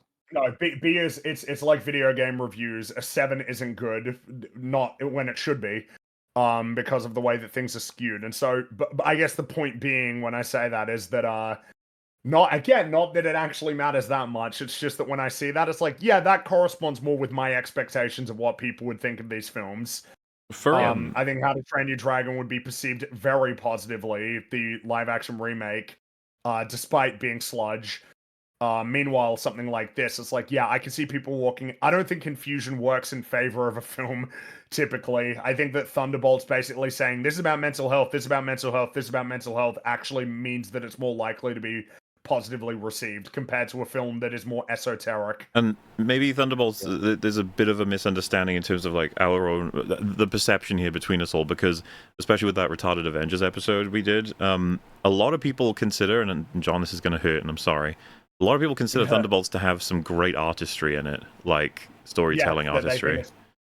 It's genuinely like an inspired story. We found it baffling, but a lot of the YouTubers that we've covered before like made great efforts to explain that Thunderbolts was like watching, you know, the MCU finally come back and give you something meaningful. It was like, do you think that overlaps with the idea that people think it's like a mental health thing? Yes. As well as just a handful of editing choices, like, you know, when she bursts through a mirror into another world, it's like, that's enough to make people go, oh my god, look, camera stuff. That means it's good. Simple. Oh my god, a shot where she's, like, taking out people in a hallway, and it kind of looks like their silhouettes, kind of like the way that the void flaps them into the floor. That's direction. That is consistent, thematic flimflammery that means it's a good film. Oh my god, that one scene where she acts with David Harbour, that's also why the film is now excellent instead of just kind of shit. That was I like that scene, but that's not enough. You No, know? it's not enough at all. Yeah, like you need more than that. And like I'm not saying that the film is not without merit, but like when I was watching Thunderbolt, I was bored like at least 90% of that movie. When I was watching 28 Years Later, I wasn't bored. I mean, there was problems with it, but every scene I was like engaged with it. I consider that a plus over just being like consistently bored throughout the whole fucking thing, which was my experience with Thunderbolts. I would also say that I was reliably. There was no point in this film when I was bored. But if I saw someone else who watched the movie and said I was bored by it, I wouldn't be like shocked. Yeah. I think would be sort That of was the my way that I would exact take. explain it. I came I out of it wouldn't be knowing surprised exactly if why I said someone that. would. Like you can see it, right? But even for me, like the part with the mom, we all in the back of our head were thinking the dad should still be a part to some degree, right? So even through that, I was waiting for payoffs. So I think a yeah, normie might watch the film and be like, "What was the point of all that? Like, what is the point of this?" You know, compared to again Thunderbolts, where it's like, it's about like overcoming mental health or something. Yeah. You know, like I that's think what it's yeah, about. I think for normies, Thunderbolts would be more appealing because especially you just say the words mental health, you effective. Yeah. Give it so much praise. Well, I But then think again, for film Thunderbolts connoisseurs, I wasn't think that appealing to normies because it fucking failed big time. So, like, yeah. that's you know, true. to be fair, With 28 days later or 28 years later, I think you can headcanon might get you film until you realize that they're not fucking doing anything with the payoffs. There might be enough intrigue there to get like a film fan to stay on board. Well, and for the record, like I said, not only do I think it's better than Thunderbolts, but I would rather always roll the dice with something like this than another sludge movie that barely pays attention to conventions, despite the fact that it's desperately trying to, photocopy them vaguely so that it can survive the average viewer's interaction with it, as opposed to a film that might just challenge you. Which, by the way, pregnant zombie giving birth, when that scene started, I was like, okay, I'm not just gonna, let's see where this goes. But it got too weird, and I was like, never mind. I can't remember. I think John. I think you said it. Like when she was kind of pain of the birth, that kind of worked for a second. I can see that buying them. It was the palm. It was the like Yeah. we're sisters moment. It's like it's Right. I can't Yeah. get that image out of my head. It's this entire film is filled of moments that why didn't you just do it this way? It would have made more sense, added continuity, added character, but they chose the way that just jumped the shark every. And I was waiting for a moment like that because I thought like Alex Garland is doing another 28 something movie. It's like he probably wouldn't have agreed to this unless he figure out some way to like take it a step farther. Right? It's like how do we evolve the nature or whatever, and then like how do you explore that? Well, what if an infected gave birth to a baby? And then it's like, is it an infected baby? Is it a zombie baby? Is it a regular baby? I thought he would probably have considered that and be like, oh, that's a cool idea. And so I was kind of expecting something like that. Not explicitly that scene, but I was just like, he's going to do something here where we take things a step farther. And then they did that. And then the hand touching thing was just a step too far where I felt like the zombie was just had a little too much cognition where it's just like, oh, this birthing this baby's really hard. Oh, I'm going to hold this regular human, and just for like a way to sort of take away the pain of this birth, like that was a little too much to swallow. I just Like, you could have done this better. And the fact that it didn't grip or like crush her hands or anything like they literally had this soft, gentle moment. You can't buy. Yeah. No. I wish they had just like brings of power vibes from that, like making the orcs all fucking soft and pussified. Like I don't want that with my zombie. I think there is a little bit of that, that kind of thing. You're meant to you take this sort of character them. or antagonistic force and you sort of introduce this moral complexity. Yes. But you're originally meant to think like they're zombie. Well, not what the 28 days later like their minds are lost and now they're just this other creature. But now you're all of a sudden meant to think like, oh, they're kind of humans again. Like I don't really buy that. It's think not like the once creature they're to do gone, it they're with. gone. Yeah, I think that's what was set up, and now to just introduce this thing later on is just jarring. I would have rather if like the mother and the son and maybe the military guy, they came by and they found the pregnant woman and she just gave birth and they didn't do anything. They didn't intervene. The baby was just birthed and then the mother just took the baby. Like you didn't have to do the hand holding thing, I feel like. No, I completely agreed because we all agreed at the beginning of the kind of function. Yeah. Not willing to give it up right off the bat. There could be something here, but then it just completely goes off the with the sentient hand palm holding. and they still want to have their zombie jumps too. They kind of wanted both, and I thought it was really embarrassing. Yeah, because I mean, I like the idea of a baby zombie being born. It's just like what happens there, and it's just like whether you go one way or the other, affected or not. Like either way, that's just interesting territory to explore. And I like the idea of a baby being born immune, or I don't know if immune is the right word to use, but just like, the mother is infected and then you have a baby that's born that doesn't have the virus. Maybe they can still get infected if they're bitten, but like in any case, it's just it's interesting territory to explore. Because Last of Us did that. Well, I mean, that's the whole. Ellie is sort of hinged on that sort of thing, where Ellie's mother is bitten, and then Ellie's mother births Ellie. Hmm. Like Muller was saying, like are very close to the time where she's bitten, where you're just like, okay, well, did the virus have time to circulate through her whole body or go into the baby or the fetus or whatever? Like what? Like would it have made a difference if she was bitten a little bit earlier, or whatever? Like in any case, Ellie was born, and now she's this person who is immune to the virus. Like that, it's just like natural territory that you would want to go to, where it's just like what happens in this case. Like I'm not surprised that Alex Garland went there. The execution of it was just flawed. I didn't Yeah. like that.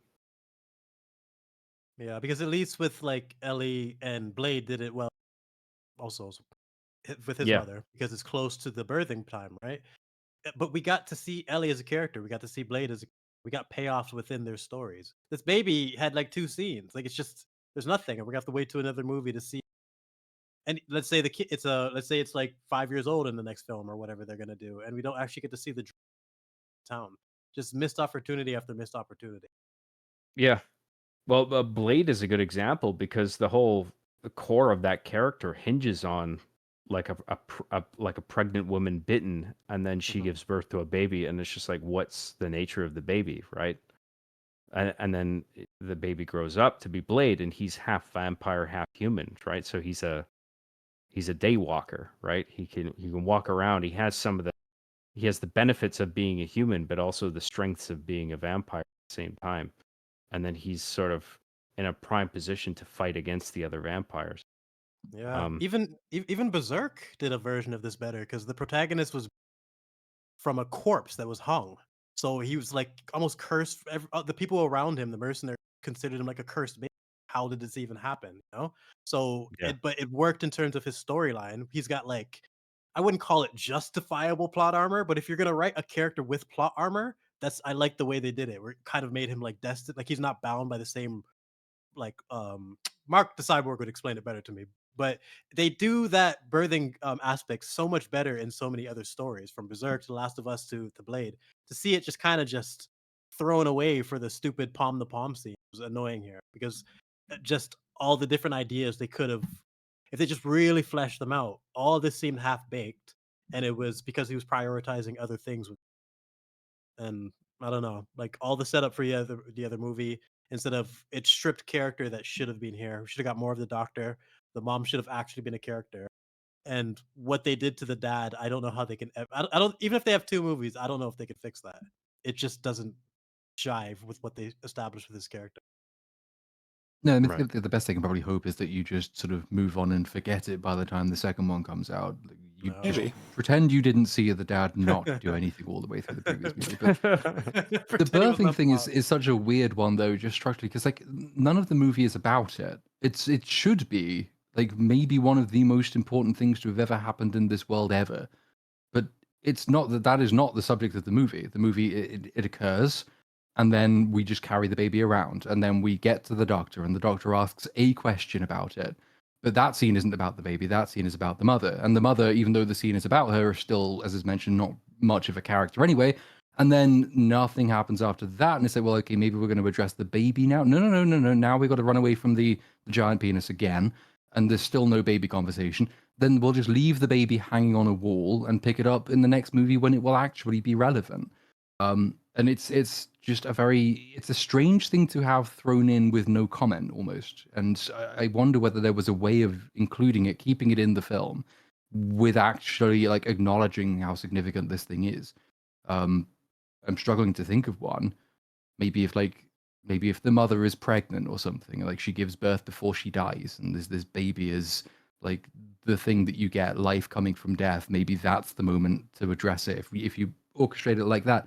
But it's such a weird little like side quest that doesn't really go anywhere yet. They seem to be doing away entirely with the second movie thing where like people just are born with a natural immunity to the virus without having to be born from somebody who is infected or partially infected or whatever. That if you want to be really immune to this thing, that you need to like be born to an infected person. I think that's what they're just gonna go with, and they'll acknowledge fragments of 28 weeks later, like the stuff, but not the actual core stuff of like what fortifies you against the virus. Yeah, and it'll be weird to see Where how the alphas they came from. like. Do they choose to do it in a fairly grounded scientific way, or as seems to be the direction of travel? Is it going to be very, very fantastical? Is it going to be like this is the child of an alpha that was maybe made by the doctor, but like by virtue of being an immune child born from an alpha, and the alphas can control of the zombies, does the miracle child, like the Night King in Game of Thrones, raise her arms and all the zombies just follow her orders? And like this is Yeah. how we cure humanity with and then like you delve back into the fact that the like weird miracle child's mother wasn't really a rage monster while she was giving birth, so like are you exploiting some humanity beneath the rage? How do we work all of that in? Like I think, but perversely I think this is why I would recommend it more than I would recommend a Thunderbolts type movie, is that there are still kind of intriguing unanswered questions, and though a lot of them haven't been handled very well, and some of them might not even get addressed, and I'm not confident the answers will be satisfying, they're still kind of interesting. Maybe it's just that I'm so jaded with Marvel movies that I find this more interesting than those, but No. I do find it more Yeah. interesting than those. I A wouldn't group of recommend it friends- as a good film, but I'd recommend it as something to keep an eye on, kind of thing. Yeah, I completely agree. A group of friends can find a lot of debate and break down from the movie, where Thunderbolts is probably just like silence on the car ride home most of the time, right? It's just something like this. There's much more down for your head, for your brain to just chew on. But even if it's got its problems, Yeah. I ain't recommending What- Thunderbolts to what- anybody, but What Still other s- zombie movie am I gonna recommend to? I mean, there's not that much that's really good. Like Train to I would just Busan say is I would really good. recommend, like you were saying, I would recommend this with an asterisk, where it's like it's not as good as the first one, but check out the first one, check out this one. You know, I think it's worth a watch. It's got some problems. You know, yeah. We mentioned Rec earlier, just even for the sake of the chat. Yeah. Talked about all the problems. What are some of the better, like, just from your opinion? I remember you mentioning Kingdom, Mahler. I downloaded that recently. Check that. I like Just season better 1 a zombie lot more media than season than- 2. I wasn't a fan of how it ended, Yeah, but season 2 was a bit lame. season Is 1 it- was really solid. Is it worth checking out season 2 or just? I think it ranks high enough in the spectrum of zombie content to check out Kingdom, I think. I mean, you'll know anyway. You just check out season 1, and then you might get hooked, and then you'll just decide if you want to keep going or not. But it's funny, the idea of like, well, what am I going to recommend for zombie stuff? Me, I'm just like, I just won't if there's not good zombie stuff. Go check out other things for now. Sure. Wait, because I was hoping for a lot with this film, and I was quite disappointed. And I don't know. when the Bone Temple eventually slithers out, I'll just be like, I don't know. Like, I'm not even that jazzed at that point. So what are you excited for then for the rest of the year? Jurassic World Rebirth, Superman, and Fantastic Four. And I'm going to watch them all 10 times. What if we exclude all 3 of those, because they're going to be great? We all know that. So what would you go for after that then? Well, like I said, this probably was, off memory, the most anticipated film I would have had this year. I'm trying to think of what else has even been out this year that I would have been looking forward to, because I wasn't expecting any. Like, Warfare was just something that people kept bringing up, and then I was like, okay, I guess I'll check it out. What else has happened this year so far? That is okay. What else? What? Thunderbolt. I mean, not Well, a lot. but I went to something we see had Smile too. expectations- I thought that was all right. Well, I guess Something that we had. Final expectations of. Destination, I had an anticipation for, but we're not watching that yet. We'll get to it. I need to see. There's a film called Havoc because it was filmed in Wales and it has Tom Hardy in it, and someone said it was Oh, I good. thought, isn't that that's the Raid guys directed that one, right? I need to see that. I can't remember if that was this year or not, It's- though. I think I remember that. That was this year, wasn't it? Because I remember some headlines saying that this movie will put Wales on the map, as though Wales isn't already on the map. No, it doesn't do that. I mean, it's No, it doesn't do that. half of it. I mean, no disrespect, half of it leans so far into VFX. The film itself is acknowledging that it's, where Yeah, like some of fair. the camera moves are just like so unrealistic. Where I mean, to its credit, it's not trying to fool you. It's fully embracing the fact that like this is a very VFX heavy, take it or leave it. But also, there's the other half of it is like pretty impressive practical stuff, like well staged action scenes. Tom Hardy's a really good performer, like not only acting Yeah. but just like the physicality of it. Like, so there is that as well. It's not the Raid. If you're going into it thinking it's going to be like the Raid, no, because there's just way too much VFX to respect it on that level. But it wasn't that bad. I thought it was all right. You just have to like respect it for what it is. It uses a lot of VFX. I remember seeing the trailer for The Amateur. I haven't continued with that though. I don't think I need to hear some people tell me it's worthwhile before going any further with it. I want to see the Phoenician Scheme. That was the trailer we talked about for when we watched Until Dawn, which I didn't have much anticipation for Until Dawn, but I was still curious, and that turned out the way that it did.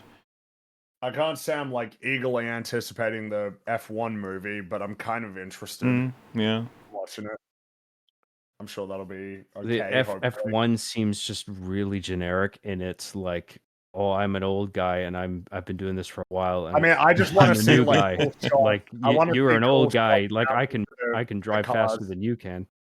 I'm not It feels interested in the it feels story, very really. much that, but I'm honestly okay with that if it does it.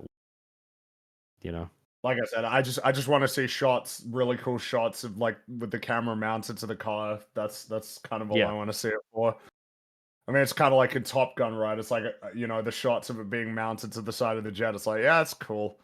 I like that. Yeah. But I mean, I yeah, I'm agree. not expecting a whole lot out. I mean, the reality is it's just not been swell so far. No, like it just hasn't been. Well, and like, oh, but what about this one movie? It's like, nah, don't go doing that shit, all right? Like, it's just not been great so far. It hasn't. Come on. The suggestion is like, what about Naked Gun? It's like, fuck off. No. No. Oh, Weapons. That's one that I'm That one curious kinda about. looks interesting. Yeah. Yeah. I But feel I like don't know, Naked like, Gun's a gonna have a handful- couple good jokes, but is mostly gonna be underwhelming. The most me Probably. make me We're mad gonna that be it What about the exists. Long Walk? What about the Long Walk, the Stephen King movie? I don't know about I that saw the one, but trailer for Life it. of Chuck I want to see as well. What were you saying, John? I'm kind of intrigued by the Long Walk. I mean, it does seem like a very simple premise that they might do a lot with. I don't know. I guess we'll see, but I'm kind of intrigued by the trailer. Yeah, same. Hey, Mario Kart World is kind of fun. There's Well, we got that. Alien Earth on the way, fellas. Is Oh that yeah, this that's year? right. Yay. Hell yeah. Yeah. Oh yeah, and Ooh. the Predator movie, oh wait, there was the Badlands. animated one though that came out a couple of weeks ago that I've not heard much about. I've heard nothing but bad about. I was going to say nothing but bad things of what I've heard. So. Ah, okay. But that new one, that'll be great. I'm sure it will be. It's looking good. Is the conclusion there, huh? Just no, it's It is. You know what would be cool is if there were no human characters and it was all just aliens, but we can't be doing that in a major Hollywood film. That's not allowed. There always has to be a human. I mean, I know it's a robot, but still. But that way it Yeah. means that there'll be, English language dialogue instead of there being no dialogue, except for, alien language. That would be fun, but oh well. And I mean, of course, July's going to be such a great month, guys. I'm so fucking excited Mhm. for Yep. Superman. I'm so fucking jazzed. It looks so good. Everything about it looks so great. Red panties. Can't wait. Oh man. It has been. Look, all right. It's not going to be good. Like I hope it is, but it won't be. It won't Like, be. I man. just I'm almost. I feels like there needs to be the reminder that with the amount of like bad superhero films that have released over the last like 5-6 years, basically non-stop, it is an unreasonable position to be like particularly expecting quality. I would say at this point, that is like one that is not based on precedent. For films, 100%. But in terms of shows, Penguin just confused. Yeah, What shows. the is hell more happened com- there? Yeah. Well, definitely I mean, more I complicated. guess. I mean, is everybody expecting the Ironheart's going to be like amazing? It's Hell like, yeah. whoa, shit, the Penguin Oh came my out and that was God. pretty good. So I mean, Ironheart's got a chance. It's gonna be a special type of cringe. I really think it's like an Acolyte or one of those. type I of ain't watching that shit. I don't want to watch that show. Oh, I can't give me more That's not Riri. happening. I just love Tony too much that her existence just annoys the fuck out. In addition to the terrible stereotypical portrayal and I like, there's few characters that I despise more than she just doesn't. I She don't shouldn't remember exist. enough about Wakanda Forever. Like that is truly. I think that is the number one most memory hold like flushed out of my brain Marvel movie of the last few. I feel like I remember more about Eternals than I remember about Black Panther. I usually forget that it exists. I feel like with Iron Man, I mean, like Tony Stark is at least an MIT graduate, and with like Ironheart, they're just gonna have this kid who just naturally grasps all this stuff, and it's just like, Mhm. nah, come on, you got to go to school for that. Well, I Yeah, think he was she dropped also- out She's of not going to university, naturally right? grab it. Doesn't She'll she? probably steal quite a lot of it, I think. 100%. He was also in his 40s, Tony. Yeah. You know. Mhm. with years of support from his parents to have the understanding. Where did she Don't get you the enjoy tech? though that seeing vibranium Iron Man protection. deal with magic? That was something everybody wanted to see, and it never And we happened. get But her. now it's going to happen in Ironheart, so that's really exciting. It's gonna give it all to her. It's crazy. And the biggest thing with Riri, it just comes down to her motivation. Like Tony's is so noble. Like watching him go from she fucking built the suit because her teacher said she couldn't do it. Like it's just, what are you doing, man? She's villainous. The whole scene of her blowing up the cops, and all they had to do. I feel like I've said this on so many streams. It's worth repeating. The Bucky and Cap scene in Civil War, where Cap is stopping Bucky from hurting anybody, just making sure there's no casualty. That's all they had to do with Riri and the crazy Wakanda. Instead, she blows up the cops, and Shuri says, "Nice one, Riri." You obliterated her character on the spot. I mean, I forgot all of this so- happened in that That's movie. what I'm I saying, buddy. completely This is- forgot all of This this. is what I'm needed for. I'm like a Riri historian at this point. I really I can't stand that character. Everything about her is a slap in the face. to Tony Bright. Historian.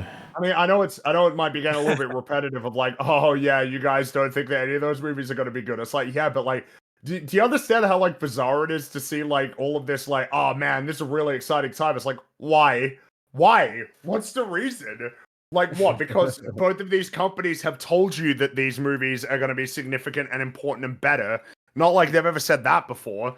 Like it's just marketing. It's all marketing, but it's like it's working. Well, we'll see. I guess the box office projections starting to sink a little bit, which I don't know, man. Like we'll see how it all pans out. It'd be really nice if it's good, but I don't know, man. And I'm not gonna lie, yeah. When you see, I don't know that I was, because it sounds like you kind of went into this one with like reasonably decent expectations, Mubes, going into this 28 years later, like that you were a little bit more Trailer, optimistic about this one. Yeah. Yeah, I can't say I was as much, but that was because I hadn't even watched 28 Days Later until very recently.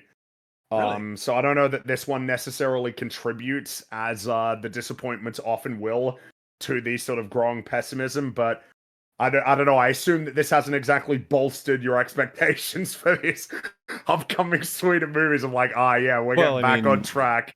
Hollywood's so back. You know, it was a contender for potentially like my most enjoyed film of the year, and then it sank pretty fucking far down. So it's a little bit like, oh, Well, for Yeah. me, it was more beyond the fact that it was just a sequel to 28 Days. Like, I knew Danny Boyle was directing it, and he was working with Alex Garland, who, like, I mean, they're both a little bit hit or miss, but working together, I thought, hey, they might actually make another hit here. So that was a big appeal to me going to see. yeah. it. I think Arcane dealt immense damage to like my ability to rely on like prior success as something to give me like real confidence going forward. Yeah, like the reality was going into Andor season 2, I was nervous. And it's like, well, why were you nervous? I mean, like they made a great first season. Is there any reason to think that they would dramatically do worse? It's like, well, unfortunately, yeah, there kind of is, because that's what happened with Arcane. Obviously, we kind of know that now, like what happened there that explains that. But I do think that Arcane has dealt some serious damage to my ability to get like super duper hyped for anything. Because I just don't see the point, really. It's like you don't lose anything by entering into it with more trepidation and then being in a position to be pleasantly surprised, rather than really hyping yourself like, oh man, Superman's going to be like the best thing ever. It's like, yeah, what if it's not though? I don't think I can which is control not even that like though. an Season 2 is so bad that it's turned Friggy into a nihilist, is what we're saying. 100%. If Arcane Right. can do that, it's a series that should have been completely aware of what they achieved in the first one. Beyond the special, the visual, the writing in season 1 is fantastic. And if they are willing to piss it away the way they did in season 2, literally turn Vi into an NPC and just turn like Heimerdinger out of the fuck, like everything wrong with that season, it's hard to even fucking like describe. But if you can do that to Arcane after what they achieved in season 1, you can do that to almost any story. That's what freaked me out about like way back in the day with TLJ. Like if you can do that to fucking Luke, everybody's open. Like everyone's fucked. We're screwed. I remember warning my buddy like Game of Thrones season 8, they might fuck that up too. Like you never know. Anything is open. It's open season if you can do this type of character. And this is just another example of it. There's no reason to have faith until you finish the story and see that it was good. They haven't given us any. Well, I still don't personally. I don't control that. I either do or I don't. Like I don't in Superman because of how I feel about James Gunn and his recent progress. I don't in Fantastic Four because of the MCU's history, and I don't in Jurassic because of fucking obvious reasons. We haven't had a good Jurassic film since '93, so we're kind of in trouble on all of those fronts. Meanwhile, if Andor season 3 got announced, made, was ready to be watched, and it was all the same creative team, I would be pretty fucking hype. And if someone was like, shouldn't you keep that a little lower, I'd be like, I can't control that shit. It's hype. Like it's there. Right, audio. There is a degree to which it can be controlled. I'd say it exists somewhere in that middle ground of whatever excites you ultimately, but at the same time, you're the little part of your brain that's like, hey, calm down. Don't get too agitated, all right? Could not turn out so good. And then you're like, yeah, you know what, brain, you got a good point. I would say I have more faith in Squid Game season 3 pulling story than I do contextualizing all this in a way that's satisfying. Because it reminded me Squid Game's coming out this week. Yeah, that's what I was mentioning. I just rewatched season 2. It's coming. No. It's rereads first. Ironheart comes out first. Squid Game comes out in a few weeks, I think. I don't think it's this recent. No, Squid Game. I'm pretty sure it comes out like on Saturday. Please let us discover the truth. I need to find out right now. I'm making a video. Squid Game is out on the 27th. So 5 Squid days. Game season 3. It is out on the 27th. Yes. Holy mother of fuck! Are you serious? Yes. Okay, I have to. Shit! I thought it was coming out in July. Okay, we're still not doing an episode on the 28th. All right, chat? Because no, that's no way. There's no way that we gotta fit in. Yeah, so we've done 44. We got 45, 46, 47, 48, 49. 5 episodes until we hit the anniversary. 3 are taken up by July, which means if we're fitting in Squid Game, which we more than likely are, it's not going to be 3 days after. It'll be somewhere in between, and then we got one more episode to spend on something. I don't want it to be Ironheart. No way. Dude, there'll be good videos after Superman. You know it. You know there's going to be some good videos after. If you guys when I sat through say good, Echo, when I say good, I mean bad videos that are going to be good to cover. if you sat through Echo, you got to take an Ironheart. You can't. Oh, It's probably a good retarded Avengers to be done for Superman and Fantastic Four. There will be. Yeah. Yeah, it's going to be some good shit. That's the thing. Is like the best case scenario would be that the films are good, but in the absence of that possibility, which is basically an impossibility, the best thing they can be is interesting. I don't think Fantastic Four is going to be interesting. I think Superman will be very interesting. That's kind of my expectation. It can be generic and safe. I feel like I don't have reason to believe one's going to be better over the other, but I do have hope for both. Like, not much. I think Superman's I'm got a like- better shot at being good, but I think it's got a Yeah. better shot at making me really angry. That's kind of what I mean by Superman is more interesting. I think Fantastic Four is just going to be a boring sludge MCU film. Yeah. Superman's being made by a guy who is somewhat unpredictable in a sense. Sure. Yeah. Who has something of a creative vision. But He's like, a bit of an but I mean, auteur. again, Yeah. Guardians 3 really upsets me. So like it has the potential to do that as well. Which makes Right. it more interesting. You know, a Jurassic World is probably just going to be fucking funny. I think Fantastic Four is going to be the next. I'm already forgetting its existence. I haven't even. It's just one of those ones. Just get it over with. Where Jurassic World, like I've been saying this for 2 years. You can't get worse than Minion. It's not possible. It's just not possible. It really, really isn't. Yeah, So I never feel say like this that. might I'm saying it. I'm saying it. The story of Phase 4 and 5 of the MCU is you would not believe how many different types of 1 out of 10 is possible. It's my whole, as much as I agree with that, my whole logic behind it is Dominion is TLJ for dinosaurs. You can't bring back the OG cast, ruin them like the way they did Alan Grant, and have me feel anything worse than that in the next one. It's like Rise of Skywalker. We were all but numb. no, I think the TLJ was more like cynical and evil, whereas Jurassic World Dominion was just utterly retarded. There was nothing like cruel about that. It was just made by fucking Making spoons. Alan Grant literally forget his entire history. The same guy who had to be tranquilized just to fly over was totally willing just to, oh my god, look at the bird.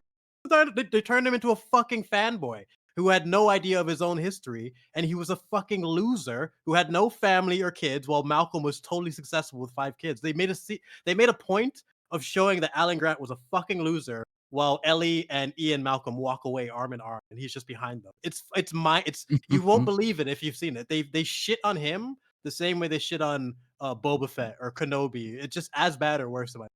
He's like the one character assassination that people don't talk about. Yeah, but there's also laser-guided velociraptors, and like, that's just you can't really get better than that. I didn't even get to the locusts and the lasers and the other shit. It's just my pitch for why you can't get worse than Dominion. I don't think it's possible from a character. Mona still has to watch Jurassic World Dominion, don't Which you? I'm doing relatively soon. It's fucking so just. Yeah, they actually brought Sam Neill back for that, didn't they? Yeah, they did. All of them. Yeah, all of them came back for it. Okay, just to shit on him. That's why I'm saying Alan Grant. They brought him back and they treated an absolute clown man who doesn't remember his own history. Because I was going to say, like, the optimistic case for this summer is that at least it's a good excuse to go back and watch like Jurassic Park again and to read Jurassic Park again. That's fine as far as it goes, but then depending on how much I'm committing to this bit, it's also means I have to rewatch The Lost World and Jurassic Park 3 and Jurassic World and Jurassic World Fallen Kingdom and Jurassic World Dominion. So, I mean, Jurassic Park is worth it, even with all that punishment, but it's a lot of punishment to follow. Yeah. It is. Well, that is 28 years later, as well as a little chat about the other 2 movies in the franchise. Who knows if we will continue to cover it as Bone Temple and Bone Temple 2 Part 3 comes out, or whatever the fuck. I don't even know. I will say this has kind of killed my enthusiasm. Even if a really great trailer would have come out, I will not trust it now. I'll be like, no, you devious man, I've seen your work before. You can't do this. So, yeah, you know, that's our coverage. But before we go, why don't our guests tell everybody in chat what they're up to? Brooks, what are you doing? It's been a while. What are you making? Yes, glad to be back. Apparently my mic was around most. Sorry for cutting anyone off, or it's hard to time when your mic is just trying to get points in too, right? So apologies if that was ever an issue. Apparently Ohana means career, like Disney hates family and children. Oh yeah. So I'm making a Lilo and Stitch video or a scene comparison, just showing the thematic elements that work in the first one and how Nanny was a fantastic character and they turned her into a monster. I hate the remake so much. Squid Game, I'm also making a scene comparison, just showing the fantastic character work they do in that show. I do think the show overall is a mixed bag in terms of like the fucking stupid cop side plot being pasted onto it, the VIP, all the other little things. But then there's moments of greatness that really get overshown by that. And I think Ji-hoon's arc, like his first meeting with the recruiter in season 1 and the contrast of his second meeting with the recruiter in the Russian roulette scene, I think there's so many little interesting things to break down in those two scenes. So I'm gonna be breaking that down and definitely doing something on Ironheart when it comes out. I'm not sure what yet, but 100% got to do something. Do you know we did 11 and a half hours on Lilo and Stitch? Yep. We hated that movie. It's insane. I know I've been watching you guys long enough to know it's pure hatred and passion, and like there's got to be a real reason you're deep. It's not just about the analysis. It's like It goes deeper. What that movie meant and what they achieved in the first one get shat on in a way that really needs to explain. And I'm glad you guys went so deep into it, because I saw the chat going from like, oh, this isn't that bad, to like, oh, yeah, it's important. It is indeed. Yeah. Well, thank you very much. And link is in description. John CJG, how about you, sir? I'm streaming on the weekends. We just finished GTA 4. I'm moving on to Max Payne 3. I'm cooking stuff. I got my second episode of Hard. My low reach mission. I'm working. Progress on that has been pretty sluggish. I've had a lot to deal with, a lot on my mind. So, I've just been picking away at that whenever I can. Still in progress, but yeah, I'm working on that and streaming on the weekend. Yeah, John Graham on YouTube. Thanks. Oh, beautiful. And thank you both for joining us, as well as Capital O Opinions, who, as mentioned, will be discussing this film in further depth tomorrow, if you wish to catch him. All links available. Fringy, Platoon, how about you guys? Well, I'm just working, but I mean, it's been... I got sick twice, like 2 weeks in a row. It was really lame. But you know, just working away. Yeah, I have a Thunderbolts video, which is out. Relevant. A whole new round of interesting new kinds of copyright problems with that video, which I had never seen before. So that's boding well for the future. You can tell how good and well received Thunderbolts is by the fact that the word Thunderbolts does not appear in the title of the video. So that's something. Next, I don't know, there might be a little second channel video on this movie, maybe, and then I really should take some time off, but I don't know how to do that, so some more stuff will probably follow. Fair enough. As myself, I am also working, but I guess I can give an additional bit of information. I'd said last time that it was going to be longer than 8 hours. The question is that about it? Or will it be longer than 9 hours? Because that would be the next number. And I can say, it is indeed longer than 9 hours. Holy shit. I will also give a clue, because I've said it's a game. It's going to be about a game. And I've seen lots and lots of guesses. I'll start knocking out the most common ones, and if it lands on what I see as the most common one being correct, then that'll just be where I can admit it. But I will knock out for you. It is not got anything to do with God of War. A lot of people were guessing God of War in different ways, like the series or Ragnarok or whatever have you. Not God of War. You know what? Next episode, I'll knock out another one until we narrow it down and it becomes obvious what it is about. Though I will say, there are some clues that do exist in the world that would have given it away already. I don't think it's going to shock anyone really all that much. But, you know what, it'll be fun when you finally find out. But yes, I suppose that about does it. Is there anything anyone else wants to say before we leave? Nope. Nah. Alpha Dong. Alpha Dong. All right. If you love flaccid dicks, you're gonna love 28 years later. 28 dicks later. All righty, folks. Good night. We'll see you next time. Like I said, next week, no episode, so we'll be back after that. Toodle pip. Cheerio. Bye. Bye, everybody. See you later.